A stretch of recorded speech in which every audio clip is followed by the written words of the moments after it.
self-sovereign identity, decentralized digital identity, and verifiable credentials. Alex Preukschat. Drummond Reed. Forward by Doc Searles. Thanks to my family, who have always been patient with me as I explore new projects and paths, as in writing this book. Thanks to the identity and blockchain community that helped me discover and learn about many aspects of my true self and where the world might be going with decentralized technologies. A.P. To the love of my life, who has been waiting 33 years since we were married and 22 years since I went down the digital identity rabbit hole just to see the one simple thing I promised her, getting rid of those and $$ passwords.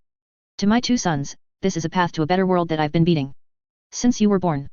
I hope you both are able to trot upon it all of your days and the days of your children's children's children. D.R. Forward. Self-sovereign identity offers a new perspective on one of the most important challenges of society and computing, safely managing our digital identities. As early adopters and leaders in this area, Drummond Reed and Alex Preukschat are uniquely able to introduce the technology and potential of SSI. In this book, you'll enjoy not just their insights, but also the experiences of many other leading practitioners. Most of what we call identity isn't its identifiers. It's how some organization identifies you, as a citizen, a driver, a member, a student. Those organizations may issue you an ID in the form of a passport, license, or membership card, but that isn't your identity. It's their identifier. Your identity, how you are known to yourself and to others, is something else, something much more personal and under your control as a self-sovereign human being. Self-sovereign identity, SSI, gives you control over what others need to verify about you, on a need-to-know basis. Simply put, it replaces identifiers with verifiable credentials. And, in the process, it greatly simplifies and speeds up the way identity works in the digital world for both individuals and organizations. It's early in the evolution of SSI, but not so early that we can't get answers to the questions of how it's going to work and where it's going. Both of those questions are of massive importance, and why this book is essential at this juncture in the history of digital technology. Reading and learning what's being shared here might be the most leveraged thing you do this decade. But before you start, it should help to visit how identity already works in the natural world where we live and breathe. True, it can get complicated, but it's not broken. For example, if an Inuit family from Qikqtarjuaq wants to name their kid Inutin or Isarartuyoke, they do, and the world copes. If the same kid later wants to call himself Steve, he does. Again, the world copes. So does Steve. Much of that coping is done by Steve not identifying himself unless he needs to, and then not revealing more than what's required. In most cases, Steve isn't accessing a service but merely engaging with other people, in ways so casual that no harm comes if the other person forgets Steve's name or how he introduced himself. In fact, most of what happens in the social realms of the natural world is free of identifiers and free of recollection. How we create and cope with identity in the natural world has lately come to be called self-sovereign, at least among digital identity obsessives such as myself. And there are a lot of us now. Search for self and sovereign and identity and see how many results you get. Self-sovereign identity starts by recognizing that the kind of naming we get from our parents, tribes, and selves is at the root level of how identity works in the natural world, and that this is where we need to start in the digital world, as well. In the simplest possible terms, we need to be in control of it. Our main problem with identity in the digital world is that we started with no personal control at all. Everything we did with identity began with organizations need to put names in databases. This served the administrative convenience of those organizations and our convenience only to the degree that we are known separately to all the organizations that know us. If we want to make SSI work on the internet, we have to respect the deeply human need for self-determination. That means we need to provide individuals with new ways to obey Kim Cameron's 7 laws of identity, explained in Chapter 1, most notably individual control and consent, minimum disclosure for a constrained use, and justifiable parties. Put as simply as possible, we need to give administrative systems no more personal information than they require. We call that information verifiable credentials. Note that these are still not identities. They are nothing more or less than what the other party needs to know. This book explains how all this works. The authors of those explanations are pioneers and explorers working to make new systems while helping old ones adapt. The main point you need to keep in mind as you read the book is this: it's personal. Self-sovereign identity isn't about administrative systems. It's about you and me. And how we selectively disclose personal information to others on a need-to-know basis, and being able to do that at scale. Getting to scale requires lots of help and alignment from the world's incumbent identity systems. But those systems by themselves are not self-sovereign. You and I are. That's the key. And it's the only one that will open the true future of digital identity. CA Preface. On February 4, 2021, the following graphic appeared in the New York Times, under the head line "Pack Your Vaccine Passport." The article, written by travel reporter Teriro Msiswa, starts by explaining this new concept. A vaccination pass or passport is documentation, proving that you have been vaccinated against COVID-19. Some versions will also allow people to show that they have tested negative for the virus, and therefore can more easily travel. The versions being worked on now by airlines, industry groups, non-profits and technology companies will be something you can pull up on YOURMOBILEPHONESANAPPORPARTOFYOUR. Digital wallet. The technology Y described in th at paragraph. More form ally known as verifiable credentials is illustrated on by Lloyd Miller. Precisely the subject of th is OK. As the article goes on to explain, the worldwide rollout of COVID-19 vaccines has triggered an avalanche of demand for verifiable digital credentials that will enable individuals to easily, safely, and privately prove they have received a COVID-19 test result or vaccination. One of the most visible of these initiatives is the World Health Organization, WHO Smart Vaccination Certificate Working Group when CEO author Drummond Reed was Preface XXIV. Invited in January 2021 to participate in this working group, he was asked if he knew of written materials the working group could read to quickly come up to speed on the open standards, open source code, governance frameworks, and real-world deployments of verifiable credentials. Given that this book, a product of 2 years of work by over 45 contributing authors, was just entering the final stages of production, Drummond recommended several of the most relevant chapters. Manning obliged by providing WHO with a digital version of the requested chapters within 24 hours so they could be ready for the first meeting of the working group held February 3-5, 2021.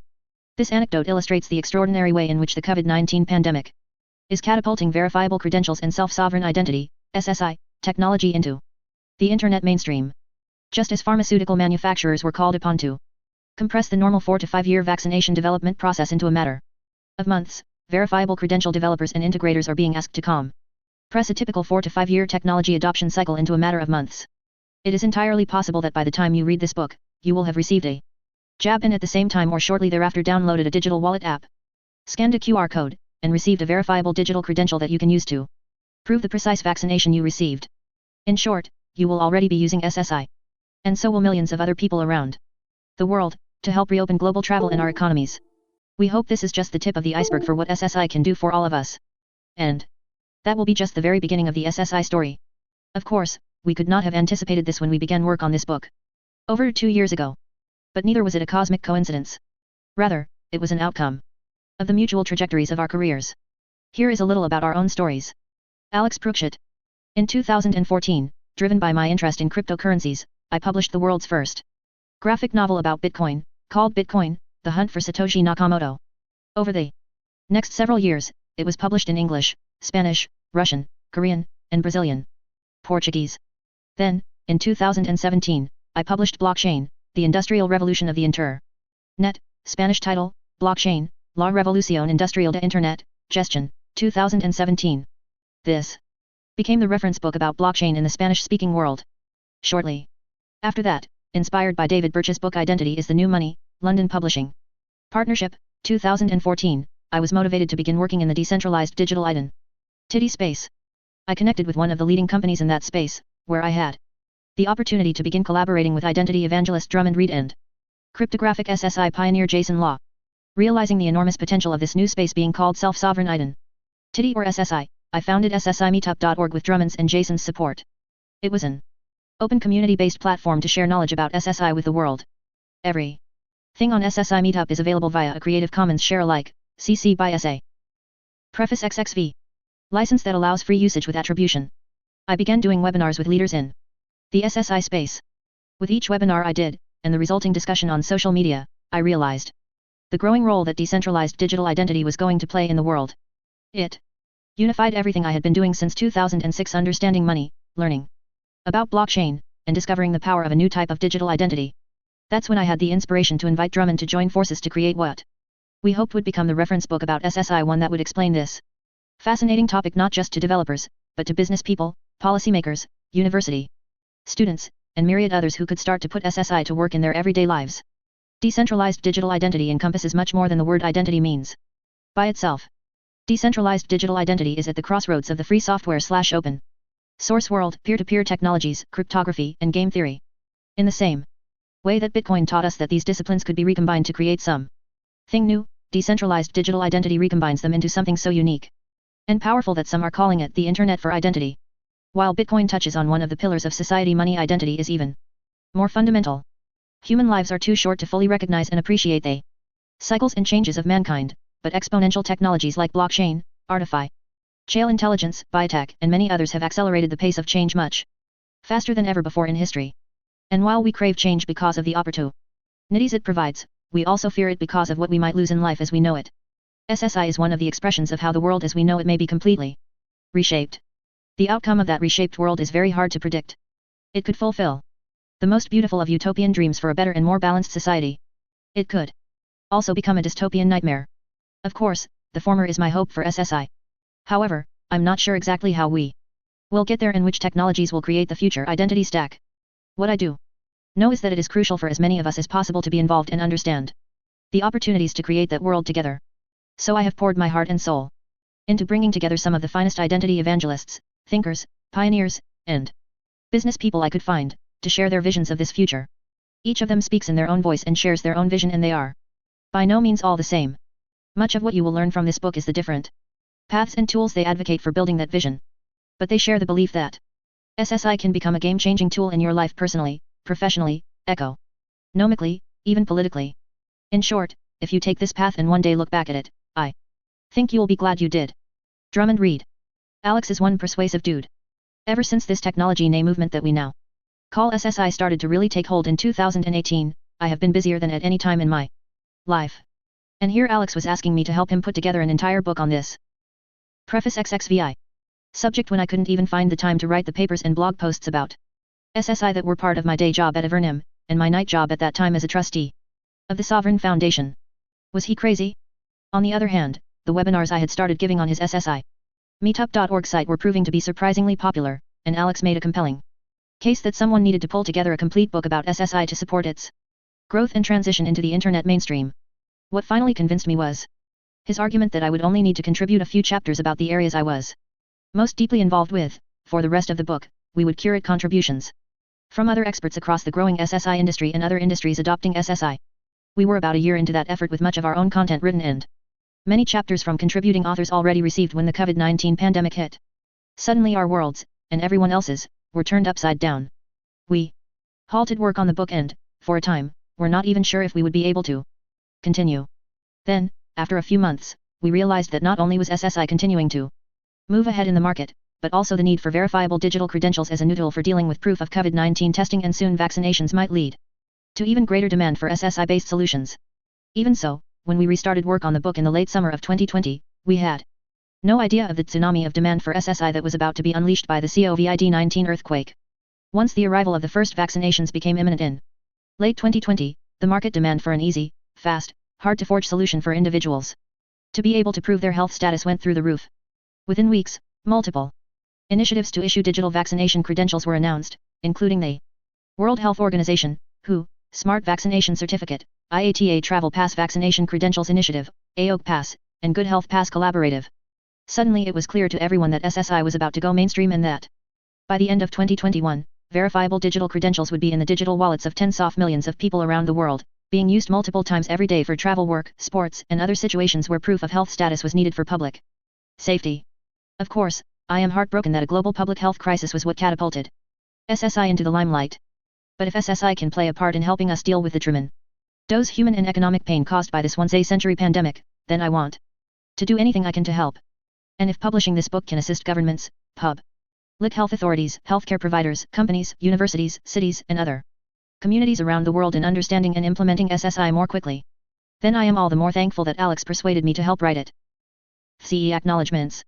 From the very outset, we envisioned this book as a collaborative effort among many experts in the emerging SSI industry. So we want to begin by thanking each and every one of these contributing authors. This book would have been impossible without them. A special thanks to several of these authors who did double duty by either contributing to multiple chapters or helping us review and edit multiple chapters. These include some of the best technology writers we know: Daniel Hardman, Marcus Sabadello, and Shannon Appel-Klein. When Oscar Lage was introduced to Mike Stevens of Manning Publications, that meeting sparked the first conversations in 2018 that kicked off this book. A special thanks to Oscar for that introduction and for co-authoring Chapter 19 about the Internet of Things, IoT. At Manning, we'd like to thank our development editor Tony Aratola for her perseverance as first our workloads and then the pandemic, and then both, stretched the limits of everyone's patience. Her wise words about taking one step at a time paid off. In the long run as she promised. Thank you also to our copy editor, Tiffany Taylor, for moving swiftly and surely through a book that was very complicated to edit. And our thanks to Mike Stevens and the rest of the editorial team at Manning for pushing through the extra hardships of the pandemic to get this book to publication. To all the reviewers, Michelle Adusi, Sambasiva Andaluri, Davide Catamoro, Joe Justisen, Justin Colston, Konstantin Ehrman, Chris Giblin, Milor Adimbra, Michael Jensen, Aidan McCarty, Stephen H. McCown, Sankit Naik, Zhu Vladnevitsky, Julian Poe, Simone Zgwaza, Stephen John Warnett, Brian Van Den Broek, Hilda Van Gisel, Summit Pal Vincent, Chris Viner, Alexander Wielgorski, Maura Wilder, and Sander Ziegveld. Your suggestions helped make this a better book. Acknowledgements XXVIII. We also want to thank our compatriots at Avernim, with whom we have been collectively forging SSI since 2016, especially co-founders Timothy Ruff and Jason Law, and the outstanding executive team, board, employees, contractors, and investors. A special mention to Misty Bledsoe, who helped in the early drafting stages of the book. Thank you also to all the board members, staff, and volunteers of the Sovereign Foundation who helped build the first global public utility for SSI and made it real for the world. Finally, a shout out to the co-authors of the Hyperledger Ares RFC that laid the groundwork for the 2IP Foundation, John Jordan, Dan Gisolfi, Daryl O'Donnell, Daniel Hardman, and Matthew Davey. Drummond Reed. I would never have been in a position to write this book without partners and investors who believed in the vision of decentralized data sharing and digital trust infrastructure. This started with my pattern language consulting partner, Nick Duckstein, and my Intermind co-founder, Peter Heyman, together with anchor investors Barry Foreman and Bill Bose. It continued with Cord Ans board chair John Jordan, CEO Vince Kalurai, and CFO Lon Wise. And a very special thanks to the executive team at Respect Network Steve Havas, Leigh Chasen, and Gary Zimmerman board chair Gary Rowe, and board members Barry Foreman, John Kelly, and Bill Donnelly.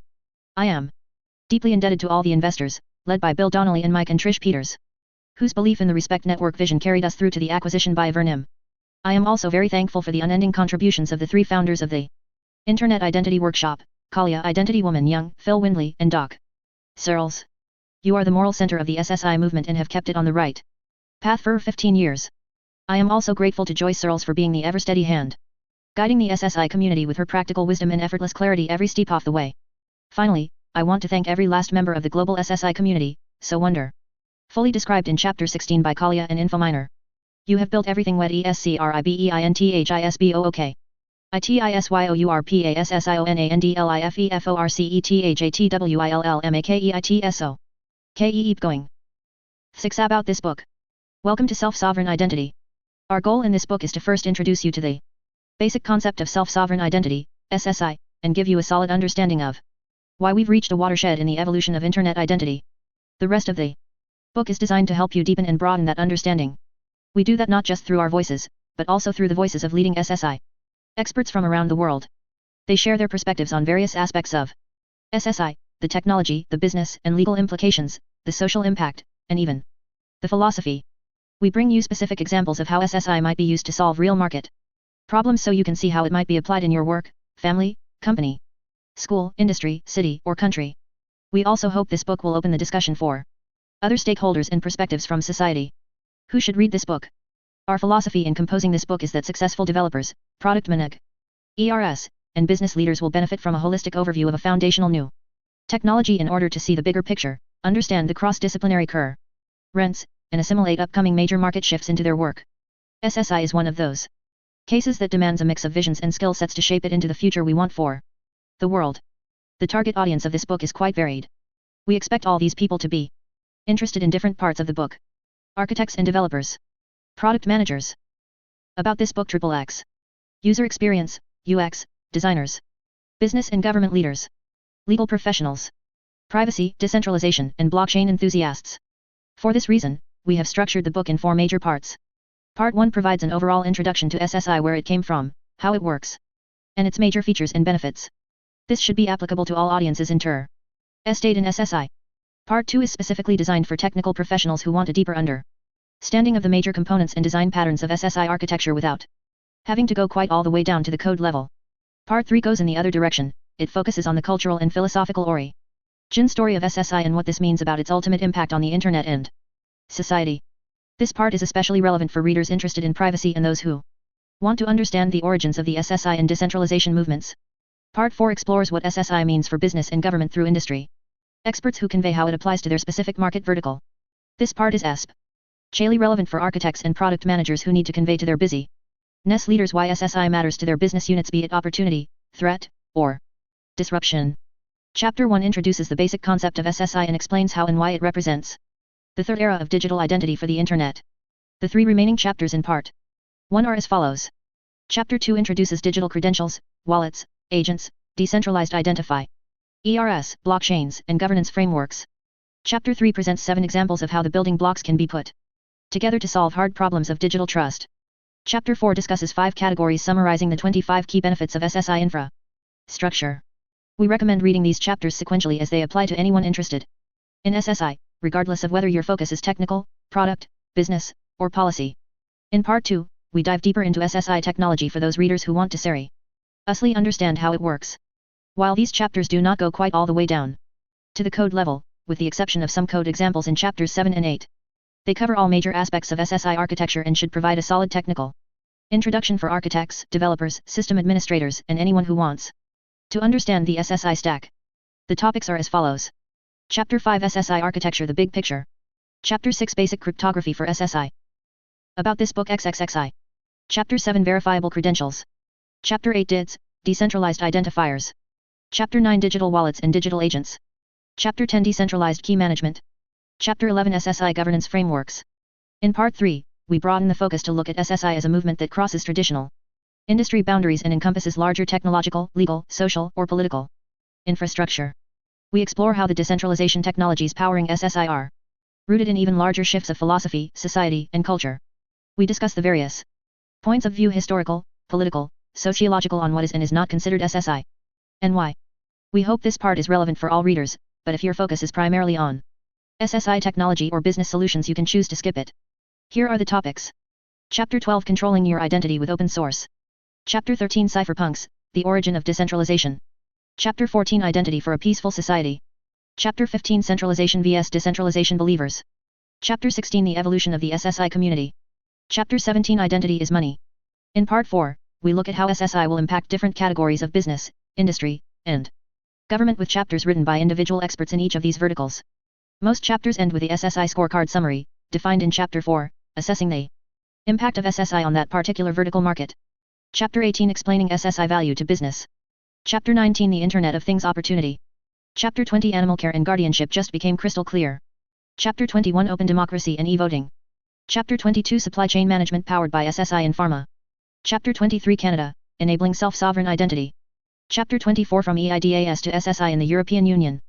Finally, we have a set of appendices that provide additional tools and perspectives to help you further explore SSI. Appendix A roster of 11 additional chapters that appear in the Live Book EDI. Of this book. To continue the exploration, we begin in Part 4 of Vertical Market Applications of SSI as explained by experts in each market. Appendix B a list of famous essays about SSI, published on the web, that go deep into special topics on SSI and decentralized digital trust infrastructure. Appendix C The Path to Self-Sovereign Identity, by Christopher Allen. This is the original landmark essay about SSI written by the co-author of the SSL Proto-COL that finally standardized encryption on the web. About this book XXXII. Appendix D Identity in the Ethereum Blockchain Ecosystem, by Fabian Vogelsteller and Oliver Turbu.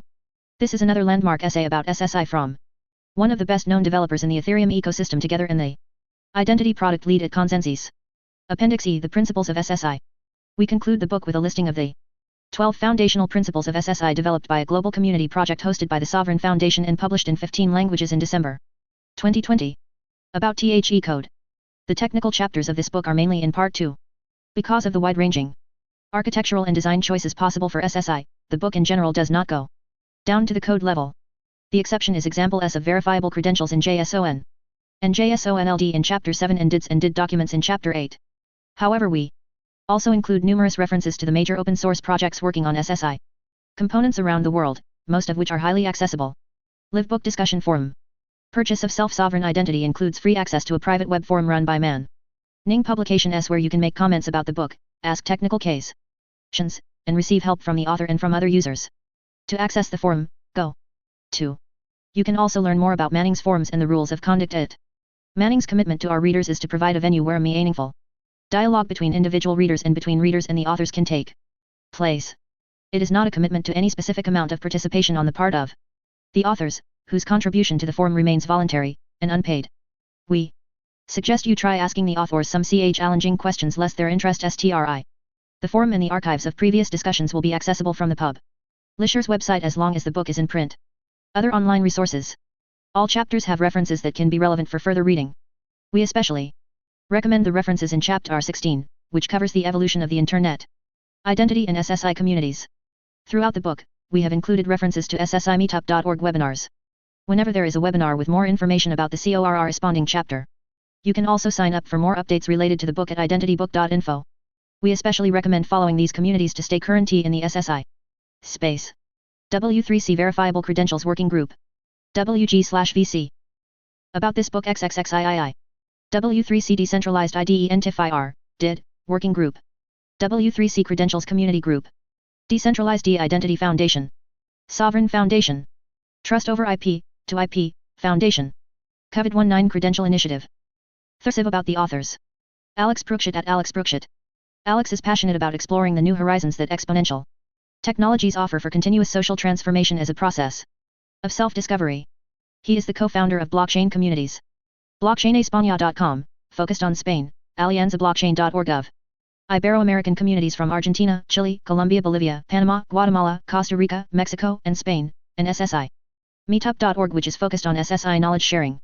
He is the creator of the first Bitcoin graphic novel of the world, BitcoinComic.org, and the Spanish blockchain bestseller Blockchain, The Industrial Revolution of the Internet, LibroBlockchain.com. He has also created a cryptocurrency mobile game with MoneyFunGames.com and is a 1729.com enthusiast. Alex was the global head of strategic blockchain projects with Ivernum and has worked and started a number of blockchain and technology ventures.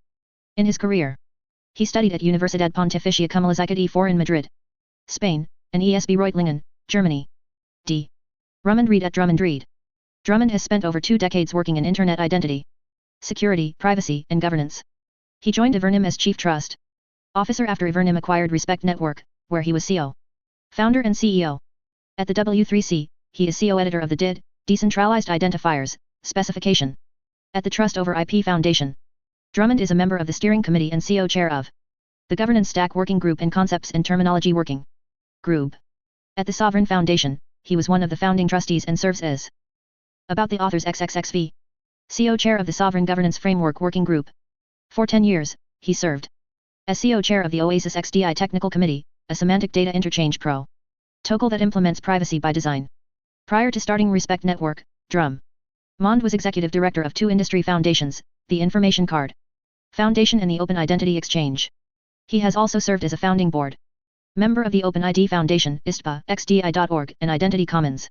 In 2002, he received the Digital Identity Pioneer Award from Digital ID World, and in 2013 he was cited as an Oasis Distinguished Contributor. 30 About the cover illustration. The figure on the cover of Self-Sovereign Identity is captioned Marguerite of France. The illustration by Rigaud d'Orly is taken from a collection of works entitled Cos Tums historiques de la France, published by the French Administration of Libraries in 1852. The collection includes fine drawings of historical costumes, monuments, statues, tombs, seals, coins, and more. Each illustration is finely drawn and colored by and the rich variety of drawings in the collection reminds us vividly of how culturally apart the world's regions, towns, villages, and neighborhoods were just over a century and a half ago. Isolated from each other, people spoke different dialects and languages. In the streets or in the countryside, it was easy to identify where they lived and what their trade or station in life was just by their dress. Dress codes have changed since then and the diversity by region, so rich at the time, has faded away. It is now hard to tell apart the inhabitants of different continents, let alone different towns or regions. Perhaps we have traded cultural diversity for a more varied personal life, certainly for a more varied and fast-paced technological life. At a time when it is hard to tell one computer book from another, Manning Seal brats the inventiveness and initiative of the computer business with book covers based on the rich diversity of regional life of 2 centuries ago, brought back to life by pictures from collections such as this one. Part 1. An Introduction to SSI. Talk. It started in 2015, Self-Sovereign Identity, SSI, as a technology industry, and movement is still very young. Many people working directly in the digital identity industry are likely to be familiar with it, but to those working in other industries, especially outside of tech, it may be a brand new concept. Part 1 gives you everything you need to know to become conversant in SSI. No matter where you are coming from. It is organized into 4 chapters. Chapter 1 begins with the fundamental reasons we need digital identity, and why the first two generations of solutions, centralized identity and federated identity, have not solved the problem. It explains the origins of SSI as a new internet identity model based on blockchain, cloud, and mobile computing technology, and paints a picture of the impact SSI is already having in e-commerce, finance, healthcare, and travel. Chapter 2 introduces the 7 basic building blocks of SSI, including digital credentials, digital wallets, digital agents, and blockchains at a level that should be comfortable for non-technologists. Chapter 3 takes the 7 building blocks from Chapter 2 and shows how they can be put together to solve different scenarios in digital trust. Chapter 4 introduces the SSI scorecard as a tool for systematically evaluating the major features and benefits of SSI, a tool we use again in Part 4 to evaluate the impact of SSI on various industries and market verticals. 3. Why the Internet is missing an identity layer and why SSI can finally provide one. Preukschat and Drummond Reed. Self-sovereign identity, commonly abbreviated SSI, is a new model for digital identity on the Internet, i.e., how we prove who we are to the websites, services, and apps with which we need to establish trusted relationships to access or protect private information. Driven by new technologies and standards in cryptography, distributed networks, cloud computing, and smartphones, SSI is a paradigm shift for digital identity similar to other technology paradigm shifts, for example, the shift from keyboard-driven user interfaces, e.g., MS-DOS, to graphical user interfaces, e.g., Windows, Mac, iOS, or the shift from dumb phones to smartphones. However, the SSI paradigm shift is deeper than just a technology shift. It is a shift in the underlying infrastructure and power dynamics of the Internet itself. In this way, it is closer to other infrastructure paradigm shifts such as those in transportation, the shift from horse travel to train travel, the shift from train travel to automobile travel, the shift from automobile travel to airplanes and jet travel. Each of these shifts in technology resulted in deeper, structural changes to the shape and dynamics of society and commerce. The same is true of the paradigm shift to SSI. While the details are evolving rapidly, the big picture of SSI that has already emerged is remarkably coherent and compelling, and this is what is driving adoption. 4. Chapter 1 Why the Internet is missing an identity layer and why SSI can finally provide one. In this book, we endeavor to explain this SSI paradigm shift in the most approachable way possible. Our motivation is not to impose our vision of the world on you, but to humbly convey the technological, business, and social movements that have come together to make SSI possible. Our starting point is this claim: the Internet was built without an identity layer. Kim Cameron, Chief Architecture of Identity, Microsoft. What did Kim Cameron, Microsoft's Chief Architect for Identity from 2004 to 2019, mean by that quote? What is an identity layer? Kim gives an answer in his ground-breaking series of essays called The Laws of Identity, published on his blog over a series of months in 2004 and 2005. The Internet was built without a way to know who and what you are connecting to. This limits what we can do with it and exposes us to growing dangers. If we do nothing, we will face rapidly proliferating episodes of theft and deception that will cumulatively erode public trust in the Internet. Kim was saying that when the Internet was initially developed in the 1960s and 1970s by the US military, sponsored by the Defense Advanced Research Projects Agency, or DARPA, the problem it was designed to solve was how to interconnect machines to share information and resources across multiple networks. The solution, packet-based data exchange and the TCP/IP protocol, was so brilliant that it finally enabled a true network of networks, and the rest, as they say, is history. What Kim was driving at, however, is that with the Internet's TCP/IP protocol, you only know the address of the machine you are connecting to. That tells you nothing about the person, organization, or thing responsible for that machine and communicating with you. Hackers have demonstrated how to change a computer's hardware MAC or IP address before it is sent to remote network devices. This makes it nearly impossible to rely on, or trust, current network level identifiers. This seems like a fairly easy problem to solve after all. People and organizations built the Internet, and we control, or at least we think we do, all the things that are using it. So, how hard could it be to design a simple, standard way to identify the person, organization, or thing you are dealing with over the Internet? The answer to RNS out to be very, very hard. Why? In a nutshell, the original Internet was not very big. The people using the net work were mostly academic computer scientists. Most of them knew each her, and they all needed access to expensive machines and sophisticated technical skills to participate. So even though the Internet was designed to be decentralized and to have no single points of failure, rely on it was effectively a relatively small club. Needless to say, that has changed completely. There are now billions of people and multiple billions of devices on the Internet, and almost all of them are strangers. In this environment, the unfortunate truth is that there are many, many people who want to 5. Enter blockchain technology and decentralization. Deceive you about who or what you are dealing with over the internet. Identity, or the lack of it, is one of the primary sources of cybercrime. 1.1 How bad has the problem become? Recall the final sentence of Kim Cameron's 2005 prediction about the internet's missing entity layer. If we do nothing, we will face rapidly proliferating episodes of theft and deception that will cumulatively erode public trust in the internet. Despite all the efforts to solve the internet identity problem, the lack of a breakthrough solution has proved Kim's prognosis true in spades. Never mind that by 2017, the average business user had to keep track of 191 passwords, or that username/ password management has become the most hated consumer experience on the internet. That's just an inconvenience. Where's the foul? The deeper damages in cybercrime, fraud, economic friction, and the ever-growing threats to our online privacy. The litany of statistics goes on and on. IBM president and CEO Ginny Rometty described cybercrime as the greatest threat to every profession, every industry, every company in the world. Global cybercrime damages are predicted to cost $6 trillion annually by 2021. Over 90% of American consumers believe they have lost control of how their personal information is collected and used by all kinds of entities. In 2016, 3 billion Yahoo accounts were hacked in on of the biggest breaches of all time. 6.80% of hacking-related breaches are due to compromised user passwords. 7. The Equifax breach has cost the company over $4 billion in total. 8. According to a 2014 study from Control Shift, the cost of identity assurance processes exceeds £3.3 billion per annum in the UK alone. 9. Our failure to solve the internet identity problem is reaching the breaking point. Either we fix it, or the very future of the internet is in doubt. 1.2 Enter blockchain technology and decentralization. Like many disruptive innovations, breakthroughs can come from unexpected places. When Satoshi Nakamoto first published Bitcoin, a peer-to-peer electronic cash system in October 2008, no one expected it could also inspire a fundamental transformation in how we think about identity and trust online. Yet, identity and money have been very closely intertwined for centuries. A history explored in rich and entertaining detail in David Birch's 2014 book Identity is the New Money. Read Chapter 17 on Money and Identity for more details. So it is not surprising that by 2015, when Bitcoin's decentralized blockchain model had started to 6. Chapter 1 Why the Internet is missing an identity layer and why SSI can finally provide one. Capture the attention of industry and the world press, it finally came to the Internet identity community's attention. At the Spring 2015 Internet Identity Workshop, IIW, a 3-day gathering of Internet identity experts that has been held twice a year every year since 2004, several sessions were held on blockchain identity. That kicked off an informal group to study how best to apply blockchain tech to the challenges of user-centric identity management that IIW had been working on for over a decade. At the fall 2015 event, that group reported out in a series of sessions that caught fire within the IIW community.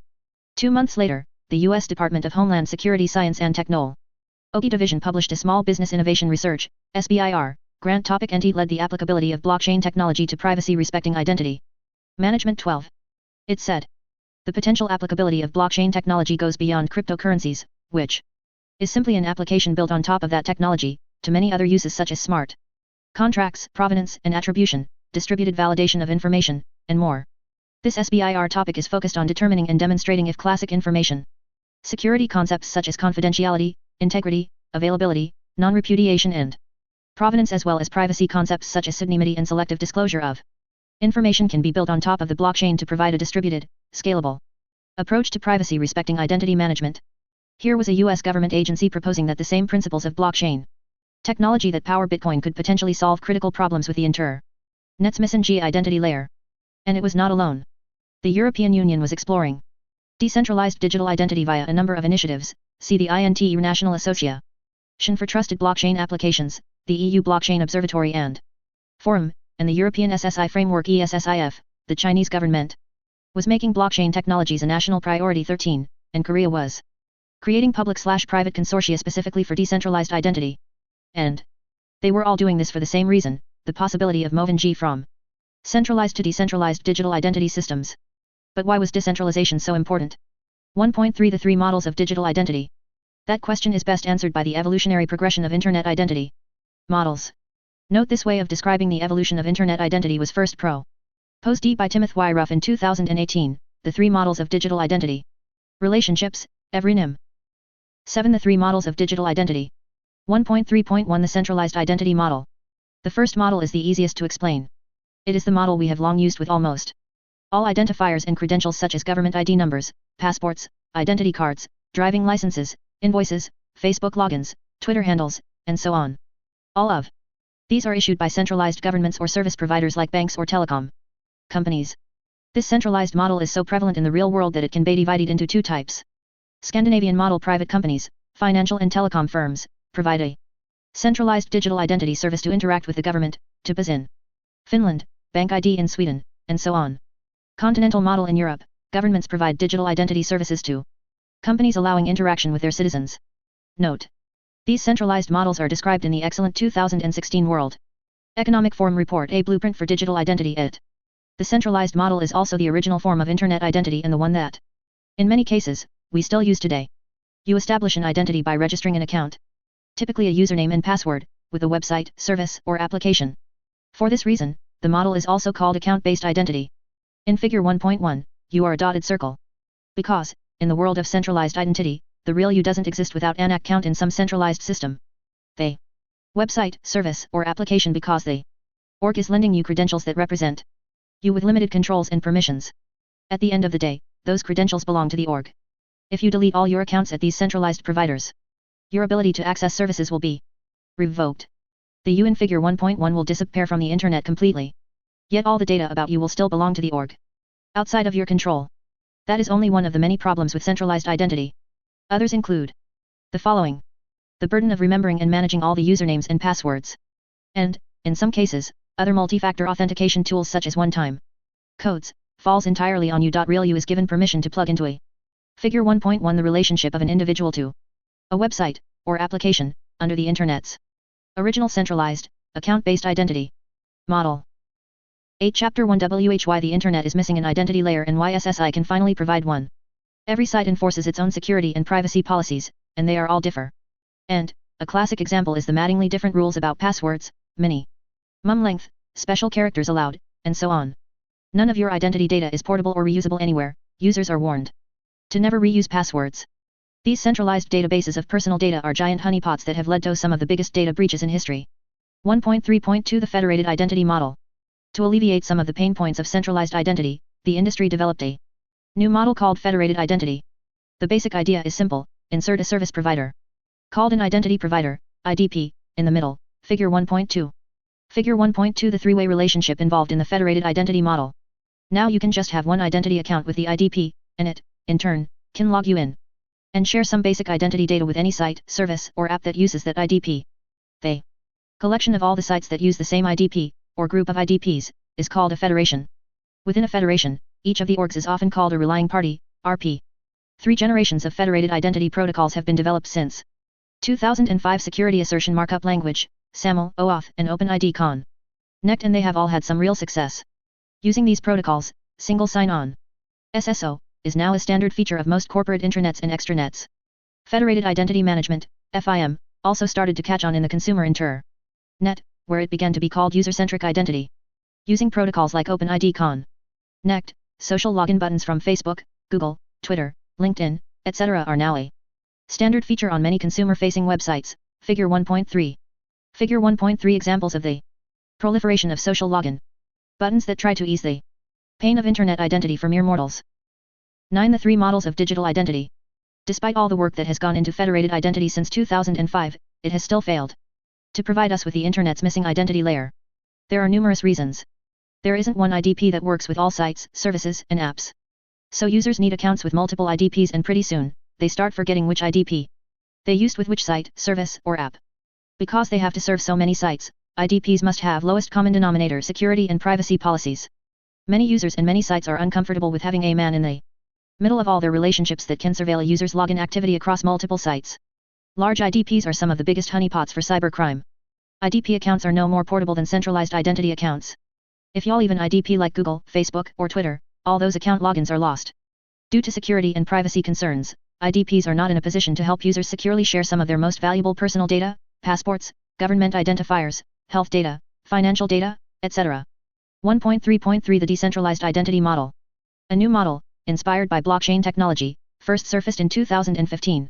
The FIDO Fast Identification Online Alliance started in 2013, however, it uses a hybrid approach where connections are peer-to-peer but key management is performed centrally by the FIDO Alliance rather than by a blockchain. This model no longer relied on either centralized or federated identity providers but was fundamentally decentralized. It accelerated rapidly, assimilating new developments in cryptography, distributed databases, and decentralized networks. It began spawning new decentralized identity standards such as verifiable credentials, VCS, and decentralized identifiers, DIDs, that we explain in more detail in Chapter 2 and Part 2 of this book. However, the most important difference in this model is that it is no longer account-based. Instead, it works like identity in the real world, i.e., it is based on a direct relationship between you and another party as peers, figure 1.4. Neither of you provides, controls, or owns the relationship with the other. This is true whether the other party is a person, an organization, of you has an account with the other. Rather, you both share a connection. NEI. If either one of you lets go, the string will drop. But as long as you both want it, the connection will persist. In a peer-to-peer relationship, neither of you fully owns this connection. It is like a string that you are both hold or a thing. Figure 1.4. The peer-to-peer relationship, enabled by the decentralized identity model, returning people to direct, private connections, secured by public/private key cryptography. 10 Chapter 1 Why the Internet is missing an identity layer and why SSI can finally provide one. Peer-to-peer connections are inherently decentralized because any peer can connect to any other peer anywhere. Exactly how the Internet works. But how does this become an identity layer? And why does it need blockchain technology? The answer lies in public/private key cryptography, a way of securing data via mathematical algorithms based on cryptographic keys held by each party. Instead of using blockchain technology for cryptocurrency, identity management uses it for decentralized public key infrastructure, DPKI. In the next few chapters, we'll go into this in greater detail. But in essence, blockchain technology and other decentralized network technologies can give us a strong, decentralized solution for exchanging public keys directly to form private, secure connections between any two peers. Storing some of these public keys on public blockchains to verify the signatures on digital identity credentials, aka verifiable credentials, that peers can exchange to provide proof of real-world identity. Ironically, this means the best overall analogy for the decentralized identity model is, in fact, exactly how we prove our identity every day in the real world, by getting out our wallet and showing the credentials we have obtained from other trusted parties. The difference is that with decentralized digital identity, we are doing this with digital wallets, digital credentials, and digital connections, figure 1.5. Figure 1.5 The essence of decentralized digital identity, turning physical identity credentials in our physical wallets into digital credentials in digital wallets. 1.4 Why self-sovereign? As the decentralized digital identity model started to catch on, it quickly developed the moniker self-sovereign identity and then the acronym SSI. Initially, this term was quite controversial due to its connotations. 14. What made the term so sticky? 15 To the point that it is now the standard term for this new identity model used by 10 o'clock. 11 Why self-sovereign? Top industry analyst firms and leading digital identity conferences around the world. The European Identity Conference, hosted every spring by the EU analyst firm Cup Pinger Cole, has a track called Self-Sovereign Identity. Let's start with the word sovereign. This is not a word most of us use in everyday speech, so it has some cachet by itself. By definition, it is a powerful word sometimes used as a direct synonym for king or head of state, but today also meaning autonomous or independent. The other frequent connotation is sovereign nation or sovereign state. The Dictionary.com definition of sovereignty is the quality or state of being sovereign, or of having supreme power or authority, the status, dominion, power, or authority of a sovereign, royal rank or position, royalty. Add the word self in front of it, and suddenly the meaning stands out, a person who is neither dependent on nor subjected to any other power or state. Given that, what individual would not want to be self-sovereign? Conversely, what government might not have serious concerns about its citizens flocking en masse to a new technology called self-sovereign? But of course, the term we are discussing is not self-sovereign but self-sovereign identity. When you apply that term to a person, following our logic, it literally translates to a person's identity that is neither dependent on nor subjected to any other power or state. Aha! Now we can finally understand why the term caught on. When it comes to expressing personal identity, many individuals worldwide will find that definition attractive. And many self-sovereign nations might gladly help endow their citizens with the power of self-sovereign identity, especially because, as we see in Chapter 23, government-issued identity does not compete with self-sovereign identity. The two are highly complementary. But we can also see why the term might be controversial. Why, despite its power, it sometimes gets in the way of understanding the value of the decentralized identity model. Unfortunately, the term also tends to perpetuate two of the most persistent myths about SSI. Self-sovereign identity is self-asserted identity. That is, you are the only one who can make identity assertions about yourself. This, of course, is not true anymore. then you could be the issuer of all the credentials in your physical wallet today. Most of the information about your identity comes from other trusted sources. That's the reason other parties are willing to rely on it. Self-sovereign identity is just for people, while the SSI model is very much informed by individuals' needs for security, privacy, and personal data control. The SSI model applies equally for organizations and things. In fact, it applies to anything that needs identity on the internet. Since the acronym SSI is now in such wide use within the internet identity industry, that is the term we use throughout this book. CO author Alex Preukschat named his webinar series SSI Meetup for the same reason. 12 Chapter 1 Why the Internet is missing an identity layer and why SSI can finally provide one. 1.5 Why is SSI so important? In many ways, answering this question is the whole point of this book. The chapters in front of you lay out how and why SSI will affect almost everything we do on the internet, day in and day out. Some of these changes may actually be as deep and profound as the internet itself was in the 1980s and 1990s, and the web was after that. Today, many of us take those two technological advances for granted. Yet if you stop to think about it, if you were even alive back then, the work lives, social lives, and even political lives of billions of people have been radically transformed by the internet and the web. If that seems like an exaggeration, stop to consider that 7 out of the 10 most valuable companies in the world today would not exist without the internet and the web. 16. Forecast. We predict that the impact of SSI technology and the uncounted new patterns of trusted interactions it will enable across all walks of life will be equally profound. The fundamental reason is grounded in what we just explained about the term self-sovereign identity. It represents a shift in control. We started out trying to find a solution to the internet's missing identity layer. We ended up discovering that solving those problems required a shift in control from the centers of the network, the many powers that be, to the edges of the network where all of us exist and interact as peers. This shift in control is wonderfully captured in Figure 1.6 from Tim Bauma, CO author of Chapter 23. In the centralized and federated identity models, the locus of control is with the issuers and verifiers in the network. In the decentralized SSI identity model, the locus of control shifts to the individual user, who can now interact with everyone else as a full peer. Figure 1.6 The shift in control that happens in the transition from centralized or federated identity models to the self-sovereign model. Only the latter puts the individual at the center. 13 Market drivers for SSI. This is why SSI is about more than technology. It has important business, legal, and social dimensions as well. Up to this point, we have referred to SSI as if it were a single movement, one driven by communities like IIW, described earlier, rebooting the web of trust. RWOT, My Data, and the W3C Decentralized Identifier and Verifiable Credentials working groups. However, as SSI becomes more mainstream, we predict that different flavors and visions of SSI will be implemented. These differences will depend on the needs, wants, and priorities of different communities implementing SSI. The key will be how different SSI architectures become interoperable the same way the internet made different local networks interoperable. Only if this happens will there be one unified SSI infrastructure. 1.6 Market drivers for SSI. One way to understand the momentum of SSI and differences in SSI architectures is to look at what is driving demand. For the business-minded reader, some of these categories might come across as foreign or ideological, but our aim is to reflect what we observe in the market. The drivers fall into 3 broad categories. Business efficiency and customer experience. This market is focused on security, cost savings, and convenience. As we discuss in Chapter 4, this is the primary market demand driving SSI in its early stages. Corporations, governments, universities, NGOs, they all want to improve data security, increase compliance with privacy and data protection regulations, reduce costs by improving workflows, and be more competitive by offering their customers a better user experience. These applications of SSI are primarily a disruption to the existing identity and access management (IAM) marketplace. Like most disruptive technologies, they will give rise to new companies, new business models, and new subsegments within the IAM market.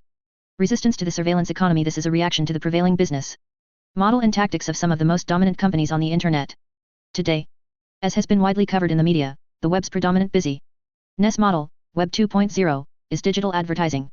This has led to a worldwide industry that Harvard professor Shoshin Zuboff calls surveillance capitalism. The backlash to this model has become the market driver for certain governments, privacy-conscious individuals, and a select number of corporations that want to do more than just ride the next wave of technological innovation and growth. They also want to strategically weaken the business model of the global aggregators, resellers, and distributors of personal data. Demand in this segment is a mix of ideology, e.g., privacy advocates, consumer sentiment, and strategic positioning. Governments such as the European Union with its General Data Protection Regulation, GDPR, are leading this movement because it puts them on a more level playing field with the internet. 14 Chapter 1 Why the Internet is missing an identity layer and why SSI can finally provide one. Giants, particularly as exponential technology changes continue to disrupt the old world. Sovereign individual movement. This movement is driven by people who want to take back more control over their lives and data. Perhaps the best way to describe this SSI market driver is that it aims to do for decentralized identity what Bitcoin aims to achieve for decentralized money. Permissionless cryptocurrency technol. OGs like Bitcoin want to create fully decentralized economies that do not rely on any central parties for their operation. Individuals in this market segment want to apply the same philosophy to digital identity, opting for SSI architectures that maximize decentralization. To understand their motivations, we recommended reading The Sovereign Individual by James Dale Davidson and William Rees-Mogg 17. Ironically, it was published in 1997, well before Bitcoin and decentralization became mainstream subjects. However, the book makes its authors look prescient about the decentralization movement, a subject we explore in greater detail in Part 3. Because the biggest initial driver of SSI adoption is the first category of business efficiency and customer convenience, let's look at a few examples in specific market segments, some of which also shed more light on the other two market drivers. 1.6.1 E-commerce. Figure 1.7 shows the staggering growth of e-commerce. Every e-commerce transaction today involves a digital identity of some kind, either centralized or federated. What happens when consumers are equipped with SSI digital wallets with which they can do all of the following? Enjoy passwordless registration and logins at any SSI-enabled website or service. Automatically receive a warning if the site or service they are connecting to can not present its own trustworthy digital credentials. Provide payment directly from their digital wallet without having to fool with checkout, third-party wallet providers, or external payment gateways. 15 Market drivers for SSI. Automatically maintain a private personal log of digital receipts and provide proof of their purchases to any merchant or recommendation engine of their choice. Not only will the average consumer's experience of e-commerce be transformed, but the additional friction that SSI will wring out of the global digital economy could potentially be measured in hundreds of billions of dollars. 1.6.2 Banking and Finance. According to Citi's 2018 mobile banking study, almost one-third of all U.S. adults are now using mobile banking. It's the most popular mobile app after social networking. When it comes to millennials, the number is almost 2/3. Nearly all of this mobile banking activity is from dedicated apps provided by banks, credit unions, and other financial institutions directly to their customers. Some of these are award-winning for their usability, security, and privacy features. But most are still dedicated apps with their own login/passwords that work with a single provider. Initiatives like ITSM in Belgium provide a regional solution. What happens when individuals gain an SSI digital wallet that does the following? Can work with any financial institution that supports SSI, and can access financial services from the entire marketplace of providers without the friction of filling out the same forms over and over. Can provide digital credentials from trusted third parties that are required to pass KYC, know your customer, and AML, anti-money laundering, checks required of every financial institution. Can digitally share all the information digitally signed by trusted issuers necessary to apply for a loan or mortgage in seconds. Can do single-party or multi-party digital signatures to authorize important transactions up to millions of dollars with cryptographically protected audit trails. Note SSI digital wallets are also being explored as solutions for regulatory compliant exchange of cryptocurrencies and central bank digital currencies. CBDC. These breakthrough benefits are not fictional, some of them are being delivered in production. For example, the global credit union industry has formed a consortium to introduce MemberPass trademark, the world's first global digital credential of credit union membership. 1.6.3 Healthcare. Practice Fusion, the largest cloud-based electronic health record provider in the United States, provides the following statistic about adoption in 2014. Less than a decade ago, 9 out of 10 doctors in the U.S. updated their patients' records by hand and stored them in color-coded files. By the end of 2017, approximately 90% of office-based physicians nationwide will be using electronic health records, ERS. 19. 16 Chapter 1 Why the Internet is missing an identity layer and why SSI can finally provide one. Unfortunately, Healthcare IT News reports that the average hospital has 16 different vendors in use at affiliated practices 20. It goes on to sum up the problem this way. Achieving interoperability among different platforms is so difficult, in fact, that the Centers for Medicare and Medicaid Services, working with the Office of the National Coordinator for Health IT, the federal agency charged with leading public and private healthcare organizations toward interoperability, essentially retooled the Meaningful Use incentive program to focus on enabling a more unified view of patient data. Health IT shops across America meet promoting interoperability. 20. Keep in mind that all this is in the context of healthcare IT systems for doctors, hospitals, and medical institutions.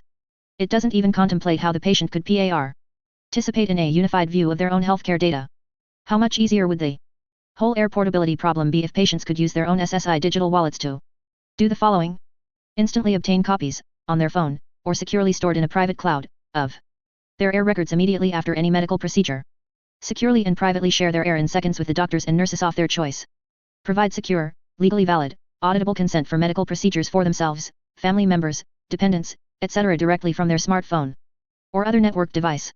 Have a lifetime history of vaccinations, allergies, immunities, etc. available in a verifiable electronic record to share in seconds in person or remotely with schools, employers, doctors, nurses, or anyone who needs to verify it.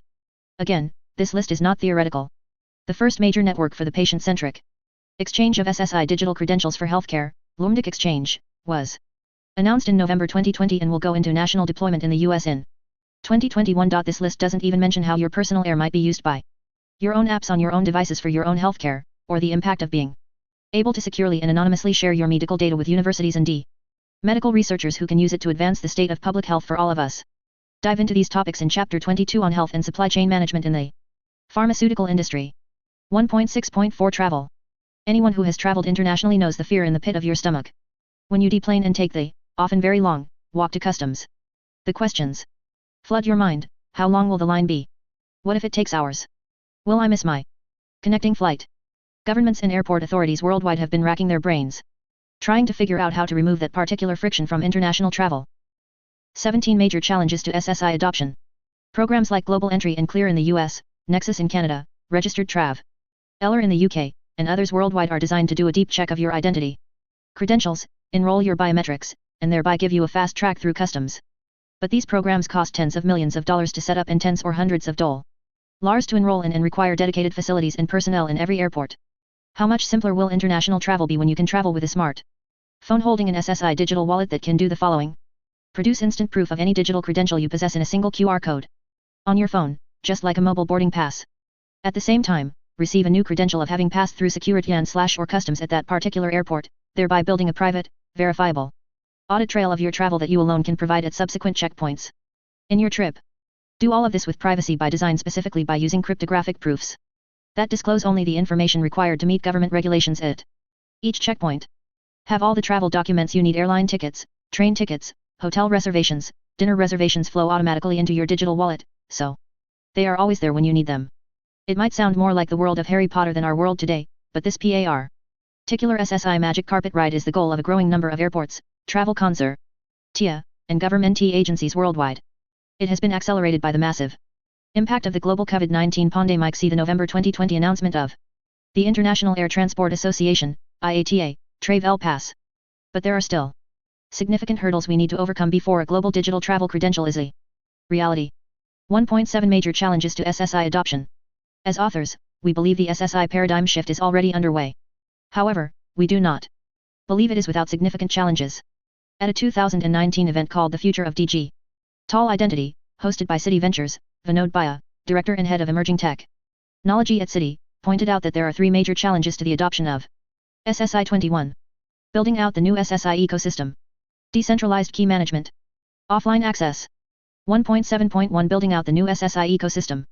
Some of the benefits of SSI, see Chapter 4, can be realized by individual companies or communities. However, the full network effects will only be experienced when multi-PLE industries, governments, and other ecosystems start accepting each other's digital. 18 Chapter 1 Why the Internet is missing an identity layer and why SSI can finally provide one. Credentials.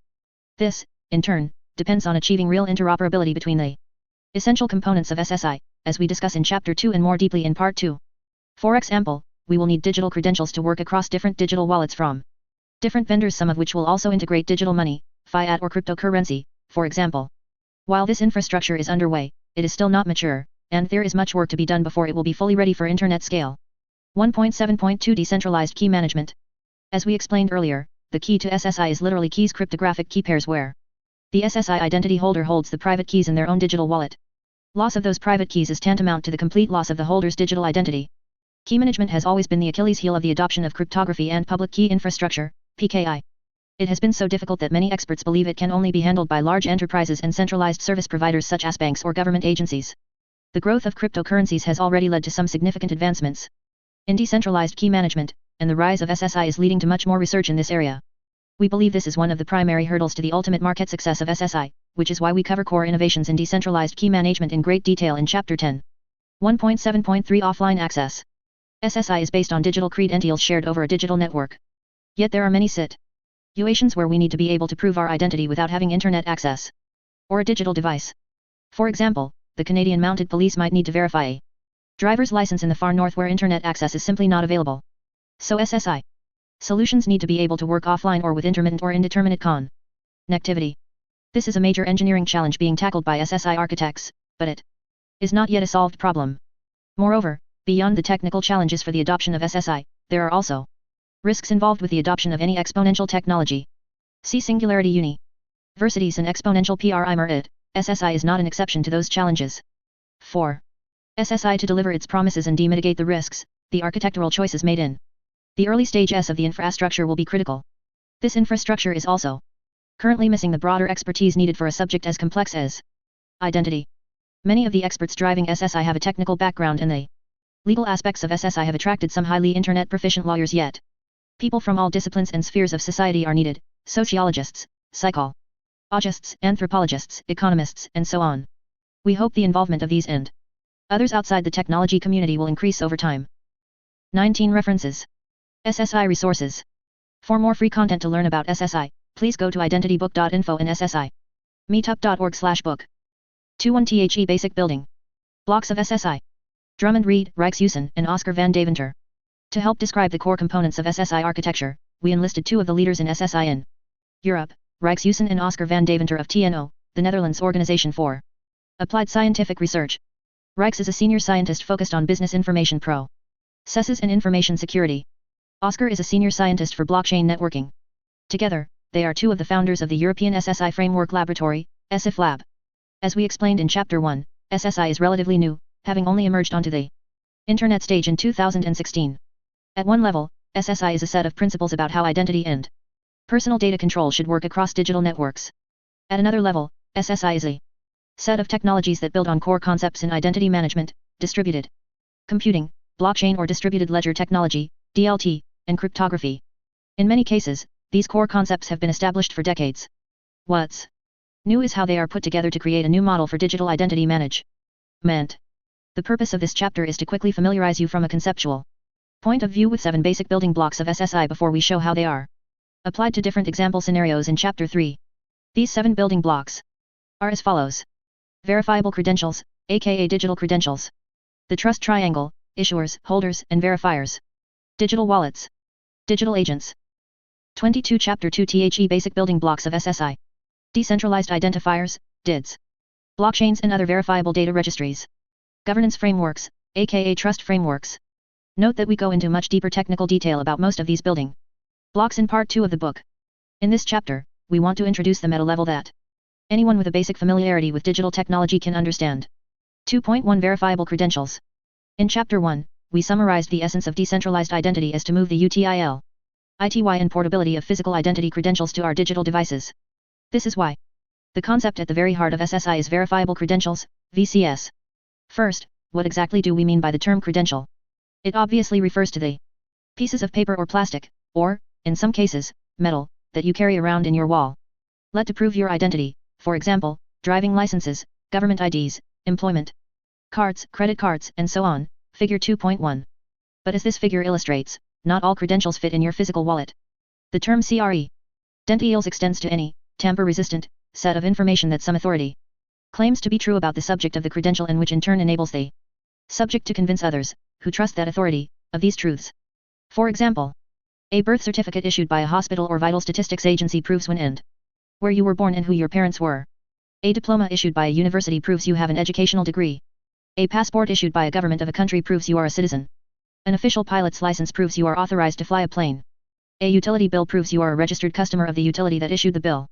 A power of attorney issued by the appropriate authority within a jurisdiction proves that you can legally perform certain actions on behalf of another person. Figure 2.1 Common examples of credentials, not all of which fit in a traditional wallet. 23 Verifiable credentials. All of these are examples of credentials about a human subject. But VCS are not limited to humans. For example, a veterinarian could issue a VC about the vaccinations for a pet, see Chapter 20. A farmer could issue a VC about the feed supply for a head. of livestock. Or a manufacturer could issue credentials about an IoT sensor device. See Chapter 19. Every credential contains a set of claims about the subject of the credential. Those claims are made by a single authority, which in SSI is called the issuer of the credential. The entity, person, organization, or thing, to whom the credential is issued, i.e., the one who will keep it in their digital wallet, is called the holder of the credential.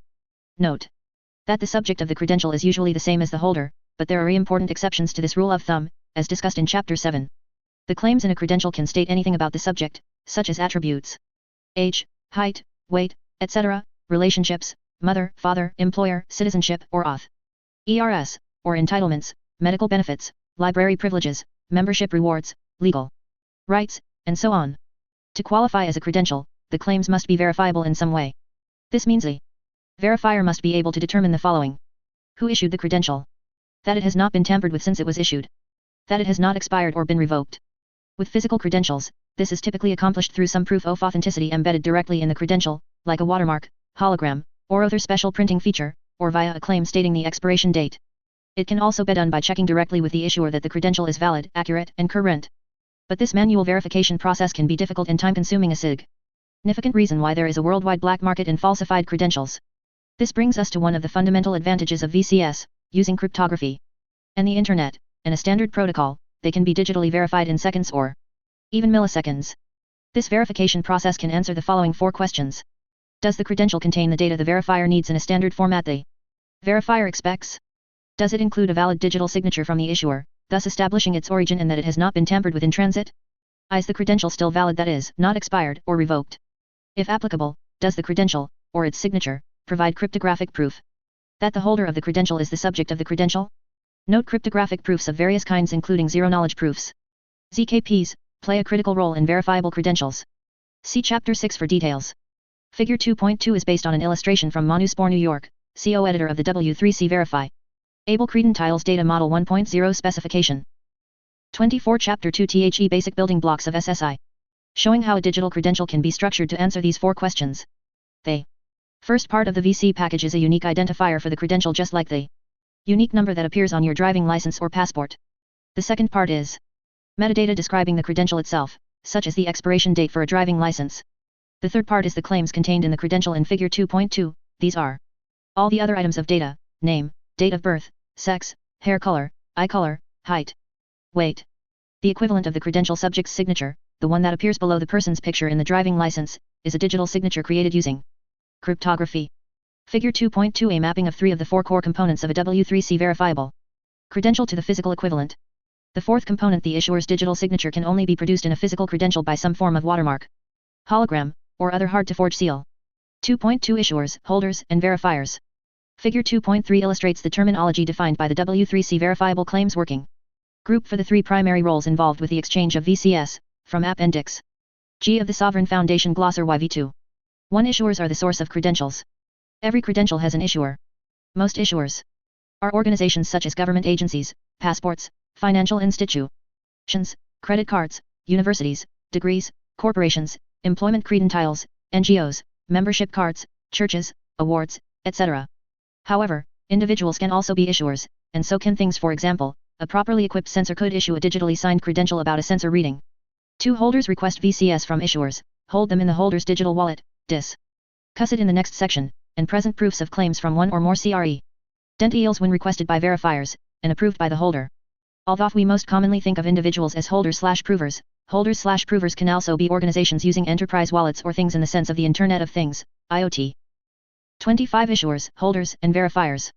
3 Verifiers can be any one person, organization, or thing seeking trust assurance of some kind about the subjects of credentials.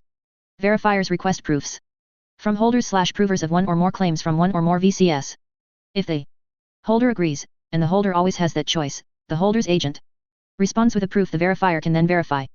The critical step in this process is the verification of the issuer's digital signature, typically accomplished using a DID, discussed in more detail later in this chapter.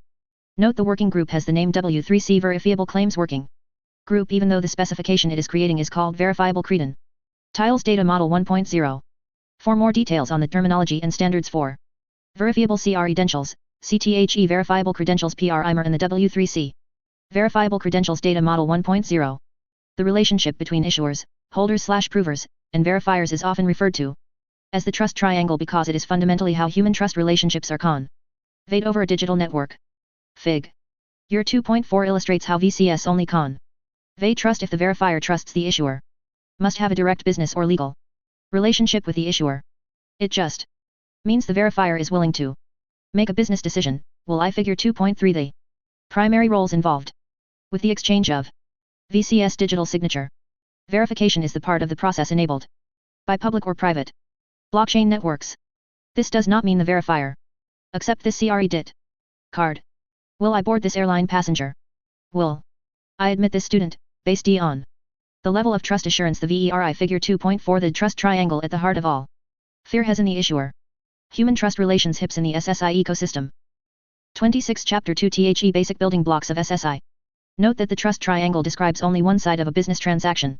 In many business transactions, both parties request information from the other. So in a single transaction, both parties play the roles of holder and verifier. Also, many business transactions result in a new credential issued from one party to the other or even two new credentials, one in each direction. An example is shown in figure 2.5, which describes the series of steps a consumer goes through when buying an expensive holiday trip from a travel company. 1. The consumer wants to verify that the travel company has insurance against bankruptcy. 2. The travel site wants to verify that the consumer is older than 18. 3. AFTER payment, the travel site sends the tickets to the consumer. 4. AFTER the trip, the consumer confirms that they are a satisfied customer of the travel company. Each of these pieces of information can be transmitted as a VC with a digital signature from the issuing party. It shows how both parties intermittently perform all roles in the trust triangle. Figure 2.5 a typical multistage transaction where multiple VCS are used and created and both parties play the roles of issuer, holder, and verifier. 2.3 Digital wallets. In the offline world, we typically store credentials in a physical wallet. It keeps them all in one place, protects them by keeping them close to our body, and makes them easy to carry around and access when we need them. The job of a digital wallet is no different. Store your credentials, keys/keycards, bills/receipts, etc. 27 Digital wallets. Protect them from theft or prying eyes. Keep them handy, easily available and portable across all your devices. Unfortunately, there have been so many attempts at digital wallets over the years that many developers stopped using the term. But two trends have brought the concept back into vogue. The first is mobile wallets, particularly those built into the operating systems of smartphones to hold credit cards, tickets, boarding passes, and other typical financial or travel credentials. Figure 2.6. Figure 2.6 Two of the most popular smartphone mobile wallets, Apple Wallet and Google Pay. They are widely used because they come built into every Apple and Google phone. The second is cryptocurrency wallets. Every purchaser of a cryptocurrency like Bitcoin, Ether, Litecoin, and others needs one of the following. A server-side wallet, aka custodial wallet or cloud wallet, in which keys are stored by a broker such as Coinbase. A client-side wallet, aka non-custodial wallet or edge wallet, which is either a dedicated hardware wallet, figure 2.7, or an app that runs on one or more of the user's devices, smartphone, tablet, laptop, etc. Figure 2.7 a typical dedicated hardware wallet. For cryptocurrencies. This one, the Ledger Nano S, has its own secure display. 28 Chapter 2 THE Basic building blocks of SSI. For SSI, any of these general forms of a wallet will work. But there are also some significant differences between cryptocurrency wallets and SSI wallets. In Chapter 9, we go deep into these features, but at a high level, these are the two most distinguishing features. An SSI digital wallet should implement open standards for portable, self-sovereign VCS and other sensitive private data. An SSI wallet works with a digital agent to form connections and perform credential exchange, discussed in the next section. Instead of proprietary wallets from different vendors, where each wallet uses that vendor's own APIs and VC designs, for full-fledged SSI, we need general-purpose digital wallets that function much more like the real-world wallets we carry in our pockets or purses. In other words, the wallet should accept any standardized VC just like you can fit any paper or plastic credential of the right size into your physical wallet. You can install the wallet on any device you regularly use, just like you can put your physical wallet in any pocket or purse you choose. Unlike physical wallets, however, many users will want their digital wallets to automatically stay in sync across their different devices the same way many email and messaging apps keep messages in sync across multiple devices today. You can back up and move the contents of your wallet to other digital wallets as needed. Even from different vendors, just like you can move your physical credentials from one physical wallet to another. You should have the same basic experience no matter what wallet you use, even across different wallets from different vendors, because this is critical to being able to use your wallet safely and securely. Note for more about interoperability and standardization across SSI digital wallets, please see Chapter 9. That chapter also answers the othermost frequently asked question about digital wallets: what happens if I lose my phone? Without spoiling the punchline, the answer is that by automatically maintaining an encrypted backup, your digital wallet will actually be more secure from loss, theft, or hacking than any physical wallet you carry. Equifax VP Identity Adam Gunter, former executive director for blockchain trusted identity at IBM, expresses this last point as one wallet, one experience, one standard way of managing your VCS and trust relationships no matter what wallet or device you are using. Not only will it be the easiest experience for end users, but it will also be the safest approach because it makes it much harder to try to fool or fish an identity owner into doing the wrong thing. Kim Cameron, former chief identity architect at Microsoft, thought this was so important that he made consistent experience across contexts the last of his 729 digital agents. Laws of identity. He compared it to learning how to drive. The worldwide automotive industry has standardized the controls for driving, e.g., steering wheel, accelerator, brakes, turn signals, across all makes and models of cars to minimize the learning experience and maximize safety for drivers. The reasons are obvious: a car that does not operate the way a driver normally expects could end up killing the driver or ERS. We need the same level of attention to the safety of our digital lives. 2.4 Digital agents. Another major difference between digital wallets and physical wallets is how they operate. A physical wallet is operated directly by a person, the owner. They set it up, add credentials received from issuers, select credentials to be presented to a verifier when a proof is required, and move the wallet from pocket to pocket or purse to purse as needed. Because people don't speak in binary data, digital wallets require software to operate them. In SSI infrastructure, this software module is called a digital agent. As Figure 2.8 illustrates, you can think of an agent as a digital guardian that wraps around your digital wallet to protect it and makes sure only you, the person responsible for your VCS and cryptographic keys, can use them. Figure 2.8 in SSI infrastructure, every digital wallet is wrapped by a digital agent that acts as a software guardian, making sure only the wallet's controller, typically the identity holder, can access the stored VCS and cryptographic keys. In SSI infrastructure, an agent has a second job in addition to helping identity owners manage their wallets. Using instructions from their owners, agents speak to each other over the internet to form connections and exchange credentials. They do this via a decentralized, secure messaging protocol designed from the ground up for private communication between digital agents. Read more about this protocol, DIDCOMM, in Chapter 5. Figure 2.9 is a high-level overview of how agents and their wallets form connections and communicate in the SSI ecosystem. There are two general categories of agents based on where they are located. Edge agents operate at the edge of the network, on an identity holder's local devices. Cloud agents operate in the cloud, where they are hosted either by standard cloud computing platform providers or specialized cloud service providers called agencies. 30 Chapter 2 The basic building blocks of SSI. Each other to connect and communicate on behalf of their identity owners. 2.5 Decentralized identifiers, DIDs. What made the internet possible was a new addressing system that allows any device on the internet to connect with and send data packets to any other device on the internet. Figure 2.10 is a diagram of an IP, Internet Protocol, version 4. Address. Figure 2.9 an overview diagram of the role of agents and WAL ETS in the SSI ecosystem. Identity owners interact both directly with edge agents operating on local devices and indirectly with cloud agents operating remotely in the cloud. Source, Appendix F of the Sovereign Glossary. Cloud agents can also be assigned to store and synchronize other data on behalf of an identity owner, files, photos, financial records, medical records, asset records, etc. Unlike traditional cloud storage, the data is all encrypted by the identity holder. Thus these are called secure data stores, SDS. See the Secure Data Storage Working G group at the Decentralized Identity Foundation, together with digital wallets, SDS can serve as the backbone for digital life management applications and services that process and maintain digital identity data of all kinds for the lifetime of an individual and beyond, i.e., an SDS can be of great assistance in the management and settlement of a digital estate after its owner has passed away. So the next question is, how do agents find? Figure 2.10 example of an IP address S, the address ENG format that lets any device on the internet talk to any other device on the internet. 31 Decentralized identifiers, DIDs. As we explained in the opening pages of this book, knowing the IP address of a machine on the internet doesn't tell you anything about the identity of the person, organization, or thing controlling that machine. To do that, the controller, the identity holder, needs to be able to provide proof about their identity, attributes, relationships, or entitlements. And that proof has to be verifiable in some way. We've had technology for creating digital proofs for decades now, public/private key. Cryptography. We explain the basics of public/private key cryptography in Chapter 6. The owner of a private key uses it to sign messages, and anyone else can verify the SIG. Nature using the owner's corresponding public key. The signature verification shows that the signature was created by the owner of the private key and the message has not been tampered with since. However, to rely on this verification, the verifier must know the correct public key for the owner. So, for decentralized messaging between digital agents and wallets to be secure and for agents to be able to send cryptographically verifiable proofs of VCS to each other, we need a strong, secure, scalable way for identity holders and their agents to prove ownership of their public keys.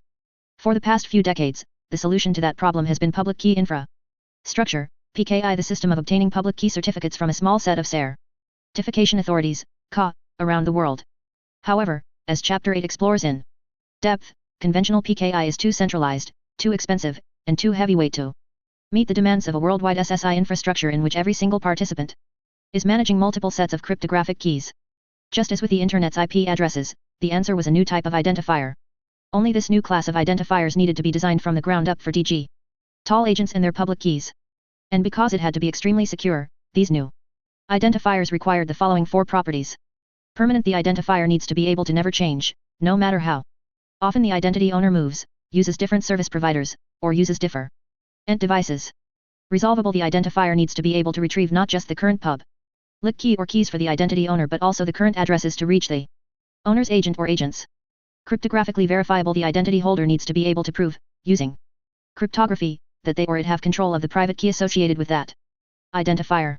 Decentralized. Unlike X.509 certificate trees that rely on centralized registries under the control of single authorities, this new type of identifier must be able to avoid single points of failure by using decentralized networks such as block chains, distributed ledgers, distributed hash tables, distributed file systems, peer-to-peer networks, etc. The last of these 4 properties gave this new address its name, decentralized identifiers. DIDs. Given its different purpose, a DID has a much different structure than an IP address. An example DID is shown in Figure 2.11. 32 Chapter 2 THE Basic Building Blocks of SSI. Just as the original research for the Intern T was sponsored by a U.S. government agency, DARPA, the original research and development for the first DID specification was sponsored by a contract with the U.S. Department of Homeland Security. DHS. Published in late 2016, it was subsequently contributed to the W3C Cretan Tiles Community Group, CCG, to start the process of becoming an official standard. See Chapter 8 for more about DIDs, DID documents, DID methods, and the DID specification. That process resulted in the launch of the W3C DID Working G group in September 2019. DIDs are designed to be able to take advantage of any modern blockchain, DLT, or other decentralized network via a DID method that is written specifically for that target system. The DID method defines the following 4 atomic operations on any DID. How to create, write, the DID and its accompanying DID document, the file containing the public key, S, and other metadata describing the DID subject. How to use the DID to read, look up, the DID document from the target system. How to update the DID document for a DID, e.g., to rotate a public key. How to deactivate a DID by terminating its usage, usually by updating its DID document to contain no information. The DID specification registry, maintained by the W3C DID Working Group, includes more than 80 DID methods, including, at the time of publication, 3 methods for Bitcoin and 6 for Ether EUM. It also includes at least 2 methods, DID peer and DID git, that do not need a distributed ledger because they work entirely peer-to-peer. Just as any 2 devices with their own IP addresses can use the TCP/IP protocol stack to form a connection and exchange data, any 2 identity owners with DIDs can use the SSI protocol stack to form a cryptographically secure connection to exchange data. The basic concept of DID to DID connections, shown in Figure S 2.8 and 2.9, is not new. It is directly analogous to how connections work in many other networks. But DID to DID connections bring 5 powerful new properties to digital relationships. Permanent. The connection will never break unless one or both parties want it to. Private. All communications over the connection can be automatically encrypted and digitally signed. Figure 2.11 An example of a decentralized identifier, DID, and the associated public and private keys. A DID functions as the address of a public key on a blockchain or other decentralized network. In most cases, a DID can also be used to locate an agent for the DID subject, the entity identified by the DID. 33 Blockchains and other verifiable data registries. End-to-end. The secure connection has no intermediaries. Trusted. The connection supports VC exchange to establish trust to any required level of assurance. Extensible. The connection can be used for any other application that needs secure, private, reliable digital communications. 2.6 Blockchains and other verifiable data registries. A DID can be registered with any type of decentralized network or verifiable data regis. This is the formal term used in the W3C verifiable credentials data model and decentralized identifier specifications, or even exchanged peer-to-peer. So why would someone choose to register a DID on a blockchain? What do blockchains provide that other types of electronic identifiers and addresses we have been using for decades? Telephone numbers, domain names, email addresses do not? The answer is deeply rooted in cryptography, databases, and networking. In the standard industry use of the term, a blockchain is a highly tamper-resistant transactional, distributed database that no single party controls.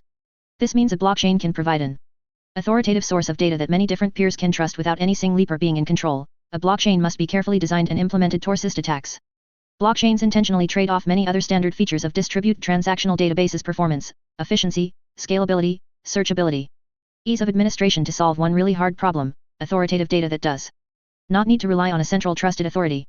Figure 2.12 illustrates the fundamental design differences in design between traditional databases, whether centralized or distributed, and blockchains.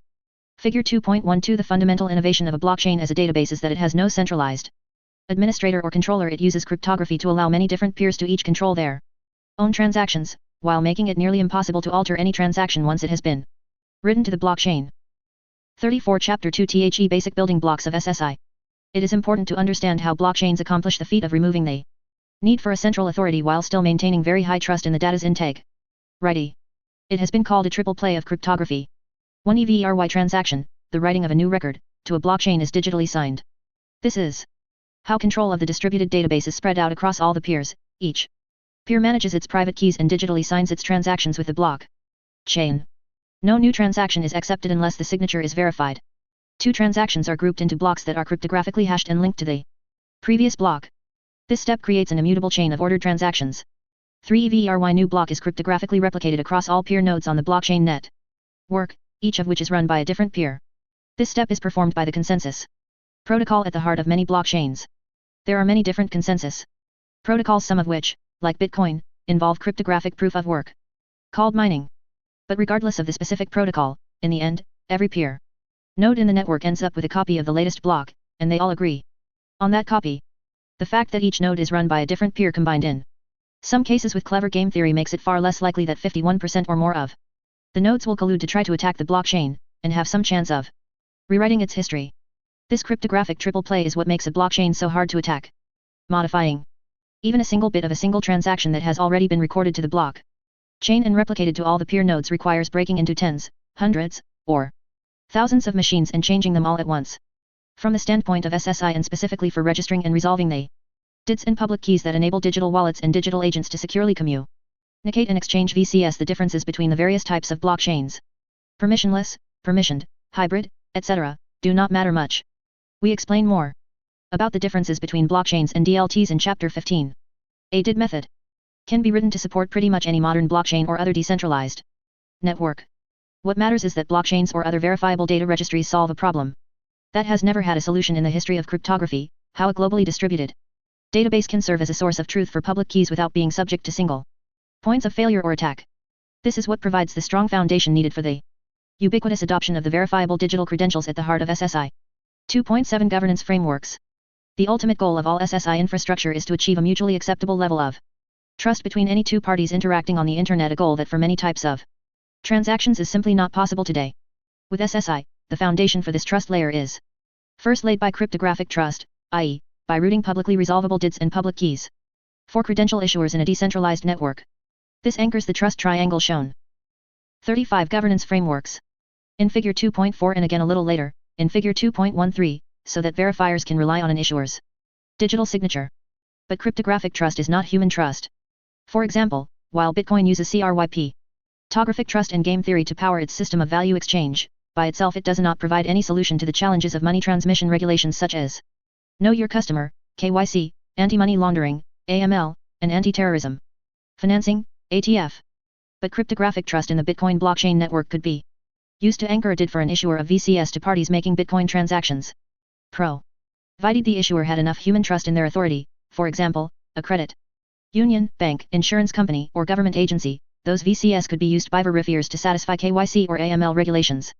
This layering of human trust on top of cryptographic trust is how SSI can deliver the full power of VCS.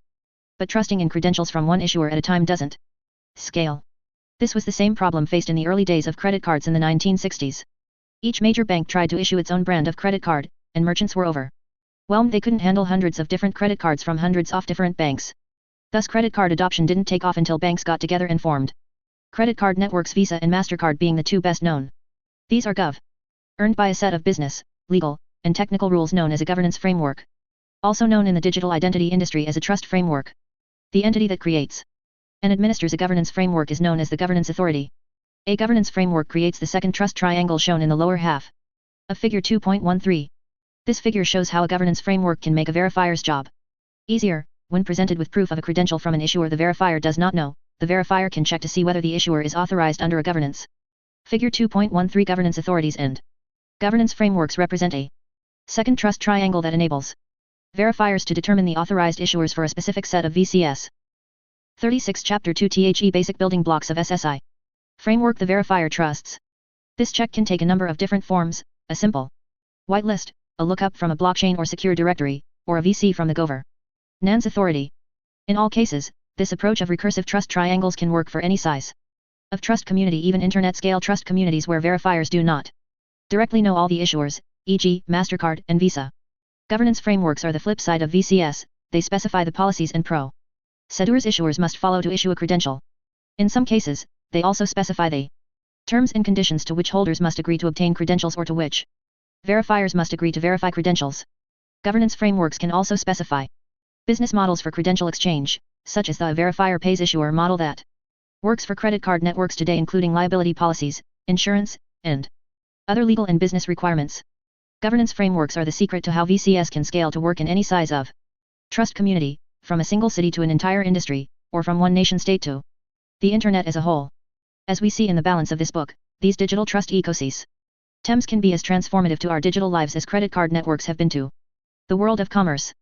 2.8 Summarizing the building blocks. Although an entire book can, and will, be written on each of these 7 tall building blocks of SSI, this chapter's goal has been to introduce them so that any one technical or non-technical can understand the basic role they play in SSI infrastructure. We can summarize each building block in a single sentence. Verifiable credentials are the digital equivalent of the physical credentials we carry in our wallets to prove some aspect of our identities almost every day. Issuers, holders, and verifiers are the 3 roles of the trust triangle that make identities of any kind work: issuing the credential, holding it in a wallet, and verifying it when the holder presents it. Digital wallets are the digital equivalent of our physical wallets for holding verifiable credentials on any modern computing device: smartphone, table, laptop, and so on.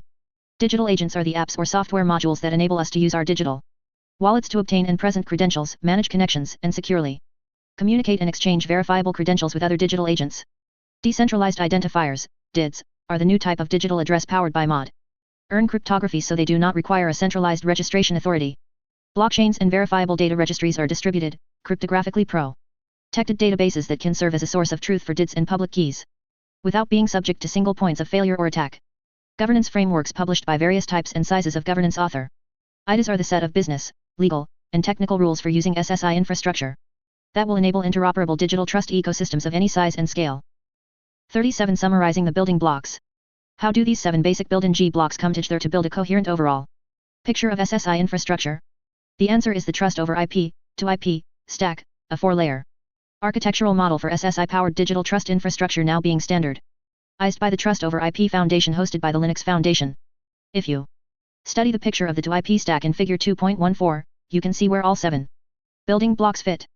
Figure 2.14 The 4-layer 2IP stack combines cryptographic trust at the machine-to-machine layers 1 and 2, with human trust at the business, legal, and social layers 3 and 4, to support interoperable digital trust ecosystems.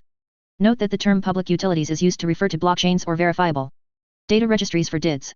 We go much deeper into the 2IP stack and the details of each layer in later chapters of the book, particularly in Part 2.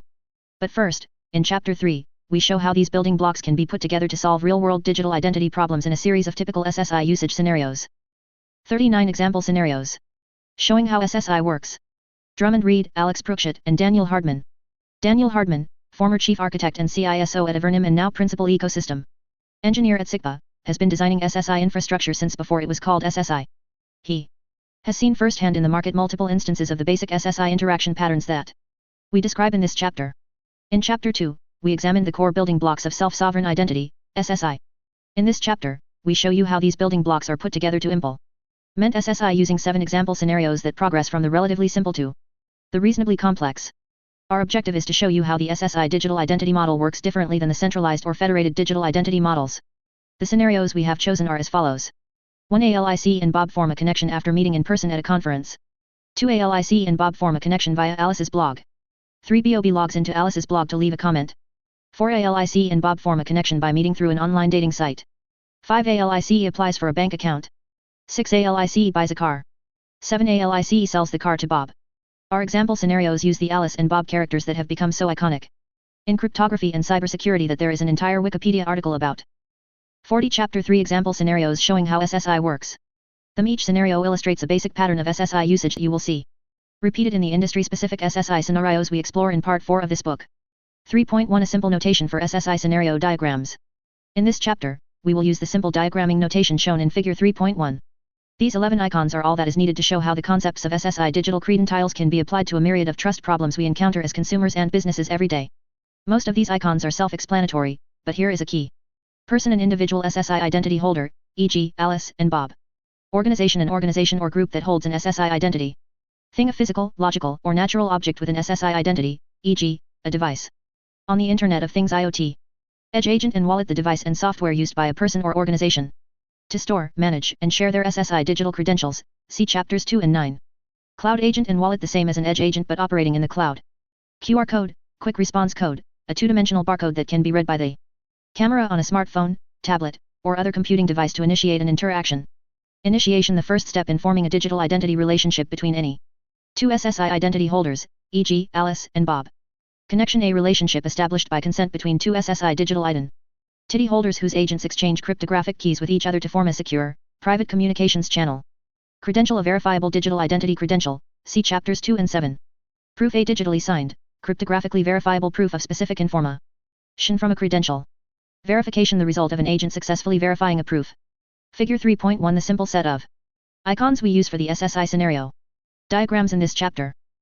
41 Scenario 1, Bob meets Alice at a conference. In all of these scenarios, we also use the 3 fundamental roles issuer, holder, and verifier from the verifiable credentials trust triangle intro. Duchate in Chapter 2, Figure 3.2. 3.2 Scenario 1, Bob meets Alice at a conference. All forms of digital identity exist in the context of a relationship of some kind. In typical enterprise identity and access management, IAM, SCE scenarios, this might be the relationship between an employee in a company, or a consumer in a website. Or, in an IoT context, it might be the relationship between an IoT device and its manufacturer or owner. All of these scenarios are typical client-server relationships, where the identity holder is using client software such as a browser to establish an identity with, register, and authenticate to, login, a server controlled by an enterprise.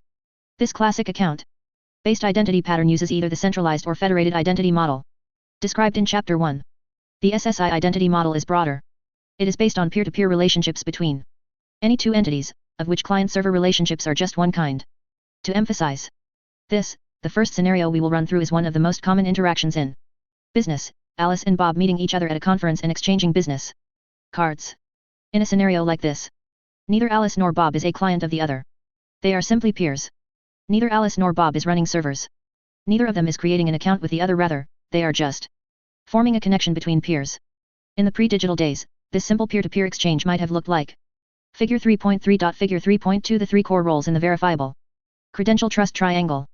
Figure 3.3 The pre-digital ritual of forming a business connection by exchanging business cards. 42 Chapter 3 Example scenarios showing how SSI works. However, at today's business conferences, the connection is often made digitally, using mobile phones and business networks like LinkedIn. So the ceremony now looks more like Figure 3.4. The digital version of this ritual doesn't just eliminate paper, it puts the contact info directly where it is most useful, on your mobile phone. Even better, if the connection is made through a business network like LinkedIn, the connection will persist even if Alice and Bob change jobs, email addresses, or phone numbers.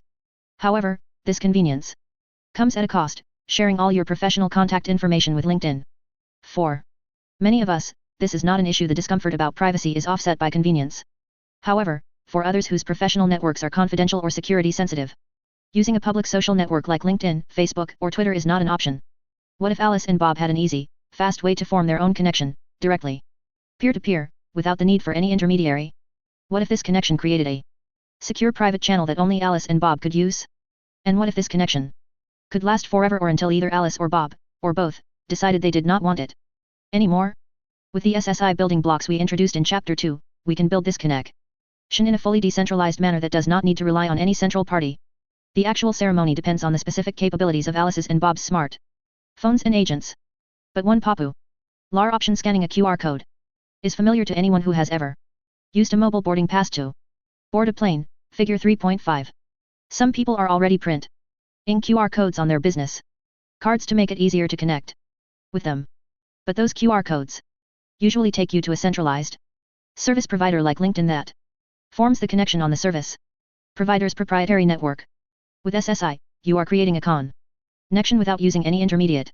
Figure 3.4, the digital ritual of exchanging business card info using mobile phones and LinkedIn. Figure 3.5, forming a new SSI connection can be as easy as scanning a QR code.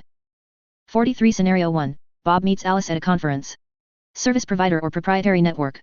Alice and Bob are connecting the wallets and agents on their phones directly, cryptographically, so the connection is entirely private to the two of them. It doesn't matter whether Alice scans Bob's QR code or Bob scans Alice's. Either way, once both Alice and Bob approve it, a direct, private, peer-to-peer SSI connection is created between their two agents, as shown in Figure 3.6. Using SSI to establish connections without intermediaries has deep implications for the future of communication and trust between people. When an intermediary is no longer needed, all of the terms and conditions and limitations imposed by that intermediary disappear. The two peers are free to structure the relationship, establish trust, and negotiate data exchange any way that works best for them, all of which were goals of the early internet. So in many ways, SSI is just helping us re-establish the original decentralized vision of the internet itself. Of course, Figure 3.6 is an oversimplification. It doesn't show the specific hardware and networks being used or the DIDs and DID documents being exchanged. But conceptually, it is an accurate picture of what exists after Alice and Bob have created their connection. What's going on under the hood? For more technically minded readers, the following figure takes this scenario down another level of detail. Feel free to skip this sidebar if you don't need the technical minutiae. Figure 3.6, a simple connection between Alice and Bob, implemented by their respective agents.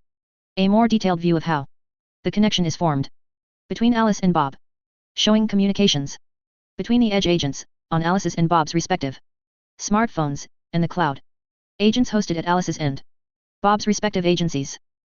44 Chapter 3, example scenarios showing how SSI works. Continued. First, let's explain how Alice and Bob are each provisioned with the edge agents / wall. Let's and cloud agents shown in the figure. They begin by downloading an SSI mobile wallet app, or using one that comes installed on their smartphone. Just as with browsers and email apps, it should not matter whether Alice and Bob both use the same mobile wallet app, as long as their apps support the open standards for SSI interoperability. See Chapter 5. The first time Alice and Bob open their respective mobile wallet apps, their edge agent software should prompt them to set up a cloud agent. This is similar to setting up your smartphone to use a cloud backup service. Different apps will work with different cloud agent service providers called SSI agencies who offer the service of hosting cloud agents. This should take less than a minute and only has to be done once. Once your edge agent is paired with a cloud agent, it should continue to work seamlessly, unless you decide to break the connection and pair with a different cloud agent. Once Alice and Bob have their mobile wallets, edge agents, and cloud agents set up, this is how the scenario proceeds, assuming that it is Alice who produces a QR code for Bob to scan. The scenario works the same way in reverse if Bob produces the QR code. When ALICE produces a QR code, Alice clicks a menu option in her mobile wallet app, edge agent, to cause it to generate a QR code for a new connection called a connection invitation. This request includes information about how Bob's agent can reliably contact her over an encrypted channel. The data in this QR code is not secret and does not need strong security guarantees. The encrypted channel adds those guarantees later in the flow. Before it generates the QR code, Alice's edge agent generates a nonce DOM number used for security and sends it to Alice's cloud agent to notify it to expect a message associated with that nonce. This nonce is included in the QR code, making the QR code unique to Bob. When Alice forms her next connection with Carol, for example, the QR code will be different. Bob uses his mobile wallet app to scan the QR code. As soon as Bob's edge agent recognizes that this is a new connection invitation, it instructs the wallet to generate the following A unique new public/private key pair. See Chapter 6 for more details about the underlying cryptography. A peer did based on this public/private key pair. This peer did is a private, pairwise pseudonymous identifier that will be used to identify Bob's unique connection to Alice in a privacy-preserving way that only the two of them know about. Once the key pair and peer did are saved in Bob's wallet, his edge agent poses a connection request message that includes a did document, the file of metadata that goes with each did. See Chapters 2 and 8. This did document is prepared exclusively for Alice. It includes the new peer did, the corresponding public key, and the private network address of Bob's cloud agent, called a service endpoint because that's how other agents can call Bob's agent to send a message. 45 Scenario 1. Bob meets Alice at a conference. Bob's edge agent sends his connection request message to Bob's cloud agent, with instructions to forward it to Alice's cloud agent via the encrypted channel Alice identified in her connection invitation. 3 Ball is back in Alice's court. Alice's cloud agent receives the message from Bob's agent and pushes it to Alice's edge agent, asking if Alice wants to confirm the connection. Alice's edge agent prompts Alice to confirm the connection. Alice clicks yes, and her edge agent saves Bob's half of the connection information in its wallet. Now Alice's edge agent does the same thing Bob's did, generates a unique new public/private key pair and a peer did known only to Bob. It saves these in her wallet and creates a connection response that is the mirror image of Bob's connection request. It contains Alice's peer did, public key, and service endpoints. For the connection, Alice's edge agent can encrypt this message using the public key from Bob's did document so that only Bob can read it. And it can be sent to the private service endpoint that Bob specified for Alice to use. Best of all, Alice's edge agent can use this message to update the service endpoint and / or keys that Bob originally used for her. This enables the insecure information from the connection invitation to be replaced with new secure information safe from any eavesdropper. Once it is ready, Alice's edge agent sends her connection response to her cloud agent with instructions to forward it to the private service endpoint that Bob's agent gave Alice. 4 Bob's agents take the final step to complete the connection. Bob's cloud agent forwards the connection response to Bob's edge agent, which saves the did document describing Alice's half of the peer did connection information in Bob's wallet. Bob's edge agent notifies Bob that the connection is now complete in both directions. Now Alice and Bob have a permanent, private connection they can use for cryptographically secure communications of any kind. A few more notes about this. No verifiable credentials had to be exchanged for Alice and Bob to begin trusting each other because this connection was formed in person. This doesn't mean some type of credential exchange won't be needed in the future, for example, if they are going to do a high-stakes business deal, but right now, they have sufficient trust. No interactions were needed with a public ledger or blockchain. The whole process took place using peer dids and did documents that were generated and exchanged completely off-chain, good for both privacy and scalability. Public dids registered on a public blockchain are generally only needed for issuers of credentials that anyone needs to be able to verify. The connection is completely private and known only to Alice and Bob. No intermediary service providers were involved except to host cloud agents and deliver encrypted messages. Those cloud agent hosting providers, agencies, only know that there was traffic between two agents. They can't see inside the messages. 46 Chapter 3 Example Scenarios showing how SSI works. 3.3 Scenario 2. Bob meets Alice through her online blog. This scenario also results in Alice and Bob forming a connection. But this time they don't meet in person. Rather, Bob discovers Alice's blog about her state-of-the-art web site design business. Bob likes the content there and decides he'd like to contact Alice about creating a website for him. Alice, being a cutting-edge web designer, has SSI enabled her blog so that it can accept connection requests from visitors who want to connect directly with Alice. To do this, she adds a cloud agent to her blog and connects it to her edge agent. See the following sidebar if you are interested in the details. Because this is Alice's personal blog, this cloud agent acts as another representative of Alice as an individual. It doesn't represent her blog as a separate thing. This illustrates a key principle of SSI. Alice can have as many agents as she wants, on as many devices or web locations as she wants, each of which allows Alice to express her identity and form new relationships in a specific context, in this case, her online presence as a web designer. Note, if she wanted to, Alice could set up her blog to have its own independent SSI identity so that visitors could form connections directly to the blog, instead of to Alice the person. See the following sidebar for more information. Figure 3.7 shows the agents and connections established in this scenario. The number bears indicate the order in which actions are taken, continued. To know who was talking to whom about what. This can be further privacy protected by using onion routing between agents. If either Alice or Bob, or both, changes their cloud agent, the connection moves with them. Their respective agents just send the other an update to their connection information with the new private cloud agent address at the new agency. This connection invitation flow can work anywhere. It does not require a established secure channel, nor does the recipient of an invitation need to know anything about SSI, DIDs, or mobile wallets. So it is one way SSI can grow virally without any centralized company or network pushing it. Figure 3.7 The scenario of Bob meeting Alice by first reading her blog and then deciding to request a connection with her by scanning a QR code on her blog. 47 Scenario 2 Bob meets Alice through her online blog. The scenario begins with Bob deciding to request a connection via Alice's blog. 1 Bob uses his Edge agent to scan the QR code for the connection invitation. This QR code is configured by the SSI plugin that Alice installed for her blog. See the following sidebar for details. 2 Bob's Edge agent app prompts him to accept the connection invitation. When Bob presses yes, his Edge agent generates the key pair did, and did document for the connection request message as described in the preceding sidebar and sends it to Bob's cloud agent to forward it to Alice's cloud agent to forward to Alice's Edge agent. 3 ALICE receives the connection request and approves it. The rest of this scenario proceeds as in the preceding one. Alice's Edge agent generates her key pair did, and did document for the connection response message, which is then sent back via the cloud agents to Bob's Edge agent, where it is stored to complete the connection. Note that, as with scenario 1, this scenario does not require any exchange of verifiable credentials. If Alice is willing to accept connection requests from readers of her blog, her agent does not need to ask for any further identity information. But this also exposes Alice to receiving spam connection requests. To guard against these, Alice's Edge agent can require proofs of one or more common verifiable credentials that Alice trusts. This is described further in scenario 4. What's going on under the hood? Alice hosts her blog on WordPress, so we'll assume WordPress has an SSI plugin. Such a WordPress plugin is under development as this book is being written. When Alice installs this plugin, it shows her a QR code needed to set up her cloud agent.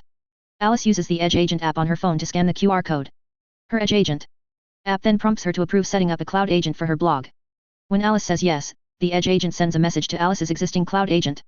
The figure in the previous sidebar, requesting A, to provision the new blog cloud agent, and B, to form a connection between it and Alice's Edge agent. When finished, Alice's existing cloud agent sends a connection response to Alice's Edge agent with the did and did document containing the private network address and public key for encrypted communications with her new blog cloud agent. Now Alice's blog has a new feature, the ability to display a unique QR code to any reader who wants to request a new connection with Alice. Note that this process works the same way for any SSI-enabled online resource that Alice might want to have an agent for, her LinkedIn page, her Facebook page, a web site she has designed, even the signature on her emails. It can also work for anything offline for which Alice wants to set up an agent, such as her business card or the placard for one of her paintings hanging in a local gallery. What if Alice wants her blog to have its own set of connections? 48 Chapter 3 Example Scenarios showing how SSI works. 3.4 Scenario 3 Bob logs into Alice's blog to leave a comment. Once Bob has a connection with Alice, Bob can use that connection to authenticate himself to Alice at any time. For example, if Bob later returns to Alice's blog and wants to leave a comment, Bob does not need to create an account with Alice's blog. His connection is the account. So no TONLY Bob not need to create a new username and password for Alice's blog, he'll never have to remember them. Of the headline features of SSI, see the complete roster of major SSI features and benefits in Chapter 4. It works the same way for any SSI-enabled website or application. Figure 3.8 shows the basic sequence. 1 Alice's blog generates a QR code. Just as in Scenario 2, the first step is for Alice's blog to generate a QR code for a reader to scan if they need to authenticate, e.g. leave a comment or do anything else that requires authorization. This time, when Bob scans the QR code, his Edge agent recognizes that Bob already has a connection with Alice. So Bob's Edge agent asks Bob to confirm that he wants to authenticate, or, if Bob has told his Edge agent to skip those kinds of confirmations, his Edge agent will just proceed. 2 Bob's Edge agent generates, signs, and sends a proof. This proof is signed with the private key in Bob's mobile wallet for this private did connection only. The proof is then sent to his cloud agent to forward to the cloud agent for Alice's blog. Continued. In the scenario we just described, we assumed Alice wants her blog to act as another of her personal agents.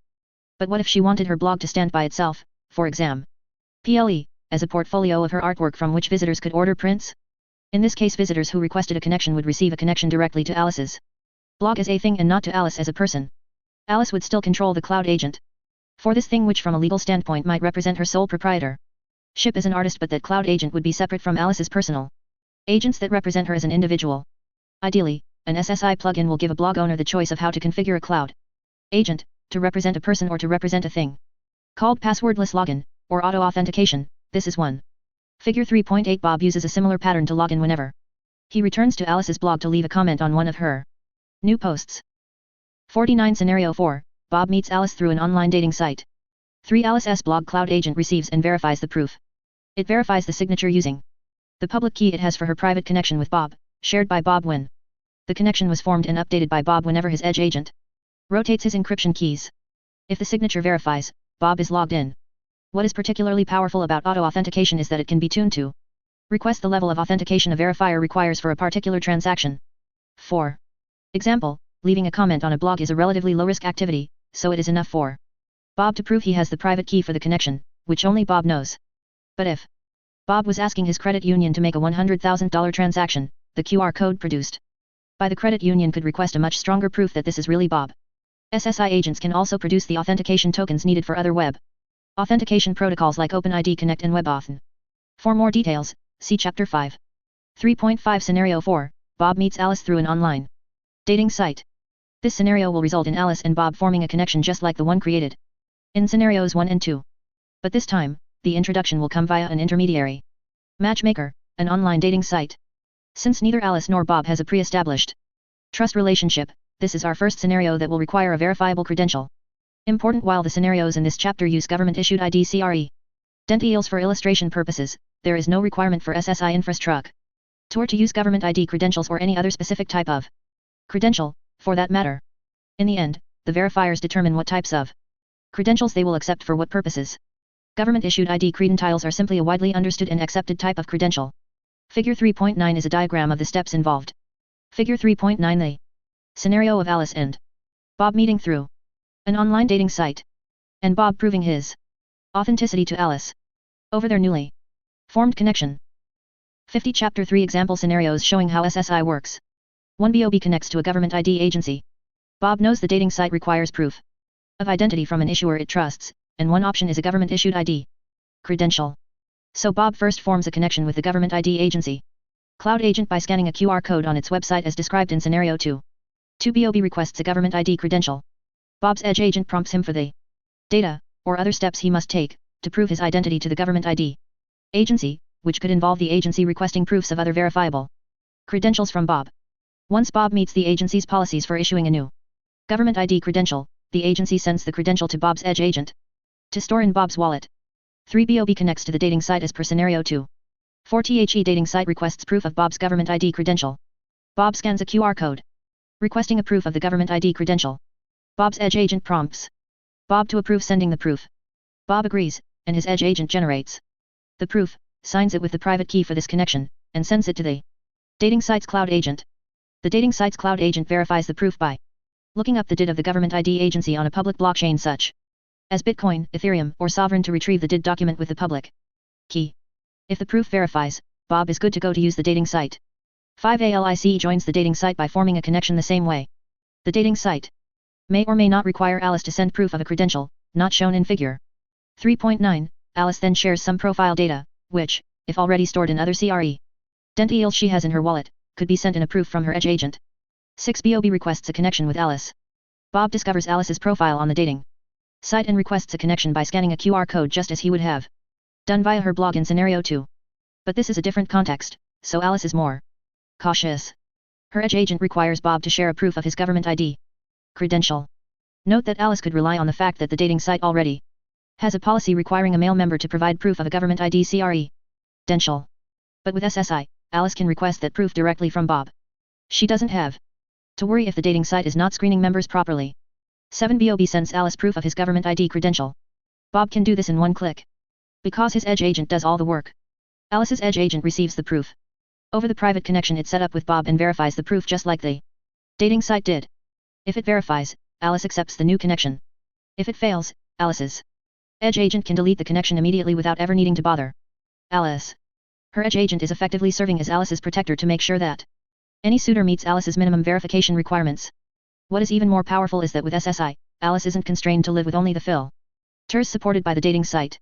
Alice can request whatever proofs she wants from her suitors, and her suitors must supply those proofs before they ever even get to knock. 51 Scenario 5, Alice applies for a new bank account on Alice's door, so to speak. This could significantly change the online dating ecosystem in a way that increases trust for everyone involved. 3.6 Scenario 5, Alice applies for a new bank account. The next scenario is such a clear business case for the value of verifiable credentials that in October 2018, 4 companies collaborated to demonstrate how it works in a video called Job Creds. The video shows how Alice first obtains a government ID credential from a driving licensing agency and then an employment credential from her employer, IBM, to finally apply for a bank account. Figure 3.10 shows the complete set of connections and interactions. Figure 3.10 The set of proofs Alice is asked to provide in order to be issued the credentials she needs, a government ID and proof of employment, to qualify for a bank account. 1 Alice connects with the government ID agency, which requests proof of her identity. This assumes Alice already has a mobile wallet and some credentials the government ID agency will accept, such as a utility account or a student ID. 2 Alice receives her government ID credential. Once the government ID agency has verified Alice's proofs and validated that they satisfy the government's policies for issuing an ID credential, the credential is issued to Alice's edge agent.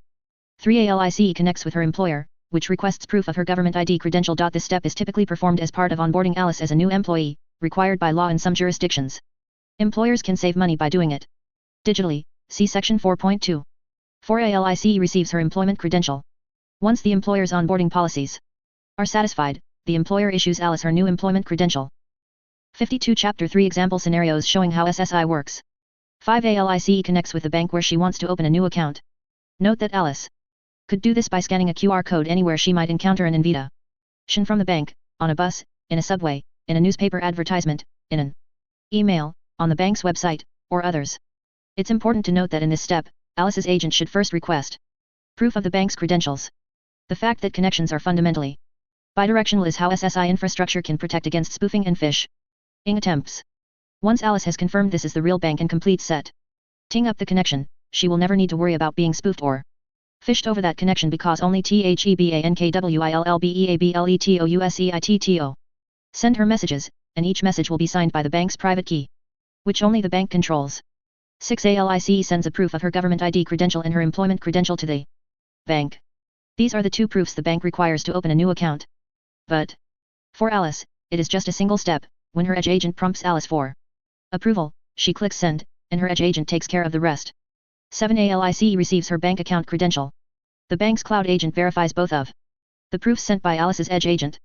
If they verify, it completes the all-digital process of provisioning a new account and sends Alice her new bank account credential. Now Alice has a new bank account, and the bank has a new customer. From the point at which Alice has her government ID and employment credentials, this process of onboarding a new bank customer, which normally requires an in-person visit and several person-hours of time, can be performed entirely digitally in under a minute. And the result is more secure than the equivalent offline process, because all the credentials can be immediately verified using strong cryptography instead of bank employees trying to verify paper or plastic credentials that are orders of magnitude easier to fake. 3.7 Scenario 6, Alice buys a car. Armed with her new credentials, Alice can now simplify and automate many other kinds of transactions, to the benefit of both herself and the businesses and agencies she interacts with. Figure 3.11 shows the process of Alice buying a new car. In this scenario, we'll assume the following. Alice already has connections with her bank, auto dealer, and licensing agency. She has picked out the car and negotiated the price with the auto dealer. She has qualified for a car loan from her bank. Here are the steps Alice takes. 1 Alice proves her identity to her bank to request a loan. Because this is a major purchase, the bank requests one or more other credentials, such as her government ID, to make sure it is really Alice asking for the loan. 53 Scenario 6, Alice buys a car. Figure 3.11 Alice buys and registers a car entirely using digital connections and credentials. In the final step, Alice proves her ownership of the car to unlock and drive it away. 2 Alice receives a loan credential and payment authorization credential from her bank. Alice can use the loan credential to prove she has been authorized to receive the loan. She can use the payment authorization credential to pay the auto dealer. 3 Alice completes the purchase of the car from the auto dealer. Alice sends proof of her payment authorization credential to the auto dealer, which arranges for payment, although not shown in figure 3.11. This process could also use an SSI connection between the auto dealer and Alice's bank. 4 Alice receives her purchase receipt credential from the auto dealer. This is an example of a digital receipt delivered in the form of a verifiable credential, a powerful new tool for both consumers and merchants everywhere. See Chapter 4. 5 Alice applies to the licensing agency to register her new car. Alice presents a proof of her purchase receipt credential for the car and a proof of her loan credential from her bank. Between them, they contain all the information including the vehicle identification number, VIN, that the licensing agency needs to issue Alice. A vehicle registration credential for the car that includes a lien to Alice's bank. 6. ALICE receives her vehicle registration credential. This goes straight into her digital wallet along with all her other credentials. 7. ALICE forms a connection with her new car. This is an example of Alice connecting with a thing, as in the Internet of Things, instead of a person or an organization. It works just like our earlier examples, except in this case, Alice scans a QR code on the car, for example, on a window sticker or the car's digital display. 8. ALICE proves her ownership of the car. The QR code requests proof of a vehicle registration credential, not just for any car, but for that car, with that specific VIN. That is exactly what Alice was issued by the licensing authority, so Alice is edge. 54. Chapter 3 Example Scenarios showing how SSI works. Agent sends it to the car's edge agent, operating as part of the car's onboard computer. Once the car's edge agent verifies the proof, the car unlocks, and Alice can drive it away. Although that final step might seem like a scene from a sci-fi movie, it is very real. In March 2018, one of the authors of this book gave a demonstration to the R&D division of the U.S. Department of Homeland Security of unlocking a car using a verifiable credential. As we move toward all-electric cars, onboard computers, and autonomous vehicles, the key to your car of the future could well be a verifiable credential on your smartphone. This would also make it easy to delegate car keys to family members, friends, etc. without having to make physical copies. And these digital keys can even be time or usage restricted. A child could be given a key to take the car for a trip to the movies but not to drive outside of town.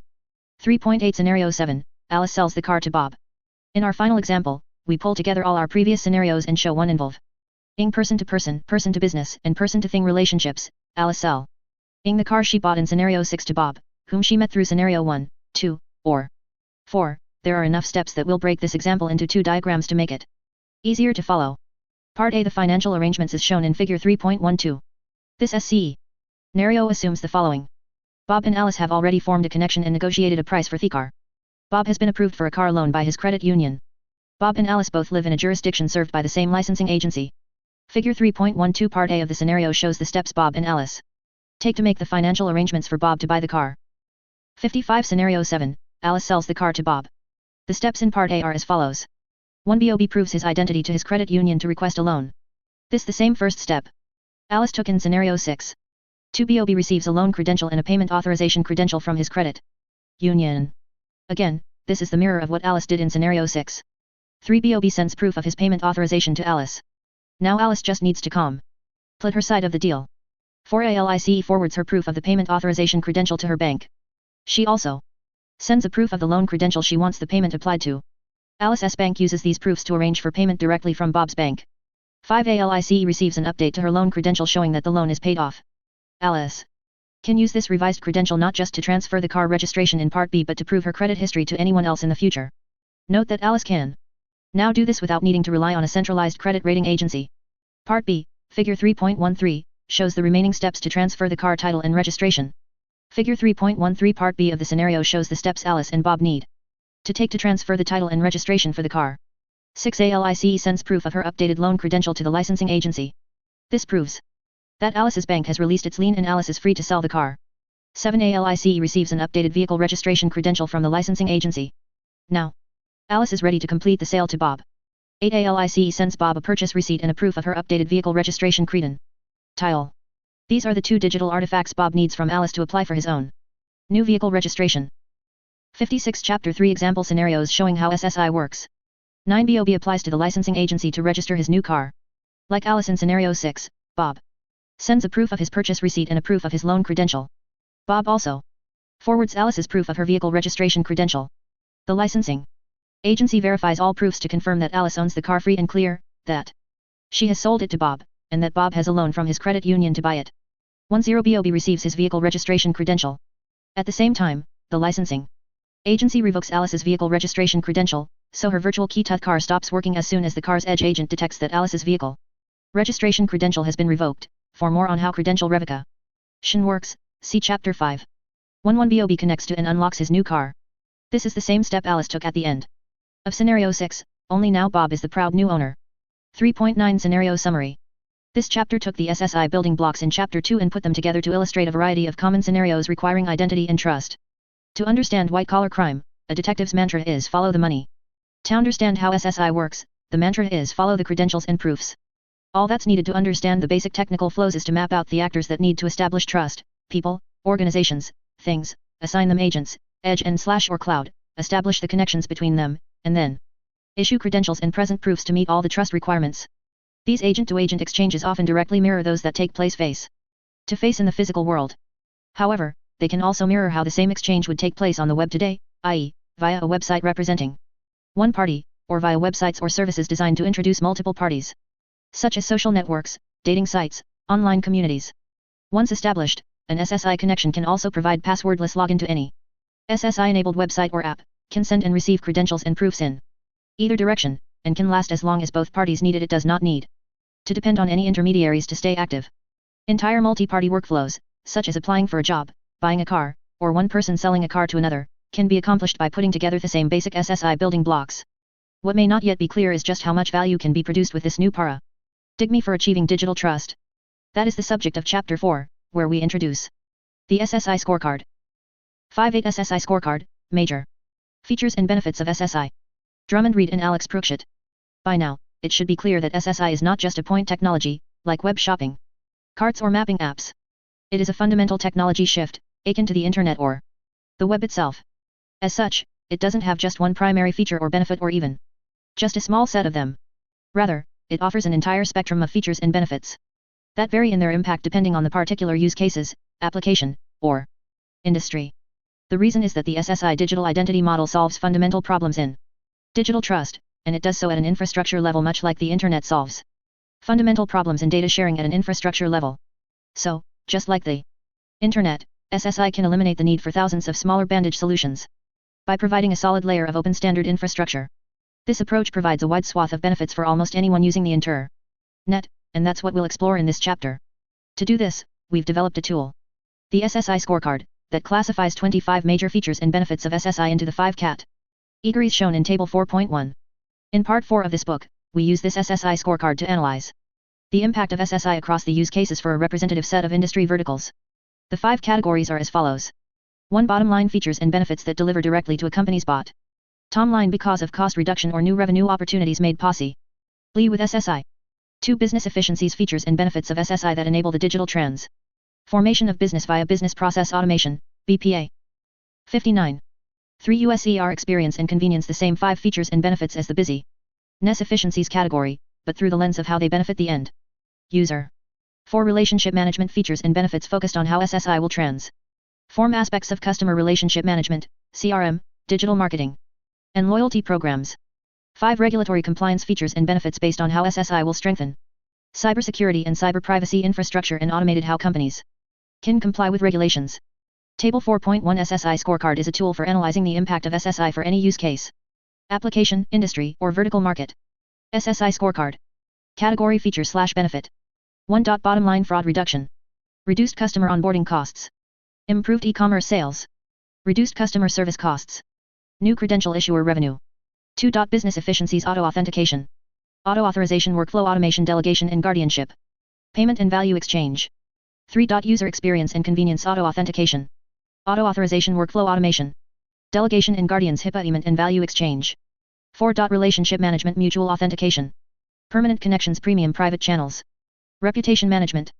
Loyalty and rewards programs. 60 Chapter 4 SSI scorecard, major features and benefits of SSI. 4.1 Feature/benefit Category 1, bottom line. This category represents the easiest sale in business, features and benefits that deliver directly to a company's bottom line, that is, they either make a company more money or save it money quickly. Following are 5 ways SSI can do this. 4.1.1 Fraud reduction. The first and fastest way SSI can help the bottom line is by reducing fraud. Javelin Strategy reported that in 2016, 15.4 million consumers were victims of identity theft or fraud, costing a total of $16 billion in losses. Javelin also reported that new account fraud criminals opening up new accounts under victims' names increased from $3 billion in 2017 to $3.4 billion in 2018. Although the potential savings from fraud reduction vary by industry segment, it is one of the largest potential sources of savings for some industries. For example, the National Healthcare Anti-Fraud Association estimates that in 2017, healthcare fraud cost the United States about $68 billion annually, about 3% of the nation's $2.26 trillion on in healthcare spending. Bottom line, even if fraud reduction were the only benefit of SSI, it would warrant a massive investment by businesses and governments worldwide. Indeed, fraud reduction is one of the primer why reasons the global CR edit an ion industry is embracing SSI as its first significant use of blockchain technology by introducing the member pass digital credential as a standard way for any credit union member to prove their identity. 4.1.2 Reduced customer onboarding costs.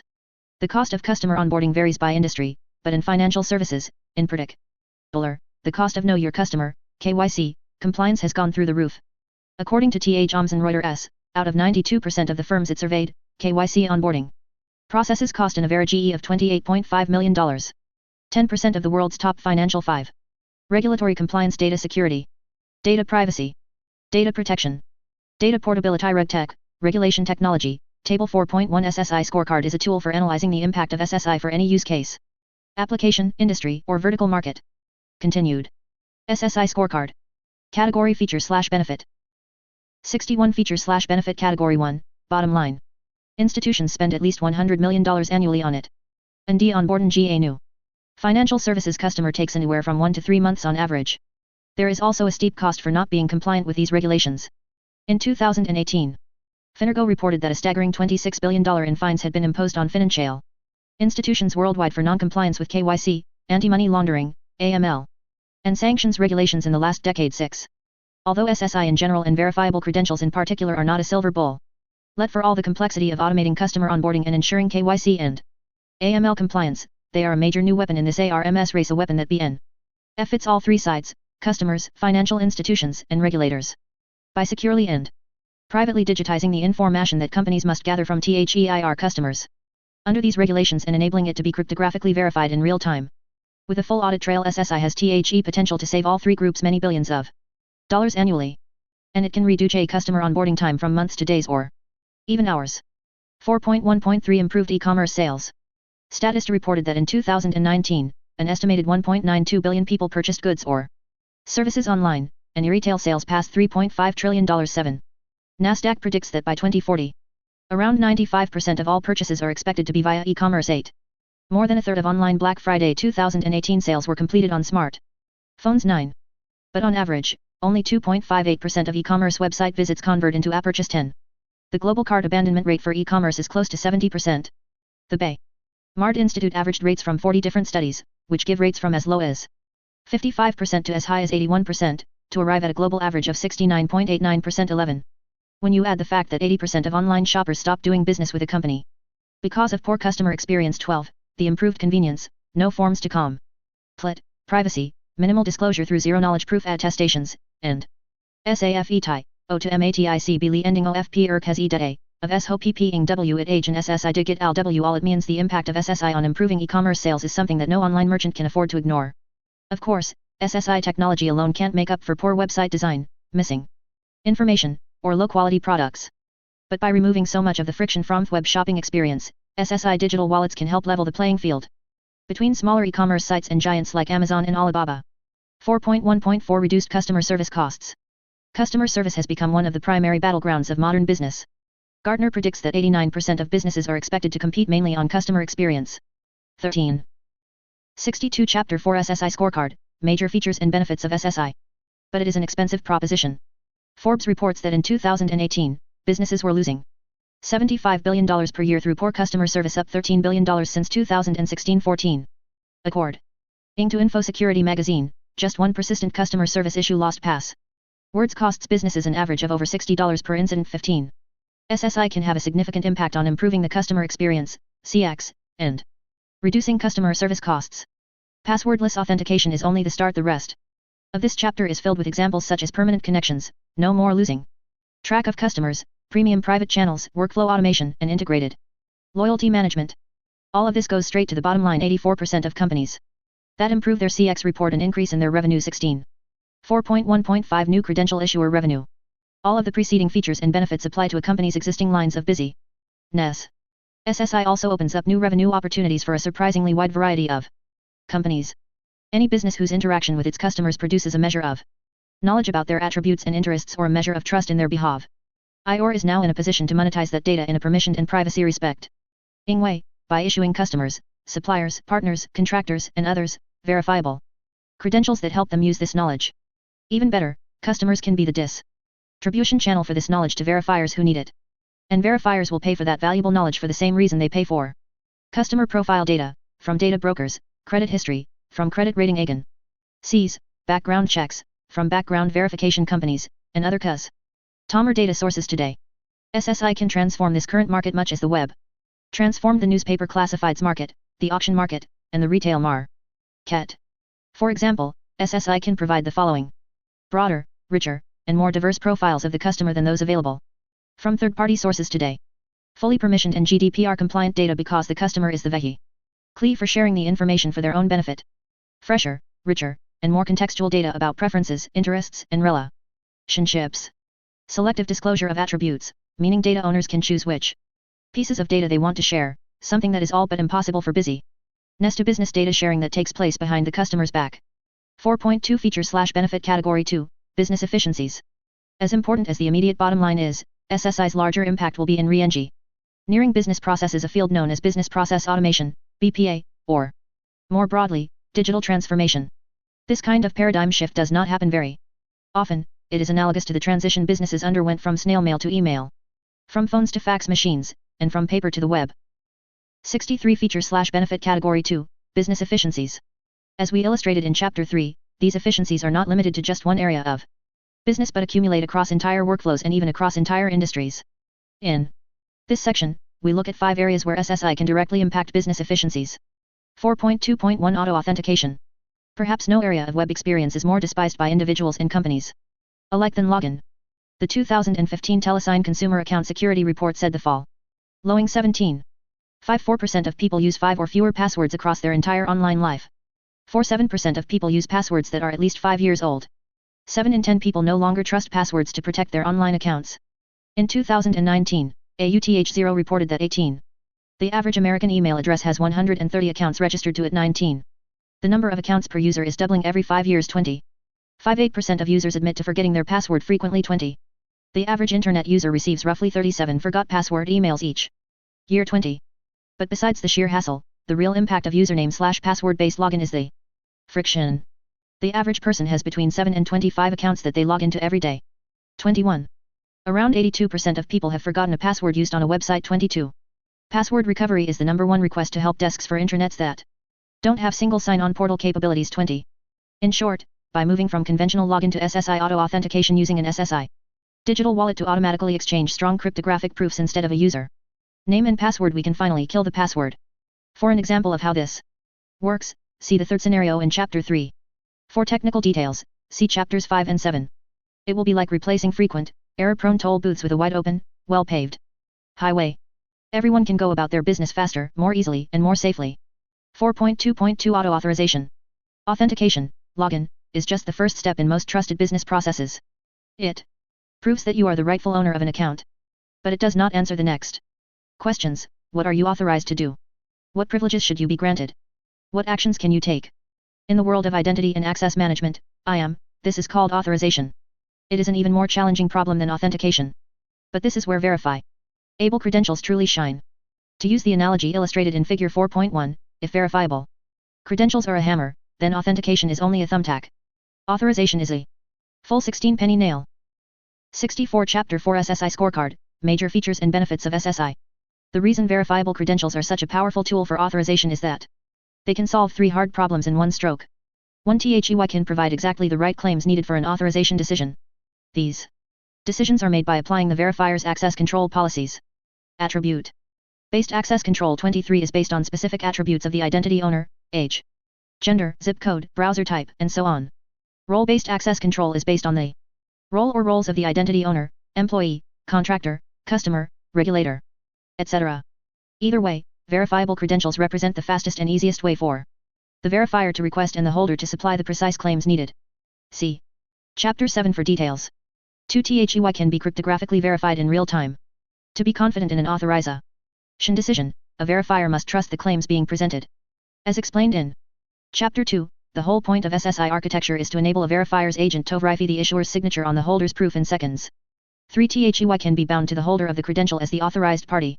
One of the Greatest sources of fraud is stolen usernames/passwords. They have grown into a $6 billion annual market precisely because they are not verifiable. 24.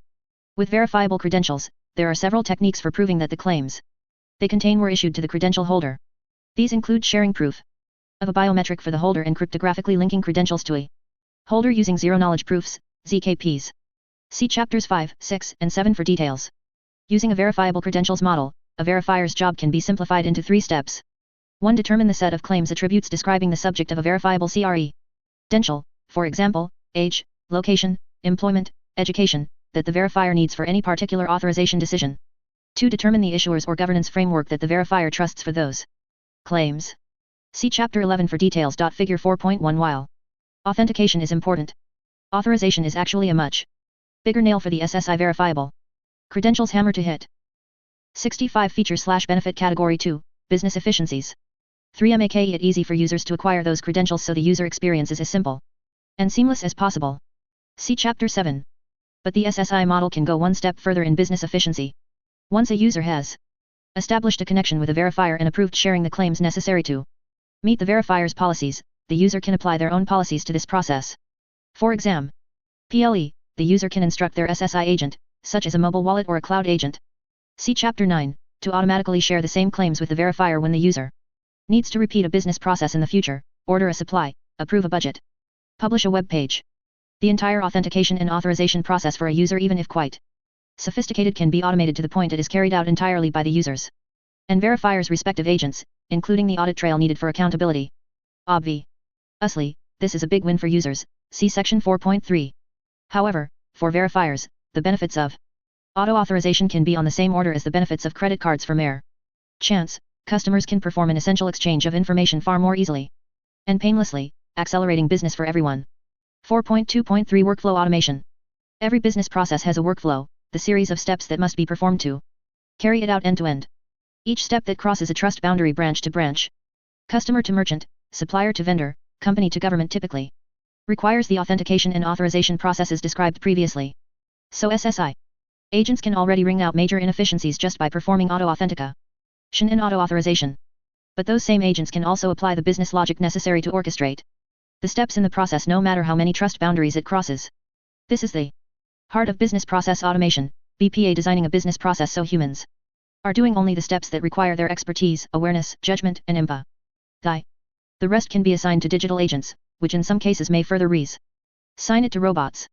Besides enacting the trust infrastructure necessary to do this work safely, SSI agents are ideal for BPA because they can literally follow a script, in this case JavaScript, or a similar programming language that instructs them to apply each step in the flow of a business process. Agents can be pre-programmed with such scripts, or they can download them dynamically via SSI connections with orchestration. Agents whose job it is to maintain a library of the current scripts required for a specific business process. SSI is a significant leap forward in BPA because process improvements no longer need to be limited to a single company or a single supply chain. Like the internet and the web, SSI enables BPA workflows to be carried out across any set of trust-bound IES, according to any set of policies, governance framework. See chapter 11, agreed to by the participants. It is truly worldwide BPA. 66 Chapter 4 SSI Scorecard, Major Features and Benefits of SSI. 4.2.4 Delegation and Guardianship. Digital agents can be given instructions and assigned responsibilities via program code. But most business processes require specific human workers to perform specific functions or make specific decisions as part of the process. How are those humans assigned those responsibilities? This is the job of a subclass of verifiable credentials called delegation credentials. They are how a holder can prove that they have the authority to carry out a specific task or make a specific decision as part of a business process. The following are some common examples in a corporate context. Employees can be given a delegation credential to send tweets from the company's Twitter account or post new articles to the company's blog. Drivers can be given a delegation credential to pick up and deliver goods on behalf of the company. Officers can be given specific delegation credentials authorizing them to execute specific types of contracts on behalf of the company, HR officers to sign an employment contract, procurement officers to sign a purchase order, CFOs to execute a bank order, and so on. Board members can be given delegation credentials to execute electronic board votes that do not require them to be physically present for a meeting. There are countless more examples from every context that needs to carry out business processes: governments, schools, non-profits, churches, even households. For example, parents could use delegation credentials to specify how much screen time their children are allowed or what kinds of foods they are permitted to buy for lunch at school. The parental example brings up another case, taking responsibility for an individual who is not in a position to wield SSI technology on their own. There are many examples besides babies or young children, the elderly, individuals with disabilities, refugees and displaced peoples, and individuals without mobile phones or internet access. To enjoy the same rights to self-sovereign identity as everyone else, these individuals need digital guardians, individuals or organizations who can operate SSI agents and wallets on their behalf. This form of complete delegation is carried out using a guardianship credential. It acts much like the digital equivalent of a guardianship order from a court, and may be authorized by such an order once court systems begin officially recognizing verifiable credentials. It enables the guardian to set up and operate an SSI agent and wallet on behalf of the dependent and, when necessary, prove that they are acting in the capacity of a guardian. This extends the benefits of SSI to any person regardless of physical, mental, or financial capacity. Note: official legal recognition of verifiable credentials for guardianship of dementia patients is already being explored in the province of Ontario, Can. Ada. 67 Feature/Benefit Category 2, Business Efficiencies. 4.2.5 Payment and Value Exchange. Mention the phrase digital wallet, and the first thought that comes to many people's minds is payments, because that's the primary task for which we use our physical wall. Let's today, figure 4.2. If digital wallets are the core metaphor for SSI, people will expect them to be used for payment in addition to identity. Figure 4.2. Digital wallets are the core metaphor for SSI, so it feels natural that they would be applied to payments. Indeed, since SSI digital wallets incorporate everything necessary for the trusted exchange of digital information, DIDs, private connections, private keys, agent end points, extending them to the safe exchange of digital payments is very natural. The good news is, from the standpoint of SSI agents, payments are just another type of workflow. SSI wallets can be designed to work with any type of currency, including crypto currencies, as well as with any type of payment system or network, including credit/debit card networks. With digital wallets and verifiable credentials, payment can be integrated directly into workflows that require KYC and AML, as discussed earlier. Even better news, payments are just one type of value exchange that can be automated using SSI. The term payment usually means a specific type of currency, fiat currencies like dollars, pounds, euros, and yen, or cryptocurrencies like Bitcoin and Ether. However, there are many additional means of value storage and exchange: points, airline miles, coupons, and other loyalty programs. And SSI digital wallets and agents can be used for all of them as fast as these value exchange systems can be translated to verifiable credentials and agent-to-agent protocols. See section 4.4.5. This, in turn, means payments can be integrated into almost any business process workflow at almost any level of assurance and regulatory compliance. Payment automation is the frosting on the SSI-enabled BPA cake. 10 o'clock. 68 Chapter 4 SSI Scorecard, Major Features and Benefits of SSI. 4.3 Feature/Benefit Category 3, User Experience and Convenience.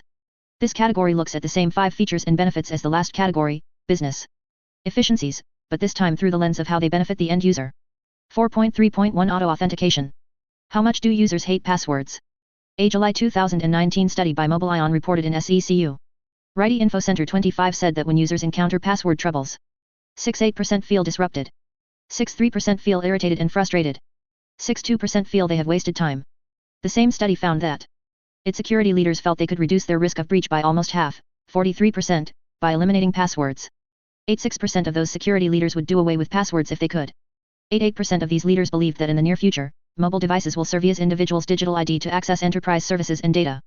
In February 2019, user-centric biometric authentication leader Veridium published a study of more than 1,000 US adults who have experience with biometrics, such as Apple's Touch ID or Face ID, that found 70% wanted to expand their use into everyday login. 26. Speed, 35%, security, 31%, and not having to remember passwords, 33%, were cited as the primary incentives. On May 1, 2018, Microsoft announced in a blog post that it was building a world without passwords. 27. Nobody likes passwords. They are inconvenient, insecure, and expensive. In fact, we dislike them so much that we've been busy at work trying to create a world without them. A world without passwords. This is why Microsoft has been a major supporter of DIDs, the Decentralized Identity. ERS at the core of SSI, and is building DID-based passwordless authentication into multiple products. In short, the age of the password is about to pass, and for users everywhere it could not come fast enough. There will be rejoicing in the streets. 4.3.2 Auto Authorization. If passwordless auto authentication replaces the login screen, auto authorization will replace many, but not all, web forms. Can you hear more rejoicing? Here are some realities about online forms. 81% of people have abandoned a form after beginning to fill it out. 28. 69 Feature/Benefit Category 3, user experience and convenience. 29% of people cite security reasons as one of their main concerns when completing online forms. 29. More than 67% of site visitors will abandon a form forever if they encounter any complications, only 20% will follow up with the company in some way. 29. 23% of people will not fill out a checkout form if the company requires them to create a user account. 29. Better checkout design can reduce form abandonment by as much as 35%, which translates into nearly $260 billion in recovered orders. 29. When you stop to think about it, SSI auto-authorization solves almost every typical complaint about online forms. There is no typing. All the information being requested by the verifier is transferred from claims to your digital wallet. And even if new self-attested data is requested, your agent can capture it for you so you'll never have to type it again. Your connection is your account. The whole idea of click here to automatically create an account with this form data goes away. You automatically have an account anywhere you have a connection. Data verification is built in. The main point of verifiable credentials is that the issuer has already vetted the claims data. Security is built in. All proofs and data sent by your SSI agent automatically use your encrypted private connection with the verifier. Privacy and selective disclosure are built in. First, verifiers can now ask only for the minimum information they need, reducing their potential liability. Second, the proof your agent sends can be read only by the verifier. If the verifier needs a copy of the underlying data, e.g., asks you to share your actual birth date, instead of just proving you are over 18, your agent should be able to automatically warn you if that data will not be covered by a satisfactory privacy policy or governance framework. Auditing is built in. Your agent can automatically track all the information you share without requiring you to share that history with anyone else. In addition, verifiable credentials let you prove many more things about yourself as an individual, a student, an employee, a volunteer, or in any other role you play then. You could prove via any web form today. With auto-authorization, your ability to perform tasks online comes much closer to your ability to perform those same tasks in the real world, i.e., using your physical wallet, paper credentials, and face-to-face verification, but orders of magnitude faster. 4.3.3 Workflow automation. From the standpoint of the end user, SSI has the potential to reduce workflow steps that currently can take hours or days to as little as pressing a few buttons on a smart phone. One such scenario, selling a car and transferring the title and registration from one owner to another, was described in detail in Chapter 370. Chapter 4 SSI Scorecard, Major Features and Benefits of SSI. Many more of these scenarios are covered in Part 4, where we examine the impact of SSI across different industries and vertical markets. You will see the same patterns repeated over and over, a business process carried out, step by step, by employees, contractors, suppliers, regulators, and other participants exchanging verifiable credentials or digitally signed messages authorized by these credentials, between their agents and wallets. For every step, all of the following are performed automatically for the user. 1. Authentication that the user is the correct party. 2. Authorization that the user has the authority. 3. Verification that the step is being performed in the right sequence of the business process, and its preconditions have been met. 4. Validation that the claims or messages meet the requirements of the business process. 5. Routing of the credential or message produced to the next agent or agents needed in the process. 6. Logging of the action taken to provide a full digitally signed audit trail, or even automated reporting to regulators. See Section 4.5.5. Perhaps the ultimate example of consumers experiencing the convenience of SSI-enabled workflow automation is the perennial change of address problem. An individual is moving house and needs to inform dozens if not hundreds of agencies, suppliers, and contacts about the new address. Despite the advent of the internet and the web, this is still an excruciatingly labor-intensive process for the individual. The main reason? Account takeover. A fraudulent change of address is the first step in hijacking a bank account, credit card account, company account, or other valuable account to steal from it, or use that account to steal from others. So companies need to add extra hoops for you to jump through to ensure that it's really you requesting a change of address. With SSI and verifiable credentials, a change of address can be performed in 3 easy steps. 1. Obtain a verifiable credential of your new address from a widely trusted issuer. 2. Send a proof of that credential over all your connections who need to know your new address. 3. EACH of their back-end systems can verify the proof and update their systems with your new address with high confidence that it is valid. Voila! Tens of hours of human labor and hundreds of dollars in business savings for every single change of address notification. Given that in America alone, an average of 35 million people move house every year, this alone adds up to hundreds of millions of person hours and hundreds of billions of dollars in savings every year. 4.3.4 Delegation and Guardianship. As we described earlier, delegation credentials enable much of this workflow automation magic. Fortunately, the process of obtaining, or assigning, delegation credentials is just another workflow. The delegator first establishes a connection with the delegate, or vice versa, and then issues a credential granting the necessary authorizations. 71 Feature/Benefit Category 3, User Experience and Convenience. ASWECOVERINMORETECHNICALDETAILINPART2, DELEGATIONCREDENTIALSCANBE. Revised or revoked as conditions and positions change, with both the requirements and the current status being maintained by orchestration agents. All of this can be set forth in one or more governance frameworks that define the legal and business rules applying to the entire business process, whether it is taking place entirely inside one company, across a supply chain, across an entire industry, or in a wide open process such as international shipping that crosses multiple industries and government jurisdictions.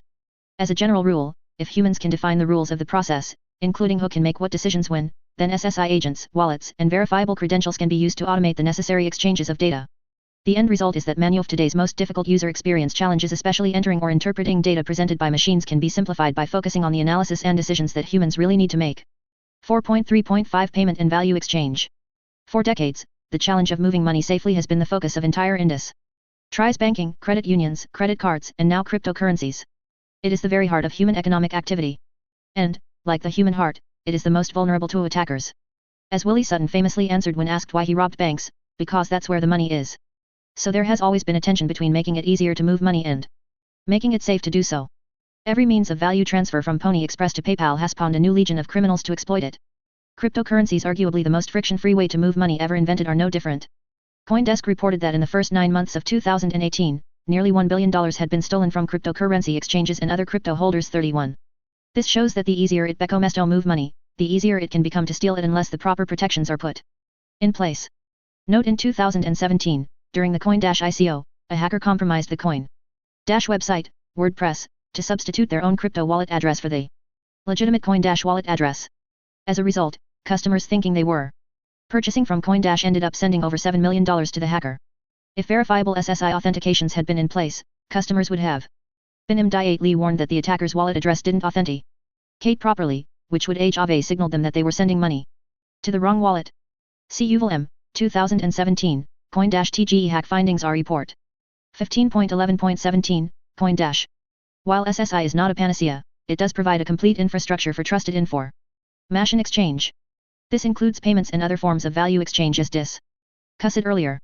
With all of the protections that SSI digital agents, wallets, connections, and verifiable credentials provide, SSI could be the infrastructure that finally from 72 Chapter 4 SSI Scorecard, Major Features and Benefits of SSI. The perspective of end-user experience makes digital payments one-click easy and secure at the same time.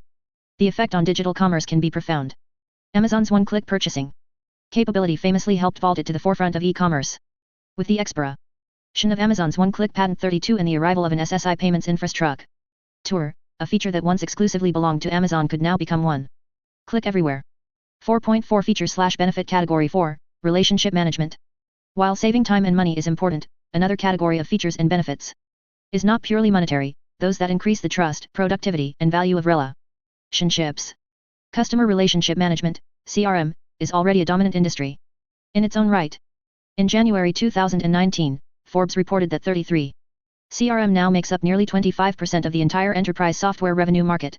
Worldwide spending on CRM software grew 15.6% to reach $48.2 billion in 2018. Salesforce is the leader, with 19.5% of the CRM market, followed by SAP at 8.3%. The impact of SSI on CRM has long been anticipated by a movement known as Vendor Relationship Management, VRM.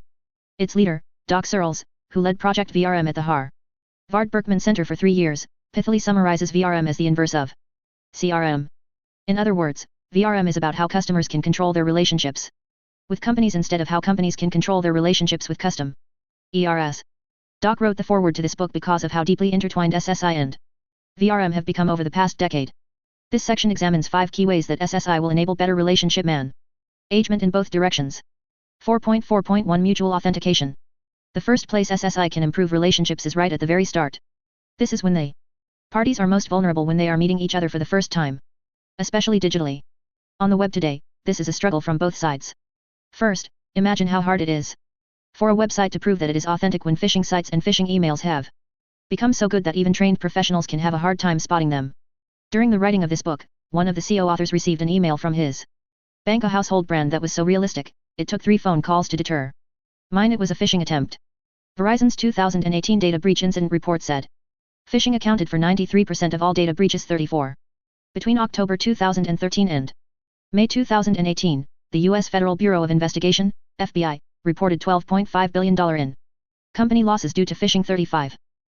73 Feature/benefit Category 4, Relationship Management. Now turn the tables and think about how hard it is for you, the end user, to prove to a website that anything about yourself is authentic. Most of us have a hard time even proving we are human. How many of us have tripped up over something like figure 4.3? If it's that hard to prove you are even human, imagine how hard it is to prove these. You are over or under a certain age. You live in a certain place. You have a certain degree. You have a certain job. You have a certain income. Generally, these tasks are impossible over the internet without first proving your real world identity to the website, somehow, and then having the website independently verify information about you from some authoritative source, like a credit rating agency, or worse, a data broker that may or may not have accurate information about you, let alone permission from you to share it. This problem has become acute in both directions, and SSI can solve it in both directions. The beauty of SSI auto-authentication, see the earlier sections, is that your agent can share verifiable credentials with a website, and the website's agent can share verifiable credentials with you. Both agents can automatically verify the credentials on behalf of their owners to make sure they meet their respective policies. If so, the relationship can proceed without a hitch. If either agent spots a problem, it can immediately flag its owner or simply deny the connection, so its owner is never bothered. This is how all our digital relationships should work, mutual auto-authentication on both sides that will put phishers permanently out to sea. 4.4.2 Permanent Connections.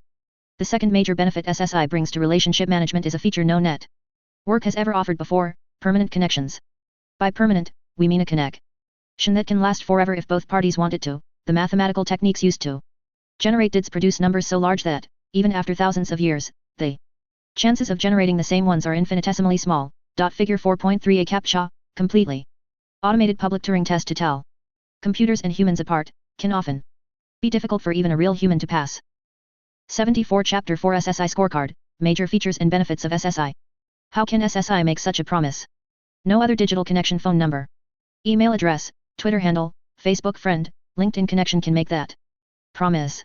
The reason is that they all depend on some form of intermediary service provider for the connection to keep working. And no intermediary service provider can promise to always be in business and always maintain your connections no matter what you do or what your connections do. Most of them promise you the exact opposite: they can terminate your service at any time, for any reason. Just read your terms of service. With SSI and the decentralized networks that make it work, there is no intermediary service provider. Your connections belong to you. You and the other party are the only ones who can terminate a connection because one or both of you want to end the relationship.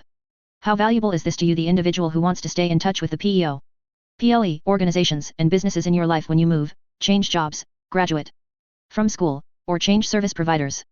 And how valuable is it to all of your contacts and vendors who are trying to keep track of you? Earlier in this chapter, we quantified that simply automating the change of address process could save millions of hours and billions of dollars annually. Multiply that by all the other information we'd like to keep in sync with each other over permanent connections, and the total savings could be an order of magnitude greater. 4.4.3 Premium Private Channels. Permanence is not the only benefit of SSI connections. Because they are based on DID documents, with public keys, and the DIDCOMM protocol, see Chapter 5, SSI connections natively support end-to-end secure encrypted communications. From a marketing perspective, we can call these premium private channels, premium. Because they are exclusive to you and your connection, they are not shared by anyone else. Private because all your communications are automatically encrypted and decrypted by your respective agents without any effort on your part, and channels because you can use them to send and receive any messages or content your respective agents can speak. So your connections can be used without any permission from anyone else with any SSI-enabled application, messaging apps, voice and video apps, data sharing apps, social networking apps, productivity apps, payment apps, games, and so on. Every one of these apps can have access to every SSI feature described in this chapter. Messaging apps have been moving in this direction for some time. Apple Sage, WhatsApp, Signal, and Telegram all support end-to-end encryption in one form or another. Others, like WeChat and Alipay in China, have also integrated messaging with secure payment and so many other plug-in functions such that many Chinese spend their entire day living and working in these apps. 36. SSI makes premium private channels a universal capability that can be integrated with any app and can work across any trust boundary, just like the internet and the web. You will find multiple examples in parts 3 and 4 of this book. For instance, 75 Feature/benefit Category 4, Relationship Management. CU Ledger, a global consortium of credit unions developing SSI infrastructure for the credit union industry, plans to use premium private channels to request security, DG. Tally signed authorizations and consents from credit union members for actions that would otherwise require members to send a fax or make an in-person visit to a credit union office. 4.4.4 Reputation Management. Reputation systems have become an essential feature of doing business on the web. For example, a Spiegel Research Center study showed nearly 95% of shoppers read online reviews before making a purchase. 37. A 2016 Harvard Business School study said a one-star increase on Yelp could lead to a 59% increase in revenue for a mayor. Chant. 38. However, it is precisely because they are so valuable that attacking reputation sys Thames has become big business. A February 2019 study from FakeSpot, which analyzes customer reviews, revealed that 30% of reviews on Amazon are fake or unreliable, and a whopping 52% of reviews posted on Walmart.com are inauthentic. 39. Worse, the rise in fake reviews is undermining consumer confidence in reputation systems. A Bright Local 2018 study said 33% of all consumers reported spotting lots of fake reviews and that the number went up to 89% for 18 to 34-year-olds who are savvier at detecting the signs of a fake review. Amazon has long tried to fight this gaming with various protection measures, including its Amazon Verifier purchase program that is supposed to ensure their viewer actually bought the product, figure 4.4. However, this works only if a reviewer actually purchased the product at Amazon, and even then, it is relatively easy for a savvy marketing company to subsidize these purchases or find other ways around Amazon's rules. And if Amazon has these issues, imagine the scope of the problem for smaller sites that have only a tiny fraction of Amazon's security budget. At this point in the book, it should be obvious how SSI can help with this problem. First, reputation systems can require verifiable credentials for reviewers, weeding out the bots. Second, they can require a verifiable credential for a product purchase, a verifiable receipt, so programs like Amazon Verified Purchase can work independently of any particular retailer. Third, reviewers can start to build a reliable reputation independent of not just any product vendor but any retailer, so we can start developing figure 4.4. An Amazon Verified Purchase mark is supposed to confirm that the reviewer bought the reviewed product, but they are not difficult to work around. 76 Chapter 4 SSI Scorecard, Major Features and Benefits of SSI. An ecosystem of widely trusted independent reviewers that can become the web equivalent of, say, Walter Mossberg of the Wall Street Journal or John Udall in his days at Byte magazine. In short, reputation management can become an integral part of relationship management. Any two parties that develop a connection and engage in interactions with each other, purchases, contracts, consulting, or just community engagement should be able to provide verifiable reputational feedback to each other in the larger community. The implications extend to any online survey, poll, or vote where it matters that real human beings and not bots are participating. Each unique person has only one vote. People need to be accountable for voting honestly and not trying to game the system. Gaming these types of systems with fake votes has become so common that the SECU righty community gave it the name Sybil attack after the famed case of multiple personal ITY disorder that was the subject of a 1973 book and a 1976 movie. As fake reviews, fake sites, and fake news multiply like rabbits online, the ability of SSI to counter Sybil attacks and anchor the trustworthiness of reputation systems may become one of its most valuable contributions to the future health of the web. 4.4.5 Loyalty and Rewards Programs. Every relationship involves an exchange of value of some kind between the two parties, even if it's just an exchange of pleasantries among neighbors. If that exchange is monetary, our earlier discussions of how SSI enables new forms of payment apply. But the stronger a relationship grows, the higher the probability that it involves some form of non-monetary value exchange. Rewards programs are a perfect example. Whether they involve miles, points, stamps, or some other measure of value, they are an informal, direct, relationship-based way of thanking a customer for past loyalty and incentivizing future loyalty. And they work. 69% of consumers say their choice of retailer is influenced by where they can earn customer loyalty/rewards program points. 40. A 5% increase in customer loyalty increases the average profit per customer by 25-100%. 76% of consumers think that loyalty programs are part of their relationship with brands. 41.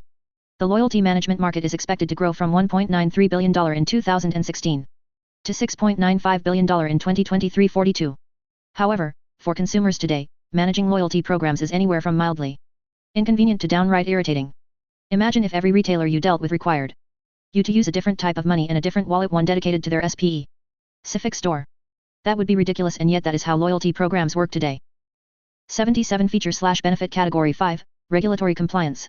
SSI-based relationship management, also called vendor relationship management, or VRM, as noted earlier, can turn that on its head. Now every loyalty program can be designed to use its own premium private channel to the consumer's own SSI digital wallet. No matter what kind of loyalty currency is involved, they can all be managed securely and privately in one place. Consumers gain dramatically greater convenience and control. Retailers gain simpler and more effective loyalty programs that can also take advantage of all the other features of SSI. 4.5 Features/benefit Category 5, Regulatory Compliance. Our final category may be the least sexy but is still very significant because it covers how SSI can contribute to the strength of our global cybersecurity and cyber privacy infrastructure. In this section, we cover 5 major ways SSI can help all actors in the global economy comply with regulations designed to keep us safe while at the same time encouraging greater economic activity through open and fair competition. 4.5.1 Data Security. We could begin this section with a shower of statistics about the state of security on the internet, but they are all summed up in this 2015 quote in Forbes from Gina Rametti, CEO of IBM, when she addressed the CISOs, Chief Information Security Officers, CIOs, and CEOs of 123 companies in 24 industries. 43. We believe that data is the phenomenon of our time. It is the world's new natural resource. It is the new basis of competitive advantage, and it is transforming every profession and industry. If all of this is true, even inevitable, then cybercrime, by definition, is the greatest threat to every profession, every industry, every company in the world.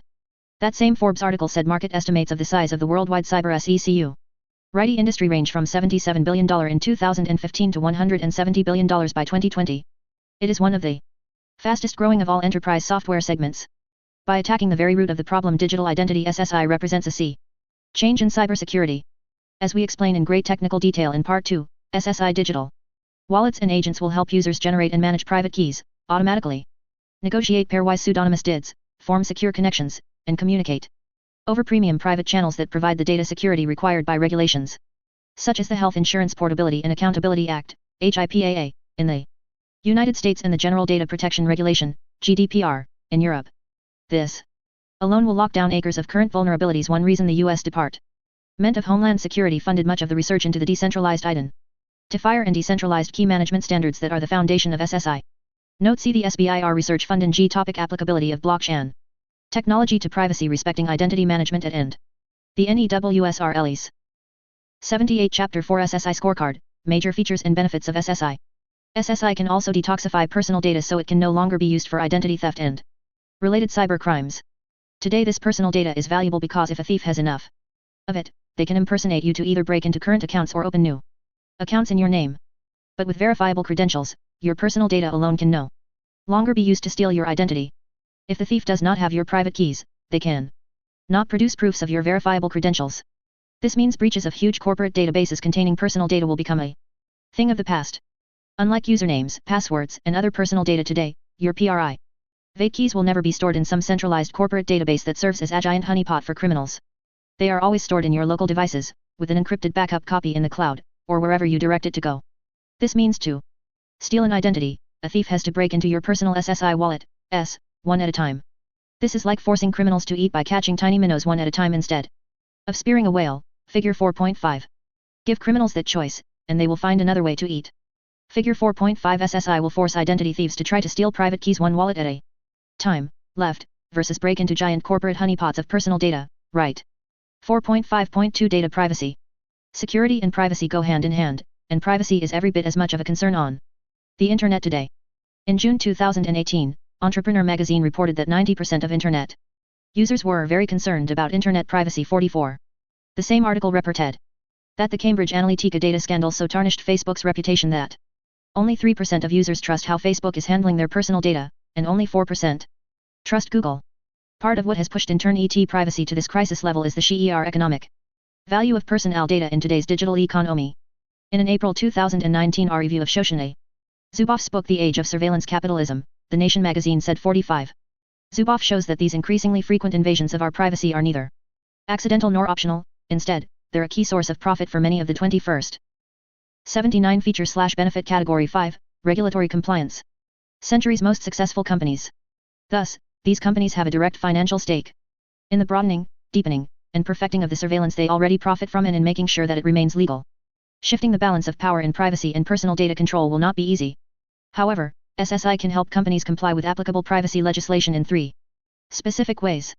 Selective disclosure SSI verifiable credential exchange technology, specifically for credentials that use zero-knowledge proof, ZKP, cryptography, see Chapter 6, enables companies to request proofs of exactly the personal data they need, and no more. For example, a company can request proof that you are over a specific age rather than your actual birth date. Verifiable consent. Many consumers have no idea where companies get their personal data. Did it come from online forms they filled out? From marketing partners? From third-party data brokers? With verifiable credentials, there is a clear, verifiable chain of consent to share data that starts with the individual and can easily be traced and audited by the responsible SSI agents. Governance frameworks. Today, most privacy policies are highly custom documents written by lawyers to protect specific companies, not your privacy. This is why a 2012 study by privacy researchers Lori Faith Craner and Alessia McDonald estimated that the average person would require 76 workdays to read the privacy policies on the websites they visit each year, which for the United States alone would add up to 53.8 billion hours or $781 billion in labor costs. 46. With SSI, company-specific privacy policies could begin to be replaced by governance frameworks that are uniform across all the sites that adopt them. Can be developed in open public forums to represent the best interests of all stakeholders. Can be pre-approved by regulators to comply with their requirements. Can be designed to incorporate the other protections and advantages of SSI. These steps could become the first internet-scale implementation of the principles of privacy by design, developed and advocated by former Ontario Information and Privacy Commissioner Anne Cavoukian. 4.5.3 Data protection. Although closely related to data privacy, data protection goes beyond privacy controls to enumerate a larger set of specific principles to protect an individual's personal data. Although the European Union's GDPR is the best-known data protection legislation, it is by no means the only one. The California Consumer Privacy Act, CCPA, and, more recently, the California Privacy Rights Act are setting new standards for data protection regulation in the U.S. Many other countries have or are enacting data protection laws along the same lines. 80 Chapter 4 SSI Scorecard, Major Features and Benefits of SSI. In addition to the data privacy compliance mechanisms listed in the previous SEC, there are other very specific ways SSI can enable individuals to exercise their rights and companies to comply with their responsibilities under these data protection acts. Pseudonymous identifiers. GDPR encourages the use of pseudonyms to minimize correlation. SSI connections use pairwise pseudonymous peer DIDs by default. Data minimization. GDPR requirescollectionnomoreppersonaldatas necessary for the purpose for which it is being processed. SSI selective disclosure and ZKP credentials are ideal for meeting this requirement. Data accuracy. GDPR requires that personal data must be accurate and kept up to date.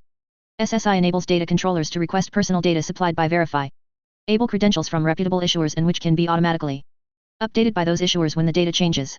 Right of erasure, also known as the right to be forgotten, enshrined by Article 17 of GDPR. This can be one of the most challenging requirements because it means the data controller, the company, must give the data subject, the individual, a means of confirming what personal data a company holds while at the same time not opening a security hole for attackers. Fortunately, this is precisely the job for which SSI connections and premium private channels were designed. The data subject can use auto-authentication and auto-authorization to request access to the data and, if desired, send a digitally signed request for erasure over the connection. All of these actions can be securely audited for later verification of compliance. 4.5.4 Data portability. GDPR enforces one more data protection right that is deserving of its own discussion. Data portability. This is the right that allows data subjects to obtain data that a data controller holds on them and reuse it for their own purposes. In the words of the first paragraph of Article 20 of the GDPR, the data subject shall have the right to receive the personal data concerning him or her, which he or she has provided to a controller, in a structured, commonly used, and machine-readable format, and have the right to transmit those data to another controller, without hindrance from the controller to which the personal data have been provided. The GDPR is only one of many new regulations requiring partial or complete data portability across data controllers. Another EU regulation, the second Payment Services Directive, PSD2, is designed to drive the adoption of open banking in the EU.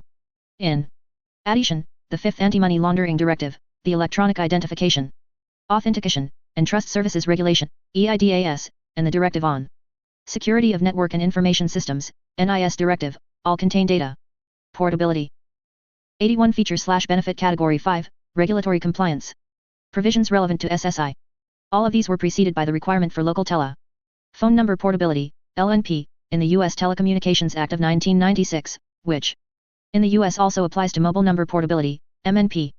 MNP is also required to varying degrees by legislation in Africa, Asia, Australia, Latin America, and Canada.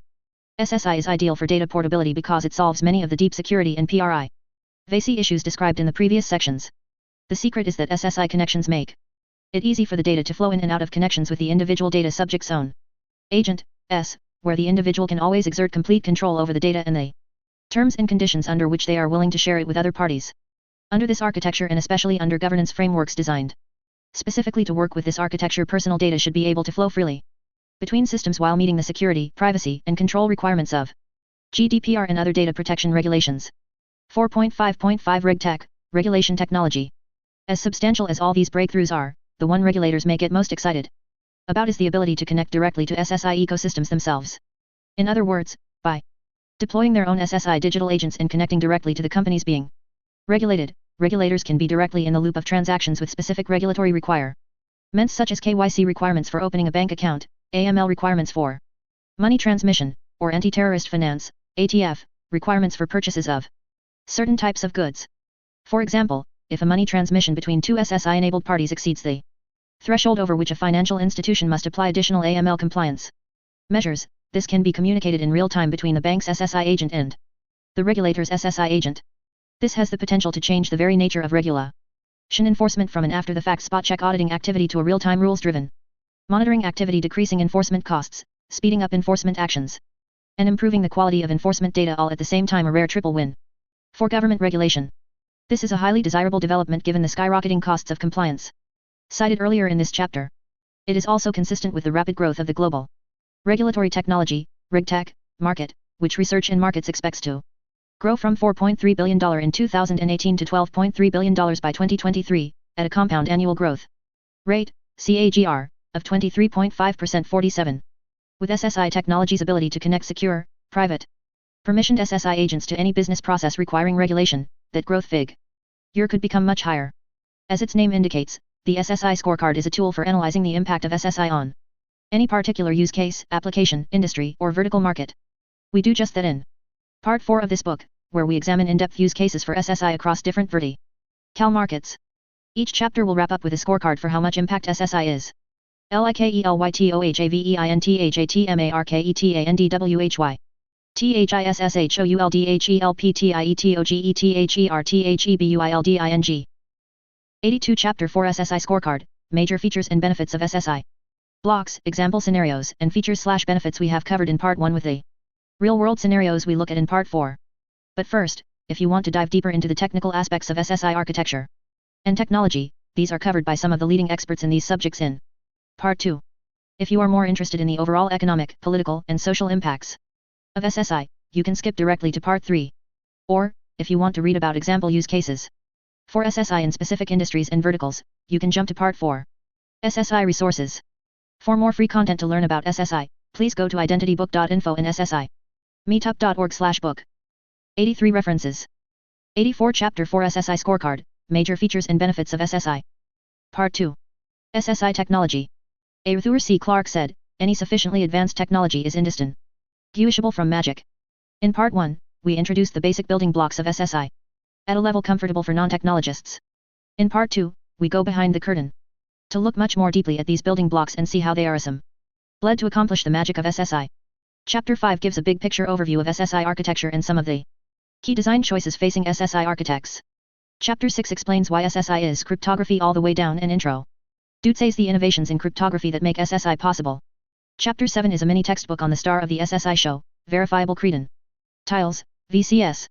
This is the only chapter with code snippets, examples of the JSON and JSONLD data structures at the heart of the W3C verifiable CRE.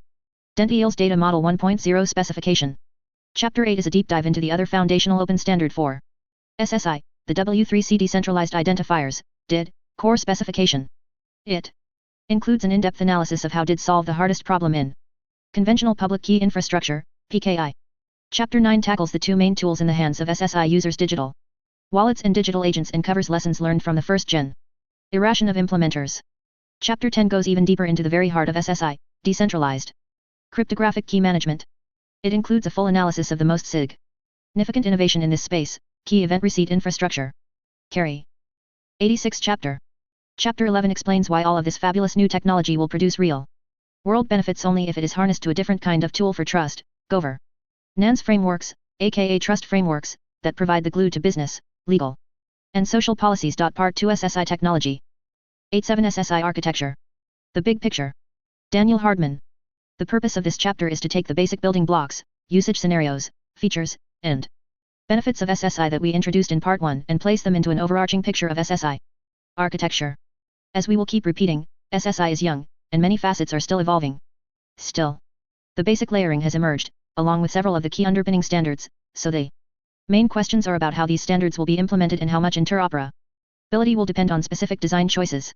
In this chapter, Daniel Hardman, former chief architect and CISO at Evernym, now principal ecosystem engineer at SIGPA and a contributor to most of the core standards and protocols discussed here, walks you through 4 layers of SSI architecture, the key components and technologies at each layer, and the critical design decisions facing architects and implementers throughout the stack.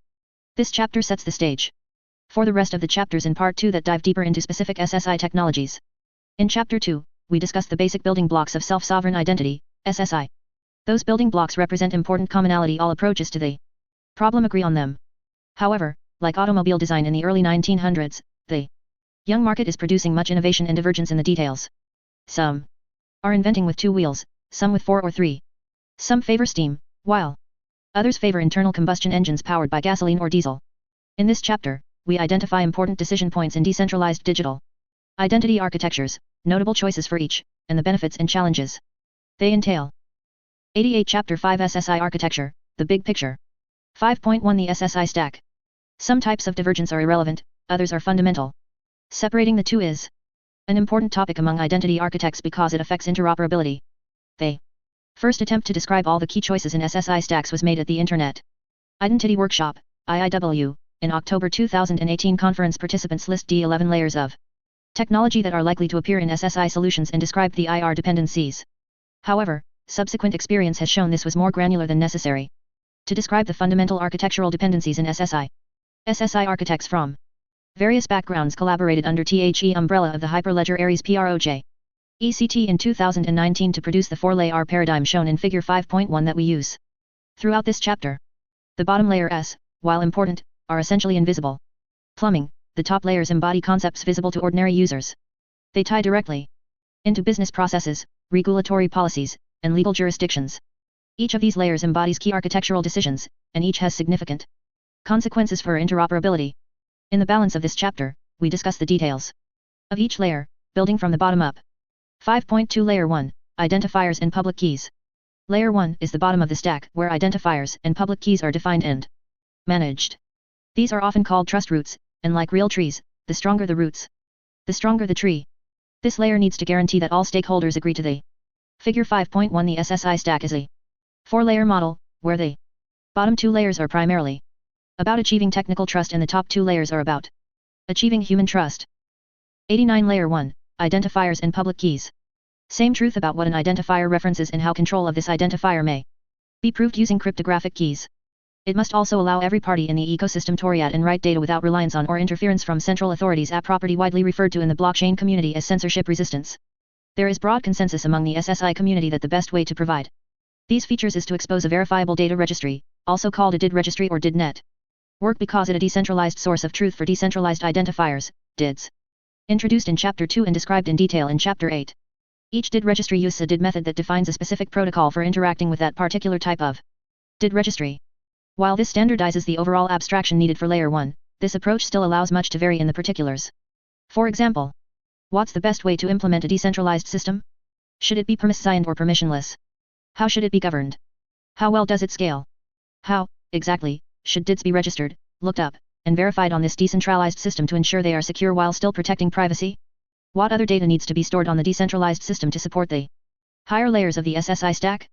As Chapter 8 discusses, over 80 DID methods are defined in the DID method registry, maintained by the W3C DID working group, and more are likely in the future. That reflects the great diversity of DID methods developed so far. In this section, we discuss the major architectural categories into which they fall. 5.2.1 Blockchains as DID registries. As noted at the beginning of this book, SSI was born because blockchain technology introduced an exciting new option for implementing a decentralized public key infrastructure, DPKI, explained in more detail in Chapter 6. This, in turn, could unlock the power of verifiable credentials, VCS, explained in Chapter 7. So naturally, block chains in their many forms have been the first option for Layer 1. Indeed, as of the writing of this book, more than 90% of the DID methods in the W3C DID specification registry are based on blockchains or distributed ledger technology, DLT.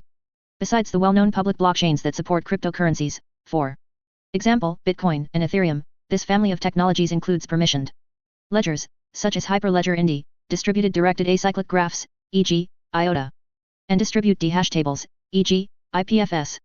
Blockchain has become a general umbrella term for the entire family, although experts argue about exactly how to apply these definitions in principle. It is expected that, following the architecture choices we outline in this CA chapter, all of THSA technologies should be able to achieve the SSI design goals of strong security, censorship resistance, and self-service without central administration. 90 Chapter 5 SSI Architecture, the Big Picture. However, these blockchains also differ in important ways, including how much, if at all, they integrate with cryptocurrencies and payment work flows is an identity concern. Whether identity operations are a first-class feature of the blockchain or a generic feature, for example, smart contracts, that intersects with identity only in certain cases. How expensive they are to operate and scale. What latency and throughput they deliver. How they are permissioned and governed. How they address regulatory compliance and censorship resistance. In summary, it is best to look at blockchain as one option for meeting the requirements of Layer 1, but not the only option and not necessarily a good option. Depending on the design and implementation of the blockchain and the design and implementation of a specific DID method for using that blockchain. For example, a blockchain that's prohibitively expensive to use may put SSI out of reach for many of the world's disadvantaged. A blockchain that's too slow may never be adopted. A blockchain that is permissioned may not adequately address concerns about censorship resistance. A blockchain whose codebase is tightly controlled by a small group may not be considered trustworthy enough for broad adoption. Since this category is so broad, let's next look specifically at two major subdivisions. Within it, general-purpose public blockchains and special-purpose SSI blockchains. 5.2.2 Adapting general-purpose public blockchains for SSI. Although blockchain technology is less than a decade old, it already has two grand daddies, Bitcoin and Ethereum. Collectively, their market capitalization at the start of 2021 measured in terms of the total value of their respective cryptocurrencies is more than 4 times that of all other cryptocurrencies combined. So they are obviously strong candidates for the stability and broad developer support needed to engender trust in public infrastructure. This explains why some of the first SSI implementations by learning Mach-INE, Bitcoin, and Uport, Ethereum, targeted these blockchains. It also explains why over a dozen of the DID methods registered in the W3C DID specification registries are designed to work with either Bitcoin or Ethereum. The common theme among these methods is that they use the cryptographic address of a transaction on the ledger or a payment address as the DID. Payment addresses are already opaque strings, globally unique, and governed by cryptographic keys. Although it predates the W3C standards for verifiable credentials and DIDs, the Blockcert standard for educational credentials. 91 Layer 1, Identifiers and Public Keys, championed by Learning Machine, is built on this approach, and credential issuance and verification, Layer 3, work nicely on top of it. However, payment addresses don't have rich metadata or provide an obvious way to contact the address holder. This limits interactions to a "don't call us, we'll call you" model. Payment addresses are also global correlators, which raises privacy concerns. Law enforcement identified the operators of Silk Road, an online black market and the first modern darknet market, best known as a platform for selling illegal drugs, because payment addresses were traceable. While that case resulted in shutting down a market in illegal goods, the same techniques could be used to harass, find dissidents, or surveil legitimate actors. Some interesting technical solutions have been proposed to mitigate this effect with payment addresses, but implementations are still pending, and more technical and legal measures may be required. Some blockchains are also designed so that payment addresses are retired as funds move or keys rotate. Without workarounds, this can complicate the stability of reference required by a good user experience, UX, for SSI. 5.2.3 Special Purpose Blockchains designed for SSI. By 2016, developers were creating the first blockchains designed explicitly to support SSI. The first came from Evernym, which developed an open source codebase for a public permissioned ledger, where all the nodes would be operated by trusted institutions. Evernym helped organize the Sovereign Foundation to become the non-profit governance authority for the blockchain and then contributed the open source code to the foundation. The Sovereign Foundation subsequently contributed the open source code to the Hyperledger project hosted by the Linux Foundation, where it became Hyperledger Indy. It joined other Hyperledger business-oriented blockchain operating systems, including Fabric, Sawtooth, and IROHA, as the only Hyperledger project designed expressly for SSI. The Hyperledger Indy code base is now being run by other public permissioned SSI networks, including those implemented by Kiva, the non-profit operator of the world's largest microlending platform. The next entrant in purpose-built SSI blockchains was Veras 1, created by Digital Bazaar. It is a public permissionless blockchain optimized to store DIDs and DID documents in JSONLD, a rich semantic graph format based on the Resource Description Framework, RDF. The VERAS-1 blockchain is being used for multiple SSI pilots involving verifiable credentials for supply chains and provenance. 6. Blockchains that are purpose-built for SSI, such as VERAS-1 and Hyperledger Indy, have transaction and record types that make DID management easy. However, there is more to layer 1 than just DIDs. In particular, the Hyperledger Indy codebase supports the zero-knowledge proof, ZKP, credential format supported by the W3C Verifiable Credential Data Model 1.0 standard and the Hyperledger Aries open source. 92 Chapter 5 SSI Architecture, the Big Picture. Codebase, discussed in the sections on layers 2 and 3. ZKP credentials require SEV. ARL other cryptographic primitives at layer 1.7. Schemas. This is how issuers define the claims, attributes, that they wish to include on a verifiable credential. By putting schema definitions on a public blockchain, they are available for all verifiers to examine to determine semantic interoperability, a critical point for data sharing across silos.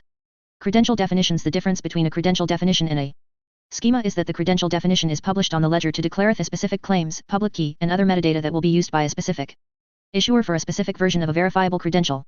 Revocation registries. This is a special data structure called a cryptographic AQMU, later used for privacy-respecting revocation of verifiable credentials. See Chapter 6 for more details.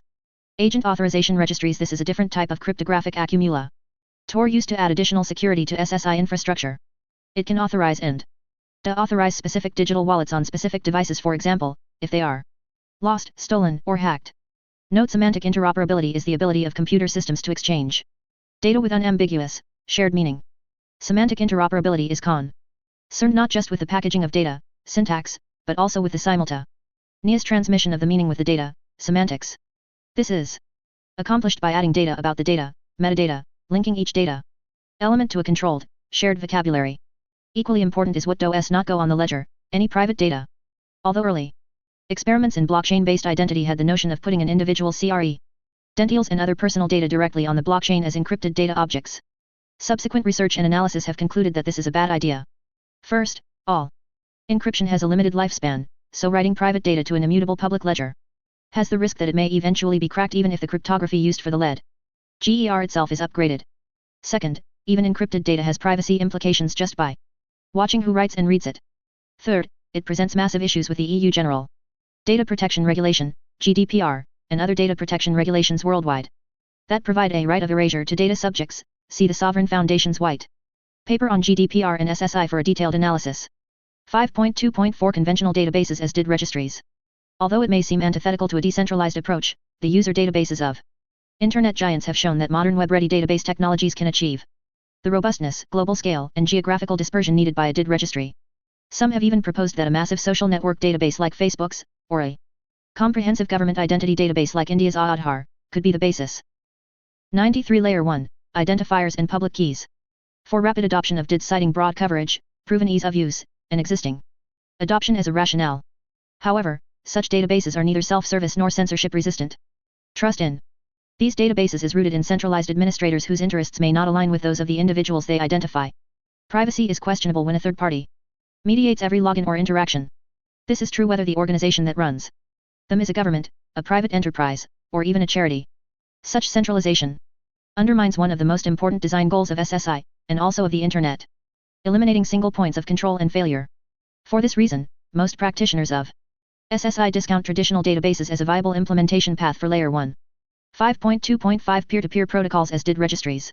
As DID methods have matured, SSI architects have realized that there is an entire category of DIDs that do not need to be registered in a back-end blockchain or database. Rather, these DIDs and DID documents can be generated and exchanged directly between the peers that need them to identify and authenticate each auth. The DID registry in this case is the digital wallet of each of the peers. Each is the root of trust for the other, along with trust in the protocol used to exchange these peer DIDs. Not only does this approach have massively better scalability and performance than blockchain or database-based DID methods, but it also means the DIDs, public keys, and service endpoints are completely private. They never need to be shared with any external party, let alone on a public blockchain. The primer Y peer-to-peer DID method, called DID peer, was developed under the auspices of the Hyperledger Aries project and then moved to the sponsorship of the Decentralized Identity Foundation. It is defined in the peer DID method specification. Peer DIDs are generated directly in the digital wallet of the two peers involved and exchanged using their digital agent TS, so in reality, Peer DID is a layer 1 solution that's implemented entirely at layer 2 of the SSI stack. However, the peer DID method is developing fallback solutions for situations where one or both of the PRs, such as two people represented by their mobile phones, move to new service endpoints, such as new mobile phone carriers, and lose touch with one another. Some of these require clever triangulation against a public blockchain at layer 1. Triple signed receipts is an example of an ER protocol that also solves this problem without any blockchain. It was originally described as an evolution to standard double entry accounting but can also be used to solve double spend problems in identity, for example, claiming to one party that a key is authorized D, while claiming to another party that a key is not. Each party in THE protocol signs a transaction description that includes not just the inputs but also the outputs, resulting balance. An external auditor signs as well. Once all three signatures have accumulated, there is no question about the truth of a transaction and because the signed data includes the resulting balance in addition to the inputs, no previous transactions need be consulted to know the effect of the transaction. 94 Chapter 5 SSI Architecture, the Big Picture. Key Event Receipt Infrastructure, KERI, is a complete architecture for portable DIDs developed around the concept of self-certifying identifiers at the heart of peer DIDs. KERI goes further to define a corresponding decentralized key management architecture. For details, see Chapter 10. Given the rich possibilities, we anticipate that additional peer-based protocol solutions to layer 1 functionality will be developed over the coming years, all of which will add to the overall strength of this foundational layer of the SSI stack. 5.3 Layer 2, Secure Communication and Interfaces. If layer 1 is about establishing decentralized trust roots either publicly verifiable or peer-to-peer, then layer 2 is about establishing trusted communications between the peers relying on those trust roots. This is the layer where the digital agents, wallets, and encrypted data stores we introduced in Chapter 2 live and where their secure DID-to-DID connections are formed. Even though actors of all kinds, people, organizations, and things are represented by these digital agents and wallets at layer 2, the trust established between those actors at this layer is still only cryptographic trust. In other words, trust that a DID is controlled by another peer. A DID-to-DID connection is secure. A message sent over a connection is authentic and has not been tampered with. These are all conditions that are necessary but not sufficient to establish human trust, because they don't yet establish anything about the person, organization, or thing identified by the DID. For example, a DID-to-DID connection doesn't care whether a remote party is ethical or honest or qualified, only whether talking back and forth can be done in a way that's tamper-proof and confidential. For that, we have to move up to layers 3 and 4. The architectural issues at this layer fall into two main categories: protocol design and interface design. This section discusses the two main protocol design options and then the three main interface design options. 5.3.1 Protocol Design Options. Of course, protocols are the heart of the Internet itself. The TCP/IP protocol stack is what made the Internet possible, and the HTTP and HTTPS protocols are what made Death Web possible. With SSI, protocol design is critical because it defines the rules by which agents, wallets, and hubs communicate. Two main protocol design architectures are being pursued in the SSI community. Web-based protocol design follows the same basic HTTP protocol patterns detailed in the W3CS Classic Architecture of the W World Wide Web document, widely considered the Bible of web architecture. This approach has a special reliance on the transport layer security, TLS, standard used in the HTTPS protocol. 95 Layer 2, Secure Communication and Interfaces. Message-based protocol design uses the DIDCOMM protocol for peer-to-peer communications between agents, an architectural approach more similar to email. 5.3.2 Web-based protocol design using TLS. The first approach is rooted in a simple observation: we already have a ubiquitous, robust mechanism for secure web communication in the form of transport layer security, TLS. Why reinvent the wheel? Proponents of this view are building systems where parties talk to one another by making RESTful web service calls. Representational state transfer REST is a software architectural style that defines a set of constraints to be used for creating web services. The tooling and libraries for such mechanisms are well understood, and millions of developers are comfortable with them. Progress is relatively easy. However, challenges exist. Although TLS can be applied to other protocols, its primary adoption success has been with HTTP. This means TLS is only an immediate answer when at least one of the parties runs a web server. It is inherently two-party, client and server. It requires a relatively direct request-response interaction, with both parties being online at the same time. The server is passive, it reacts when called and can trigger webhooks or callback URLs, but it can't reach out to the other party on its own unless the other party is also running a web server. The security model for TLS is asymmetric. Servers use X.509 digital certificates, introduced in Chapter 2 and discussed in more detail in Chapter 8. Clients use passwords, API keys, or OAuth tokens. This tends to perpetuate a power imbalance, where organizations having high reputation server certificates dictate the behavior of low reputation clients. It is antithetical to the peer-to-peer philosophy of decentralization in SSI. It also makes the control of DIDs and their cryptographic keys a secondary, or even redundant, concern. Its privacy and security guarantees are imperfect. SSL visibility appliances are well-known hacking tools that insert a man in the middle for each TLS session that runs through an institutional LAN. X.509 certificate authorities are aided by humans and can be gamed. And TLS has no story for securing communications data at rest or outside the secured channel. For all these reasons, although there is a great deal of SSI code development following the conventional web architecture path of using HTTPS, at least as much, if not more, development effort is going into a more inclusive approach. 5.3.3 Message-based protocol design using DIDCOMM. This second approach is called DID communication, DIDCOMM for short. It conceives of Layer 2 as message-oriented, transport-agnostic, and rooted in interactions among peers. In this paradigm, communications between agents are similar in concept to 96 Chapter 5 SSI architecture, the big picture. Email, it is inherently asynchronous, it may involve broadcasting to multiple parties at the same time, delivery is best effort, and replies may arrive over different channels or not at all. Note from an architectural perspective, DIDCOMM has much in common with proprietary protocols used by many secure messaging apps today. It even supports analogous grouping constructs. However, it also differs in important ways. Its DID foundation lets it work peer-to-peer rather than needing FIC to route through centralized servers. It focuses on the delivery of machine-readable rather than human-readable messages. This makes its problem domain far broader than just secure chat. Software uses DIDCOMM messages to facilitate interactions of every conceivable kind between institutions and IoT devices as well as people. This means some users of DIDCOMM may not perceive the interactions to resemble conventional secure messaging apps. However, DIDCOMM differs from SMTP email in that recipients are identified by a DID rather than an email address. All communication is secured, either encrypted, signed, or both, by the keys associated with DIDs. This is true even of data at rest. Messages may be delivered over any transport, HTTP, Bluetooth, ZMQ, file SYS, TEM/SneakerNet, AMQP, mobile push notifications, QR codes, sockets, FTP, SMTP, snail mail, etc. Security and privacy guarantees are the same regardless of transport. A single route may use more than one of these transports. Because of the transport independence, security is also portable. That is, two parties may interact partly over email using proprietary tools from vendors A and B, partly over social media-based chat controlled by vendor C, and partly over SMS that uses multiple mobile providers. However, only two sets of keys, the keys for each party's DID, are needed to secure all of these contexts, and the interaction history is tied to the DIDs, not the channels. Vendors that own channels cannot force lock-in by owning the security.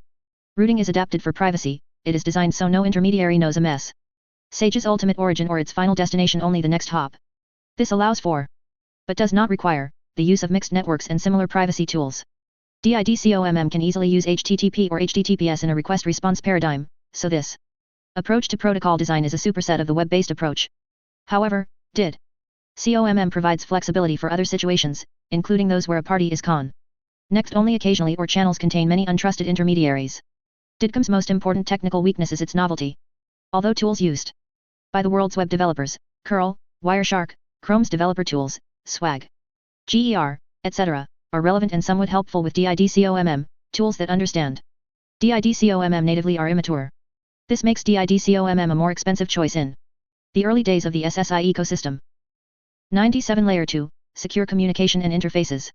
Nevertheless, DIDCOMM is gaining momentum rapidly. Although it was originally incubated within the Hyperledger developer community, in December 2019, the growing interest beyond Hyperledger led to the formation of the DIDCOMM working group at the Decentralized Identity Foundation, DIF 8. Already there are roughly a dozen implementations of various parts of DIDCOMM for different programming languages. 5.3.4 Interface Design Options. From an architectural standpoint, interface design is about how SSI infrastructure becomes available for programmatic use by developers who want to solve real-world problems for individuals and institutions. The approaches here depend to some degree on protocol design.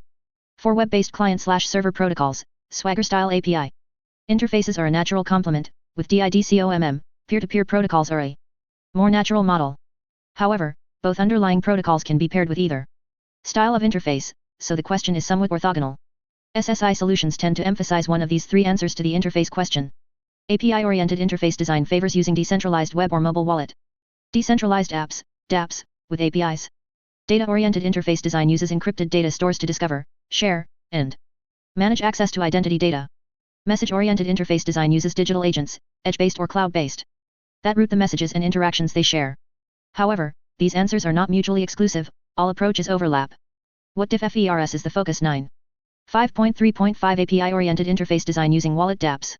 The API-based approach stems from the philosophy that SSI features are best exposed through decentralized web and mobile apps, dApps, and associated Web 2.0 or Web 3.0 APIs on complementary server-side components. Here, the prototypical SSI dApp for an individual is a mobile wallet that holds all cryptographic material and provides a simple UX for requesting and providing credential-based proof about identity. This wallet also interfaces directly or indirectly with a blockchain to verify data. The BlockCerts app and the Uport app are examples of this model.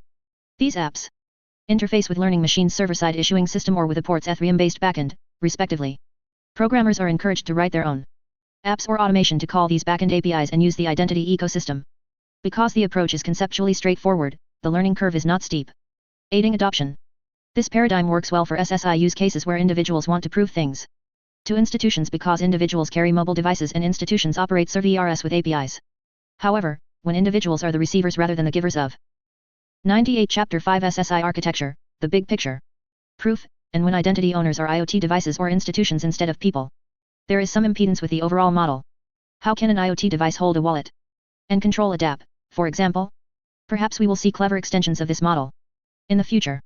5.3.6 Data-oriented interface design using identity hubs, encrypted. Figure 5.2 An identity hub shown as part of the SSI ecosystem envisioned by DIF.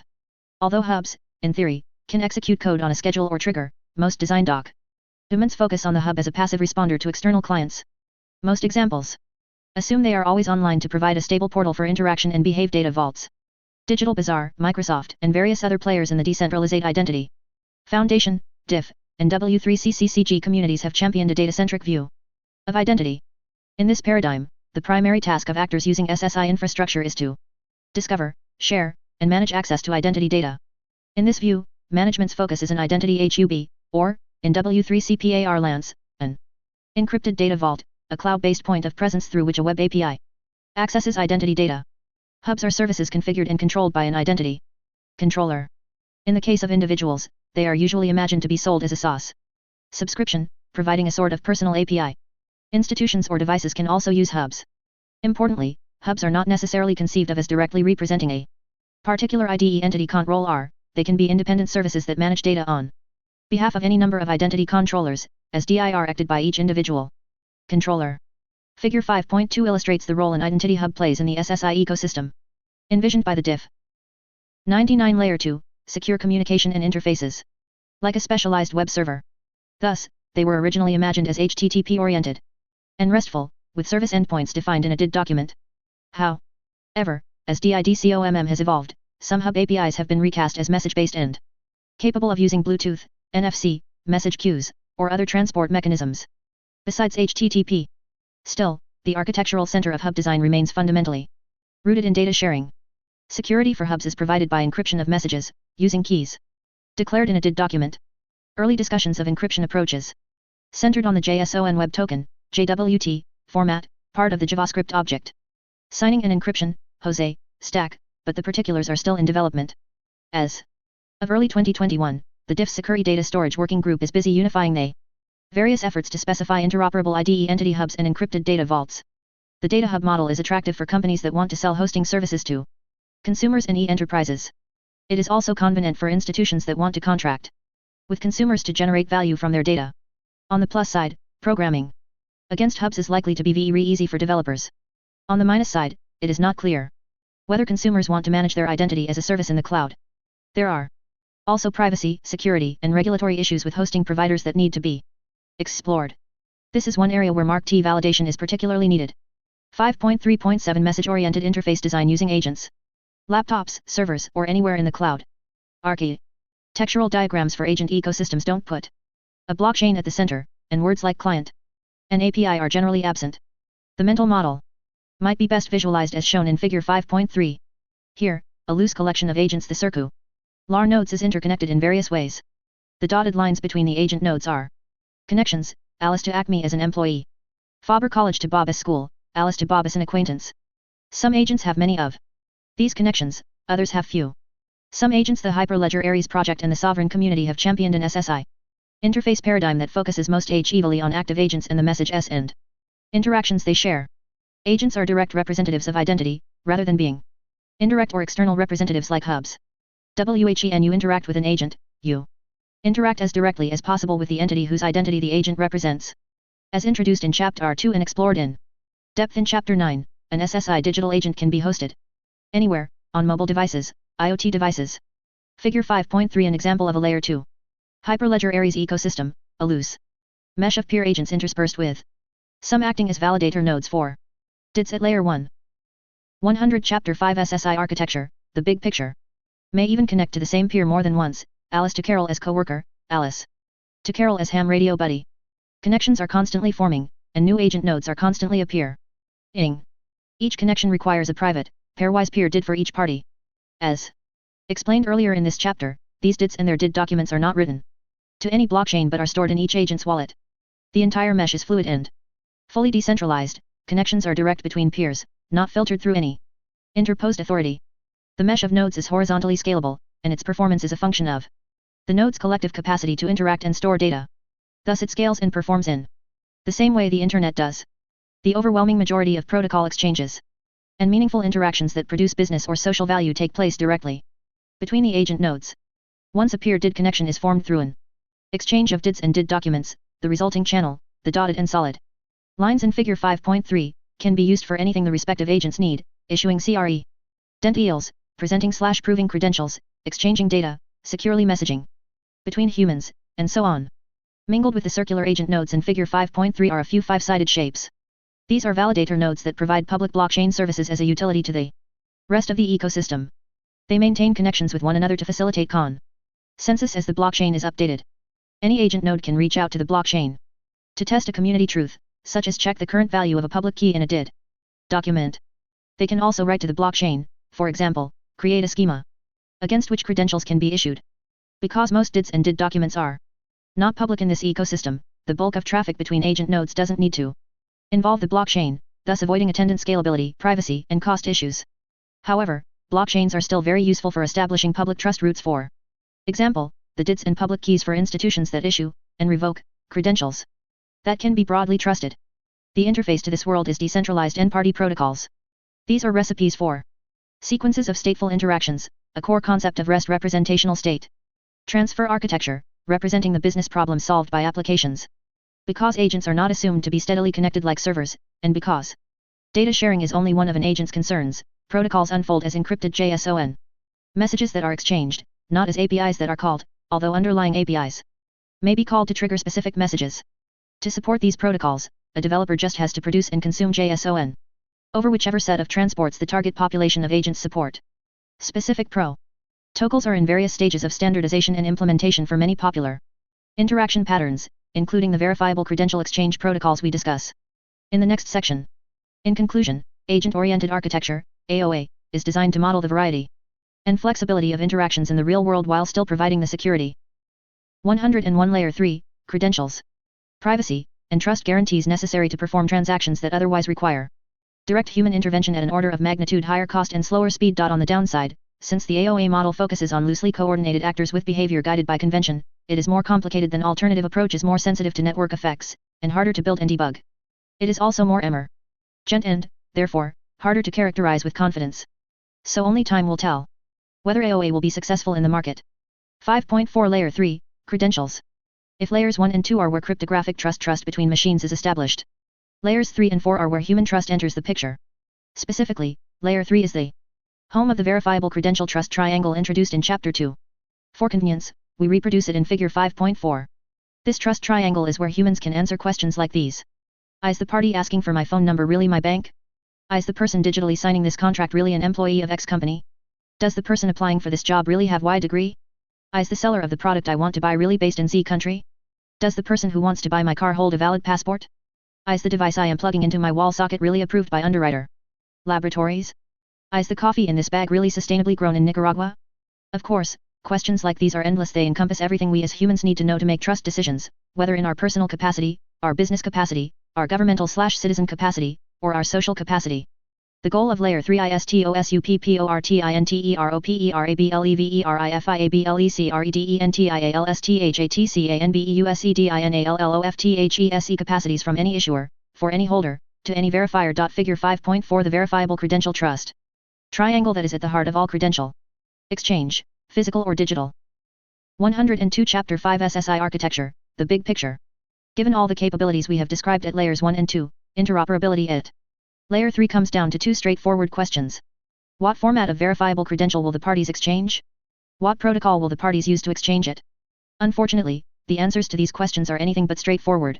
The SSI community has significant divergence on the answers, meaning Layer 3 is at risk of not being interoperable. In this section, we dive into the details of the different answers first concerning credential formats, what credentials look like on the wire and on disk, and then with regard to the protocols used to exchange them. We cover the three main credential formats: JSON Web Token, JWT, block certs, W3C verifiable credentials. 5.4.1 JSON Web Token, JWT, format.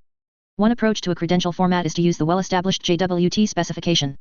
JWTs, oft NPRO-announced JOTs, were designed as a carrier of authentication and authorization grants. They are used extensively in OAuth, OpenID Connect, and other modern web login technology.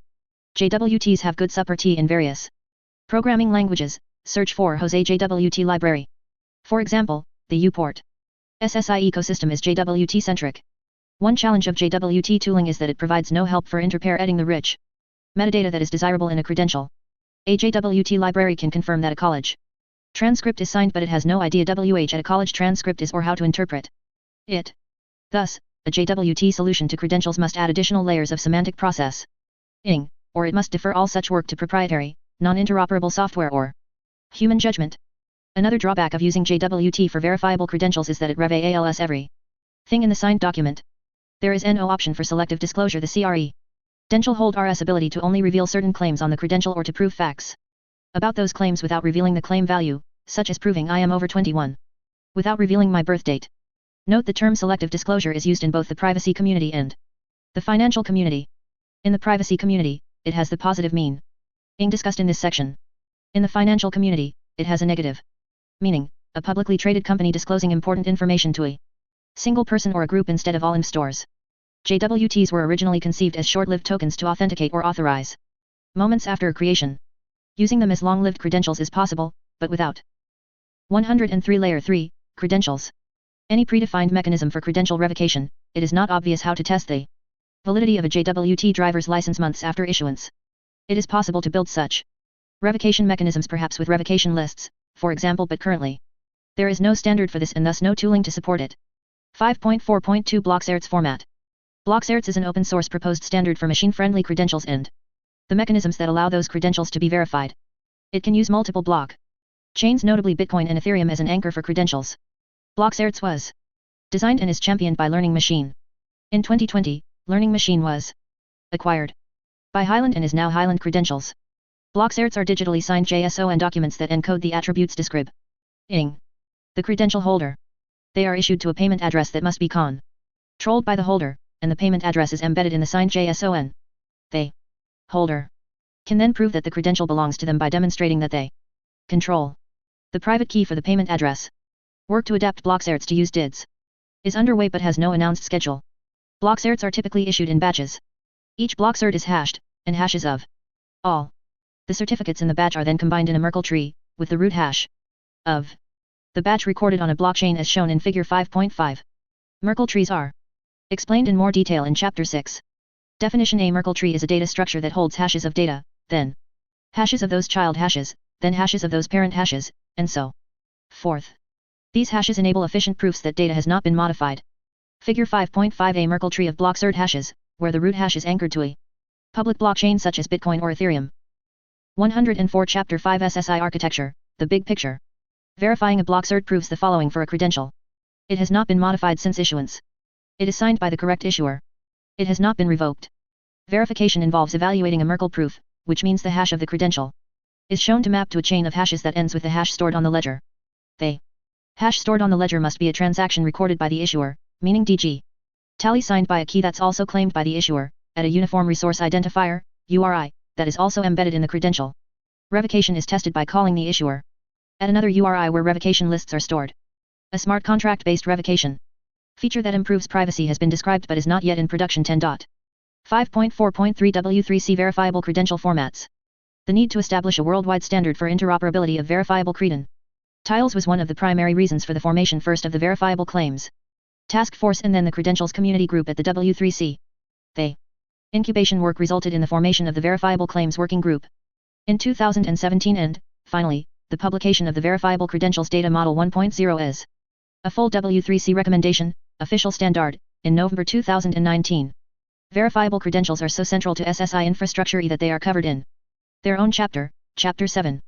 For our purposes in this chapter, we can summarize that the Verifiable Credentials Data Model is an abstract data model that uses Java script object notation for linked data, JSONLD and other W3C standard, to describe credentials that can have different schemas and digital signature formats. Two general styles of W3C verifiable credential usage are contemplated, one that focuses on simple credential sharing and one that uses specialized cryptographic signatures to facilitate zero-knowledge proofs. In the simple credential sharing model, advocated by Uport, Digital Bazaar, Microsoft, and others, credentials contain the DID of the holder, e.g., the person to whom they are issued. When the credential is PRSNT, the holder reveals the whole credential, including this DID. The holder can then prove that the credential belongs to them, because they possess the cryptographic keys that control this DID. Revocation for such credentials use S-revocation lists. One challenge with the simple credential sharing model is that it is inherently non-repudiable. Once shared, a credential can be reshared without the holder's permission to any number of parties. Perhaps legislation will clarify how consent for such resharing could be managed. Another challenge is that revealing a credential in its entirety, including either the hash of the credential or the DID in the credential, provides an extremely easy and strong way to correlate the holder across all verifiers with whom the credential is shared. The extensive privacy risks of this approach are noted in the verifiable 105 Layer 3, Credentials. Credentials Data Model Specification. Advocates of simple credential sharing point out that these privacy concerns do not, in general, apply to credentials for businesses or business assets, like IoT devices. While this is true, privacy engineers have very serious concerns that if the simple credential model is extended to people, it will become the strongest COR relation technology in history. So it's fair to say that this is one of the most vigorous debates in all of SSI architecture. The zero-knowledge proof, ZKP, model seeks to address these privacy concerns. The best-known implementation of the ZKP model for VCS is in the Hyperledger Indy project. Microsoft has recently announced plans for a ZKP model of its own, and work has also begun on a JSONLD ZKP hybrid approach that Hyperledger Aries and Hyperledger Indy may end up sharing. ZKP-oriented credentials are not presented directly to a verifier. Instead, they are used to generate ZKP of whatever data a verifier needs to be proved, no more, no less. ZKP technology is explained in more detail in Chapter 6. A proof is essentially a derived credential that exactly matches the proof criteria. The proof is generated just in time, only when a verifier requests it. Furthermore, a unique proof is generated each time proof is requested, and the resharability of THE proof can be controlled by the holder's cryptography. Because EACH presentation of a proof is unique, trivial COR relation from using the same credential is avoided. For example, suppose Alice lives in a city that provides free electric car charging services to its residents.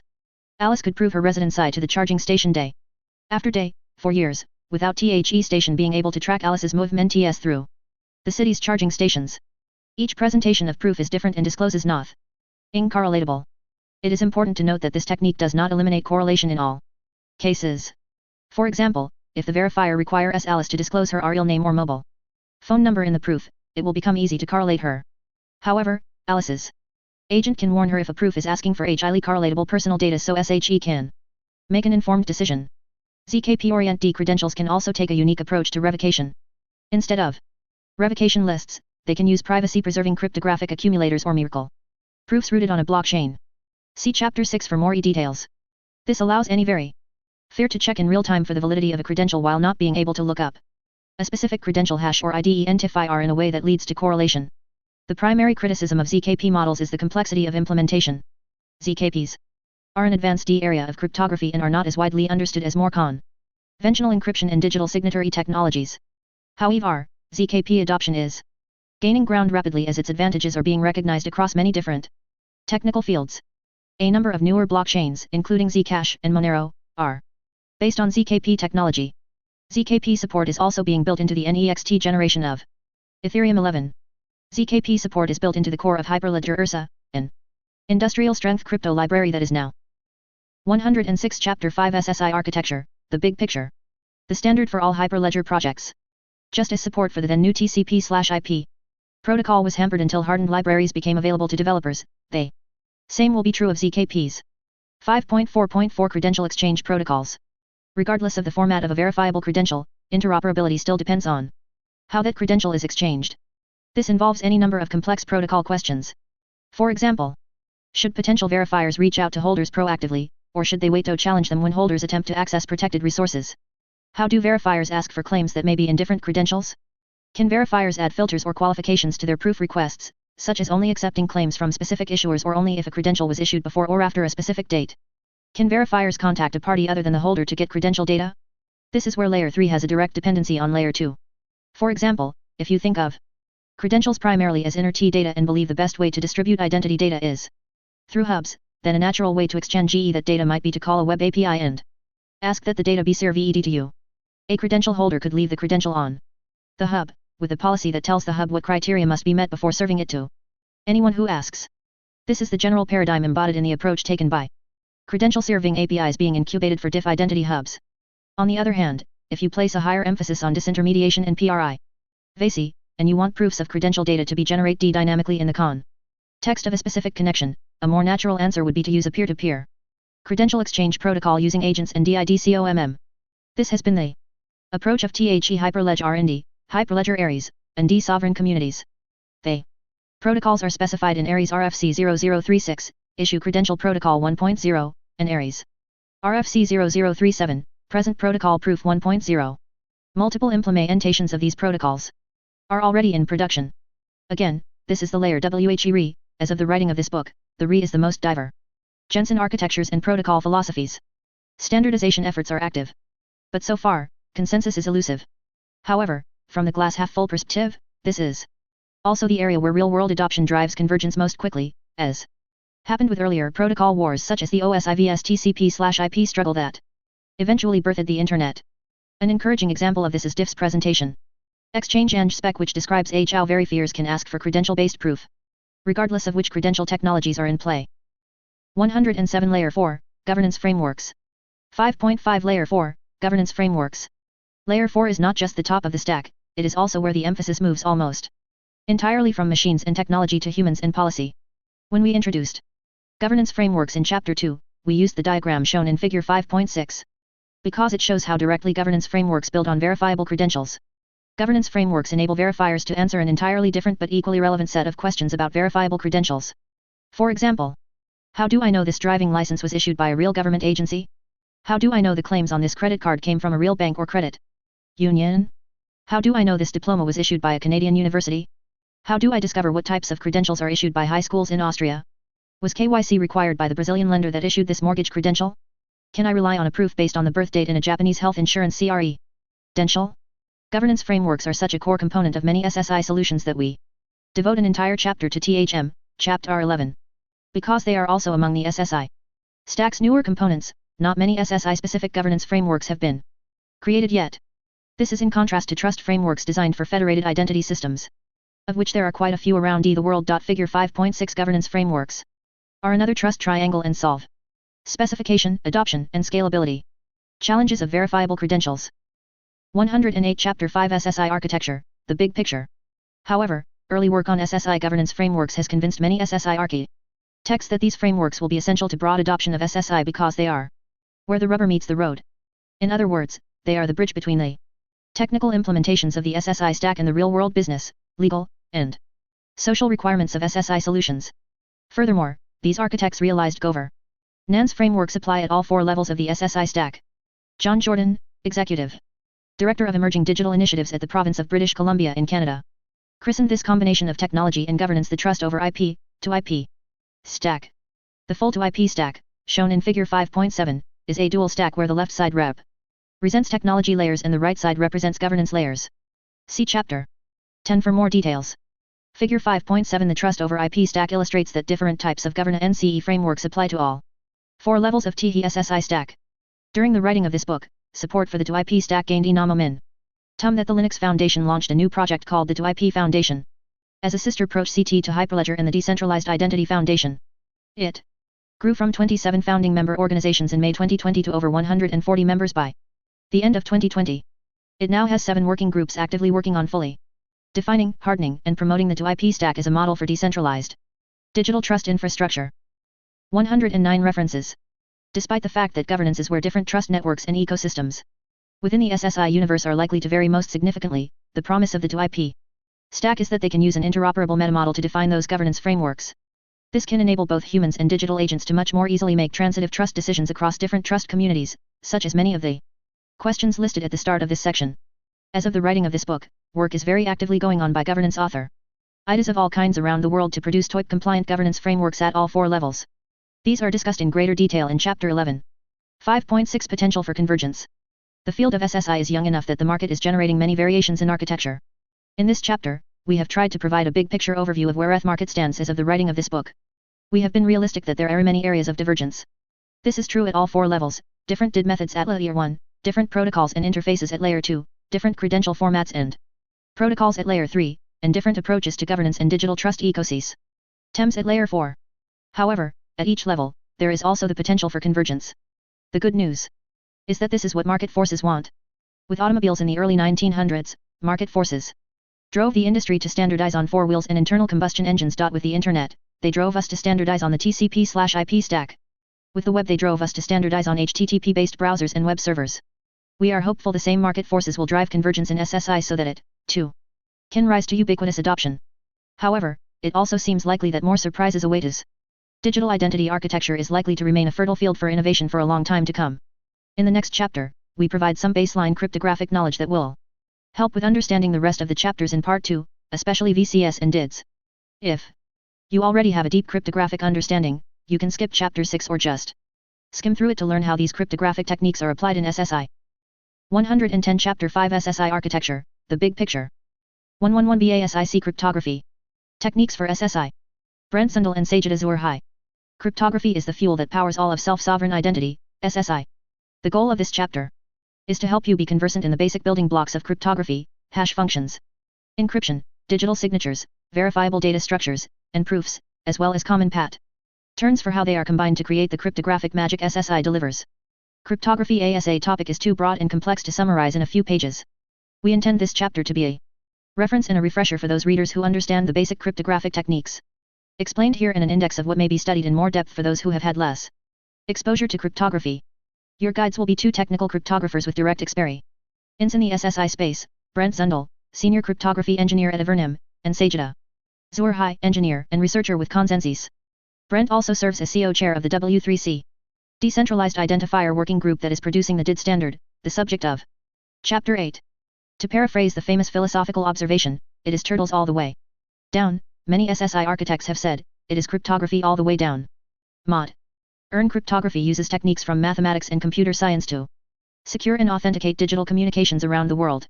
Encryption, digital signatures, and hashing are just some of the uses of cryptography that help make SSI possible and also what make blockchains and distributed ledgers possible.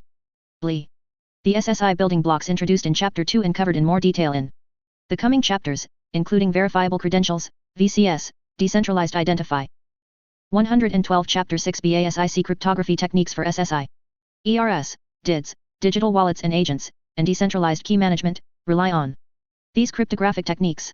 This chapter is intended to give you a basic understanding of the cryptographic techniques used in SSI infrastructure.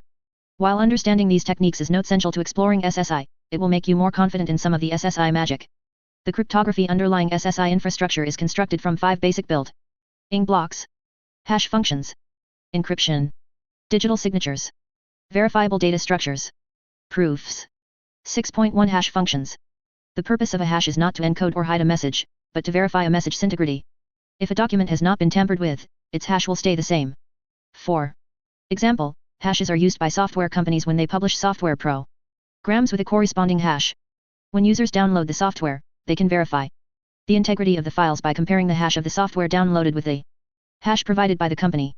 If the hashes are the same, the users know that the Files have not been tampered with or corrupted. The file received by the user is an exact copy of the file published by the company. A cryptographic hash is like a unique digital fingerprint of a digital message or document. It is a fixed-length character sequence produced by running the input through a hashing function.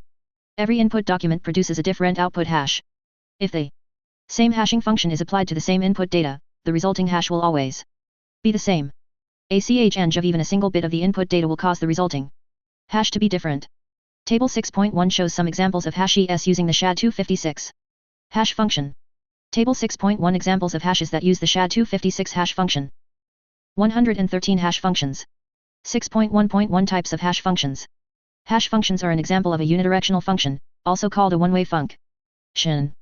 A unidirectional function is a mathematical function that provides a quick and efficient method to perform a calculation, with no known method to reverse the calculation in a reasonable amount of time. There are many different hash functions, such as MD5 and SHA-256. Hash functions differentiate themselves by some basic characteristics. Efficiency: how fast you can generate a hash, and what the computational cost is. Resistance to preimage: the input of a hash function is called the preimage. Resistance to preimage means that for a given hash, it is very difficult to discover the input. The output of a preimage-resistant hash function appears random and cannot be predicted unless calculated. For example, if given the hash value x, it would be computationally infeasible to determine that the input was the word identity. Resistance to second preimage or collision: resistance to second preimage means for a given hash, there will be only one preimage. In other words, two different inputs will not produce the same hash. If two inputs produce the same hash, this is known as a collision. A hash function that has resistance to second preimage is also called collision resistant. For example, a collision resistant hash function it produces as the hash of identity will not produce the same output for any other input. Note there are many types of unidirectional functions. A well-known example is the product of two prime integers multiplying two large prime number. Pairs is quick and efficient, but reversing that calculation and using the product to find the two input prime numbers is very difficult. This problem is called integer factorization. Some hash functions, such as MD5 and SHA-1, are no longer considered cryptographically secure. Cryptanalysts have found good attack vectors for these. SHA-256, SHA stands for Secure Hash Algorithm, belongs to the family of SHA-2 functions designed by the National Security Agency, NSA, and recognized by the National Institute of Standards and Technology, NIST, in the USA. 6.1.2 Using hash functions in SSI. Hash functions are used as a building block for verifiable data structures and as part of digital signature algorithms, both of which enable necessary components for self-sovereign identity. Blockchains and distributed ledgers, verifiable credentials, and DIDs all rely on cryptographically secure hash functions. 114 Chapter 6 BASIC Cryptography Techniques for SSI. 6.2 Encryption. Encryption is a way to hide the content of messages or documents so they can only be read by someone who knows a secret. Early examples of encryption consisted primarily of substitution ciphers and other methods of shuffling text. The secret messages usually relied on some secret method for their security. If an adversary knew the secret method, they could read the secret message. The secret message is also called the ciphertext. Modern encryption methods no longer rely on keeping the encryption method secret. Instead, the encryption methods are public and well studied, and the security of the encryption methods is based on the difficulty in solving some underlying problem. This difficulty is known as computational hardness. The secrecy of the ciphertext relies on secret keys. If the encryption methods are computationally hard, and the key is kept secret, the ciphertext will be unreadable for anyone who doesn't know the secret key. Cryptography is divided into two families, symmetric key and asymmetric key. In symmetric key cryptography, the secret key used to encrypt messages is the same as the one that is used to decrypt ciphertexts. Symmetric key cryptography may also be called secret key encryption. In asymmetric key cryptography, there are two keys, one for encrypting messages, and the other for decrypting secret messages.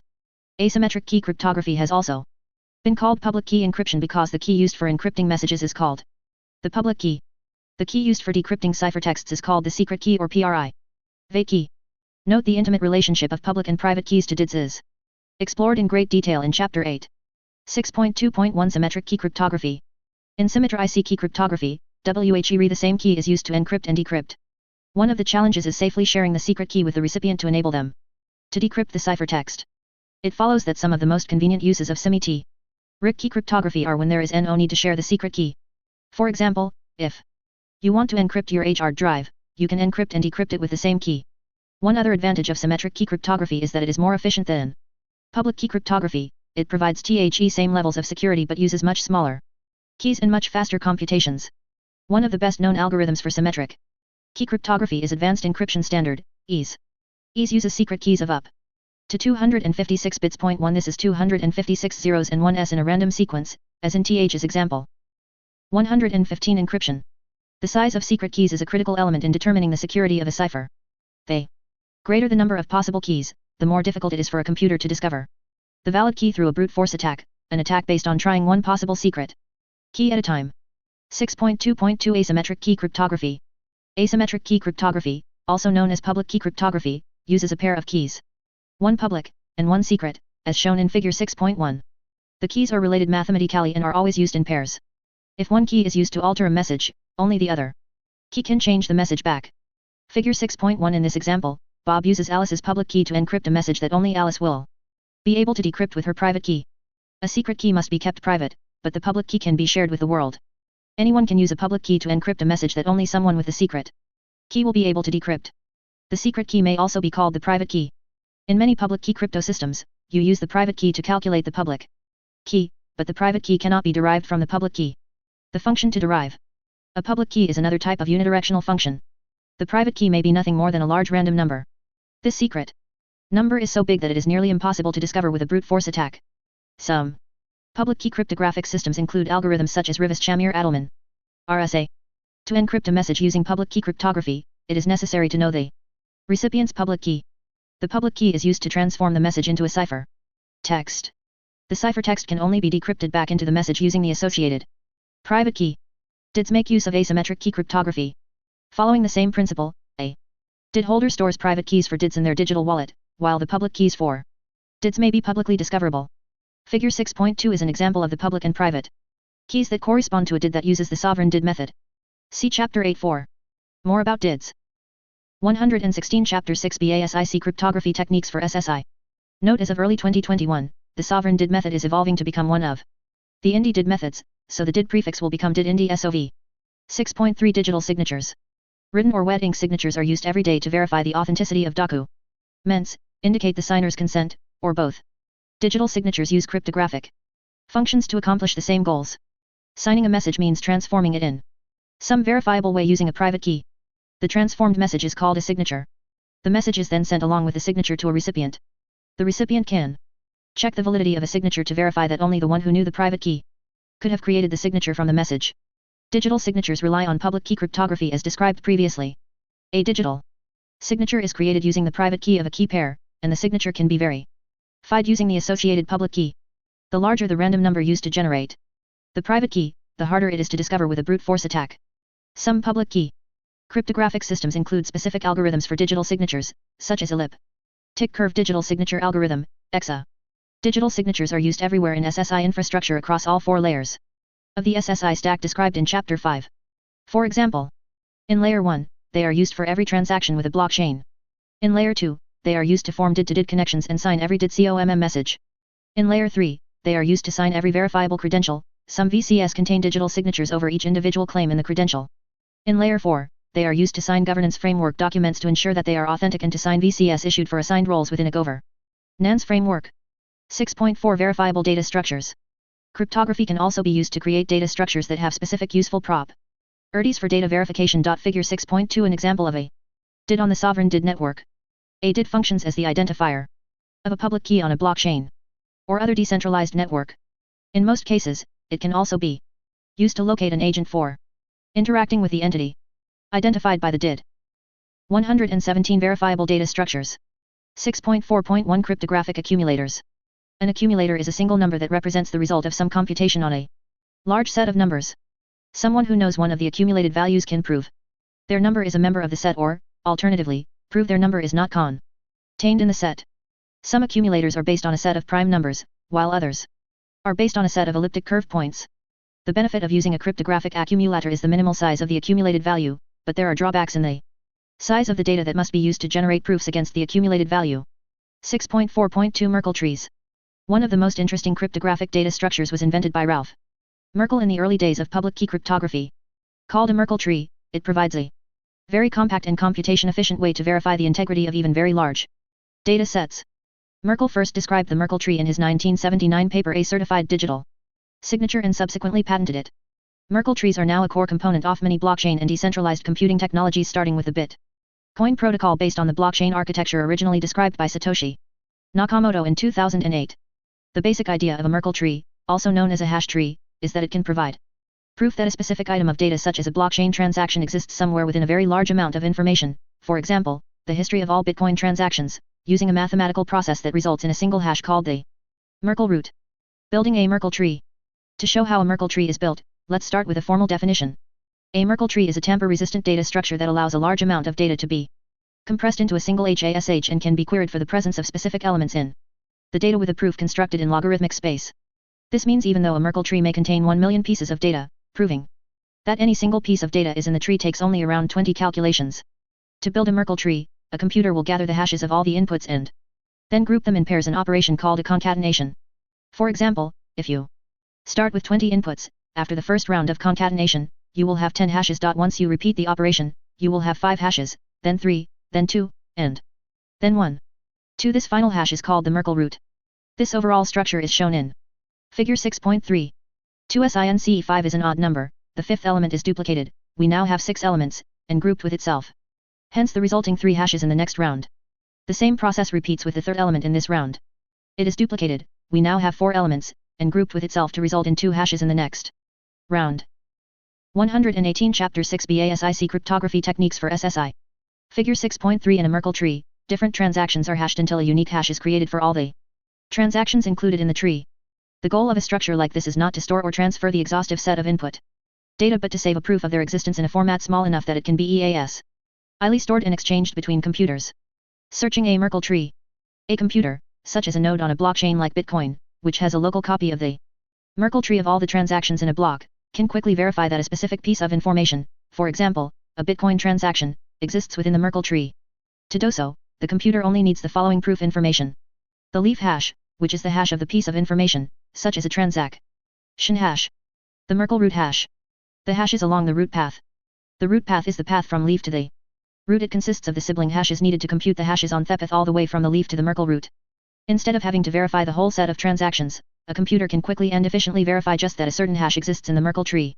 This can help ensure data integrity and can also be used in consensus algorithms to reveal if a computer is trying to lie about transactions to its peers. 119 Verifiable data structures. Merkle trees are used mainly for the following. Storage optimization. For a large volume of information, there's no need to store the complete data set. Verification speed. Only a few data points are needed for verification, rather than the whole data set. The key concept that makes the Merkle tree tamper-proof is the hash function's resistance to a pre-image attack, an attack that tries to find the message that has a specific hash value.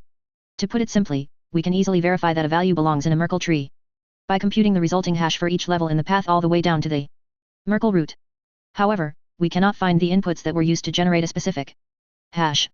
Hashing is a unidirectional function, which means it is computationally infeasible to retrieve the original inputs from a hash. 6.4.3 Patricia tries. We have seen the value of Merkle trees for protocols, e.g., the Bitcoin protocol. Building on this concept, we now focus on another interesting cryptographic data structure called a Patricia tree. The word tree comes from retrieval instead of hashes. These tries are constituted of regular alphanumeric strings. But first, what is a tree, and why do we need tries in SSI? A radix tree, or compact prefix tree, is a tree structure with a root value and sub presented as a set of linked nodes. The rhythm knows how to reassemble the previous prefixes, edge labels, leading to that position in the tree. Figure 6.4 shows an example using a set of dictionary words. The acronym Patricia stands for Practical Algorithm to Retrieve Information Coded in Alphanumeric. Donald R. Morrison first described what he called Patricia trees in 1968. A Patricia tree is a variant of the tree we just saw. However, instead of explicitly storing every bit of every key, the nodes store only the position of the first bit, which differentiates two subtrees. This makes a Patricia tree more compact than a standard binary tree and thus faster at finding common prefixes and lighter in terms of storage. Data structure E that looks like a hierarchical trees of children with a parent node, rep. Subtlety of radix tries is that the nodes IC don't store in Y information, they are only there to indicate a location in THE tree, where there is a split in THE string of char actors. Because it knows the key, an algo. Figure 6.4 in a radix tree, nodes don't store any information, they are indicators of a location in a tree. The algorithm goes through the tree and walks a path called the key to find the word. If we take the node in position 6 as the key and run through the tree as the Algorithm would, from top to bottom, we reconstitute the word Rubicon. 120 Chapter 6 BASIC Cryptography Techniques for SSI. 6.4.4 Merkle-Patricia Tree, a hybrid approach. Merkle trees and Patricia trees can be used in combination to create data structures in different ways depending on the aspect of protocol need to optimize, such as speed, memory efficiency, or code simplicity. A particularly interesting combination example is the modified Merkle-Patricia tree, MPT, found in the Ethereum protocol. MPT also forms the basis of the architecture for the Hyperledger R&D distributed ledger discussed in Chapter R5, a codebase designed for use in SSI infrastructure. All MPT nodes have a hash value called a key. KY values are paths on the MPT, just as we saw with the radix tree in Figure 6.4. MPT offers a cryptographically authenticated data structure that can be used to store key value bindings in a fully deterministic way. TH means when you are provided with the same starting information, you will get the same tree with AO, log, n. Efficiency. 6.5 Proofs. A proof is a way of using cryptography to demonstrate that a computational fact is true. For example, Patricia tries let you prove that a large set of data is correct without storing the entire set. They are very useful for blockchains because instead of storing past transactions for 24 hours, for example, you only need to store new proof in forma on-chain. The rest of the data can be securely stored off-chain. No one can tamper with the data without it being evident to the rest of the network. Note on-chain transactions are reflected on a public ledger and are visible to all participants on the blockchain network. Off-chain transactions are transfer agreements between two or more parties. Hybrid systems that combine on-chain and off-chain capabilities are used to overcome some blockchain limitations, e.g., scalability, privacy. This is particularly useful for applications such as SSI, where there is frequently the need to protect private information by keeping it off-chain. Hybrid systems enable software architects to have the best of both worlds. A digital signature, as discussed previously, is also a form of proof. Anyone with knowledge of the public key but no knowledge of the private key can prove that a specific signature was indeed generated by someone having prior knowledge of the corresponding private key. The prover, who signs, can prove to the verifier possession of knowledge of information, the private key, without revealing any information about the key, only the message and the signature. 6.5.10 Knowledge Proofs. Now imagine if it were possible to also keep the signature and parts of the signed message secret. The only thing revealed would be the parts of the message that were disclosed and that the prover knew the signature. This is the goal of zero-knowledge proof. ZKP, Cryptography. 121 Proofs. A ZKP needs to have the following three properties. 3. 1. Completeness. If the statement is really true and both users follow the rules properly, then the verifier would be convinced without any artificial help. 2. Soundness. In case of the statement being false, the verifier would not be convinced in any scenario. The method is probabilistically checked to ensure that the probability of falsehood is equal to 0. 3. Zero knowledge. The verifier in every case would not know any more information. Properties 1 and 2 are needed for all interactive proof systems, such as digital signature proofs. Property 3 is what makes the proof zero knowledge. As explained in Chapter 5 and in much more detail in Chapter 8, zero knowledge digital signatures are used with some verifiable credential systems. Other ZKPs that have emerged are the ZKS *ARC family of arithmetic circuit-based proof systems. 1. ZK SNARK, optimized for privacy and consensus. This is a zero-knowledge succinct, non-interactive argument of knowledge. It is used in blockchain protocols such as Zcash to hide the information relative to the sender and recipient of a transaction and the amount of the transaction itself, while at the same time allowing this transaction to be verified by the network and confirmed to the blockchain. 2. ZK STARK, optimized for scalability and transparency. THISFORMOF ZKP, INTRO. Duchade by Eli Ben Sasson, provides proofs that can be verified much faster by scaling exponentially relative to the data set they are representing. 6.5.2 ZKP applications for SSI. ZKPs can be very useful to prove information regarding an individual's credentials without having to fully disclose other sensitive personal identity information. Every scenario where we need to prove that a person has the right to access a service without disclosing more personal data than necessary is a potential application for a ZKP. In the following sections, we will look at a number of specific examples in SSI. Privacy and personal control. Concerns about privacy are driving significant changes in the way data is gathered, stored, and used. News coverage of continual data breaches has led to growing public unease about the lack of security around personal information, while political controversy has triggered alarm about the collection and sale of personal information without full and clear individual consent. If personal data is less generally available, identity theft and fraud can be reduced. The best way to do this is if people data subjects in terms of data protection regulations like the EU General Data Protection Regulation, GDPR, have an easy, practical way to exercise personal control over what information they need to reveal to access online resources. Signature blinding. With conventional public/private key cryptography, a digital signature is every bit as correlatable as a public key. Zero-knowledge cryptographic methods do not reveal the 122 Chapter 6 BASIC Cryptography Techniques for SSI actual signature. Instead, they only reveal a cryptographic proof of a valid signature. Only the holder of the signature has the information needed to present the credential to a verifier. This means ZKP signatures do not increase correlation risk for the signer and automatically protect the signer from impersonation. Selective disclosure. Selective disclosure means you don't have to reveal all of the attributes, claims, contained in a credential. For example, if you only need to prove your name, you should not need to disclose your address or telephone number. Similarly, verifiers shouldn't have to collect more data than is necessary to complete a transaction. Selective disclosure is not just a privacy boon for individuals, it also reduces a verifier's liability for handling or holding personal data they do not need. Note the term selective disclosure is used in both the privacy community and the financial community. In the privacy community, it has the positive meaning discussed in this section. In the financial community, it has a negative meaning, a publicly traded company disclosing material information to a single person or a limited group of people or investors, as opposed to disclosing the information to all investors at the same time. Zero-knowledge cryptography allows a credential holder to choose which attributes to reveal and which attributes to withhold on a case-by-case basis without the need to involve the issuer of the credential in any way. Furthermore, for every attribute in a credential, ZKP gives you two selective disclosure options. Prove that the attribute exists in the credential, but do not reveal its value. Reveal the value of an attribute without revealing any other attributes. Predicate proofs. A predicate proof is a proof that answers a true or false question about the value of an attribute. For example, if a car rental company requires proof that you are old enough to rent a car, it doesn't need to know your exact birth date. It just needs a verifiable answer to the question, are you over the age of 18? Using zero-knowledge methods, predicate proofs are generated by the credential holder at the time of presentation to a verifier and without the issuer's involvement. For example, a credential with the attributes name, birth date, and address can be used in a presentation to reveal your name and prove you are over the age of 18 while withholding everything else. The same credential could then be used in a different presentation to reveal just your address and proof that you are over the age of 25 while never revealing your birth date. Multi-credential proofs. Another benefit of ZKP-based verifiable credentials is that proofs can be produced across any set of credentials in a holder's wallet. The verifier does not need to ask for a specific attribute in the context of a specific credential from a specific issuer. However, 123 proofs. The verifier can still do that if they need to. In other words, specify that an attribute must be from a specific credential and/or issuer. The ability to simply ask for proof of a set of attributes across all ZKP-based credentials in a holder's wallet makes life much easier for verifiers and also significantly promotes selective disclosure. Revocation. There are many reasons a credential may need to be revoked by the issuer. The data has changed, the holder no longer qualifies, the credential has been misused, or the credential was misissued. Regardless of the reason, if a credential is revocable, verifiers need to be able to determine the credential's current revocation status.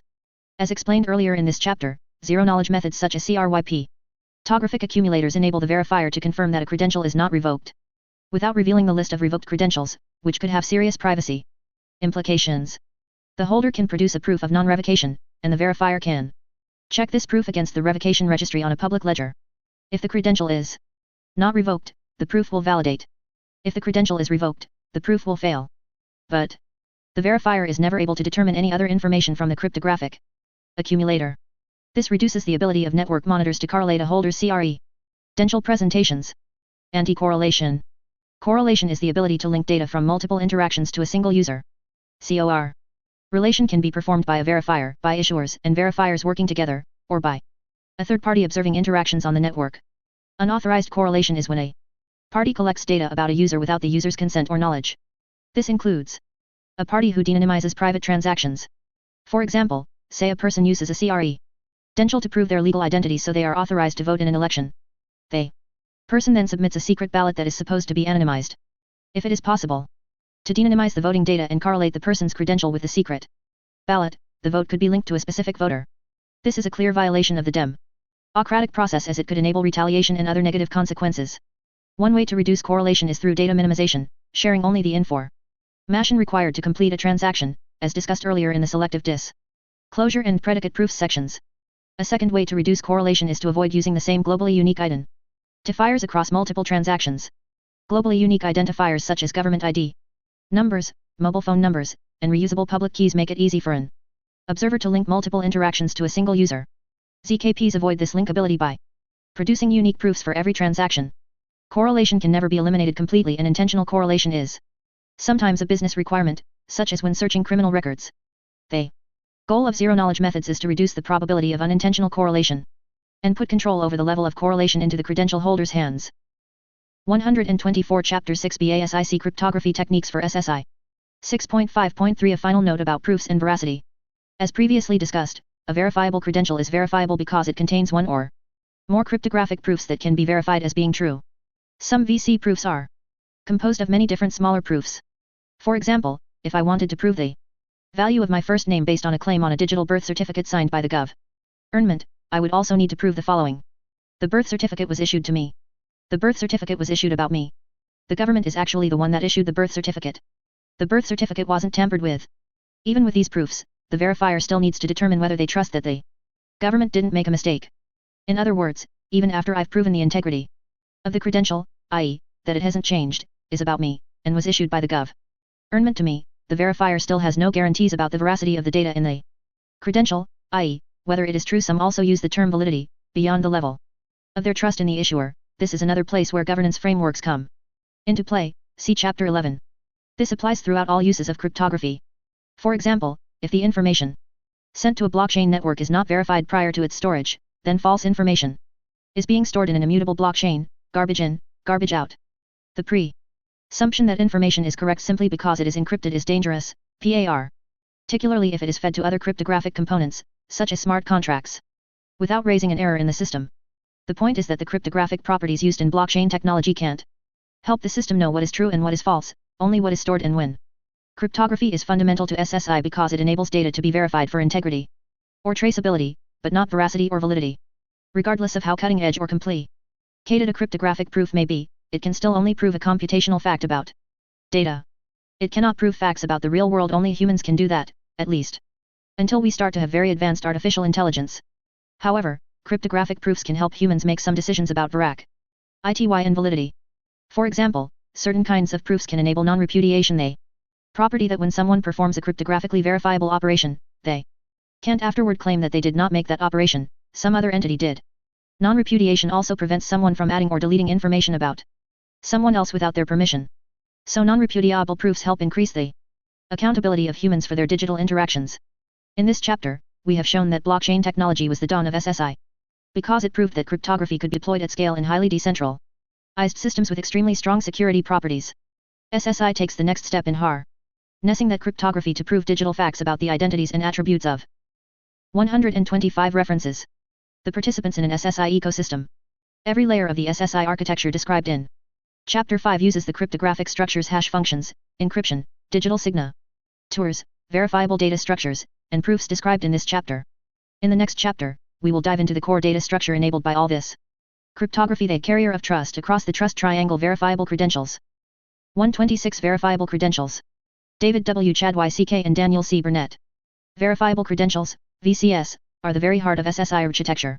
In this chapter, you learn how VCS evolved, what they look like as data structures, what different formats and digital signature options are supported, and how VCS have been standardized at World Wide Web Consortium, W3C. Your guides are read 2 of the primary authors of the W3C Verifiable Credentials Tiles Data Model 1.0 Standard, David Chadwick, Professor of Information Systems Security at the University of Kent, and Daniel Burnett, Executive Director of the Enterprise Ethereum Alliance and former blockchain standards architect at Consensys.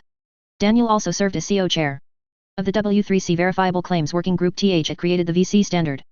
We all use the physical version of verifiable credentials, VCS, many times each day, even though you may not realize it. Examples include plastic credit cards, driver's licenses, passports, membership cards, bus passes, and more. We can't live without them because they provide us with man-why benefits. In fact, we wouldn't possess them if they didn't provide us with those benefits. There would be no point. Unfortunately, you can lose or misplace plastic cards and paper certificates or have them stolen. Worse still, they can be copied or cloned without you knowing about it.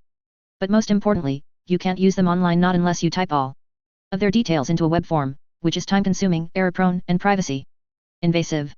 VCS, which are now a full World Wide Web Consortium, W3C, open standard, will allow issuers to convert the physical VCS they produce today into digital VCS so that you can carry them around in your mobile phone, table T, laptop, and other devices and use them online by simply pointing and click and G. The screen. 127 example uses of VCS. Coupled with this ease of use advantage, you also gain other benefits with digital VCS. They cannot be copied or cloned. They are extremely hard to steal. An attacker would need to steal your electronic device and the method you use to authenticate to the device. They are more privacy protecting since they support selective disclosure, disclosing only part of some verifiable data. They are more secure because they support least privileges, also known as least authority, having permission to do only the required tasks and nothing more. They cost virtually nothing to issue. They are not bulky to carry around like plastic cards. You can delegate them to other people to use, providing that the issuer allows this. 7.1 Example uses of VCS. While VCS can be used for all the same things we use physical credentials for nearly every day, VCS can be used for much more because they are digital. Here are some typical usage scenarios. 7.1.1 Opening a bank account. Imagine that you want to open a bank account at Big Bank. You visit the local branch of Big Bank, and the assistant asks you to provide 2 official forms of identification. The so-called Know Your Customer, KYC, check. You have a passport and various UTIL/ITY bills that qualify, but unfortunately, you left them at home. Fortunately, the bank supports the use of W3C VCS, and you always carry your mobile phone around with you on which you've stored several dozen VCS. You select your government-issued passport VC, which confirms your nationality, name and age, and your health insurance VC, which confirms your current resident tile address. Both also contain a digital image of your face. Because the bank trusts the government and the insurance company, it is willing to accept these VCS as proof of your name and address and that the person making the application is really you. This allows the bank to open your bank account and be confident of your identity. Consequently, the bank issues you a new VC that provides your bank account details, and you add this to your set of VCS on your mobile phone. You can use this new VC in a variety of ways. You can add these bank account details to your online AUC, payments, and shopping accounts, give them to your employer for your monthly salary payments, or use them when opening a new high-interest savings account with another bank. 7.1.2 Receiving a free local access pass. You're a pensioner, or a member of the Fitzports Sports Club. You have a VC issued by the local senior citizen center, or Fitzports, that says you are entitled to free travel. 128 Chapter 7 Verifiable credentials. On buses in the local metropolitan area, or entry into all leisure centers operated by Fitzports. Whenever you enter a local bus, or a Fitzports venue, you simply place your mobile phone on the NFC proximity reader, and it transfers a copy of your bus pass, or Fitzports membership, VC to the operator, who then grants you free unrestricted access to the bus, or venue. Periodically you need to renew this VC by applying online and paying the fee. The website does not need a username or password to authenticate you. Instead, you simply present your existing VC together with your credit card VC, for payment. A replacement VC is issued with a new expiry date, it automatically replaces the old VC on your mobile phone. 7.1.3 Using an electronic prescription. You are ill. You visit the doctor, who diagnoses an infection, for which she prescribes penicillin. The prescription is written in the form of a VC, where you are the subject, the doctor is the issuer, and the contents are the drugs that have been prescribed to you. You don't feel well enough to go to the pharmacy yourself to pick up your prescription, so you ask your wife to go in your place. You transfer the prescription VC to her mobile phone and issue a relationship VC for your wife, with her as the subject, you as the issuer, and an attribute or property that says she is your wife. Note some identity management systems talk about a subject's attributes or identity attributes, others about a subject's personal information, PII. The VC specification talks about a subject's properties. We use the term property throughout this chapter, with the understanding that it is synonymous with attribute, identity attribute, or PII. Your wife goes to the pharmacy and presents the prescription VC and relationship VC. The pharmacist checks who issued the prescription, and because he knows the doctor who signed it and has previously validated her medical practitioner VC, he's happy to give the prescribed drugs to your wife. The pharmacist records all this information in his audit log for future inspection.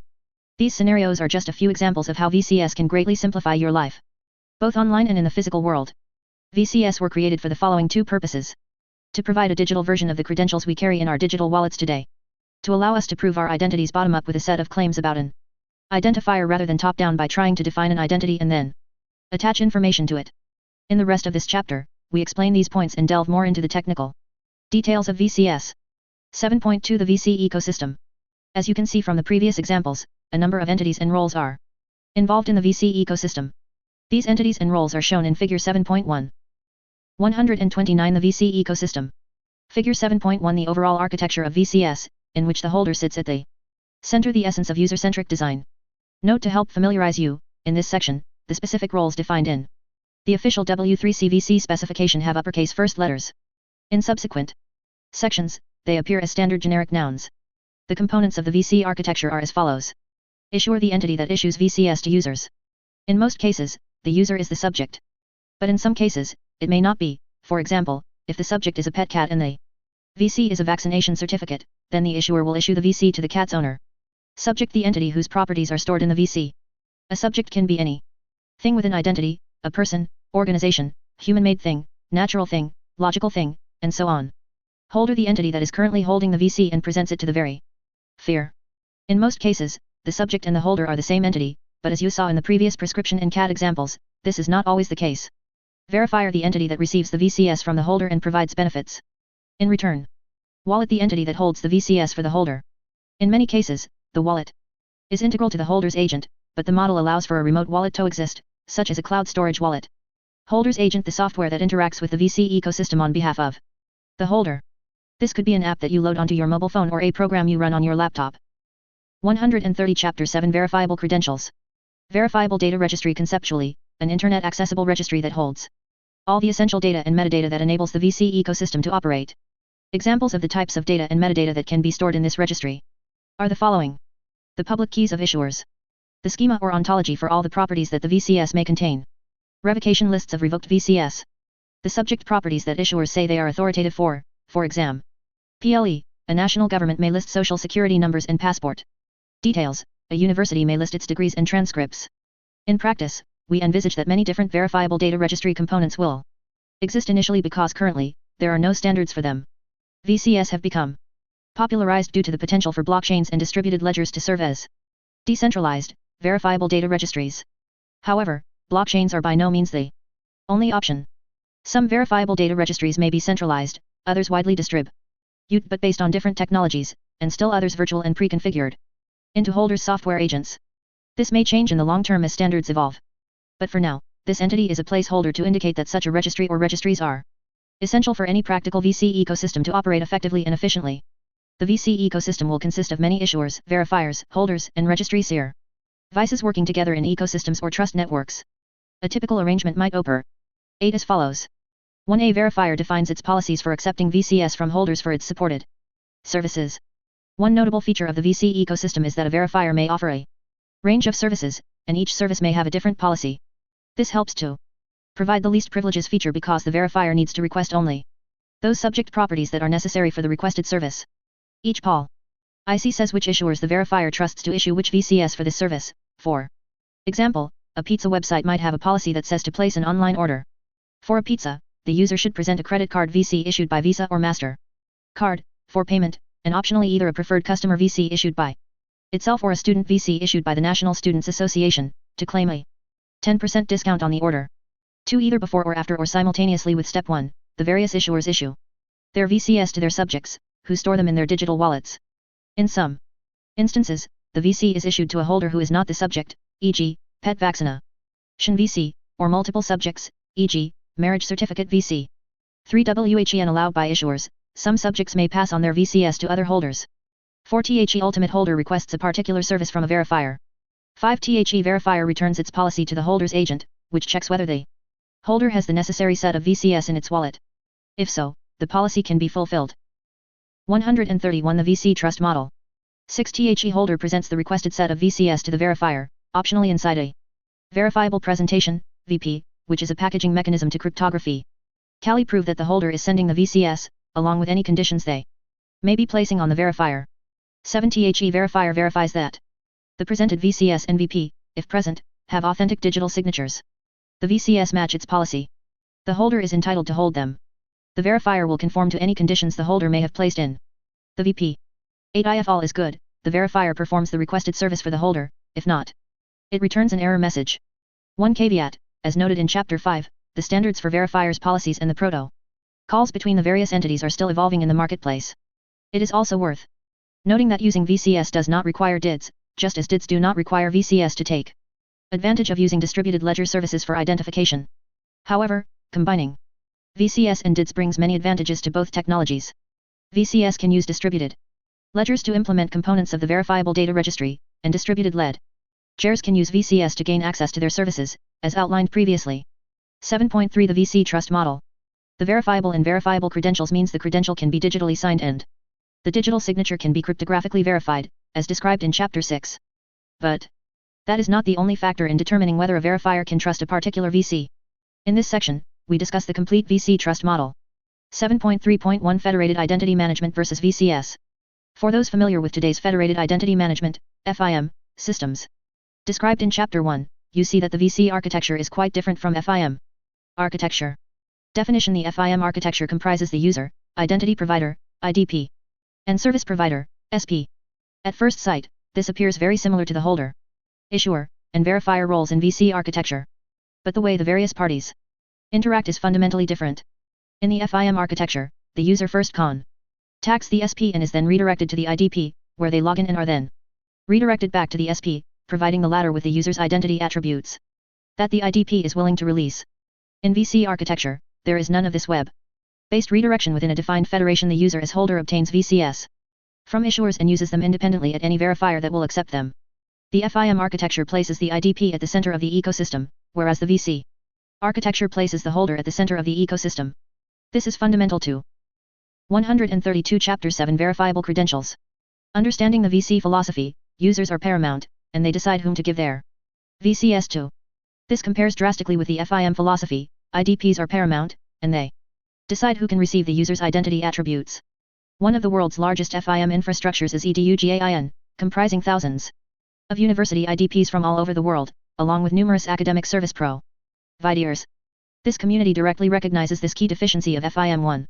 Insufficient attribute release by IDPs is considered by user communities as the major problem today in the EDUGAIN space.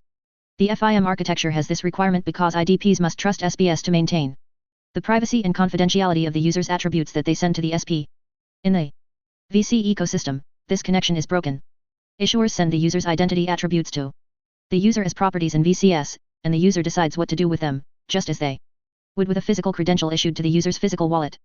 The issuer doesn't know which verifiers the user is giving their VCS to, unless the user or the verifier tells the issuer. So the issuer no longer needs to trust the verifier. This is a fundamental difference between the trust models of conventional FIM systems and the VC system. 7.3.2 Specific trust relationships in the VC trust model. The differences between the FIM trust model and the VC trust model are apparent from Figure 7.2.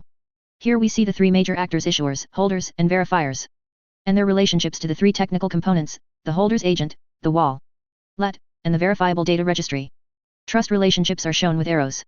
Figure 7.2 The VC trust model, where holders are at the center, and verifiers only need to trust issuers, and the verifiable data registry trusted by all parties. 133 The VC trust model. Let's delve more deeply into each of the trust relationships depicted here. The verifier must trust the issuer to be authoritative for the subject's properties that are contained in a VC that it receives. For example, a verifier would usually trust a national government to be authoritative for a subject's nationality property but would not necessarily trust the government to be authoritative for a university degree property. Conversely, a verifier would usually trust a university to be authoritative for a subject's degree qualification property, but not necessarily for the subject's golf club membership property. Each verifier determines its own trust rules. There is no compulsion for any verifier to trust any VC or any issuer. The verifier determines which VCS from which issuers to trust according to its risk profile. However, to help verifiers make their trust decisions, a verifiable data registry, or a governance authority that publishes a governance framework, see Chapter 11, will often contain a list of known issuers and the properties for which they state they are authoritative. Verifiers can then determine who and what to trust from this list. Consequently, all participants trust the verifiable data registry to be tamper-evident, and to be an accurate and up-to-date record of which data is controlled by which entities. Note that we say tamper-evident and not tamper-proof. No system on Earth can stop determined attackers from tampering with it, but the verifiable data registry should allow its users to detect whether it has been tampered with. Both the subject/holder and the verifier must trust the issuer to issue true VCS. An issuer that lies cannot be trusted by anyone. Both the subject/holder and the verifier must trust the issuer to revoke VCS that have been compromised or are no longer true, in a timely manner. This policy is determined by the issuer.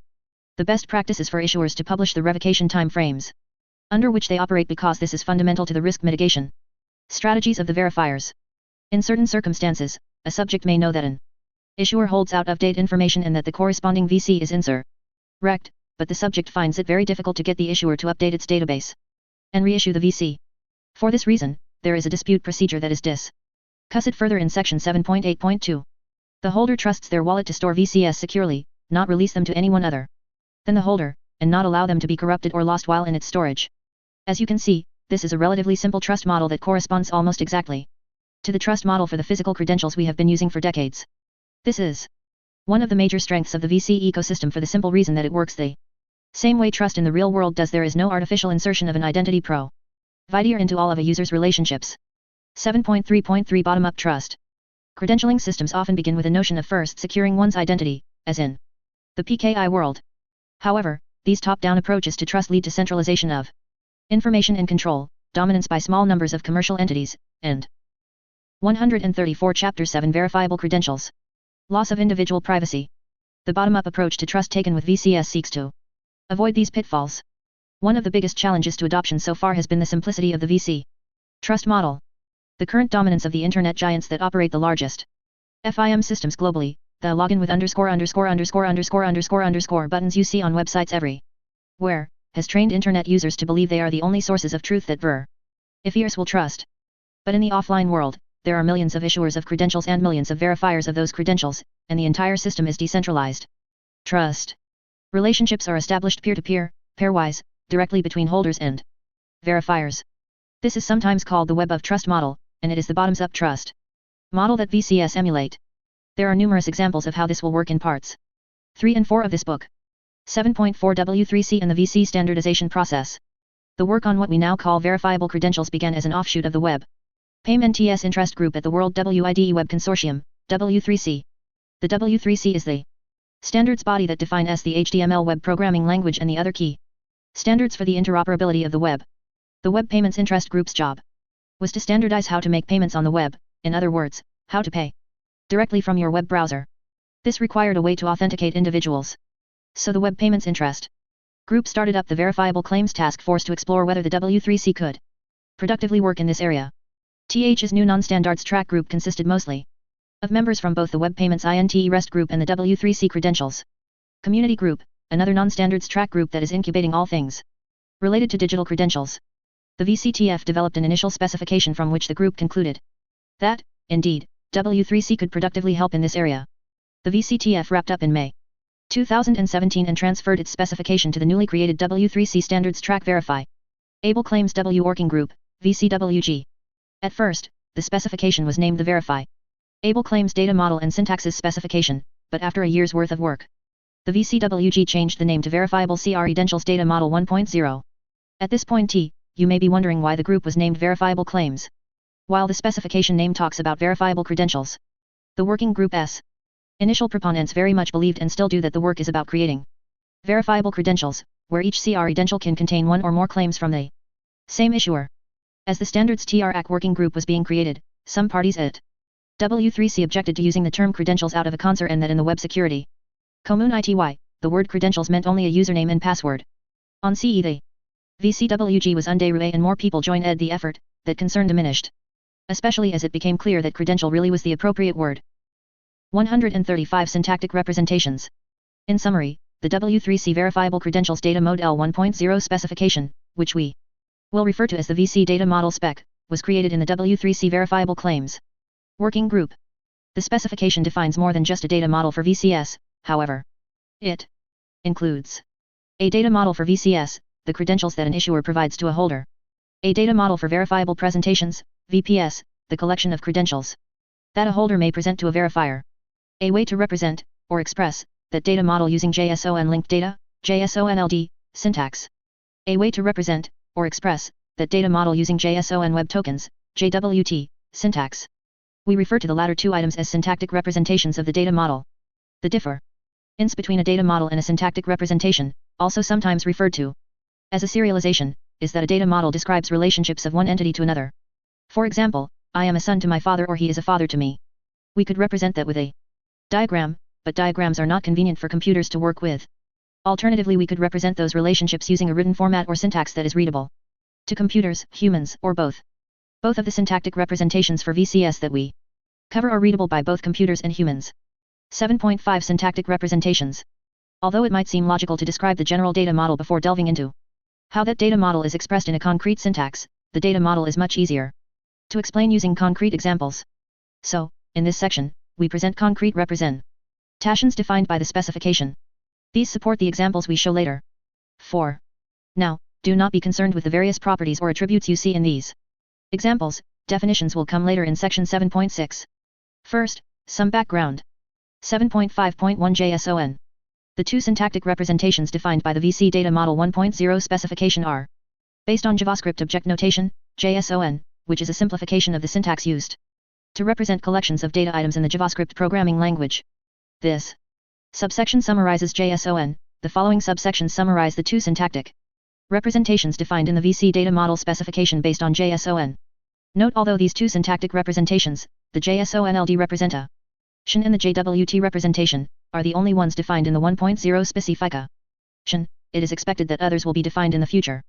A JavaScript object consists of an outer pair of curly braces that contain 0 or more key-value pairs separated by commas, where each key-value pair is a key string, a colon. 136 Chapter 7 Verifiable credentials. And a value. Between any two of those part S, white spaces ignore D. The key is referred to as a property of the object, and the value is the property's value. Here are some examples. In the first example, the first key string is height, and its value is 5, the second key string is width, and its value is 7. Notice that by default, a key is a sequence of alphanumeric characters, beginning with a letter, without spaces, but that spaces can be introduced by quoting the string. The value can be a string, an integer, a floating point value, or another object. Some unquoted strings have particular meanings when used in JavaScript. Examples include true, false, and null. 7.5.2 Beyond JSON, adding standardized properties. JSON allows for direct representation of any tree-structured data, but there is no standard set of properties for JSON objects. By standardizing a set of properties for VCS, it becomes possible to automate the creation and use of those credentials. The next two subsections describe how to represent VC data with standardized properties using two different syntactic representations, JSON-LD and JWT. The properties in each that are critical to the data model are mappable one-to-one between the two formats. 7.5.3 JSON-LD. JSON-linked data makes it easy to incorporate properties defined in structured TEM plates called schemas. As an example, defines a set of properties for a person. JSON-LD. Processors know how to automatically use these schemas to see what types of values the schema's properties expect. In JSON-LD, the desired schema locations are listed in the @context properties value. Then the type property specifies which particular schemas from those locations are being used. Those, in turn, define the allowed properties. Here is an example where we are using properties from the verifiable credential schema and the alumni of property from the PERSON SCHEMA it. 137 Syntactic representations. This approach to naming is incredibly feasible since anyone can create a new schema called a context, post it at a stable URL on the internet, and then reference its properties in the VC. Since the previous example only cares about the alumni of property, we can create a new, more specific JSON-LD context called alumni credential that contains only one property, alumni of. Assuming the new context is stored at the example now looks like th is. An essential aspect of JSON-LD contexts is that the URLs and schema definitions must be stable and unchanging. This allows the context and schema definitions to be looked up only once, either automatically or manually, and used from then on without any risk of them changing. It is very important to note that the JSON-LD syntax for VCS can be used without any dynamic fetching of context information. Essentially, these contexts can be thought of as defining separate namespaces, so one person's definition of alumni of does not have to be the same as someone else's. When the contexts are different, you know that they are not intended to be the same thing. This feature of JSON-LD is very helpful in VCS since the VC data model is purposefully an open world data model, where user-defined properties may be added at any time. As in the verifiable credentials data model specification, this chapter uses JSON-LD as the default syntax for most of the examples. If you're interested in learning more, we recommend 7.5.4 JWT. JSON Web Tokens, RFC 7519, pronounced either JWTs or JOTs, are a previously standardized way to represent signable claims, or attestations, using JSON. The syntax is convenient for converting into binary representations that are precise in using whitespace and easily compacted to reduce storage and transmission costs. Given the breadth of the JWT-based ecosystem, it made sense to find a way to represent VCS and VPS in JWTs. 138 Chapter 7 Verifiable credentials. JWTs have three parts: a header, a payload, and an optional signature of the payload. For our purposes, the header and its property values are not particularly relevant, but are outlined in the VC data model specification. Since the JWT payload is entirely a restructuring of a JSONLD VC, the easiest way to understand the JWT syntax for VCS is to first generate the JSONLD syntax and then convert it. The most common properties are mapped as follows. Replace the ID property with JD. Replace the issuer property with ISS. Replace issuance date with IAT, and change the date format to a Unix time stamp, numeric date. Replace expiration date with EXP, and change the date format to a Unix timestamp, numeric date. Remove the credentials ubject.id property, and create a sub-property with the same value. A similar process is used to convert VPS to a JWT payload, with details explained in the specification. If a JSON web signature, JWS, is provided in a VC, it proves the issuer of the VC, and in a VP, it proves the holder of the VP. The VC proof property may still be provided if other proof information is used, for example, zero-knowledge-based approaches. After the previous conversions, any other remaining properties, including proof, if present, are moved into a new JSON object under the new JWT custom claim VC, or VP for a presentation. As an example, let's look at a JSONLD VC, minus the proof. After converting to a JWT payload, the same VC looks like this. Note that the CRYP topographic nonce an arbitrary number that can be used just once in a cryptographic communication is a feature of JWTs not derived from the original JSONLD VC. 139. This description was designed to give experienced users of JWTs a rough idea of how this conversion process works and let others know that the JWT syntax exists. The entire JWT-based syntactic framework is fairly extensive, and there are subtleties in how the pieces work together for VCS and VPS. These are best answered by reading the VC data model spec. 7.6 Basic VC Properties. Now that we've covered the syntactic representations, we can explain the properties defined by the data model. The most basic VC needs to hold only 6 pieces of information, encoded as JSON properties, as shown in figure 7.3. The contents of each of these JSON properties are described next. At context, when people communicate, they NEEDTOKNOWWHATLANGUAGEANDVOCABULARYTUs. While the default encoding language used for VCS is JSONLD, that does not tell us what JSON properties a VC might contain. They at context property tells us which sets of vocabularies were used to construct this VC. Syntactically, at context comprises a sequence of one or more uniform resource identifiers, URIs. Ideally, each URI should point to a machine-readable document containing a vocabulary that a verifier can automatically download and configure. Because many implementations may not be that sophisticated, the URI may alternately point to a human-readable specification that allows an administrator. Figure 7.3 The structure of a basic VC, showing the metadata component, the claim component, and the proof component. 140 Chapter 7 Verifiable Credentials. To configure the verifier software with the necessary vocabulary. Note that text on its own may provide more information, vocabulary, than a verifier wishes to use. Therefore, the VC also contains a type property. The type property contains a list of URIs that assert what type of VC this is. The first type must always be, which can be abbreviated to verifiable credential using the JSONLD at context mechanism.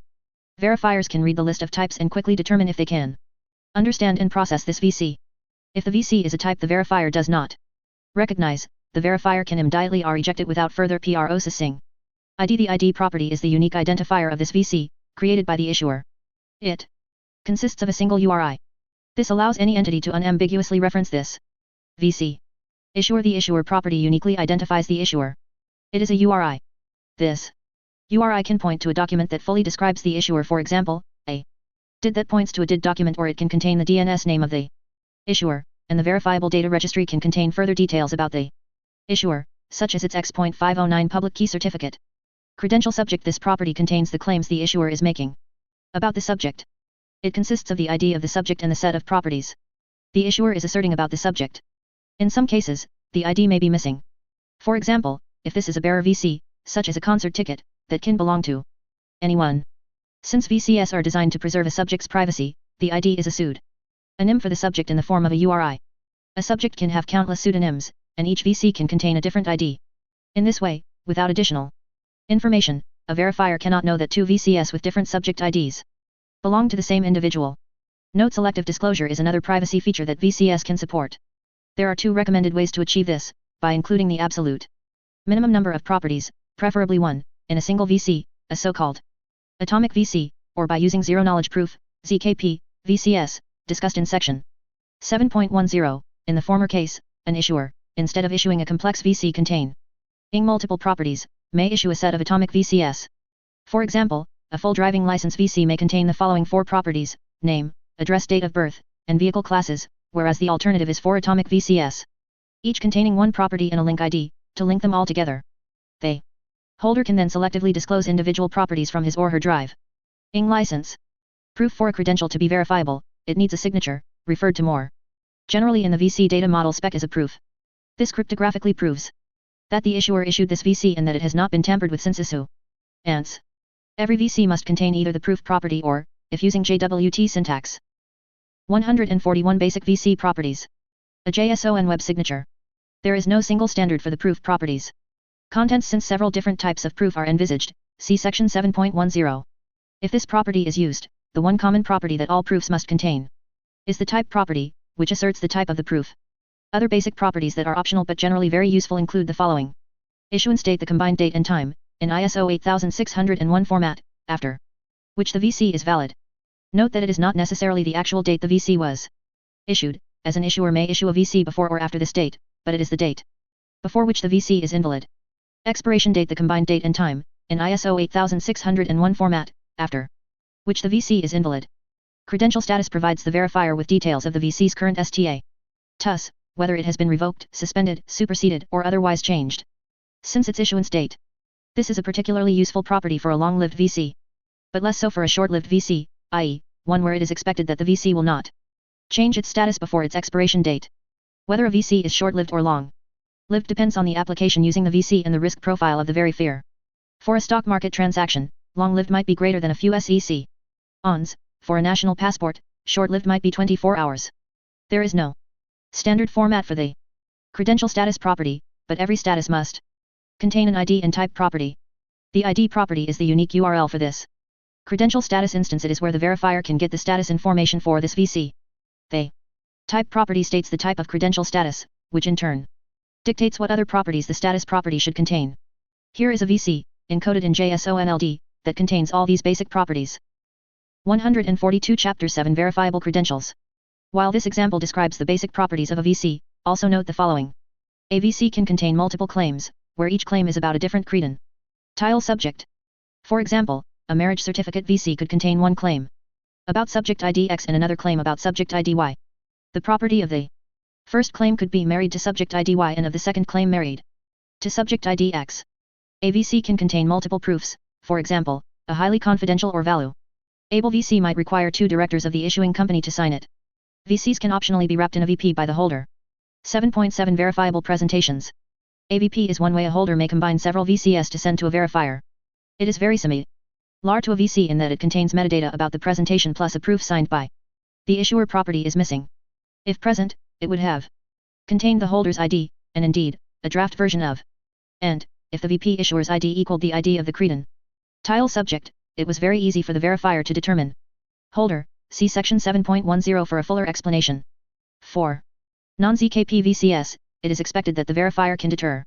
Another difference between a VP and a VC is that the ID property is optional. It needs to be present only if the holder wants to uniquely refer to this VP on a subsequent occasion. That the holder was the subject of the encapsulated VC.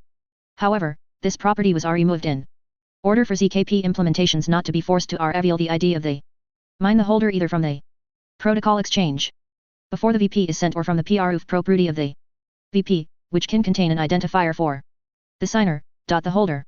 However, the contents are now a set of VCS rather than a set of claims, see figure 7.4. One notable difference between a VC and a VP is that the specification did contain just that. When it was press figure 7.4, a basic VP that contains a group of VCS plus metadata about them. 143 More advanced VC properties. Similar to VCS, a VP may contain multiple proofs. For example, say a holder has several VCS, each with a different credential subject ID that identifies the holder, implying a different asymmetric key pair for each VC. Then the holder can send a VP to a verifier containing this set of VCS and a set of proofs, each created by one of the key pairs. Although usually clear from the context, it is common for users of VCS and VPS to refer to both generically as VCS unless they are specifically talking about a VP. 7.8 More advanced VC properties. VCS were developed using an open world model, meaning anyone can add any prop ID to a VC that is suitable for their application needs. Nevertheless, there are several properties that VCWG thought would be generally useful for a range of applications. These are described in this section. The following section describes the rules the VCWG recommends application designers follow if they wish to extend their VCS. Remain conformant to the W3C specification, and interoperate with others. Of course, anyone can extend a VC in any way they wish, but in that case, they should not expect other implementations to interoperate with theirs. 7.8.1 Refresh service. VCS are designed to have a limited lifetime for several reasons. First, cryptography grows weaker over time, so enhanced proof mechanisms need to be put in place. Second, people's circumstances and credentials change with time. A good example is a VC based on age-related properties or a student ID for a specific grade level. The refresh service property allows an issuer to control and provide details about how the current VC can be refreshed or updated. If the issuer wants the verifier to know how to refresh the VC, the issuer can insert the refresh service property into the VC. If the issuer only wants the holder to know how to refresh the VC, the refresh service property should not be inserted into the VC, but rather into the VP.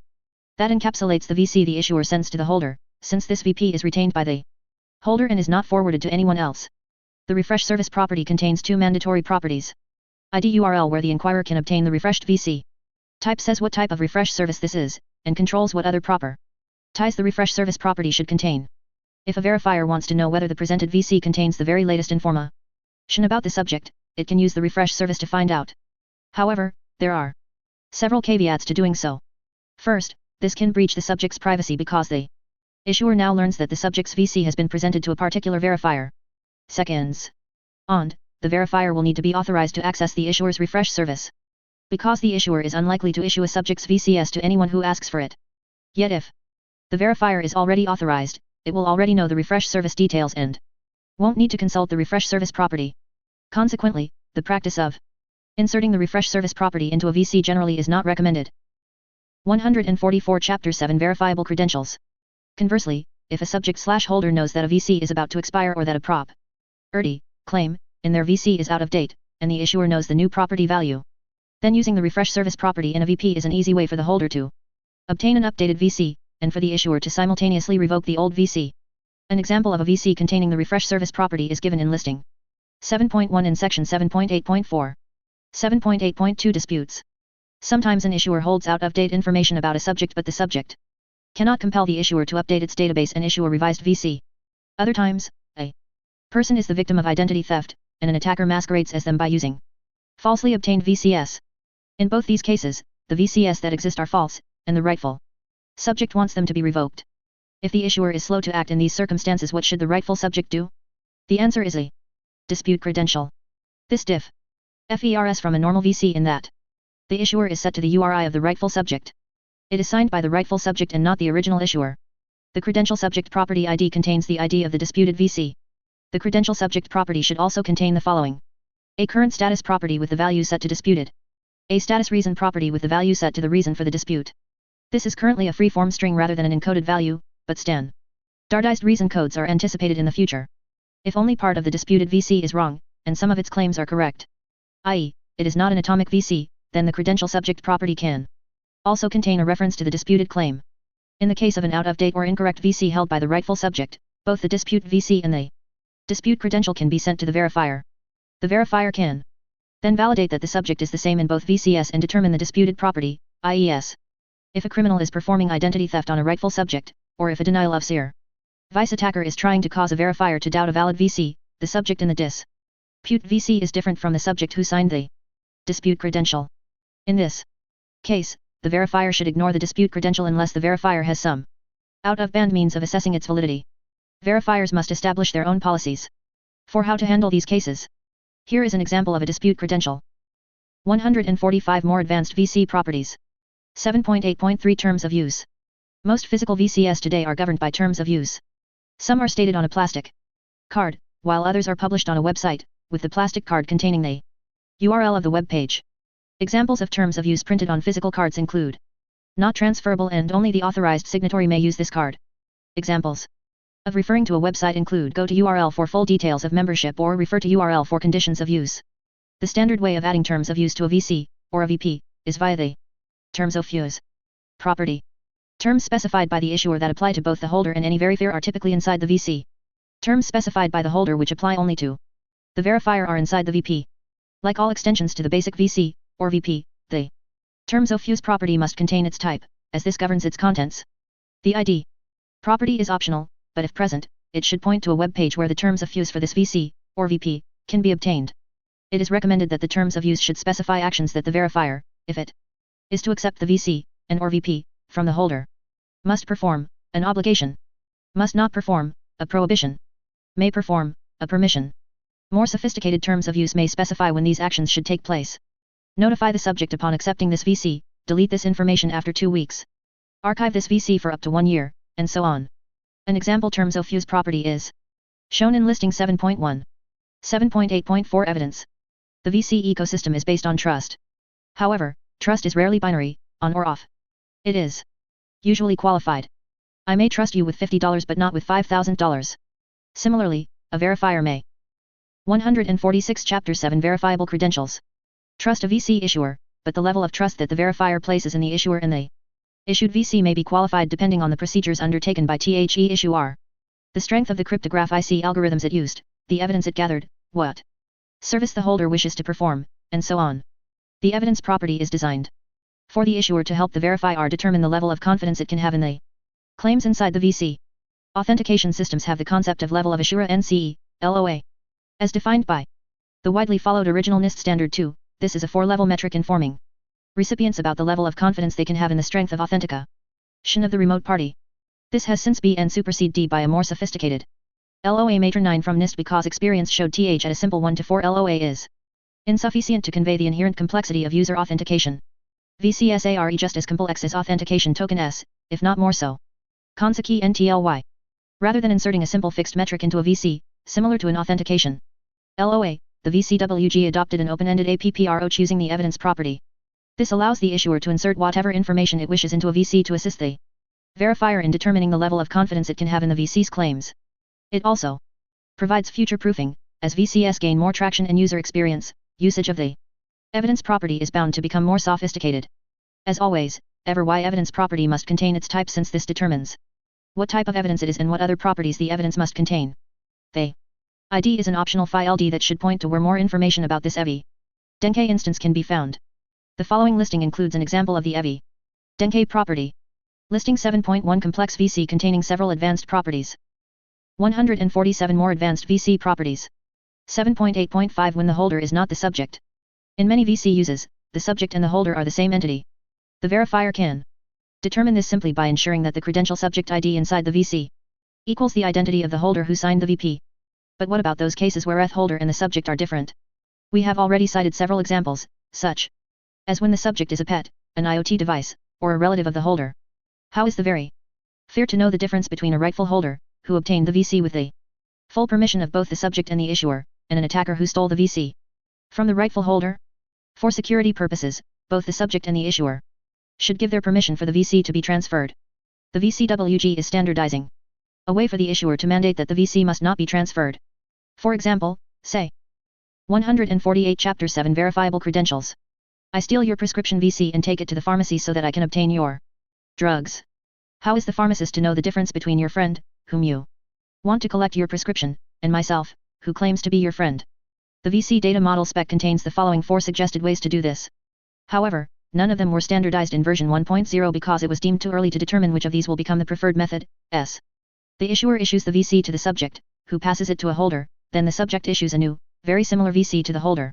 This new VC contains the same credential subject property value as the original VC, but now the holder is the subject, and the original subject is the issuer of the new VC. An example of these passing on is provided in listing 7.2. The issuer issues the VC to the subject, who passes it to a holder, then the subject issues a relationship VC to the holder, indicating the relationship between them. An example of a relationship VC is given in listing 7.3. The issuer issues the VC directly to the holder, who is not the subject, and then the issuer also issues a relationship VC to the holder, indicating the relationship between the subject and the holder. The issuer issues the VC to the subject with a relationship claim that asserts the relationship between the subject and a third party. Now the subject can pass the VC to the third party to become the holder, either immediately or later. 4. Example, a VC could be issued to a child that contains a relationship claim to the ID of the child's parent. An example of this is given in Listing 7.4. 150 Chapter 7 Verifiable Credentials. 7.9 Extensibility and Schemas.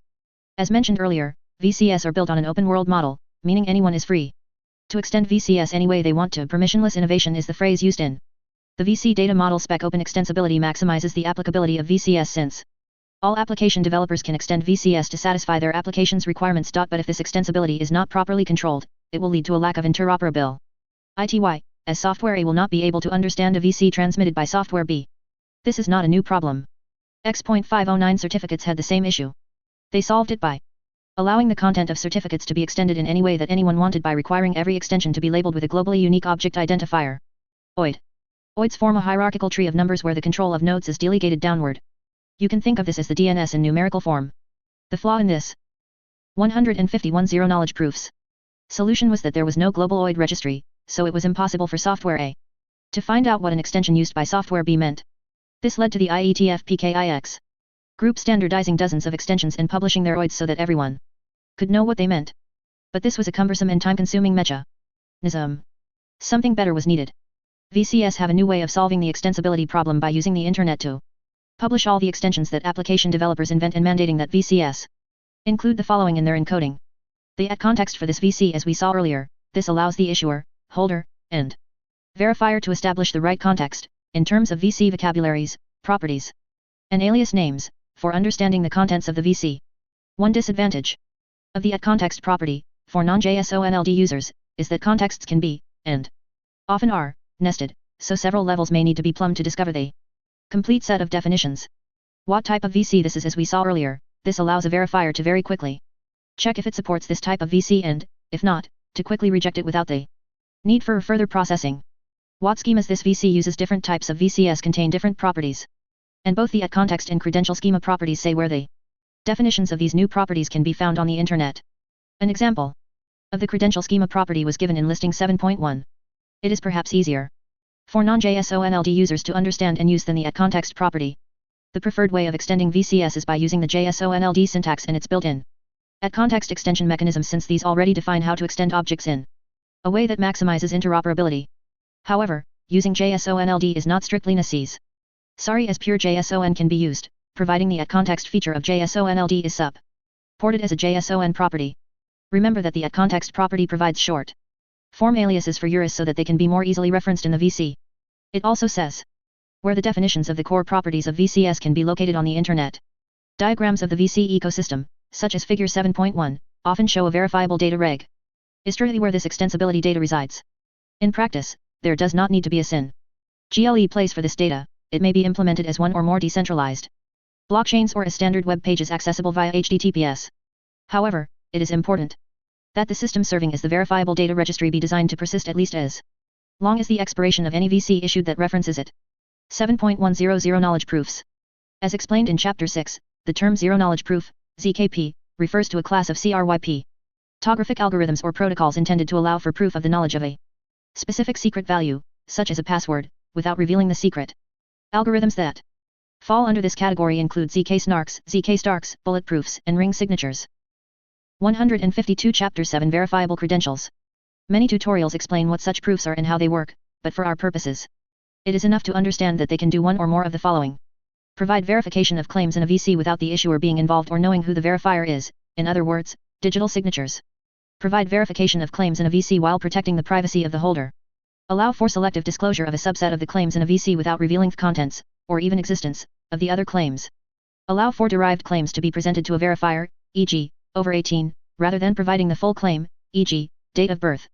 These properties are extremely helpful when VCS are used in strong privacy preserving contexts or ecosystems. In particular, the approach taken in the VC data model spec focuses on preserving the privacy of the holder. In the many cases where the holder is also the subject, this preserves the subject's privacy.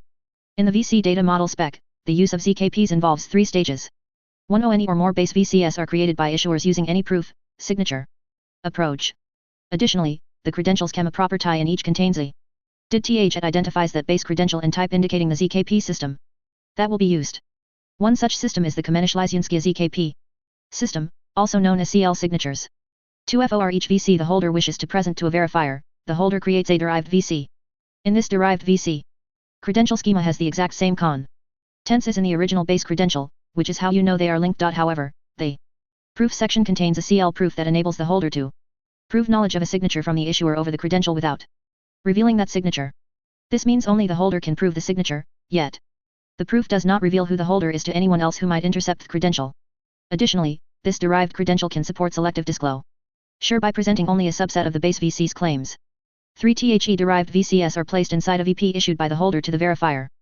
The proof section contains a CL proof with the following properties. The verifier can prove knowledge of a proof that all of the derived credentials were issued to that specific holder without revealing the latter proof.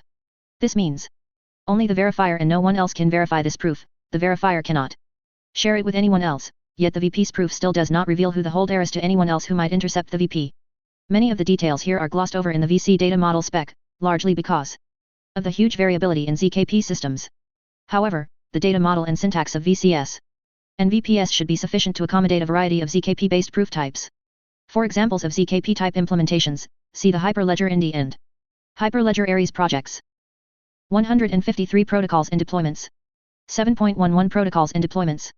The VC data model 1.0 specification defines the format and contents of a VC in a VP that can be used to transfer a set of VCS from the issuer to the holder and transfer a set of VCS from the holder to a verifier. However, it does not define protocols for transferring and using VCS.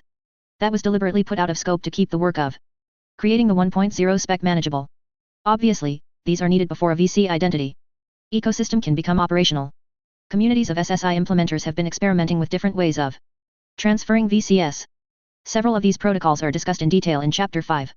In this section, we discuss some additional considerations. Earlier, we outlined the most likely steps involved in an operational VC ecosystem. Most of these steps still need to be standardized. How does a verifier describe its policy, or requirements, for access to its resources and transfer this to the holder? How does a holder request a VC from an issuer? How does an issuer inform the holder which VCS it is capable of issuing? The first demonstration of VCS was by Digital Bazaar in its Credential Handler API. Chappy, for Website S, a video demo of this process is available at it is a common problem on the web. At login page S for websites have a list of potential ways to log in, for example, using your Facebook account, Google account, LinkedIn account, etc.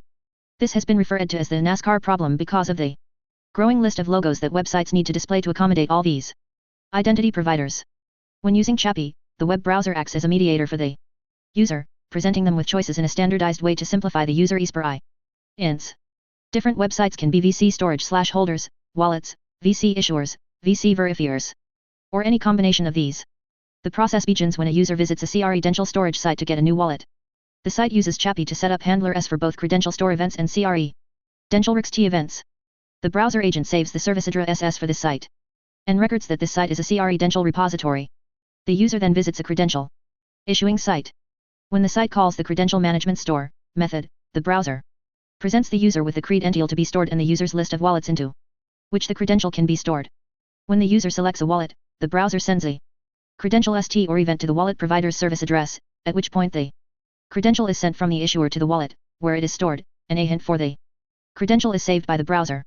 Similarly, when the user visits a credential requesting site, a verifier, and the site calls the credential management get method with a request D type of credential, the browser presents the user with hints for the list of available credentials of the 154 Chapter 7 Verifiable Credentials. Requested type. When the user selects the credential, the browser sends a credential REQ used event to the wallet provider S service address, at which point the wallet sends the credential to the requester. Note that wallet and credential options are only presented to the user via the browser agent and that credentials are directly transported between wallet and issuer/verifier. One of the earliest VC ecosystems was defined in 2015 by CO author David Chadwick. Built in 2016, it was presented at the European Identity Conference in 2017. It was based on enhancements to the, at that time, new FIDO specifications. In this ecosystem, VCS are held on the user's mobile phone and tied to FIDO keys used for pairwise authentication with verifiers. The system uses a hybrid model of centralized and decentralized identity models. Discussed in Chapter 1. The holders, issuers, and verifiers are peers of the distributed model that communicate via connections established with FIDO keys. The blockchain component is placed with the FIDO Alliance's centralized schema and key management services. When the user contacts an issuer, the issuer says which identity attributes it can issue as VCS, and D. The user decides which on ES they want. THIS provides THE. Issuer with consent, an important requirement of GDPR. Each verifier is assumed to provide a RAN-GE of services, and each service has its own authorization policy, i.e., its VC requirements for access to the particular resource. After the user has browsed the verifiers services and decided which one they want to access, the verifier sends its specific policy to the user's device. The agent on the user's device searches the VCS that are obtainable from the various issuers to decide whether the policy can be fulfilled. If it can, then VCS are requested from each issuer to be bound to the FIDO public key for THE verifier. These are then packaged together into a VP and signed by the user, using the private key paired to the verifier. In this way, the verifier receives a set of VCS, each bound to the same public key ID, which THE user has proved ownership of by signing the VP. The system was tested with university students and a small sample of British National Health Service patients, who unanimously found it easy to use and much preferable to usernames and passwords. There are already a number of other deployments of VCS. For example, the Government of the Province of British Columbia, Canada, has developed the Verifiable Organizations Network to serve as a public holder of business credentials. OrgBook contains a searchable registry of publicly available licenses and permits granted to businesses in the province. Although the digital credentials will eventually be given directly to the subject organizations, publishing the credentials to the OrgBook makes the same information publicly available, and cryptographically verifiable. This simplifies the process of identifying which businesses comply with relevant laws or, more critically, suggested but not mandated guidelines. It also serves as a convenient way for business owners, once they acquire a VC wallet, to obtain the relevant VCS for their business. 155 Hurdles to Adoption. 7.12 Security and Privacy Evaluation. The Security Considerations and Privacy Considerations sections of the VC data model spec run tens of pages each. In this section, we summarize the major points made in those sections. VCs are integrity protected end-to-end from the issuer to the verifier through any intermediate storage wallet because they have a proof property, or a JWT signature, inserted by the issuer that cryptographically provides tamper detection. VCs should be confidentially protected during transfer by transferring them only via encrypted communications links such as TLS. VCs have high availability if they are stored on the holder's device since they do not require any communications with the issuer or any other third party to be transferred to the verifier. VCs facilitate the security property of least privileges by allowing the verifier to only request those subject properties, or attributes, essential for providing its service. VCs provide privacy protection through selective disclosure by the issuer issuing either a ZKP VC or a set of atomic VCS, which allow the holder to only disclose those attributes that the verifier needs and nothing more. VCs provide privacy protection to subjects by identifying them via Sydney Mouse IDs rather than their names of other identities. If these IDs are pairwise between subjects and verifiers, then no globally unique correlating handles are created. VCs support flexible role-based and attribute-based access controls because the verifier only needs to specify which roles or attributes are needed to access its services and not the identities of the users who can access its services. Of course, the ultimate security and privacy of any operational system depend on the quality of the implementation and its correct use. If a holder provides their unique email address and telephone number to a verifier, then the use of pseudonymous IDs will not protect them from releasing globally unique correlating handles. Similarly, if the user stores their VCS on an unprotected device, which is stolen, the thief will be able to masquerade as the user. 7.13 Hurdles to Adoption. Physical VCS, such as plastic cards and passports, are indispensable in today's society.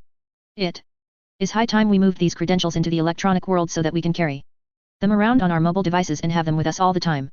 But as we have seen, there are technical, security, and privacy hurdles that must be overcome before electronic plastic cards become ubiquitous. And of course, there is also the question of the business models needed to give issuers the incentive to adapt or adopt this new model. 156 Chapter 7 Verifiable Credentials.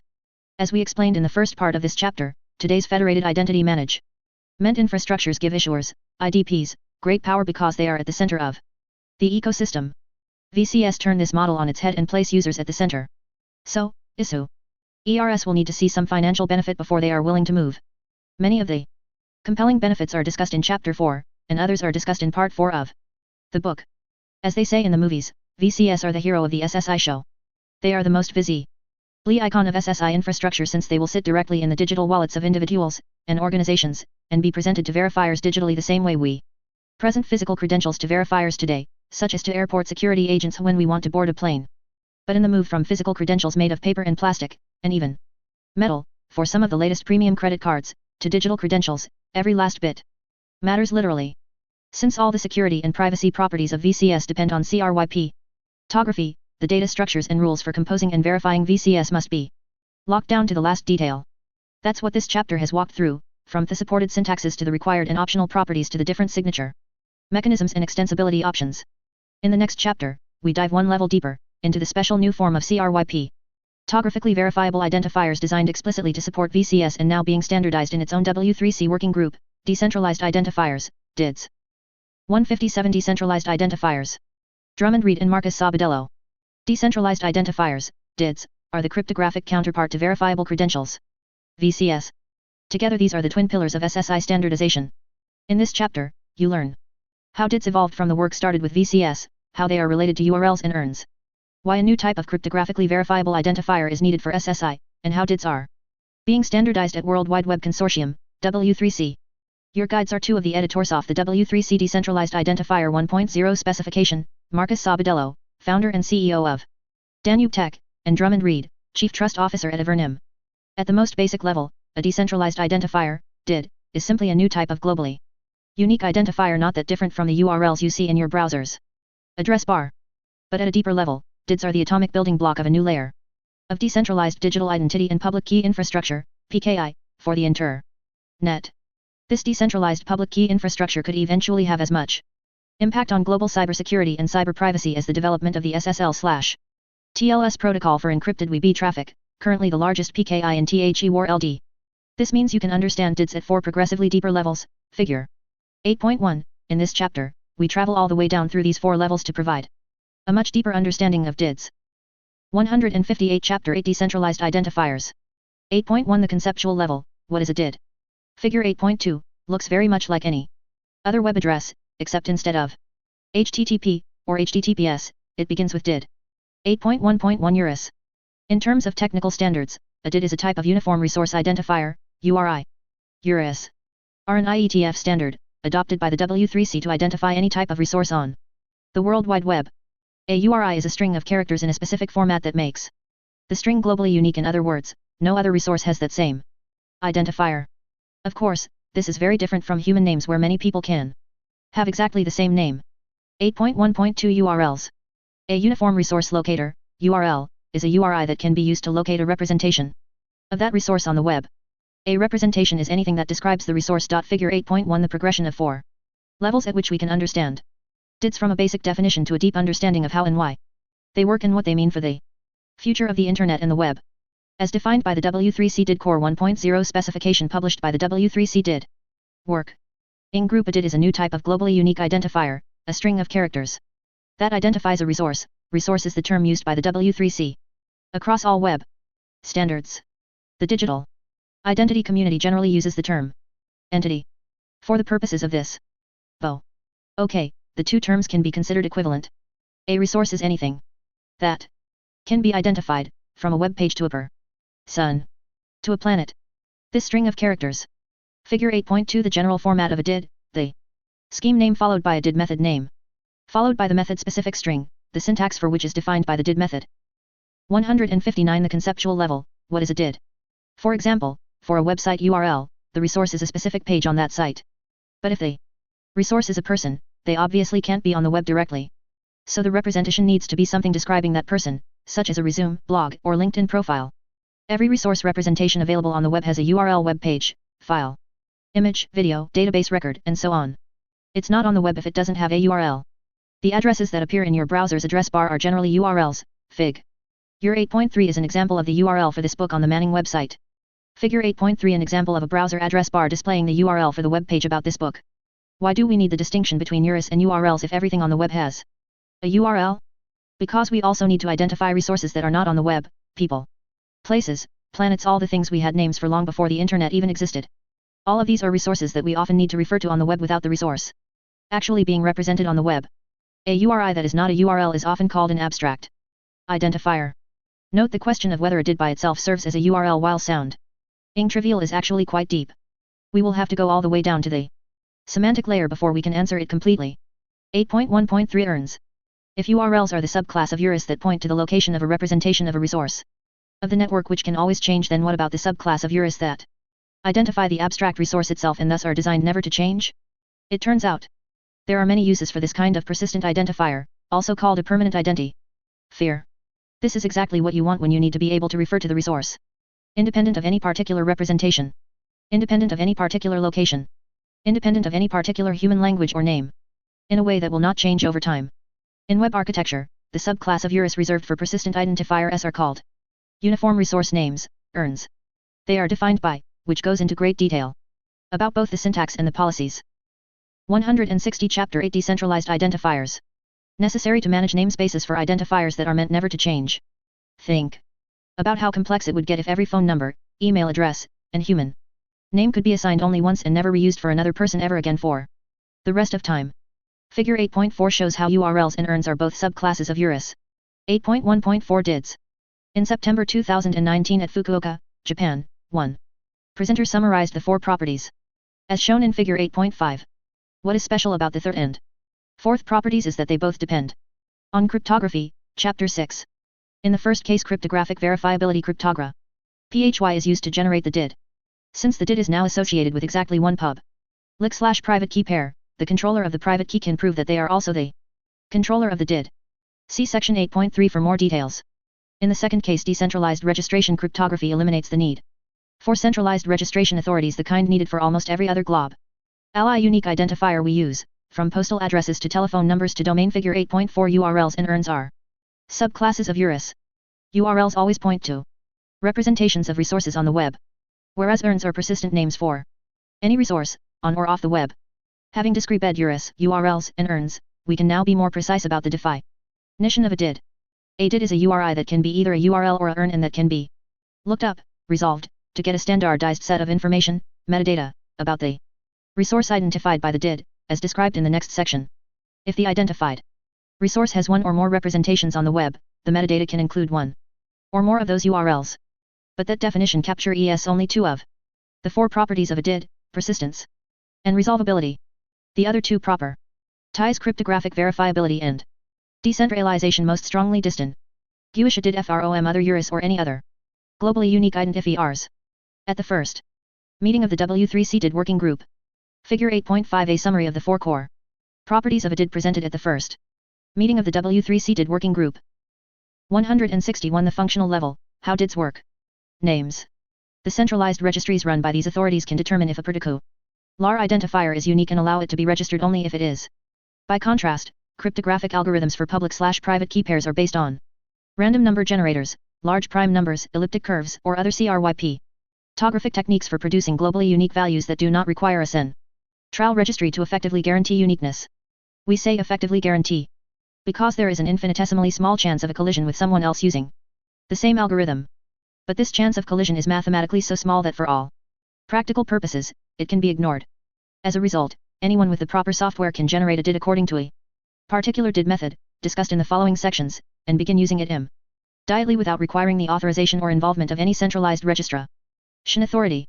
This is the same process used to create public addresses on the Bitcoin, or Ethereum, or other popular blockchains. It is the essence of what makes a DID decentralized. 8.2 The functional level, how DIDs work. We now go down to the second level of detail to explain how DIDs function.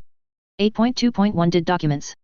Identifiers can, of course, be useful by themselves, as strings of text characters that can be used to refer to a resource.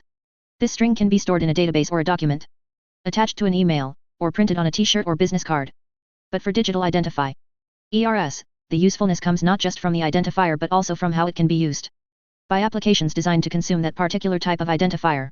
For example, a typical web address that starts with HTTP or HTTPS is not very interesting as a string by itself.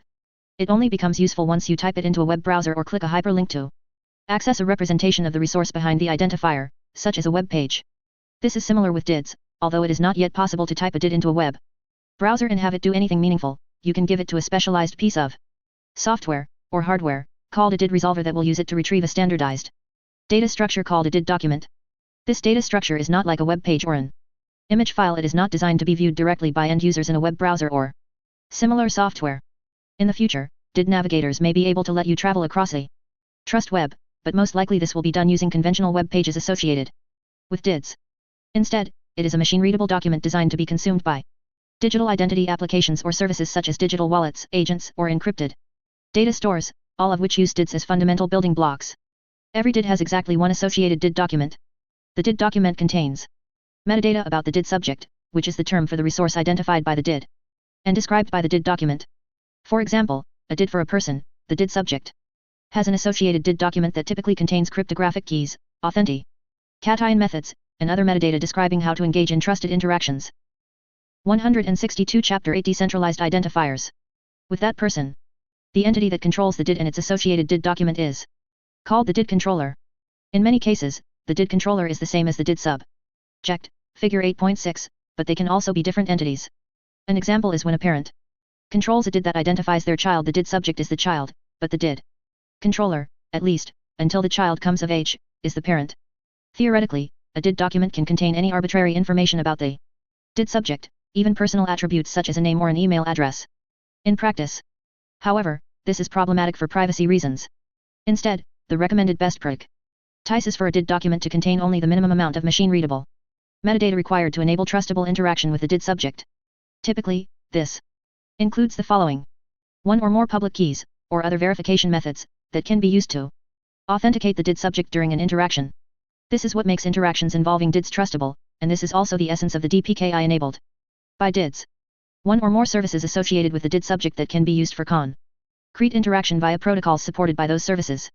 This can include a wide range of protocols from instant messaging and social networking to dedicated identity protocols such as OpenID Connect, OIDC, DIDCOMM, and Auth. ERS. See Chapter 5 for more details about these protocols. Certain additional metadata such as timestamps, digital signatures, and other CRYP, topographic proofs, or metadata related to delegation and authorization. The following is an example of a very simple DID document using a JSONLD representation. The first line is the JSONLD context statement, required in JSONLD documents, but not in other DID document representations. The second line is the DID figure 8.6 relationships between the DID document, and DID subject, in the case where the DID subject is also the DID controller. 163 The functional level, how DIDs work. Being described. The authentication block includes a public key for authenticating the DID subject. The final block is a service endpoint for exchanging verifiable credentials. 8.2.2 DID methods. As we explained in the previous sections, DIDs are not created and maintained in a single type of database or network like many other types of URIs.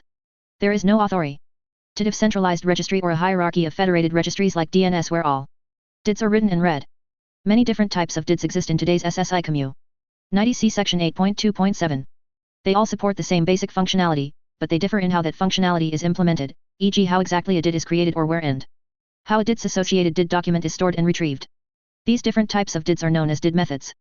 The second part of the DID identifier format between the first and second colons is called the DID method name.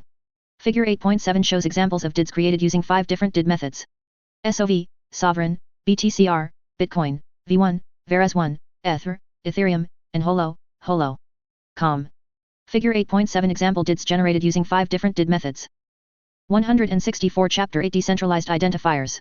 Note: in 2021, the Sovereign DID method is planned to evolve into the INDI DID method, and the prefix will become DID, INDI SOV. As of early 2021, more than 80 DID method names have been registered in the DID specification registries, maintained by the W3C DID working group. Each DID method is required to have its own technical specification, which must define the following aspects of the DID method. The syntax that follows the second colon of a DID. This is called the method SPE. Specific identifier. It is typically a long string generated using random numbers and cryptographic functions. It is always guaranteed to be unique within the DID method namespace, and is recommended to be globally unique all by itself. The 4 basic CRUD operations that can be executed on a DID. Create: how can a DID and its associated DID document be created? Read: how can the associated DID document be retrieved? Update: how can the contents of the DID document be changed? Deactivate: how can a DID be deactivated so it can no longer be used? Security and privacy considerations specific to the DID method. It is difficult to make generic statements about the 4 DID operations since DID methods can be designed in very different ways. For example, some DID methods are based on blockchains or auth distributed ledgers. In TH's case, creatine G or update in GA. DID typically involves writing a transaction to that ledger. Other DID methods do not use a blockchain, they implement the 4 DID operations in other ways. See Section 8.2.7. One consequence of the technological variety of DID methods is that some may be better suited for certain use cases than others. DID methods may differ in how decentralized or trusted they are, as well as in factors of scalability, performance, or cost of the underlying technical infrastructure. The W3C DID work in G Group Charter. Includes a deliverable KYD rubric document whose purpose is to help adopters evaluate how well a particular DID method will meet the needs of a particular user. Community. 8.2.3 DID resolution. The process of obtaining the DID document associated with a DID is called DID resolution. This process allows DID-enabled applications and services to discover the machine readable metadata about the DID subject expressed by the DID document. This meta data can be used for further interaction with the DID subject, such as the following. To look up a public key to verify a digital signature from the issuer of a verifiable credential. To authenticate the DID controller when the controller needs to log into a website or app. 165 The functional level, how DIDs work. To discover and access a well-known service associated with the DID controller, such as a website, social network, or licensing authority. To request a DID-to-DID connection with the DID controller. The first three of these scenarios are illustrated in Figure 8.8. Figure 8.8 Common scenarios requiring DID resolution.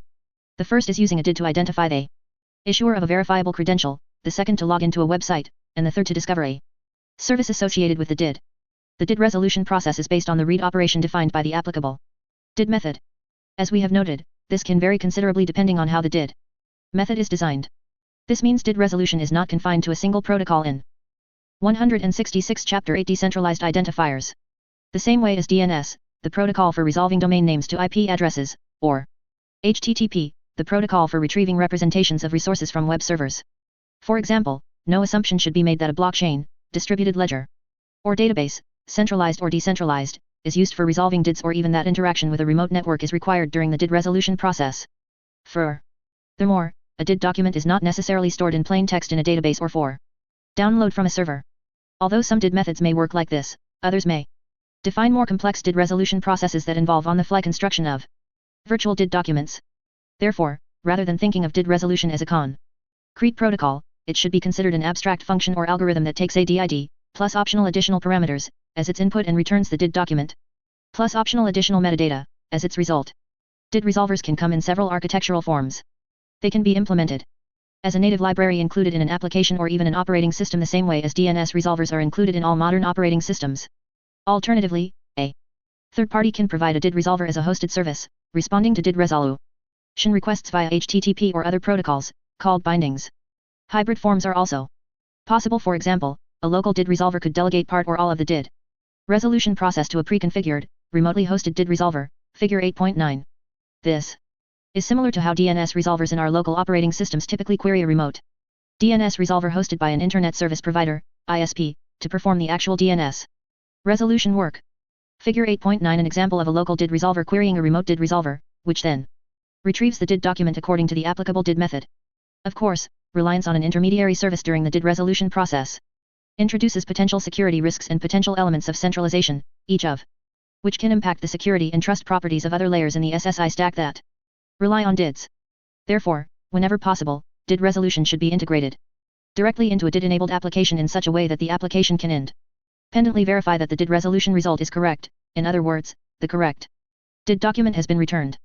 8.2.4 DID URLs. DIDs are powerful identifiers by themselves, but they can also be used as the basis for constructing more advanced URLs rooted on a DID.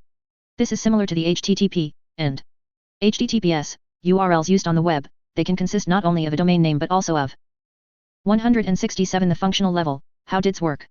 Processing a DID URL involves two stages. The first stage is DID resolution, calling a DID resolver to retrieve the DID document.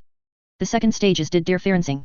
Whereas resolution only returns the DID document, in the dereferencing stage, the DID document is further processed to access or retrieve the resource identified by the DID URL, which can be either a subset of the DID document itself, such as the public key example given earlier, or a separate resource identified by the DID URL, such as a web page. These two terms, resolution and dereferencing, are defined by the URI standard DID example 1234 number keys 1. DID URL with a fragment identifies a specific public key inside the DID's associated DID document. This is similar to how an HTTP, or HTTPS, URL with a fragment can point to a specific bookmark within an HTML web page. DID example 1234, version ID equals 4. DID URL with a DID parameter, version ID, identifies a previous version of the DID's associated DID document, as opposed to the latest version. This is useful when the contents of a DID document have been updated but a stable reference to a specific version is needed. DID example 1234, version ID equals 4 number keys 1. This DID URL is a combination of the previous two examples. It identifies a specific public key inside a specific previous version of the DID's associated DID document. DID example 1234/my/path, query number fragment. Did URL with a path, query string, and fragment. The meaning and processing rules of this did URL are not defined by the core did standard but are dependent on the did method and / or the application that consumes the did URL. Did example 1234, service equals hub /my /path, query number fragment. Did URL with a did parameter, service. Identifies a specific service inside the did's associated did document, in this case, the hub service. The meaning and processing rules of the remaining syntactic components, path, query string, fragment, are not defined by the core did standard but are specific to the hub service. Other syntactic components appended to the domain name, such as an optional path, optional query string g, an optional fragment, as shown in Fig. Ur 8.10. With web URLs, these other syntactic components enable identifying arbitrary resources under the domain name's authority. Same is true for dids. So, even though the primary function of a did is to resolve to a did document, it can also serve as a root authority of a set of did URLs that enable an identifier space for additional resources associated with the did. Did URLs can be used for many different purposes. Some will be well known and standardized, whereas others will depend on the did method or application. See Table 8.1 for examples of did URLs and their meanings. Table 8.1 example did URLs and their meanings. 168 Chapter 8 Decentralized Identifiers. RFC 3986, and they apply not only to dids but to all types of URLs and the resources they identify. Figure 8.11 is an example of how these two processing stages differ. 8.2.5 Comparison with the domain name system, DNS. We have already used domain names and the domain name system, DNS, as an anal OP when explaining certain aspects of dids and how they are different from other identifiers. Table 8.2 summarizes the similarities and differences between dids and domain names. Table 8.2 Comparison of dids and domain names. Decentralized identifiers, dids, domain names, DNS. Globally unique. Persistent or reassignable, depends on the did method and did controller, reassignable. Machine-friendly identifiers, i.e., long character strings based on random numbers and cryptography, human-readable names. Figure 8.11 The process of first resolving a did and then dereferencing a did URL containing a fragment. The result is a specific public key inside the did document. 169 The functional level, how dids work. 8.2.6 Comparison with ERNs and other persistent identifiers. As we explained previously, dids can meet the functional requirements of ERNs. They have the capability of being used as persistent identifiers that always identify the same entity and are never reassigned. There are many other types of persistent identifiers that differ from dids in ways that make them generally less suitable for SSI applications. Table 8.3 lists other types of persistent identifiers and how they compare to dids. Resolvable using different mechanisms. Defined by the applicable did method. Resolvable using the standard DNS protocol. Associated data is expressed in did documents. Associated data is expressed in DNS zone files. Fully decentralized namespace without delegation. Hierarchical, delegatable namespaces based on centralized root registries with top-level domain names, TLDs. Secured by did method-specific processes. An infrastructure, e.g., blockchains, secured by trusted root registries and traditional PKI. DNSSEC. Cryptographically verifiable using DNS security extensions, DNSSEC. Used as an authority component in did URLs. Used as an authority component in HTTP and HTTPS. Web addresses as well as email addresses and other identifiers. Governed by the authority for each did method. Anyone can create a did method, governed by the Internet Corporation for assigned names and numbers, ICANN. Fully under the control of the did controller, ultimately controlled by ICANN and the registry operator for each DNS TLD. Table 8.3 Comparison of dids with other types of persistent identifiers. Universally unique identifiers, UUIDs, also called globally unique identifiers or GUIDs, not resolvable. Not cryptographically verifiable. Persistent URLs, PURLs. Handle System, HDLs. Digital Object Identifiers, DOIs. Archival Resource Keys, ARKs. Open Researcher and Contributor ID, ORCID, not decentralized, creating and using these identifiers. Depends on a central or hierarchical authority. Not cryptographically verifiable. Other ERNs either not resolvable, or the resolution process and metadata vary with each type. Not cryptographically verifiable. Table 8.2 Comparison of dids and domain names, continued. Decentralized identifiers, dids, domain names, DNS. 170 Chapter 8 Decentralized Identifiers. Figure 8.12 is a visual way of depicting how most of the other URLs in use today compare to dids. Note that it does not include a circle for cryptographic verifiability because dids are the only identifiers that offer that property. However, it does include a CIRC for one property. Dids do not explicitly have delegatability, the ability for one identifier authority to delegate a subnamespace to another identifier authority. An example is a domain name like maps.google.com, where the .com registry delegates to Google, and Google delegates to its Maps service. Figure 8.12 compared to other identifiers, DIDs are persistent, resolvable, and decentralized. Cryptographic verifiability is not shown since it does not apply to any of the other identifiers. 8.2.7 Types of DIDs. Since their invention, interest in DIDs has grown exponentially, see the next section. Although the first DID methods were closely tied to blockchains and distributed ledgers, as DIDs started evolving, many more types of DIDs have been developed.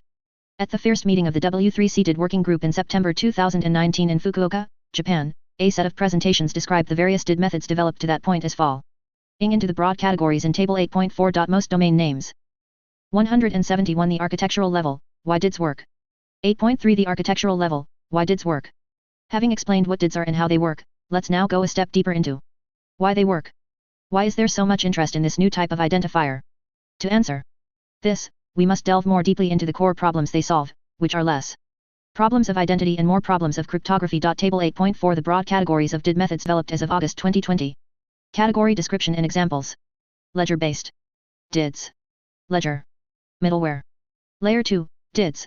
Peer DIDs. Static DIDs. Alternative DIDs. The original category of DID methods involves a blockchain or OT or distributed ledger technology, DLT, which serves as the purpose of a registry that is not controlled by a single authority. This registry is typically public and globally accessible. A DID is created /updated/deactivated by writing a transaction to the ledger, which is signed with the DID controller's private key.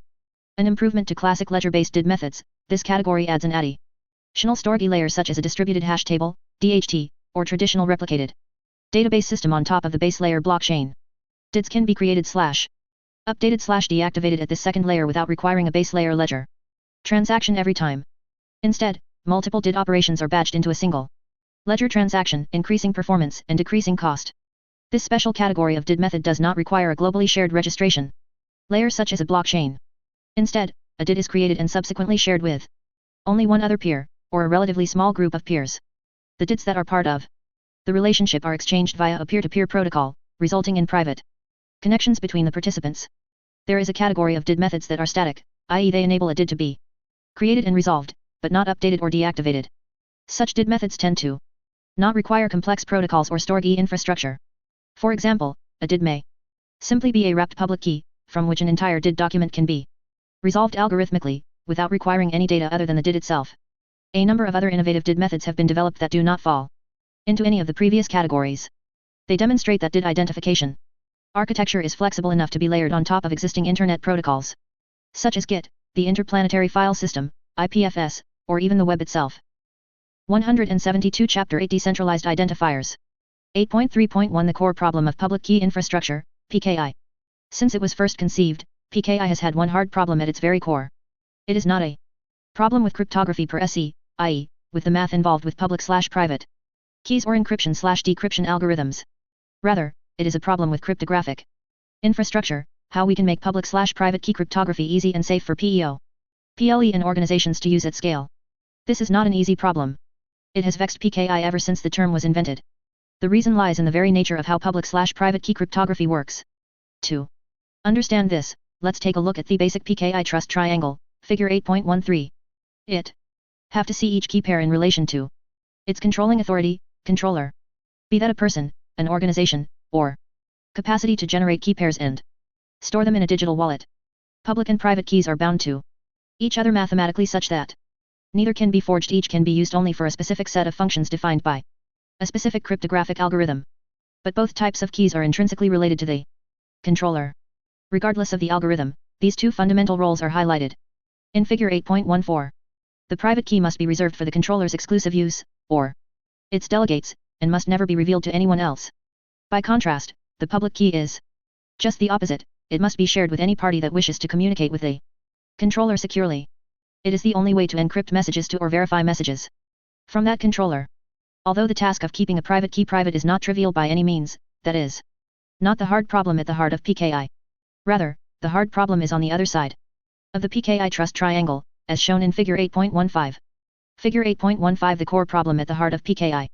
How do you bind a public key to its controller? Shows that it's not enough to think about public/private key pairs. Even a thing, if the thing has the figure 8.13 the basic trust triangle at the heart of all public/private key cryptography. Figure 8.14 The fundamental roles of public keys vs. private keys in PKI. 173 The architectural level, why did it work? The problem is simply this: how do you strongly bind a public key to its controllers so that any party relying on that public key, the relying party, can be sure they are dealing with the real controller? After all, if you can fool a relying party into accepting the public key for controller B when the relying party thinks it is the public key for controller A, then for all intents and purposes, controller B can fully impersonate controller A. The CRYP topography will work perfectly, and the relying party will never know the difference until they become the victim of whatever cybercrime controller B is perpetrating. Therefore, as a relying party, it is essential to know you have the correct public key at the correct point in time for any controller you are dealing with. That is indeed a challenging problem because whereas public keys are purely digital entities whose cryptographic validity can be verified in milliseconds, controllers are not. They are real people, organizations, or things that exist in the real world. So the only way to digitally bind a public key to a controller is to add one more piece of the puzzle, a digital identifier for the controller. This means the real PKI trust triad. What figure 8.16 reveals is that this identifier binding problem has two parts. How do you strongly bind the identifier to the controller? How do you strongly bind the public key to the identifier? 1. The conventional PKI model. 2. The web of trust model. 3. Public key-based identifiers. 4. DIDs and DID documents. GLA is the triangle shown in figure. The additional piece of the puzzle is an identifier for the controller. It can be bound to the public key in such a way that relying parties can be confident the public KY belongs to the controller and nobody else. Figure 8.16 The real PKI trust triangle includes a digital identifier for the controller. These two PR spots are called out in figure 8.17. These are the two problem areas that PKI has struggled with since it was born in the 1970s. In the balance of this section, we'll look at 4 different solutions to these two problems. Figure 8.17 The two problem spots when it comes to strongly binding an identifier to a controller. 174 Chapter 8 Decentralized Identifiers. 8.3.2 Solution 1 The conventional PKI model. The first solution is the conventional PKI model for issuing digital certificates, certs. This is the predominant model that has evolved over the last 40 years. Probably the best known example is the SSL/TLS PKI, which uses X.509 certs to provide secure connections in browsers using the HTTPS protocol, the lock you see in your browser address bar. The conventional PKI solution to the first problem identifier to controller binding is to use one of the most suitable existing identifiers and then follow industry best practices to strongly bind this identifier to the controller. Figure 8.18 summarizes the potential choices of identifiers for conventional PKI and highlights the ones used most often in X.509 certificates. The primary advantage of a URL, based on a domain name or IP address, is that automated tests can be performed to ensure that the public key controller also controls the URL. However, these tests cannot detect homographic attacks, using look-alike names or look-alike characters from different international alphabets, or DNS poisoning. The primary advantage of an X.500 distinguished name, DN, is that it can be administratively verified to belong to the controller. However, this verification must be performed manually and thus is always subject to human error. Furthermore, it is not easy to register an X.500 DN. It is certainly not something the average internet user can be expected to undertake. The conventional PKI approach to the second problem, public key to identifier binding, seems obvious in the context of cryptography. Digitally sign a document containing both the public key and the identifier. That is the origin of the public key certificate, a specific kind of digital certificate. This solution is illustrated in figure 8.19. The question, of course, is who digitally signs this digital certificate? This introduces the whole notion of a trusted third party, TTP, someone the relying party must trust to sign the digital certificate, or else the whole idea of PKI falls apart. The conventional PKI answer is a certificate authority, CA, a service provider whose entire job is figure 8.18 the different identifier choices for conventional PKI. The highlighted choices are those typically used in X.509 digital certificates. 175 The architectural level, why did it work? To follow a specified set of practices and procedures to confirm the identity of a controller and the authenticity of its public key before issuing a digital certificate that binds the two of them and signing it with the CA's private key.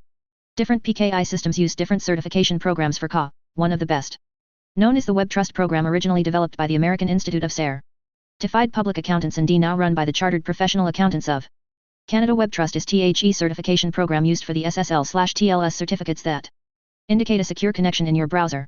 Certification is obviously critical for CA because acting as a TTP is inherently a human process. It cannot be automated. If it could, a TTP would not be needed.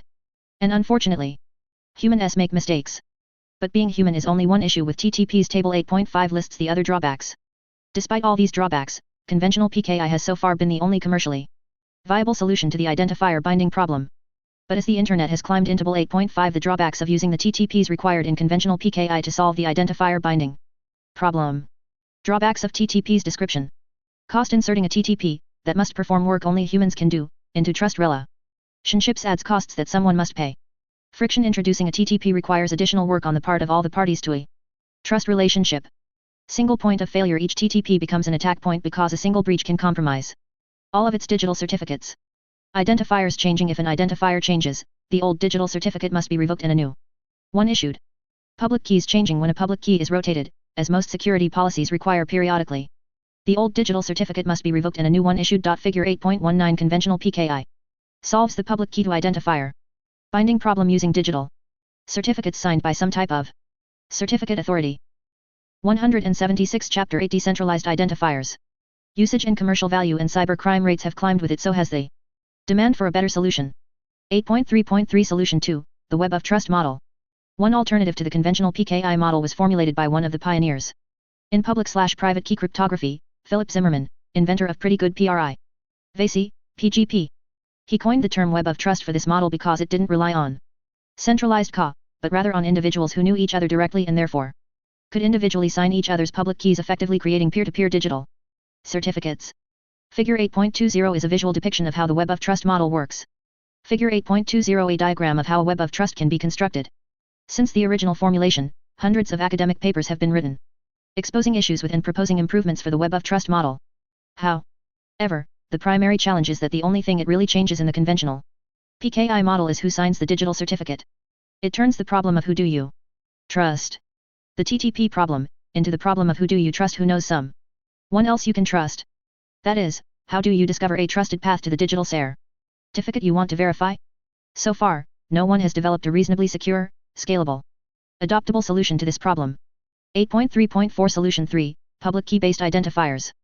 The drawbacks of both the conventional and Web of Trust PKI models ultimately led to a very different approach, removing the need for a TTP by replacing it with yet another clever use of cryptography. In other words, rather than trying to reuse an existing identifier for the controller, e.g., domain name, URL, x.500dn, and then 177 the architectural level, why did's work? Binding it to the public key, reverse the whole process and generate an identifier for the controller based on the public key, either directly or via a transaction with a blockchain, distributed ledger, or similar system. This new approach to constructing the PKI trust triangle is illustrated in Figure 8.21. There are two basic approaches to generating a globally unique identifier from a public key. With the transactional approach, the controller uses the public/private key combination to perform a transaction with a blockchain, distributed ledger, or other algorithmically controlled system to generate a transaction address, such as a Bitcoin or Ethereum address. This transaction address becomes the identifier because it is globally unique and provably controlled by the controller. With the self-certifying approach, the controller performs a cryptographic operation, such as a one-way hash function, on the public key, and potentially other metadata, to produce a globally unique value that, by definition, only the controller can prove they control. The significant difference between the two approaches is whether they require an external system. Transaction addresses require an external system such as a blockchain, distributed ledger, distributed file system, and so on. This external system essentially replaces a TTP run by humans, the CA required with conventional PKI. WITHATTPRUNBYMACHINES THERGUMENTISTHATTERISMORESECURE, and humans in the loop, is more decentralized, depending on the design and implementation of the blockchain, and has a dramatically lower cost. Self-certifying identifiers have the advantage of not requiring any external SYS. They can be verified by anyone in milliseconds using cryptography alone. This also should make them the most decentralized and lowest cost of all options. See Chapter 10 in particular, Section 10.8 on Key Event Receipt Infrastructure, KERI, for much more about this approach. Regardless of the specific architecture, there are two obvious benefits of using public key-based identifiers to solve the public key to identifier binding problem. First, they remove humans from the loop. Second, they also solve the identifier to controller. Figure 8.21 Public key-based identifiers take a completely different approach to the identifier binding problem by generating the identifier for the controller from the public key. 178 Chapter 8 Decentralized Identifiers. Binding problem because only the private key controller can prove control of the identifier. In Other words, with public key-based identifiers, the controller controls all 3 points of the real PKI trust triangle because all 3 values are generated cryptographically using key material that only the controller possesses. As powerful as public key-based identifiers appear, by themselves they have one major Achilles heel: the controller's identifier changes every time the public key is rotated. As we explain further in Chapter 10, key rotation switching from one public/private key pair to a different one is a fundamental security best practice in all types of PKI. Thus the inability for public key-based identifiers alone to support key rotation has effectively prevented their adoption as an alternative to conventional PKI. 8.3.5 Solution 4, DIDs and DID documents. What if there was a way to generate a public key-based identifier once and then be able to continue to verify it after every key rotation? Enter the DID and DID document. First, the controller generates the original public key-based identifier, the DID. Once, based on the Genesis public/private key pair, as shown in Figure 8.21. Next, the controller publishes the original DID document containing the DID and the public key, as shown in Figure 8.22. At this point, anyone with access to the DID document can cryptographically verify the binding between the DID and the associated public key either by verifying the transaction address or by verifying the self-certifying identifier. Now, when the controller needs to rotate the key pair, the controller creates an updated DID document and signs it with the previous private key, as shown in Figure 8.23. Note that if a transactional DID method is used, the controller has to make a new transaction with an external system, such as a blockchain, to register the updated DID document. But there is no human in this loop. The controller can perform this transaction at any time, provided the controller controls the associated private key. This chain of trust between DID documents can be traced back through any number of updates to the original DID document with the original public key based. Figure 8.22. The controller publishes the DID and the original public key in the original DID document. 179 4 Benefits of DIDs that go beyond PKI identifier. Essentially, each DID document serves as a new digital certificate for the new public key as shown, but without the need for a CA or any other human-based TTP to certify it. 8.44 Benefits of DIDs that go beyond PKI. So DIDs allow us to finally achieve broad adoption of public key-based identifiers and still enjoy key rotation and other essential features of conventional PKI without the drawbacks. But the benefits of DIDs do not stop there. In this section, we cover 4 benefits of DIDs that go beyond what is offered by PKI as we know it today. 8.4.1 Beyond PKI. Benefit 1. Guardianship and controllership. DIDs provide a clean way to identify entities other than the DID controller. Conventional PKI generally assumes the registrant of the digital certificate, the controller of the private key, is the party identified by the digital certificate. However, there are many situations where this is not the case. Take a newborn baby. If the baby were to need a DID, for example, to be the subject of a birth certificate issued as a verifiable credential, the newborn is in no position to have a digital wallet. The baby would need a parent, or another guardian, to issue this DID on their behalf. In this case, the entity identified by the DID subject is explicitly not the controller, as shown in Figure 8.24. Figure 8.23 The controller publishes an updated DID document containing the original DID and the new public key and then digitally signs it with the original private key, creating a chain of trust between the DID documents. Figure 8.24 An example of a DID used to identify a DID subject, a newborn baby. That is not the controller of the DID. 180 Chapter 8 Decentralized Identifiers. Of course, newborns are just one example of when a DID subject cannot be its own controller. The re are dozens more just among humans, elderly parents, dementia patients, refugees, people experiencing homelessness, anyone without digital access. All of these need the concept of digital guardianship, a third party who accepts the legal and social responsibility to manage a digital wallet on behalf of a DID subject called the dependent. SSI digital guardianship is a very broad, deep, and rich subject that is explored separately in Chapter 11 on governance frameworks. Digital guardianship only applies to humans, however. What about all the non-human entities in the world? The vast majority are not in a position to issue DIDs either. For example, organizations of all kinds. Every legal entity in the world that's not an individual human needs some form of identifier to operate within the law. Today they have business registration numbers, tax ID numbers, domain names, and URLs. Tomorrow they will have DIDs. Human-made things. Virtually everything in the Internet of Things, IoT, can benefit from having one or more DIDs, but relatively few connected things, e.g., smart cars, smart drones, will be smart enough to have their own digital agents and wallets generating their own DIDs, and even then, they will still be controlled by humans. So these human-made entities will have digital twins that can be the subject of verifiable credentials. Goods moving through supply chains, especially across borders, are already being assigned verifiable credentials. CTHE discussion of VCS in supply chains. Natural things, animals, pets, livestock, rivers, lakes, geological formations. Not only do these have identities, but in many jurisdictions, they also have at least a limited set of legal rights. So they too can benefit from DIDs. These represent categories of entities that need third-party controllers, a relationship that has been called controllership to differentiate it from the guardianship of a human being. With guardianship and controllership, we can now extend the benefits of SSI and DPKI to every entity that can be identified. 8.4.2 Beyond PKI Benefit 2, Service Endpoint Discovery. The second added benefit of DIDs is their capacity to enable discovery, i.e., to determine how to interact with a DID subject. To do this, the DID controller publishes one or more service endpoint URLs in a DID document. See listing 8.1 for an example. This three-way binding is shown in figure 8.25. While this makes DID documents generally useful for many types of discovery, it is essential for discovering the agent endpoints necessary to remotely establish DID to DID connections, discussed next, and communicate via the DIDCOMM protocol, Chapter 5. We could say that DID-based discovery of agent endpoint URLs is as essential to SSI as DNS-based discovery of IP addresses is to the web. 181 4 Benefits of DIDs that go beyond PKI. 8.4.3 Beyond PKI Benefit 3, DID to DID connections.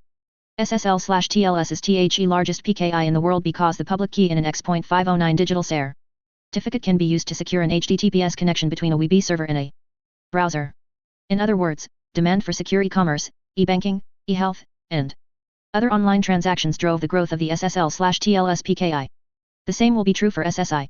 Because DID documents can include both public keys and service endpoint URLs, every DID represents the opportunity for its controller to create an instant, secure, private, peer-to-peer connection with any other DID controller. Even better, unlike static public key certificates that must be obtained in advance from a CA, DIDs can be generated immediately, locally, on the fly as they are needed for new connections. In fact, in Table 8.4, we cited one DID method PEER. DIDs created exclusively for this purpose. Originally developed by Daniel Hardman in the Hyperledger Aries community, and now being standardized by a working group at the Decentralized Identity Foundation. Peer DIDs do not need a blockchain, a distributed ledger, or any other external database. They are generated locally in the DID controller's digital wallet and exchanged directly, peer-to-peer, using a protocol based on Diffie-Hellman key exchange. This creates a connection between the two parties that is not like any other connection in traditional network architecture. Table 8.6 highlights the 5 special properties of DID to DID connection S. Table 8.6 The 5 special properties of DID to DID connections. Property description. Permanent. The connection will never break unless one or both parties want it to. Private. All communications over the connection can be automatically encrypted and digitally signed by the private keys for the DIDs. End-to-end. The connection has no intermediaries. It is secure from DID to DID. Trusted. The connection supports verifiable credential exchange to establish higher trust in any relevant context to any level of assurance. Figure 8.25 The three-way binding between DIDs, public keys, and service endpoint URLs. 182 Chapter 8 Decentralized Identifiers. Whether between peer DIDs, the default, or public DIDs, DID to DID connections are the centerpiece of Layer 2 of the Trust over IP stack described in Chapter 5. Agents at this layer communicate using the secure DIDCOMM protocol in much the same way web browsers and web servers communicate over the secure HTTPS protocol. DIDs democratize the SSL/TLS PKI plumbing, so now secure connections can be available to anyone, anytime, anywhere. 8.4.4 Beyond PKI Benefit 4, Privacy by Design at Scale. At this point, it should be obvious how much DIDs can help increase security on the Internet. But while security is necessary for privacy, it is not sufficient. Privacy is more than just preventing private information from being snooped or stolen. It ensures that parties with whom you choose to share your private information, doctors, lawyers, teachers, governments, companies from whom you buy products and services, protect that information and do not use or sell it without your permission. So how can DIDs help with that?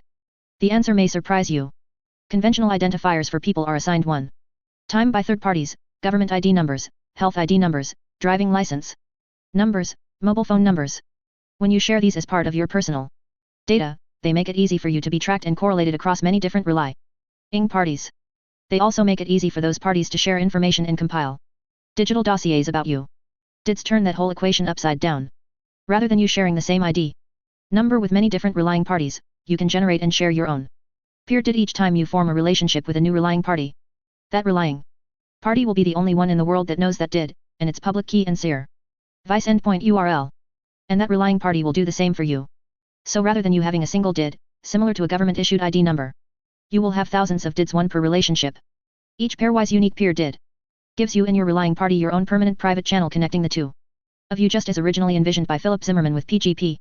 The first advantage of this channel is that you can authenticate each other automatically in both Directions just by exchanging messages signed by each of your private keys.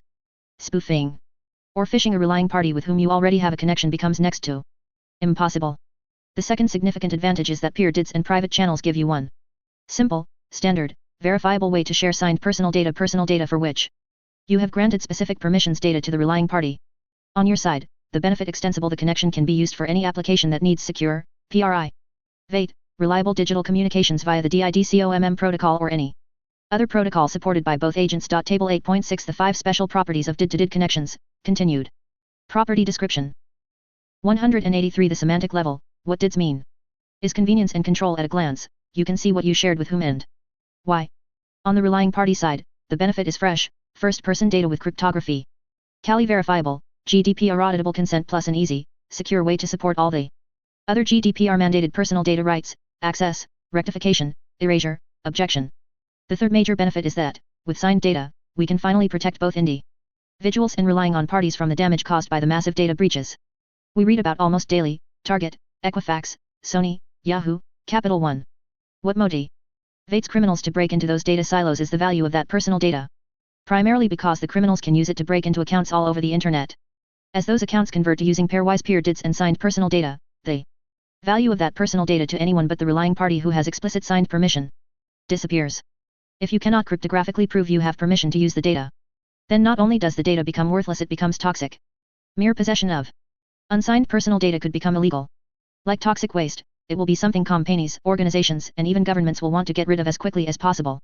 So now you see why many in the SSI community consider the arrival of DIDs, verifiable credentials, and the trust over IP stack to be a sea change in privacy on the internet.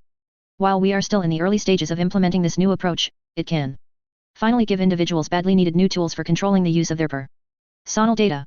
And this control, when bundled with the rest of the tools in the trust over IP stack for building and maintaining digital trust, might be a path to putting the privacy genie back in the bottle, a feat that many have believed was impossible.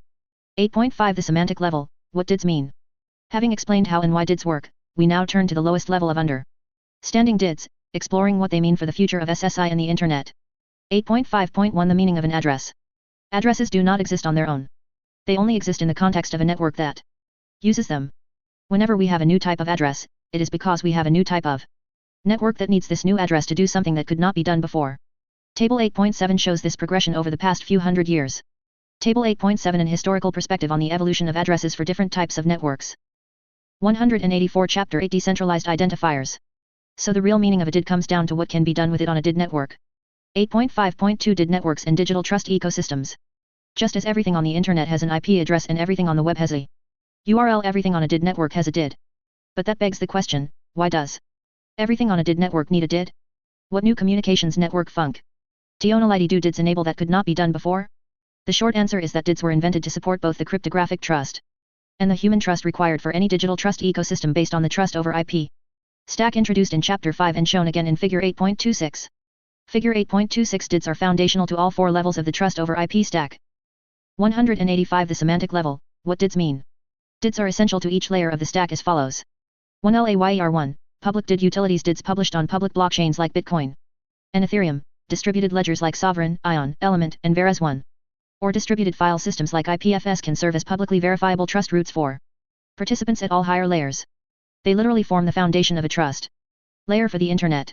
2 LAYER2, DIDCOMM. By definition, DIDCOMM is a P2P protocol between agents identified by DIDs. By default, these are pairwise pseudonymous peer DIDs issued and exchanged following the peer DID specification, so they exist only at Layer 2. However, DIDCOMM can also use public DIDs from Layer 1. 3 LAYER3, credential exchange is covered in Chapter 7. DIDs are integral to the process of issuing and verifying digitally signed verifiable credentials as well as to the discovery of service endpoint URLs for credential exchange protocols. 4 LAYER4, Digital Trust Ecosystems ASWEWILLCOVERINCHAPTER11, DIDSARETHE. Anchor points for discovery and verification of the governance authorities, as legal entities, and governance frameworks, as legal documents, for digital trust ecosystems of all sizes and shapes, as well as for the participants they specify. DIDs also enable verifiable credentials to persistently reference the governance frameworks under which they are issued and for governance frameworks to reference each other for interoperability. In short, DIDs are the first widely available, fully standardized identifiers designed explicitly for building and maintaining digital trust networks that are protected by cryptography all the way down. 8.5.3 Why isn't a DID human meaningful? Many people have asked, if DIDs are the latest and greatest identifier for the cutting edge of communications on the internet, why aren't they more human-friendly? The answer lies in a conundrum called Zoako's triangle, named after Zoako Wilcox O'Hearn. For David John developing DigiCash, and also founded Zcash, a cryptocurrency aimed at using cryptography to provide enhanced privacy for its users. It is the trilemma illustrated in Figure 8.27, which states that an identifier system can achieve at most two of the following three properties. Human meaningful identifiers are semantic names from ordinary human language, and therefore low entropy by definition. Secure identifiers are guaranteed to be unique. Each identifier is bound to only one specific entity and cannot easily be spoofed or impersonated. Who coined the term in 2001? Zoako. Worked in the 1990s with famous cryptographer. Figure 8.27 Zoako's triangle is a trilemma that proposes an identifier system can have at most two of these three properties. 186 Chapter 8 Decentralized Identifiers. Decentralized identifiers can be generated and correctly resolved to the identified entities without using a central authority or service. Although some believe Zoako's triangle can be solved, most internet architects agree it is far easier to achieve two of these three properties than all three. As this chapter makes clear, with DIDs, the two properties chosen were secure and decentralized, the latter being built right into the acronym DID. What was given up due to the cryptographic algorithms used to generate DIDs was any attempt at being human meaningful.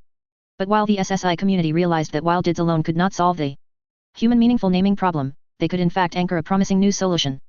The trick was not to do it at the public DID utility layer, layer 1 of the TOIP stack, or at the peer DID layer, layer 2, but at the verifiable credentials layer, layer 3. In other words, a specific class of verifiable credentials could assert one or more verifiable names for a DID subject. By creating searchable credential registries for the names in these credentials, we could collectively build a naming layer that is semantically richer, fairer, more trusted, and more distributed than the current DNS naming layer. This is shown in Figure 8.28. This verifiable naming layer would no longer need to be arbitrarily divided into top-level domain, TLD, name registries but could capture the full richness of human name, S. in any language for any kind of DID subject, person, organization, product, concept, and so on. Furthermore, the authenticity of names for people, companies, products could be attested to in a decentralized way by issuers of all kinds, so spoofing or phishing would become an order of magnitude harder than it is in today's Internet Wild West. 8.5.4 What does a DID identify? We saved this question for last because, from a semantic standpoint, it is the deepest. The easy answer is exactly what it says in the W3C DID core specification. A DID identifies the DID subject. And that is completely true, no matter what that subject is, a person, organization, department, physical object, digital object, concept, software program, anything th it has identity. Where confusion may arise is WITH the DID document that a DID resolves to. Does the DID identify the DID document as a resource? Figure 8.28 Verifiable credentials. For the human meaningful names of DID subjects can be layered over machine-friendly DIDs the same way human meaningful DNS names were layered over machine-friendly IP addresses. 187 The semantic level, what DIDs mean? After much debate, the answer from the W3C DID working group was no as an appendix to the DID core specification states. To be very precise, the DID identifies the DID subject and resolves to the DID document by following the protocol specified by the DID method.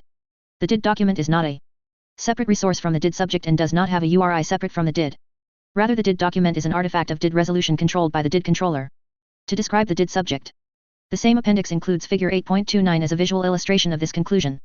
Note that in Figure 8.29, the DID controller and DID subject are shown as separate entities, which may be the case when digital guardianship or controllership is required, as discussed earlier in this chapter.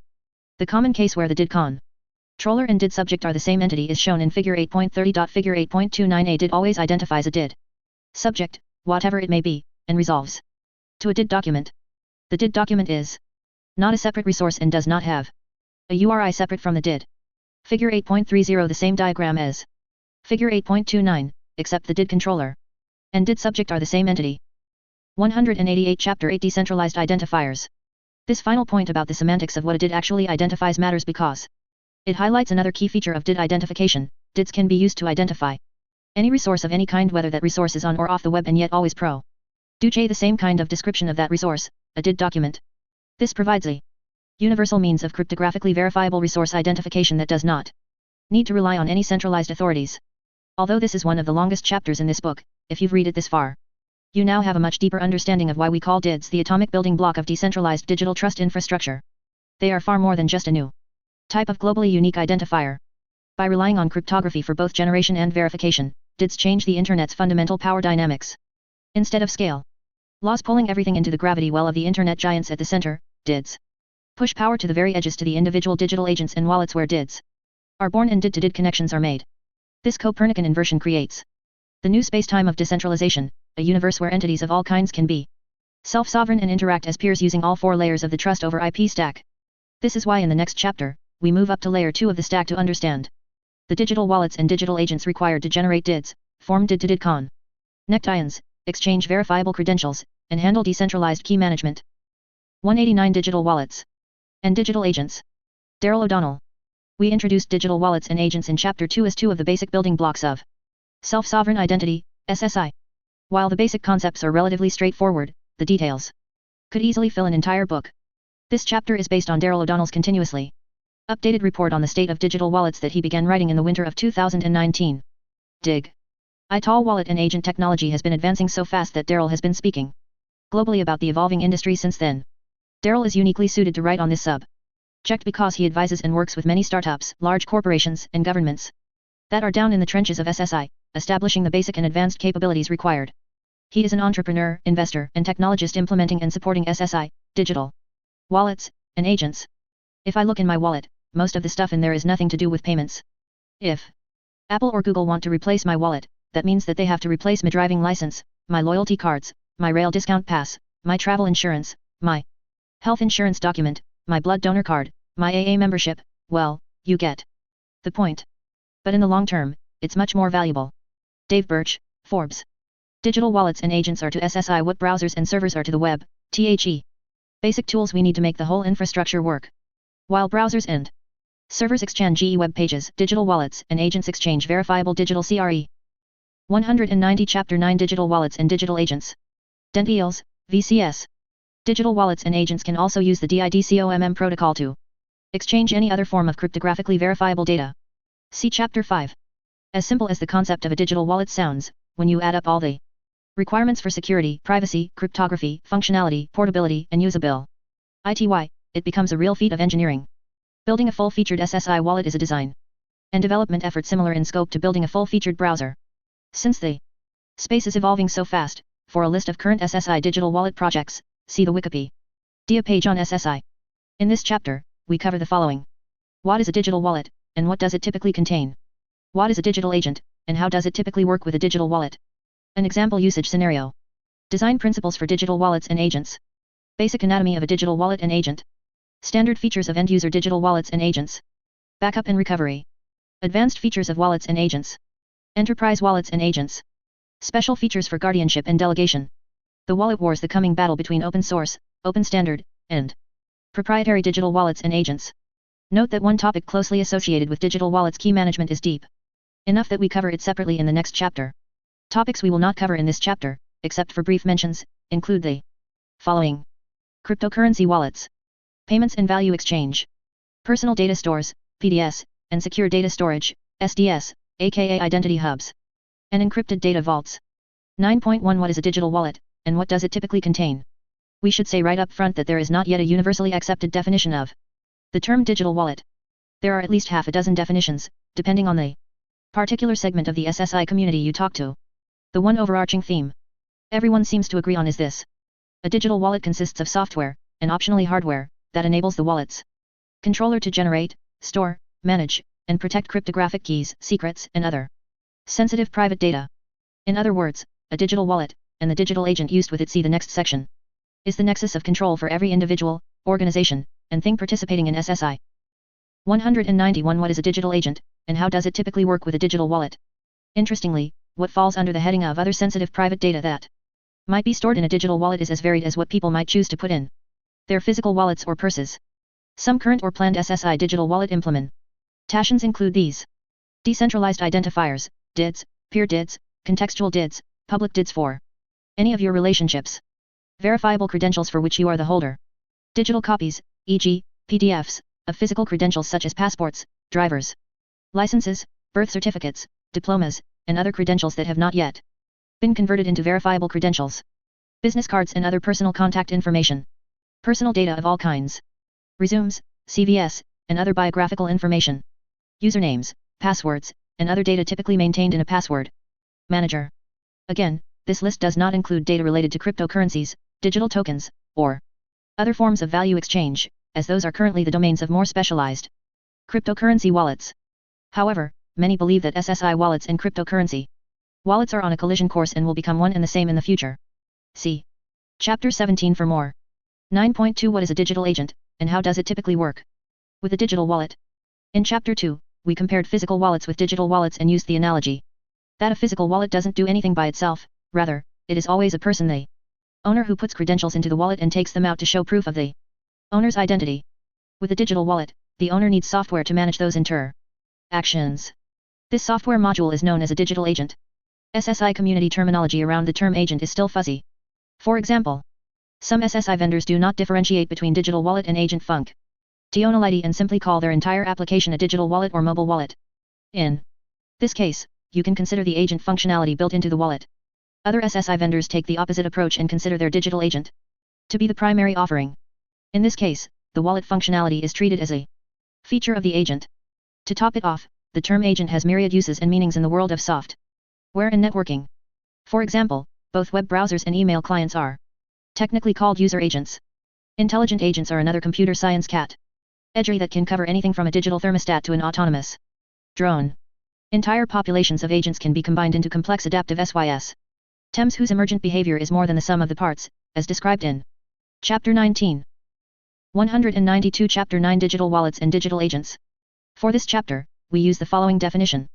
A digital agent is to a digital wallet what an operating system is to a computer or smart phone. It is the software that enables a person to take actions, perform communications, store information, and track usage of the digital wallet. This means a digital agent typically performs the following functions on behalf of the person or organization in control, whom we call the controller. Request the generation of cryptographic key pairs and DIDs from the wallet. Initiate and negotiate DID-to-DID connections to form new relationships. Request the issuance of a verifiable credential, accept the issued credential, and store it in the wallet. Receive a request from a verifier for proof of one or more claims from a credential. Ask the controller for consent to release the proof, calculate the required proof, including any necessary digital signature, and deliver the proof to the verifier. Accept notification messages received over a connection, apply the controller's filtering rules, and, if necessary, notify the controller and process any resulting action. Send digitally signed messages from the controller to one or more of the controller's connections. Apply digital signatures to documents or artifacts at the controller's request. 9.3 An example scenario. To ground our discussion of the various functions of digital wallets and agents, let's take a real-world scenario where we make frequent use of our physical wallets, a business trip. From start to finish, these are the times on a business trip when you usually need to share information from your physical wallet. 1. Making plane, car rental, and hotel reservations. 2. Passing through airport security. 3. Presenting your boarding pass for the plane. 4. Car rental, hotel, and conference check-ins. 5. Business card exchange. It's easy to envision the all-digital version of this scenario if you see your agent as your surrogate, doing most of the work, and your digital wallet as a replacement for your physical wallet. Assuming that you have an agent and wallet installed on your smart phone, here are the digital versions of each step. 1. Making plane, car rental, and hotel reservations at each website. You use your phone to scan a QR code. Your agent prompts you for permission to establish a private, peer-to-peer connection. After associating this new connection with your existing website account, you should be able to log into the website using your digital agent and wallet without any username or password. When 193 Design Principles for SSI Digital Wallets and Agents. You are finished making your reservation, your agent prompts you to accept a digital credential for your reservation. When you click yes, your agent stores the reservation credential directly in your digital wallet, ready for your trip. 2. Passing through airport security. You tap your phone on an NFC device, and your agent prompts you to share the required information from an acceptable government ID credential. You click yes, the security agent verifies your picture, and you are good to go. 3. Presenting your boarding pass for the plane. Your phone connects with a Bluetooth low energy (BLE) device when you are 3 feet from the gate as you get in line to board the plane. Your digital agent, not the gate agent, prompts you to share your plane reservation credential. You click yes. A facial recognition scan compares your face with your plane reservation. If everything matches, the light turns green, and you board the plane. 4. Car rental, hotel, and conference check-ins. Each of these is essentially the same ceremony. You scan a QR code, are prompted by your agent to share the necessary credential proofs, click yes, wait for the proofs to be verified in your biometrics, such as your picture, to be matched, and then are finished. 5. Business card exchange. When you meet someone at a conference with whom You want to exchange business cards, one of the two of you opens your digital wallet app and clicks the menu to display a QR code. The other one scans it. This ceremony can also work via Bluetooth, NFC, and other edge networking protocols. The two agents instantly negotiate a private did-to-did connection. Then each agent prompts its controller for the business card, S, to share over this new connection. Choose the card, S, and you're finished. You both now have a direct personal connection with no intermediary that will last as long as you both want it. We walk through this person-to-person connection SCE scenario in greater detail in Chapter 3. Note in the context of the COVID-19 crisis and potential similar future situations, 100% of the transactions just described can be touchless. The ability to carry on business as usual without direct physical contact becomes a real advantage of SSI. 9.4 Design Principles for SSI Digital Wallets and Agents. This new breed of digital wallets and agents designed for SSI is unlike any attempt at digital wallets before, and there have been many. The main reason is that to be compatible with the philosophy of SSI discussed throughout this book, SSI wallets and agents need to follow the design principles in this section. 9.4.1 Portable and open by default. As we explained in Chapter 2, almost every smartphone today comes with a digital wallet built in. Although vendors like Apple and Google allow third parties to design credentials to be used with their wallets, they are still proprietary wallet APIs controlled by SIN. GLE vendors and the credentials they contain are not portable to other digital wallets. 194 Chapter 9 Digital Wallets and Digital Agents. From an SSI perspective, that makes about as much sense as buying a physical wallet that came with rules restricting what you can and cannot put in the wallet. Of course, you would never tolerate that. So the number one design criteria for SSI-compatible digital wallets is that they must implement open standards for DIDs, cryptographic keys, verifiable credentials, and any other user-controlled contents. This enables the controller to enjoy true data portability, i.e., the ability at any point in time to move all of the contents of their wallet to a different wallet from a different vendor or even to build their own. This also means multiple digital wallets and agents from different vendors should be able to fully interoperate on behalf of the same controller, whether that controller is a person with multiple devices, e.g., smartphone, tablet, laptop, or an organization with different operating systems and applications from multiple vendors, not to mention different employees using different devices and operating systems. While the requirement in some digital trust ecosystems to use only certified and accredited devices may limit portability, see more about that topic in Chapter 11. These limitations will likely only apply to very high assurance situations, e.g., approving large money transfers, signing legal documents for a corporation. 9.4.2 Consent-driven. A second core design principle is that, given the sensitive nature and value of a digital wallet's contents, a digital agent should never take an action that has not been authorized by its controller. This doesn't mean an agent must interrupt its controller for consent every single time any transaction is made. Agents can be designed to remember the policies and preferences of their controllers and automatically take certain actions with the controller's consent. A common example, already widely implemented in banking, is auto payment of recurring bills. The account owner sets up the rules, and the bank's backend systems automatically pay certain bills every month. Digital agents can do the same thing for many routine transactions. However, for anything that is not routine, such as forming a new relationship or performing a new type of transaction, the agent must request explicit consent from the controller. 1. Of the SSI infrastructure's best features is that digital agents and wallets can produce an auditable log of controller consent actions for both parties for every transaction. Thus, in business-to-consumer, B2C, transactions, both the business and the consumer can have their own cryptographically verifiable event logs. This enables businesses to comply with data protection regulations such as General Data Protection Regulation, GDPR, while enabling consumers to track down when and where they shared sensitive personal data, and thus to more easily monitor, update, or delete it as desired. 9.4.3 Privacy by Design. The previous design principles already address some of the principles of privacy by design as originally defined by Anne Cavoukian during her tenure as Ontario Information and Privacy Commissioner, and adopted by the International Assembly of Privacy Commissioners and Data Protection Authorities in 2010. Given that a digital wallet 195 Design Principles for SSI Digital Wallets and Agents, and its accompanying agent should be among the most trusted tools we have for navigating the wild and woolly World Wide Web, it is highly recommended that implementers follow all 7 principles. 1. Proactive, not reactive; preventive, not remedial. 2. Privacy as the default setting. 3. Privacy embedded into the design. 4. FULL functionality positive sum, not zero sum. 5. End-to-end security full lifecycle protection. 6. Visibility and transparency keep it open. 7. Respect for user privacy keep it user-centric. As we discussed in Chapter 5, the overall architecture of SSI makes it possible to implement privacy by design on a scale that has not been possible before. Specifically, SSI can offer the following. 1. Cryptographically protected private storage. Although some of us use password managers today, many others do not have any place to safely store and guard the personal data they share on the web. That is why merely having, or stealing, access to that data can be used to impersonate someone for the purpose of identity theft. SSI digital wallets finally give us a standard place to safely lock up private personal data, so it is used only with our consent. 2. Privacy-protected connections. Digital agents can form private peer-to-peer connections by exchanging peer DIDs and DID documents, so we do not have to rely on intermediaries to maintain and monitor our communications relationships. 3. End-to-end encryption. Messages and data exchanges can be encrypted from wallet to wallet, or DID to DID, so they can be viewed only by the authorized parties. 4. Watermarked personal data shared using verifiable credentials has cryptographically verifiable proof of the associated consent. This turns the tables on data brokers and others, so that anyone using unmarked personal data without the associated consent will have to prove they have a legitimate reason. 5. Shared governance frameworks. Today's privacy policies exist primarily to protect the rights of businesses to use personal data as they define it. Because the power relationship is so asymmetric, consumers are essentially unable to say no if they need the product or service the business provides. SSI governance frameworks, discussed in detail in Chapter 11, provide a new tool to establish much broader privacy and data protection norms and, consequently, bring much more public and regulatory pressure to bear on businesses to do the right thing with their privacy and data protection practices. 9.4.4 Security by design. If there is one thing every digital wallet must do very well, it is to securely store and safeguard its contents.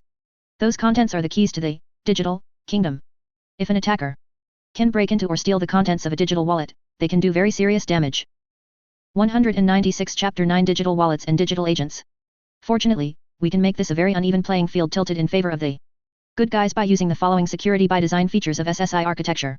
Secure hardware. Designers and developers of digital wallets can take advantage of specialized hardware components, secure enclaves in smartphones, trusted execution environments in computers, hardware security modules and servers, designed explicitly for secure storage and protection of digital keys and other sensitive data. SSI decentralization. By design. As a rule, digital wallets will be spread out all over the edges of the network, where they are hardest to attack. Furthermore, breaking into a single digital wallet will net the attacker only a limited set of keys and secrets with which to compromise a single controller, not a giant honeypot of personal data that, once penetrated, can be used to impersonate millions of people. Private DID-to-DID connections. These are individually authorized, verified as authentic using an exchange of digital credentials, an end-to-end message, encrypted by default. This means attackers have far fewer entry points with which to try to launch an attack, especially compared to the wide-open email addresses used for all manner of social engineering attacks today. Using well-designed governance frameworks. SSI can use well-designed governance frameworks to propagate and enforce best-of-breed security practices across all members of a digital trust ecosystem: vendors, issuers, holders, verifiers, auditors, and so on. Digital agents. As their own monitors, every digital agent can serve as its own Monday iter of local security-related activities and watch for possible signs of a breach, applying the security principle of many eyes to detect attacks and coordinate responses across entire digital trust ecosystems. 9.5 Basic anatomy of an SSI digital wallet and agent. Figure 9.1 shows the conceptual architecture of a typical SSI wallet and agent. The top box shows the primary agent functions, and the bottom box shows the primary wallet functions called by the agent.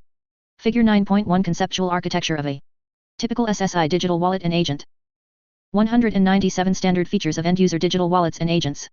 Although specific wallet/agent implementations may differ in how they divide up these functions, broadly speaking, they will cover the areas in Table 9.1. For another perspective on what should be standard in an SSI digital wallet, see the Draft Universal Wallet Specification submitted to the W3C Credentials Community Group in August 2020 by Ori Steele of Transmute.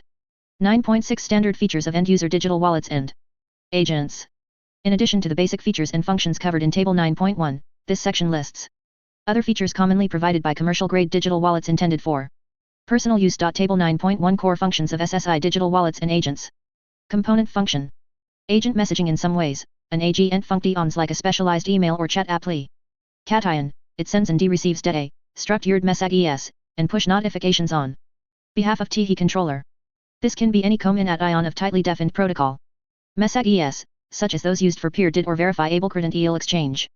Structured messages defined by either part Y, and general purpose secure messages. Routing. Some agents, particularly those representing enterprises or agencies, serve as intermediaries for routing other agent-to-agent messages using protocols like DIDCOMM, designed for multi-agent routing. DIDCOMM originated in the Hyperledger Ares project and is being standardized by the DIDCOMM working group at the Decentralized Identity Foundation. It has explicit support for the Russian DAL Nesting of encrypted messages to support privacy-respecting multi-agent routing. Backup and recovery given the value and sensitivity of the data stored in a digital wallet. In almost every case, the wallet must support robust backup and recovery options in case of loss, corruption, or hacking of the wallet/agent software and/or hardware. See Section 9.7. Secure storage. This component of an agent calls the wallet's services, typically via a secure API provided by the wallet. Wallet key management system. The heart of every digital wallet is how it handles the generation, rotation, revocation, storage, signing, and protection of cryptographic keys and associated secrets such as the link secrets used in zero-knowledge proofs. You can read more about this in Chapter 10.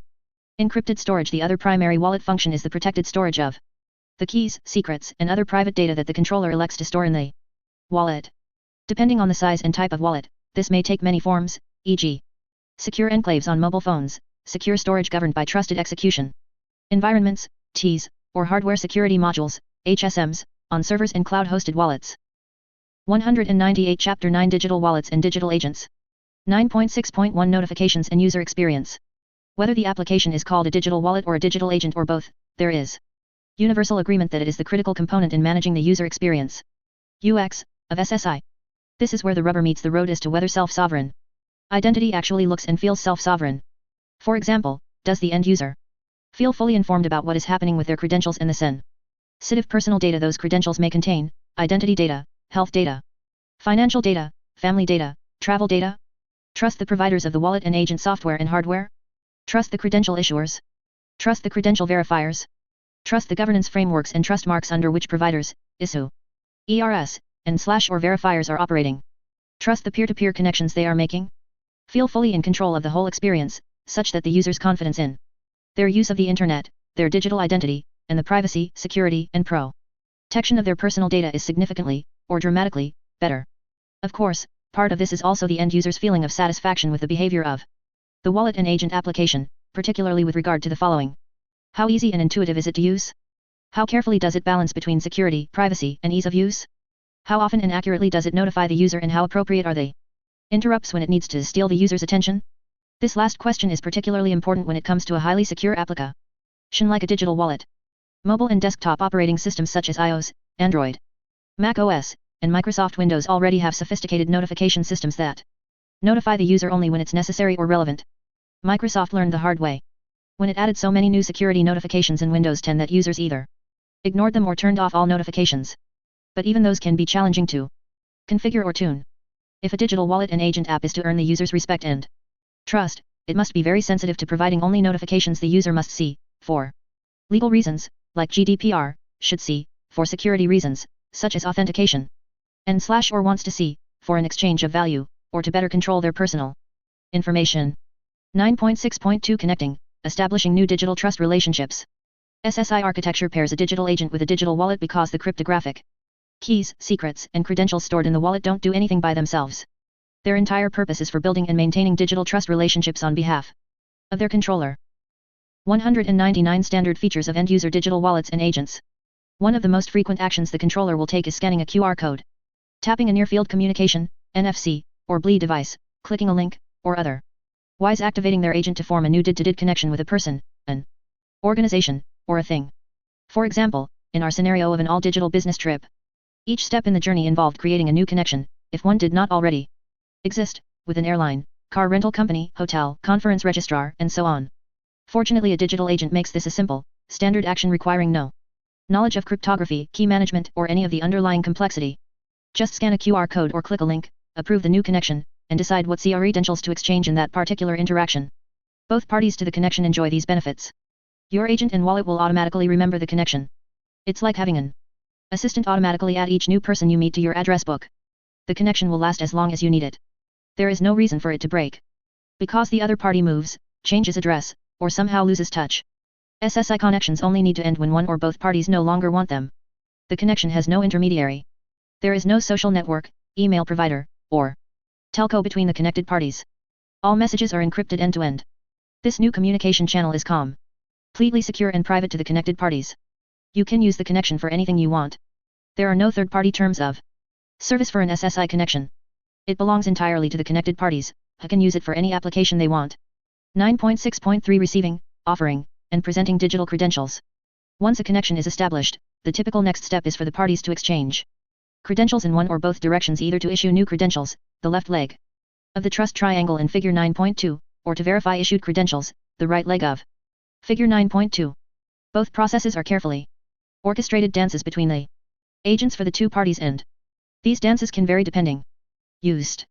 In general, the credential issuance process proceeds along 1. Issuer requests whatever authentication is necessary for the holder to qualify for a new credential. Holder on the credential format being these lines. Figure 9.2, the verifiable credential trust triangle.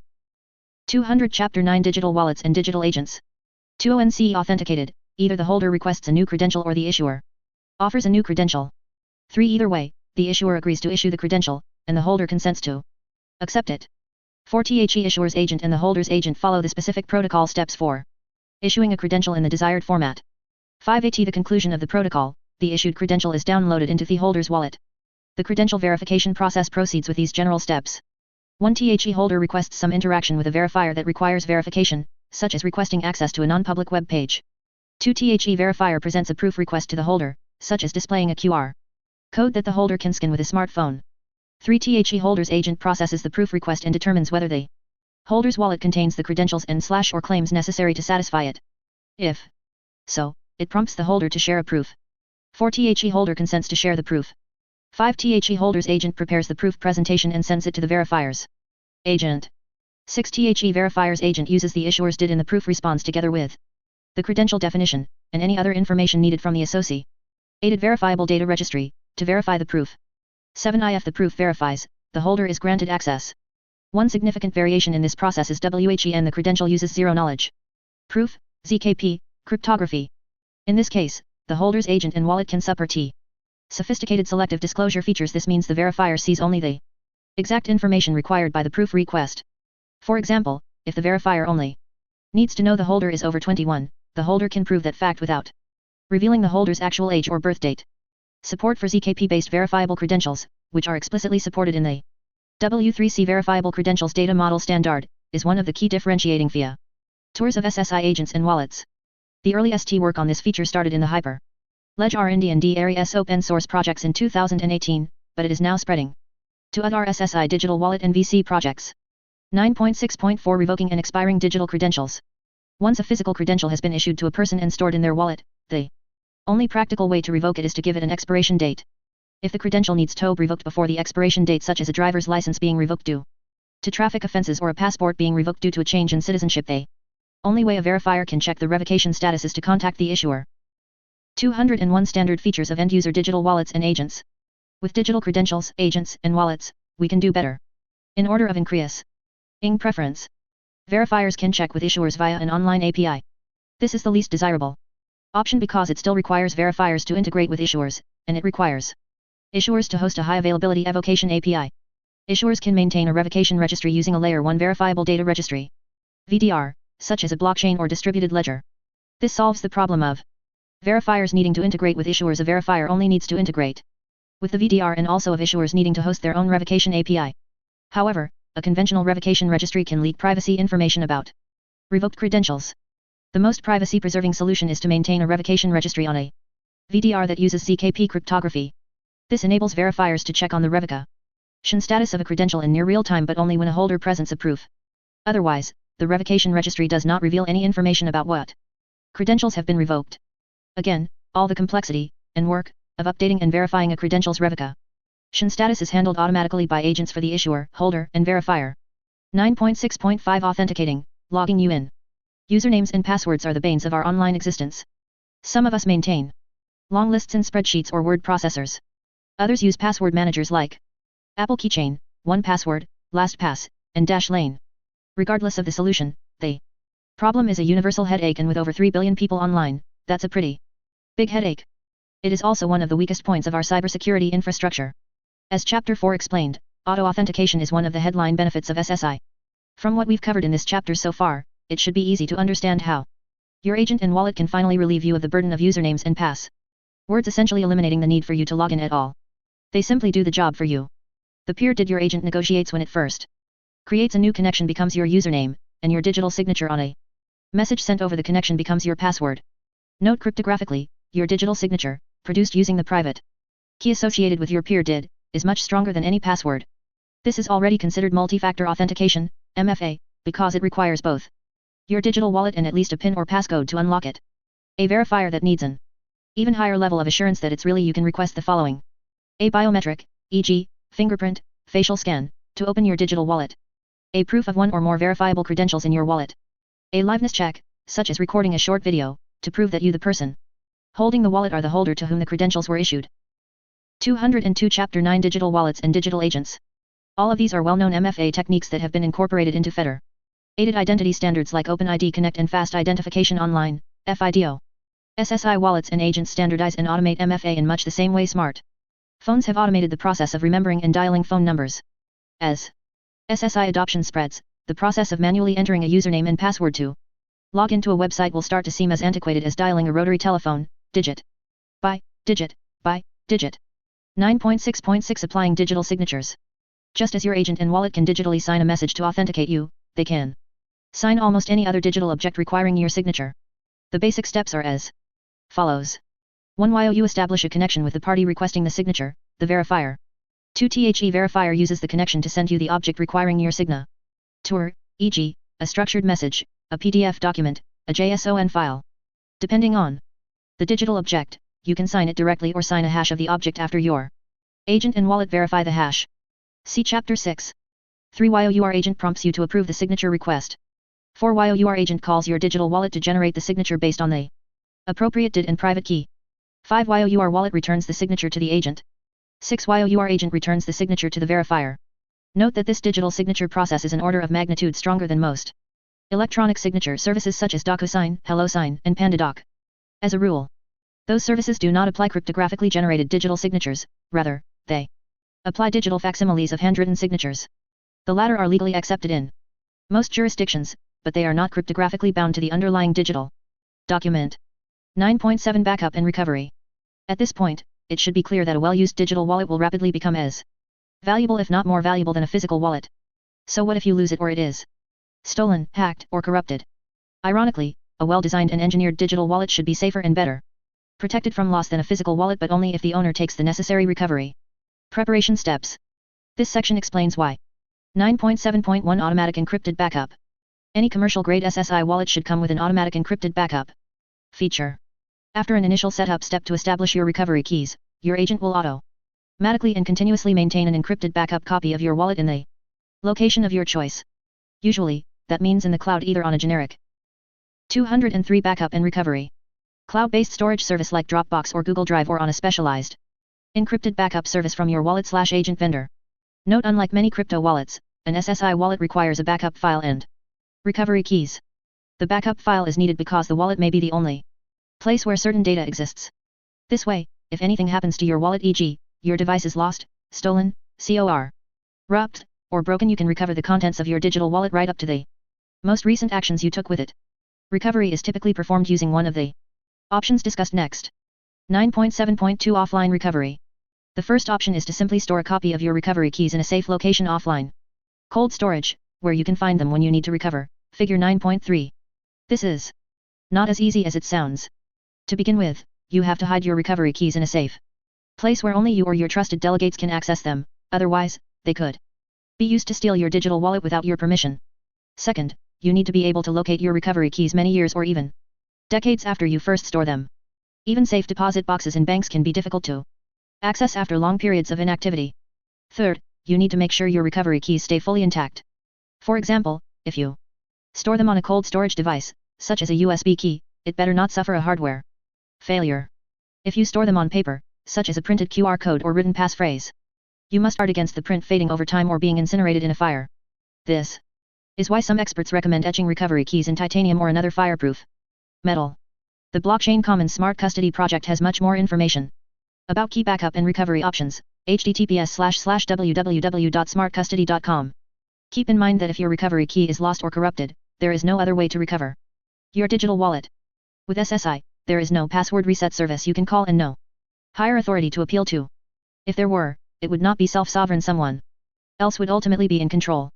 Figure 9.3 Typical offline recovery techniques, QR codes and hardware. Cold storage devices. 204 Chapter 9 Digital Wallets and Digital Agents. 9.7.3 Social Recovery. A second option is called social recovery because it relies on one or more of your trusted connections to assist you in recovery.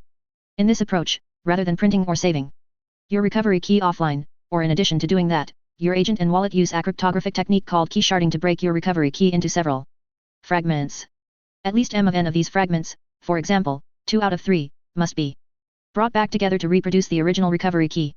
Your agent then encrypts and shares a shard over the connection you have with each of your chosen trustees, the people or institutions you trust, to safeguard the shard and return it to you, and only you, if you ever need to recover. This is illustrated in Figure 9.4. Figure 9.4 Sharing a shard recovery key using social recovery. The primary advantages of social recovery are as follows. It doesn't require storing or remembering the location of an offline recovery key.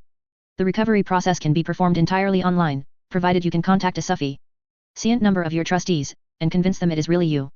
You can periodically adjust your trustees so they represent the connections you trust the most at any particular time. Your agent can periodically remind you of your trustees, and them of you, to make it easier to recover if you need to. 205 Advanced Features of Wallets and Agents.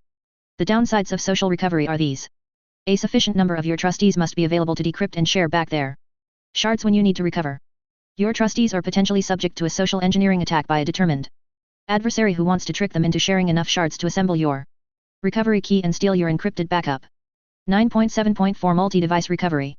A third option for recovery, and usually the easiest, is available if you have a digital wallet installed on more than one device. This option is essentially self-recovery because it works just like social recovery but is performed with your own family of devices. If one of your devices becomes lost, damaged, or corrupted, you use your other devices to share back shards of your recovery key to a new device. See section 9.8.1. 9.8 Advanced Features of Wallets and Agents. This section covers more sophisticated capabilities that we expect to see on the market within a few years of this book's publication. 9.8.1 Multiple device support and wallet synchronization. Multi-device support is a standard feature of many modern apps, e.g., Slack, Facebook, iMessage, and even operating systems, Apple Keychain, iCloud, because THEY want to provide a consistent user experience across all your devices. Generally, they do this by synchronizing each instance of THE app via a cloud service. Like these apps, your digital wallet will be immensely more useful if it can operate seamlessly across all your devices. However, synchronizing it is much more challenging due to the security requirements. Complete synchronization is often impossible because private keys simply cannot be copied out of secure enclaves or other hardware security modules, for good security reasons. And some high assurance credentials may require binding the wallet to a particular device, requiring the credential to be reissued to move it to a different wallet. Open source projects and wallet/agent vendors are currently working on cross-wallet synchronization protocols that will address these challenges while at the same time enabling digital wallet portability and interoperability. Early architectural work in this area began with the Decentralized Key Management System, DKMS, project contribution used to Hyperledger Indy and continues in the DIDCOMM working group at the Decentralized Identity Foundation. 9.8.2 Offline Operations. Today, if you were driving too fast in the remote reaches of Canada and a Royal Canadian Mounted Police, RCMP, officer pulled you over and asked to see your driver's license, you would simply reach into your wallet and hand it over. Internet connective ITY would not be a factor. 206 Chapter 9 Digital Wallets and Digital Agents. But if all you had was your digital wallet and the only way you could show your driver's license was if you had an internet connection, that would be a problem. If you are in a no-coverage area or if your data plan doesn't work in Canada, how can the officer verify your digital driver's license? This is not a hypothetical situation. Governmental agencies in multiple countries and several U.S. states have already published requests for proposals, RFPs, for digital driver's licenses that require that they be verifiable without an internet connection. Many edge networking protocols such as Bluetooth and NFC enable this, so the only real obstacle is standardization and interoperability testing. 9.8.3 Verifying the verifier. Any new technology that offers significant new benefits also entails new risks. As SSI gains traction in the market, one risk that regulatory authorities like the European Commission are concerned about is coercion, verifiers abusing the power of SSI digital wallets and agents to make information quickly and easily available by coercing holders to share certain credentials or claims as a requirement of receiving service. The request for comments, RFC, for the Trust over IP stack stated the risk of coercion this way. The concept of self-sovereign identity presumes that parties are free to enter a transaction, to share personal and confidential information, and to walk away when requests by the other party are deemed unreasonable or even unlawful. In practice, this is often not the case. A point in case are the infamous cookie walls, where a visitor of a website get The choice between accept all cookies or go into the maze without exit. Note: see the section on anti-coercion was contributed by Oscar van Deventer of TNO in the Netherlands. The RFC goes on to explain the basic strategy for protecting against such coercion. Governance frameworks may be certified to implement one or more potential counter measures against different types of coercion. In case of a machine-readable governance framework, some such countermeasures may be automatically enforced, safeguarding the user from being coerced into action against their own interest. The number one countermeasure recommended by this RFC has become known as verifying the verifier. It is a governance framework policy that requires a verifier to be authorized under the governance framework to make a particular proof request. The holder's agent can verify this authorization typically by checking that the verifier's public DID is included in a verifiable data registry maintained by governance author ITY before the agent even asks the holder for consent to share the proof.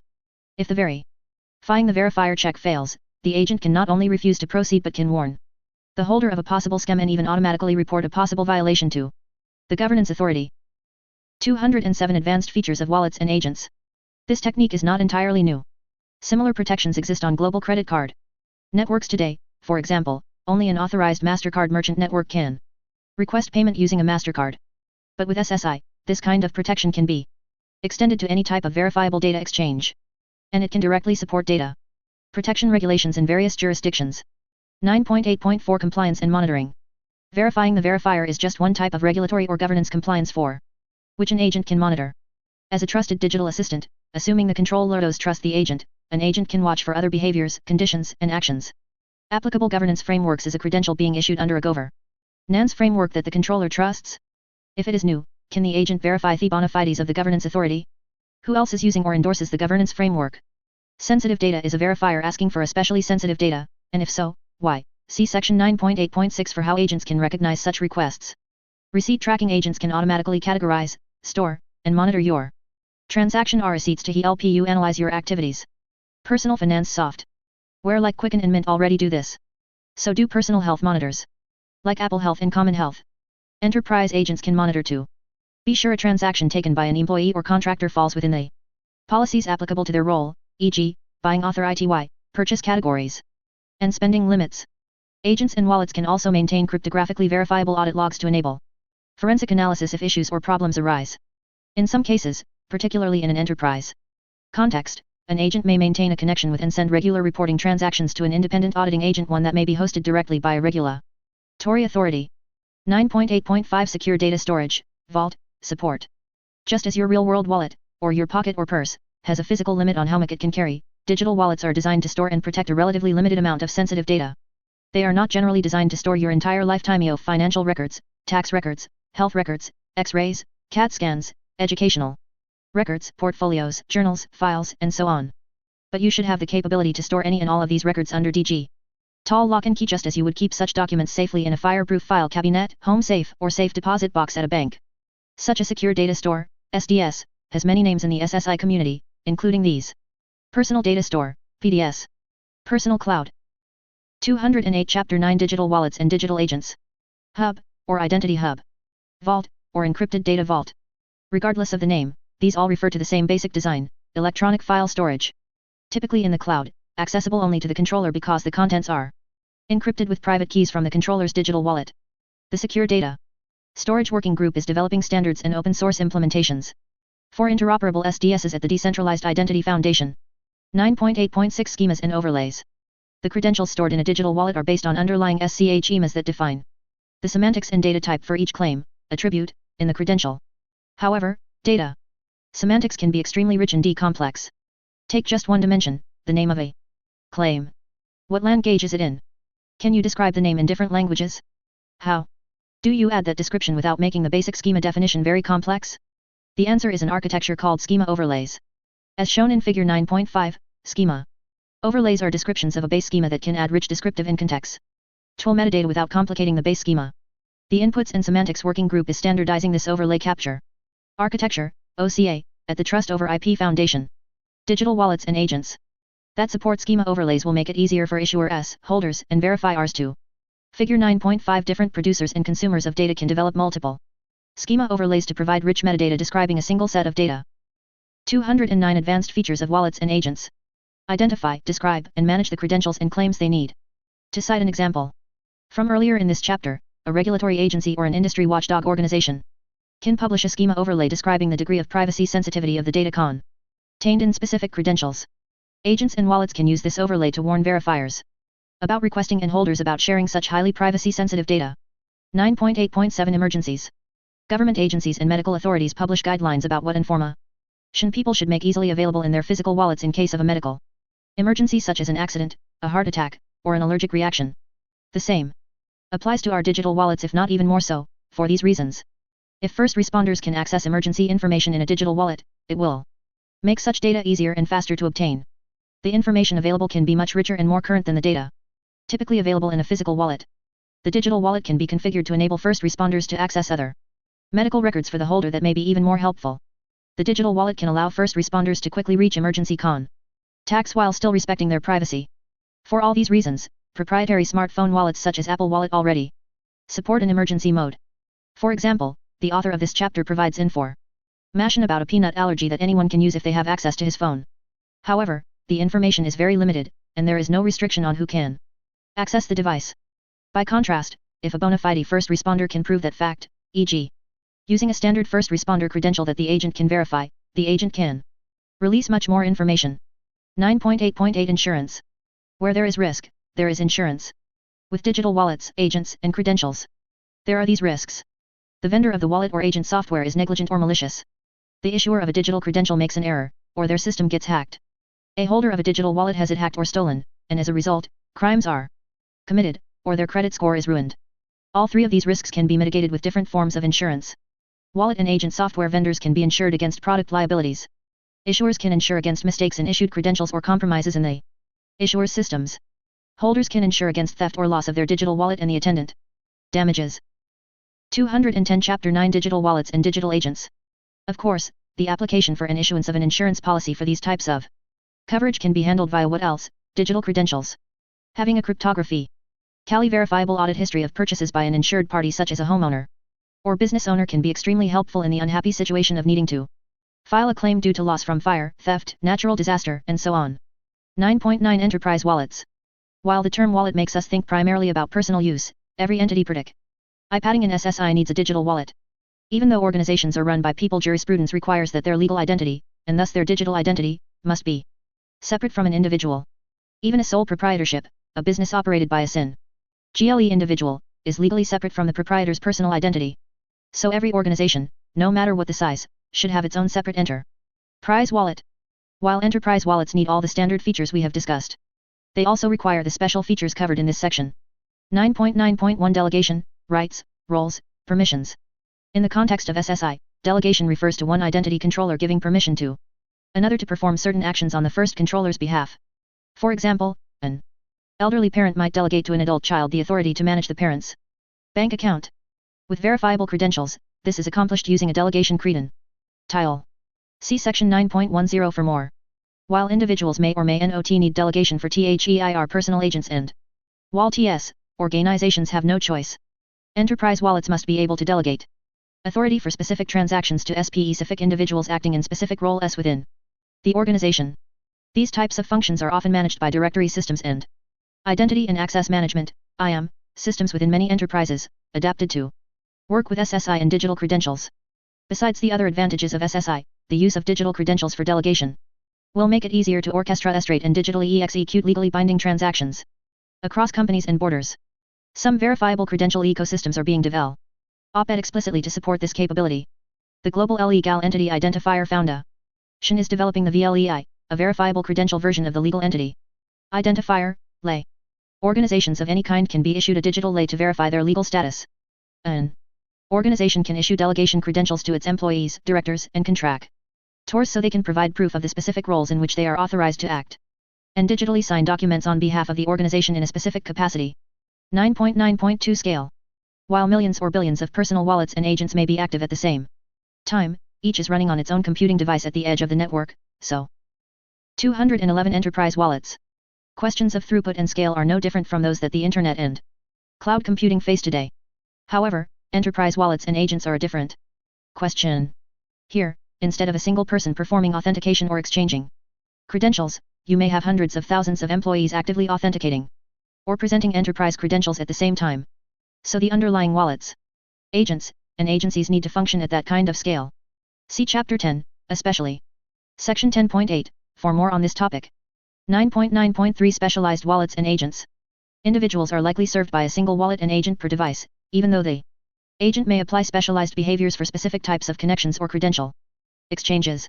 But enterprises may require specialized wallets and agents optimized for specific groups of tasks. For example, accounting and finance management of purchasing, invoicing, receipts, and expense tracking will likely create its own mini-industry of specialized agents. For example, every employee's agent will probably have a connection to a corporate expense agent for automated expense tracking, reporting, and reimbursement operations as covered in Chapter 4. SSI will be a boon to business process automation.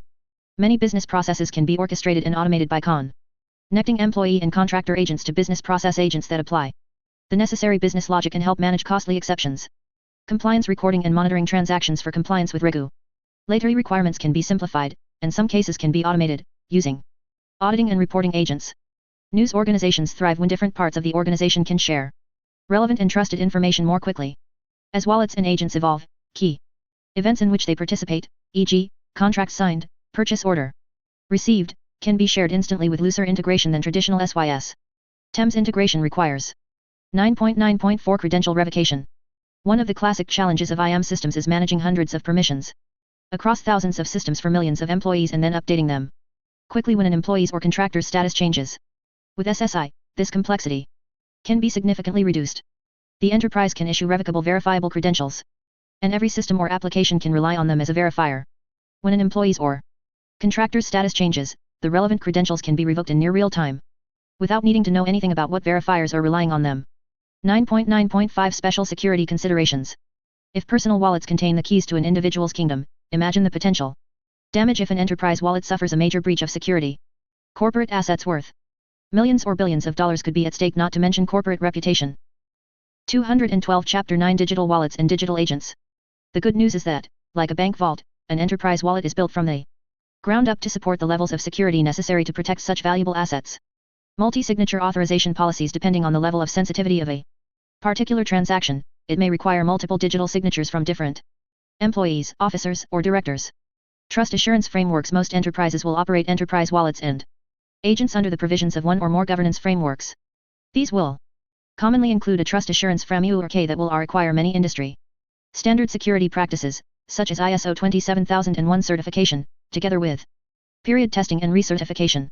Penetration testing. Rather than wait for problems to surface, enterprises can pay white hat professionals to find and fix vulnerabilities.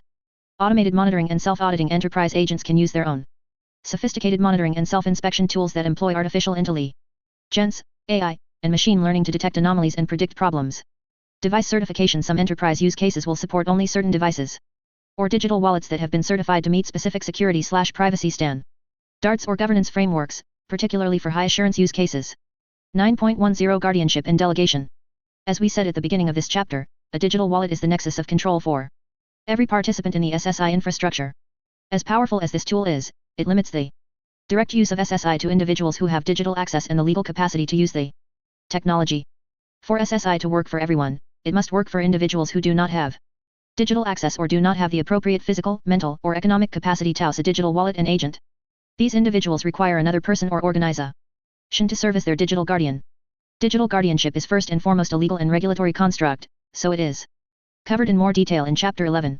However, we cover two technical aspects of digital guardianship in this section. 9.10.1 Guardian wallets. For most intents and purposes, a digital wallet under guardianship is functionally identical to a conventional SSI digital wallet. The difference is that the wallet's controller is the guardian, not the individual who is the subject of the credentials in the wallet, who is called the dependent. When the guardian requests credentials on behalf of the dependent, or when the credentials are presented to a verifier on behalf of the dependent, it is the guardian who is asserting the dependent's rights to self-sovereign identity. There are countless cases where this pattern is needed: parents acting on behalf of babies or young children, adult children acting on behalf of aging parents. 213 Guardianship and delegation. Guardians acting on behalf of patients suffering from dementia or other physical or mental ailments, NGOs acting on behalf of refugees, homeless, or displaced populations, and so on. The following distinguish Guardian wallets. They are typically hosted in the cloud. This makes it easier for Guardian delegates to access them using Guardian credentials. See the next section. A service special Izing and hosting Guardian wallets is called a Guardian agency. They use biometrics to authenticate the presence of the dependent. This is a safeguard against abuse that also provides a strong binding of the wallet and its contents to a specific human being. However, it is of paramount importance that any such biometrics be stored and managed following privacy by design principles that prevent the biometric from being stolen or weaponized against the dependent. They are typically controlled using Guardian credentials. See the next section. This allows specifically authorized Guardian delegates, such as members of a family or employees of an NGO, to take actions on behalf of a dependent but only after strongly authenticating themselves using their own SSI wallet and agent. They usually operate under strict governance frameworks that include special security, privacy, portability, and auditing requirements to prevent impersonation and abuse. Ironically, a well-designed Guardian wallet shares many features in common with an enterprise wallet because the set of directors, employees, or partners who control the enterprise wallet are essentially acting as Guardian delegates, just in a different legal capacity than an actual Guardian. 9.10.2 Guardian delegates and Guardian credentials. Guardians can be either individuals, such as parents for their children, or organizations, such as NGOs helping refugees or homeless persons. In the case of individuals, the Guardian may or may not have a guardianship credential, a credential issued by a legal authority, such as a government agency that officially appoints the individual as a Guardian. In the case of an organization, a guardianship credential is often a prerequisite for digital guardianship because it is required under a guardianship governance framework of some kind. See section 11.7 in the White Paper on Guardianship and Self-Sovereign Identity, Sovereign Guardianship Task Force, 2019. When an organization is serving as a guardian, the actual actions taken on behalf of the dependentee are taken by individuals acting as delegates of the organization. The best way to authorize these Guardian delegates is using delegation credentials, covered earlier in this chapter. This way, each action taken on behalf of a dependent can be cryptographically verified as being taken by an authorized delegate on behalf of an authorized Guardian organization. 214 Chapter 9 Digital Wallets and Digital Agents. 9.11 Certification and Accreditation. How will you know that you can trust a particular digital wallet or digital agent application? Given the highly personal and private data these applications will be storing and exchanging, and its high value to everyone from marketers to criminals, users will want some surety that the design and engineering are safe and their information isn't being leaked or shared inappropriately. The standard solution for this kind of requirement is certification and accreditation programs such as those that exist for other categories of secure hardware and software like smart cards and hardware security modules. For particularly sensitive applications, such as banking or healthcare, you may have no choice but to use certified wallets and agents for your own safety. However, this raises serious questions about user choice, self-sovereignty, and fair competition. Who gets to set the certification standards? These are often tilted in favor of large industry players. Who is going to accredit the accreditors? Too often, these programs become slow and bureaucratic. How much review is needed? HAV. Ing a trusted third-party review an application for security or privacy flaws can be very expensive. Most of all, is it fair to ask Bubba, the masterful developer of Bubba's wallet, to pay a third party $5,000 to certify his application? What if the amount is $50,000? $250,000? Higher? Will the cost of certification be so high that it stifles the innovation needed in the SSI digital wallet community? And finally, who gets to provide the digital seal of approval that end users can trust to know that the hardware and/or software for a digital wallet and agent has been certified successfully and has not been tampered with since then? These questions are the perfect lead into the wallet wars. 9.12 The Wallet Wars, the evolving digital wallet/agent marketplace. Apple has recently registered a number of patent claims across the general field of verified claims of identity which have quite rightly attracted some attention. I think these applications are really important, and that the fact that Apple wants to control means of presenting and verifying identity through devices, including iPhones, is a signal to the industry that the wallet wars are about to heat up. Dave Birch, Forbes, August 29, 2020. In the early days of the modern, post-web, internet, there were two distinct periods. The two-browser wars 1995-2001 saw the shift from Netscape to Internet Explorer. i.e., antitrust cases didn't save Netscape, and IE ended up dominating. In 2008, the introduction of Google's Chrome changed the field again. As of early 2019, Chrome and its Chromium engine-based brethren make up more than 70% of web browser activities. No other major browser exceeds 10% usage. Even Microsoft threw in the towel on its engine, adopting Chromium for its Edge browser in 2020. 215 The Wallet Wars, the evolving digital wallet/agent marketplace. Very little revenue has ever been claimed for the sale of web browsers. However, billions have been spent on R&D to create baseline capabilities to support browsing and the underlying monetization regime that supports the commercial internet. The reason is simple: web browsers are a required internet tool, and having your eyeballs on a vendor's browser gives the vendor enormous power in the market.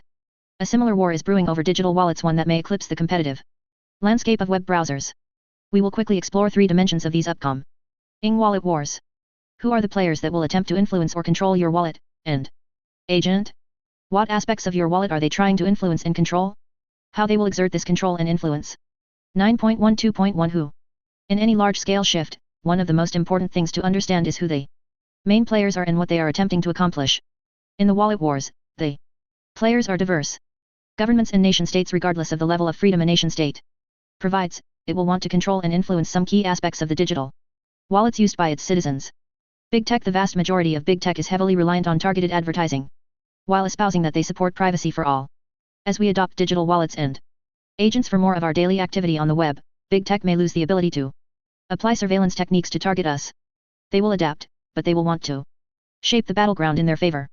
Telcos. As the telecommunication business becomes more and more commoditized and telcos become pure data pipe providers, they too are looking for a competitive advantage. And they have the benefit of already having a direct billing relationship with us. Equipment and OS manufacturers Apple, Android, Samsung, Huawei, and Auth. ERS who build our devices, and the operating systems that run them, stand to be in a strong position of control. They have access to the lowest level control points, starting with the specialized hardware, secure enclave, trusted execution environment, needed to support encryption, key management, and data availability. They also provide the layers of APIs that apps need to access these capabilities. Financial institutions and payment networks are current physical wallets, and the early proprietary digital wallets, Apple Wallet, Google Pay, etc., are centered around making payments easier while also capturing valuable intelligence about where we spend our money. This incentive will only increase as SSI-enabled digital wallets become a constant tool in all our digital relationships. 216 Chapter 9 Digital Wallets and Digital Agents and Communications, which may give these players an even bigger role in our increasingly digital lives. 9.12.2 What? This chapter has provided a long list of the capabilities that digital wallets and agents provide. The wallet wars will likely focus on certain extra strategic capabilities. Security and encryption, the underlying hardware, secure enclaves, trusted execution environments, and OS will be critical. Defining the highest levels of security will likely require a small set of hardware components that are certified and accredited for certain uses, e.g., digital passports, payment tokens. Third-party insertion. Many services from digital wallets and agents can be performed peer-to-peer without any intermediary or third-party required. However, there are many cases where third parties can add value or can be inserted to help, even if they are not strictly needed. They are points of control and influence. Payments are already a ripe area for consolidation. Old tech payment providers, MasterCard, Visa, Amex, China UnionPay, and new tech Stripe, Square, PayPal, Apple Pay, Alipay, WeChat Pay, are all vying for a top of wallet position. This will intensify in our digital wallets. Certification and accreditation, as discussed in the previous section, knowing whether we can trust Bubba's wallet will become a key consideration of many governance frameworks, see Chapter 11. As the industry matures, we may have no choice but to use an accredited wallet and agent for certain highly secure connections, credentials, and transactions, e.g., obtaining a digital version of our passport or making high-value payments. Integration. Many of us choose smartphones today because of how seamlessly they are integrated with many other aspects of our digital lives: laptops, smart watches, cloud storage, email, calendaring, contacts, intelligent assistants, and so on. The same may apply to choosing a digital wallet and agent. Portability and self-sovereignty. This is a fascinating dimension of the competition between digital wallets and agents. As repeated multiple times in this book, if it's not portable, it's not self-sovereign. As much as digital wallet vendors will want to add special features that entice us to use their wallet, if they try to lock us into those features, they lose out on this feature. 9.12.3 How? Like the browser wars, the strategies and tactics of the wallet wars are likely to be man-fold. Some chess moves will be obvious, while others will happen in the background and won't be understood until much later. A few of the chess pieces are as follows. Standards. Anyone who has worked on them knows how open standards can easily be weaponized. There are many tactics for doing this: rushing standards to market, slowing them to a snail's pace, watering down features to such a low. 217 The wallet wars, the evolving digital wallet/agent marketplace. Common denominator that THEY aren't useful, and so on. Even if the standards effort is well-intentioned, premature standardization can be a problem, especially for a technology as young as SSI. As shown in Figure 9.6, standards and protocols take time to evolve. For a full treatment of this topic, see Dar LL. O'Donnell, Protocol Evolution, Continuum Loop, 2018. Regulation. Identity and money are two facets of our lives in which governments have been involved since the dawn of civilization. This probably will not Change with digital wallets. Some role may be justified at times. The hard part will be setting the boundaries for what is appropriate versus what is overreach. Open source projects. As open source becomes more prevalent, players are beginning to create new projects or shift existing projects to meet their goals. Altruism is great, but this is one gift horse you should look in the mouth. Examine the incentives of the sponsors and contributors. Are they all contributing to the good of the internet? What are their other objectives, and do they align with yours? Freeware and limiting functionality. Free tools have become the norm on the internet, but, as we know, nothing is ever truly free. We pay with our attention, our data, or both. With digital wallets and agents, the bargain is different than with websites and digital advertising. It will be fascinating to see what new gains digital wallet/agent vendors will offer in the land of SSI.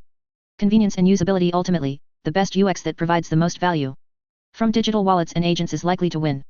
Who will drive that UX? Will it be the same for everybody, or will it have many different niches and flavors? This is likely where the wallet wars will be won. Figure 9.6. Protocols and standards often take years to evolve in order to reach broad adoption. 218. Chapter 9. Digital wallets and digital agents. This chapter has covered an enormous amount of ground on the subject of digital wallets and agents. These are the key takeaways. SSI digital wallets are conceptually very similar to physical wallets except for the credentials they hold, and the functions they can perform will be much smarter. Every digital wallet is paired with a digital agent, the software module that mediates all interactions between the wallet, the user, and other agents. SSI digital wallets differ from previous generations of digital wallets because they follow different design principles, including being portable and open by default, being consent-driven, using privacy by design, and using security by design. An SSI digital wallet's basic anatomy includes 4 primary agent functions: messaging, routing, backup and recovery, and secure storage, and 2 secure storage functions, encrypted storage and a key management system. Standard features of most SSI digital wallets include notification and user experience, receiving, offering, and presenting digital credentials, revoking and expiring credentials, authentication, login, applying digital signatures, and handling backup and recovery. Backup and recovery are critically important for SSI digital wallets because there is no higher authority to fall back on.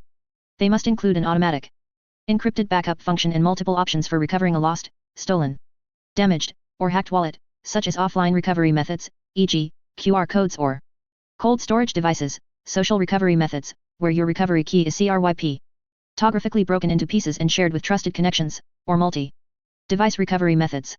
The SSI digital wallet space is evolving very rapidly, and advanced features that we see coming include multi-device support, multi-language support, offline operations, anti-coercion and data safety, compliance monitoring, secure data storage support, emergency data access, and insurance options. Digital guardianship requires special guardian wallets that can be hosted in the cloud and include special features such as biometric verification, delegation, credentials, and automated enforcement of guardianship governance policies. To prevent abuse, certification and accreditation programs for digital wallets and agents will be inevitable given the highly sensitive data they handle and the potential for hacking or abuse. The big question is whether these programs will evolve in a way that is compatible with an open, fair, competitive market. In the next evolutionary stage of the internet, SSI digital wallets are expected to be as strategic as browsers. This means the wallet wars will see many of the same competitors and tactics, if not more so. Pay attention, self-sovereignty is what is ultimately at stake. The function at the very core of digital wallets key management is so important that we made it the subject of the next chapter. 220 Decentralized Key Management. Dr. Sam Smith. Chapter 9 covered the overall topic of SSI digital wallets and agents. However, the function at the very core of digital wallets cryptographic key management is deep enough to merit its own chapter.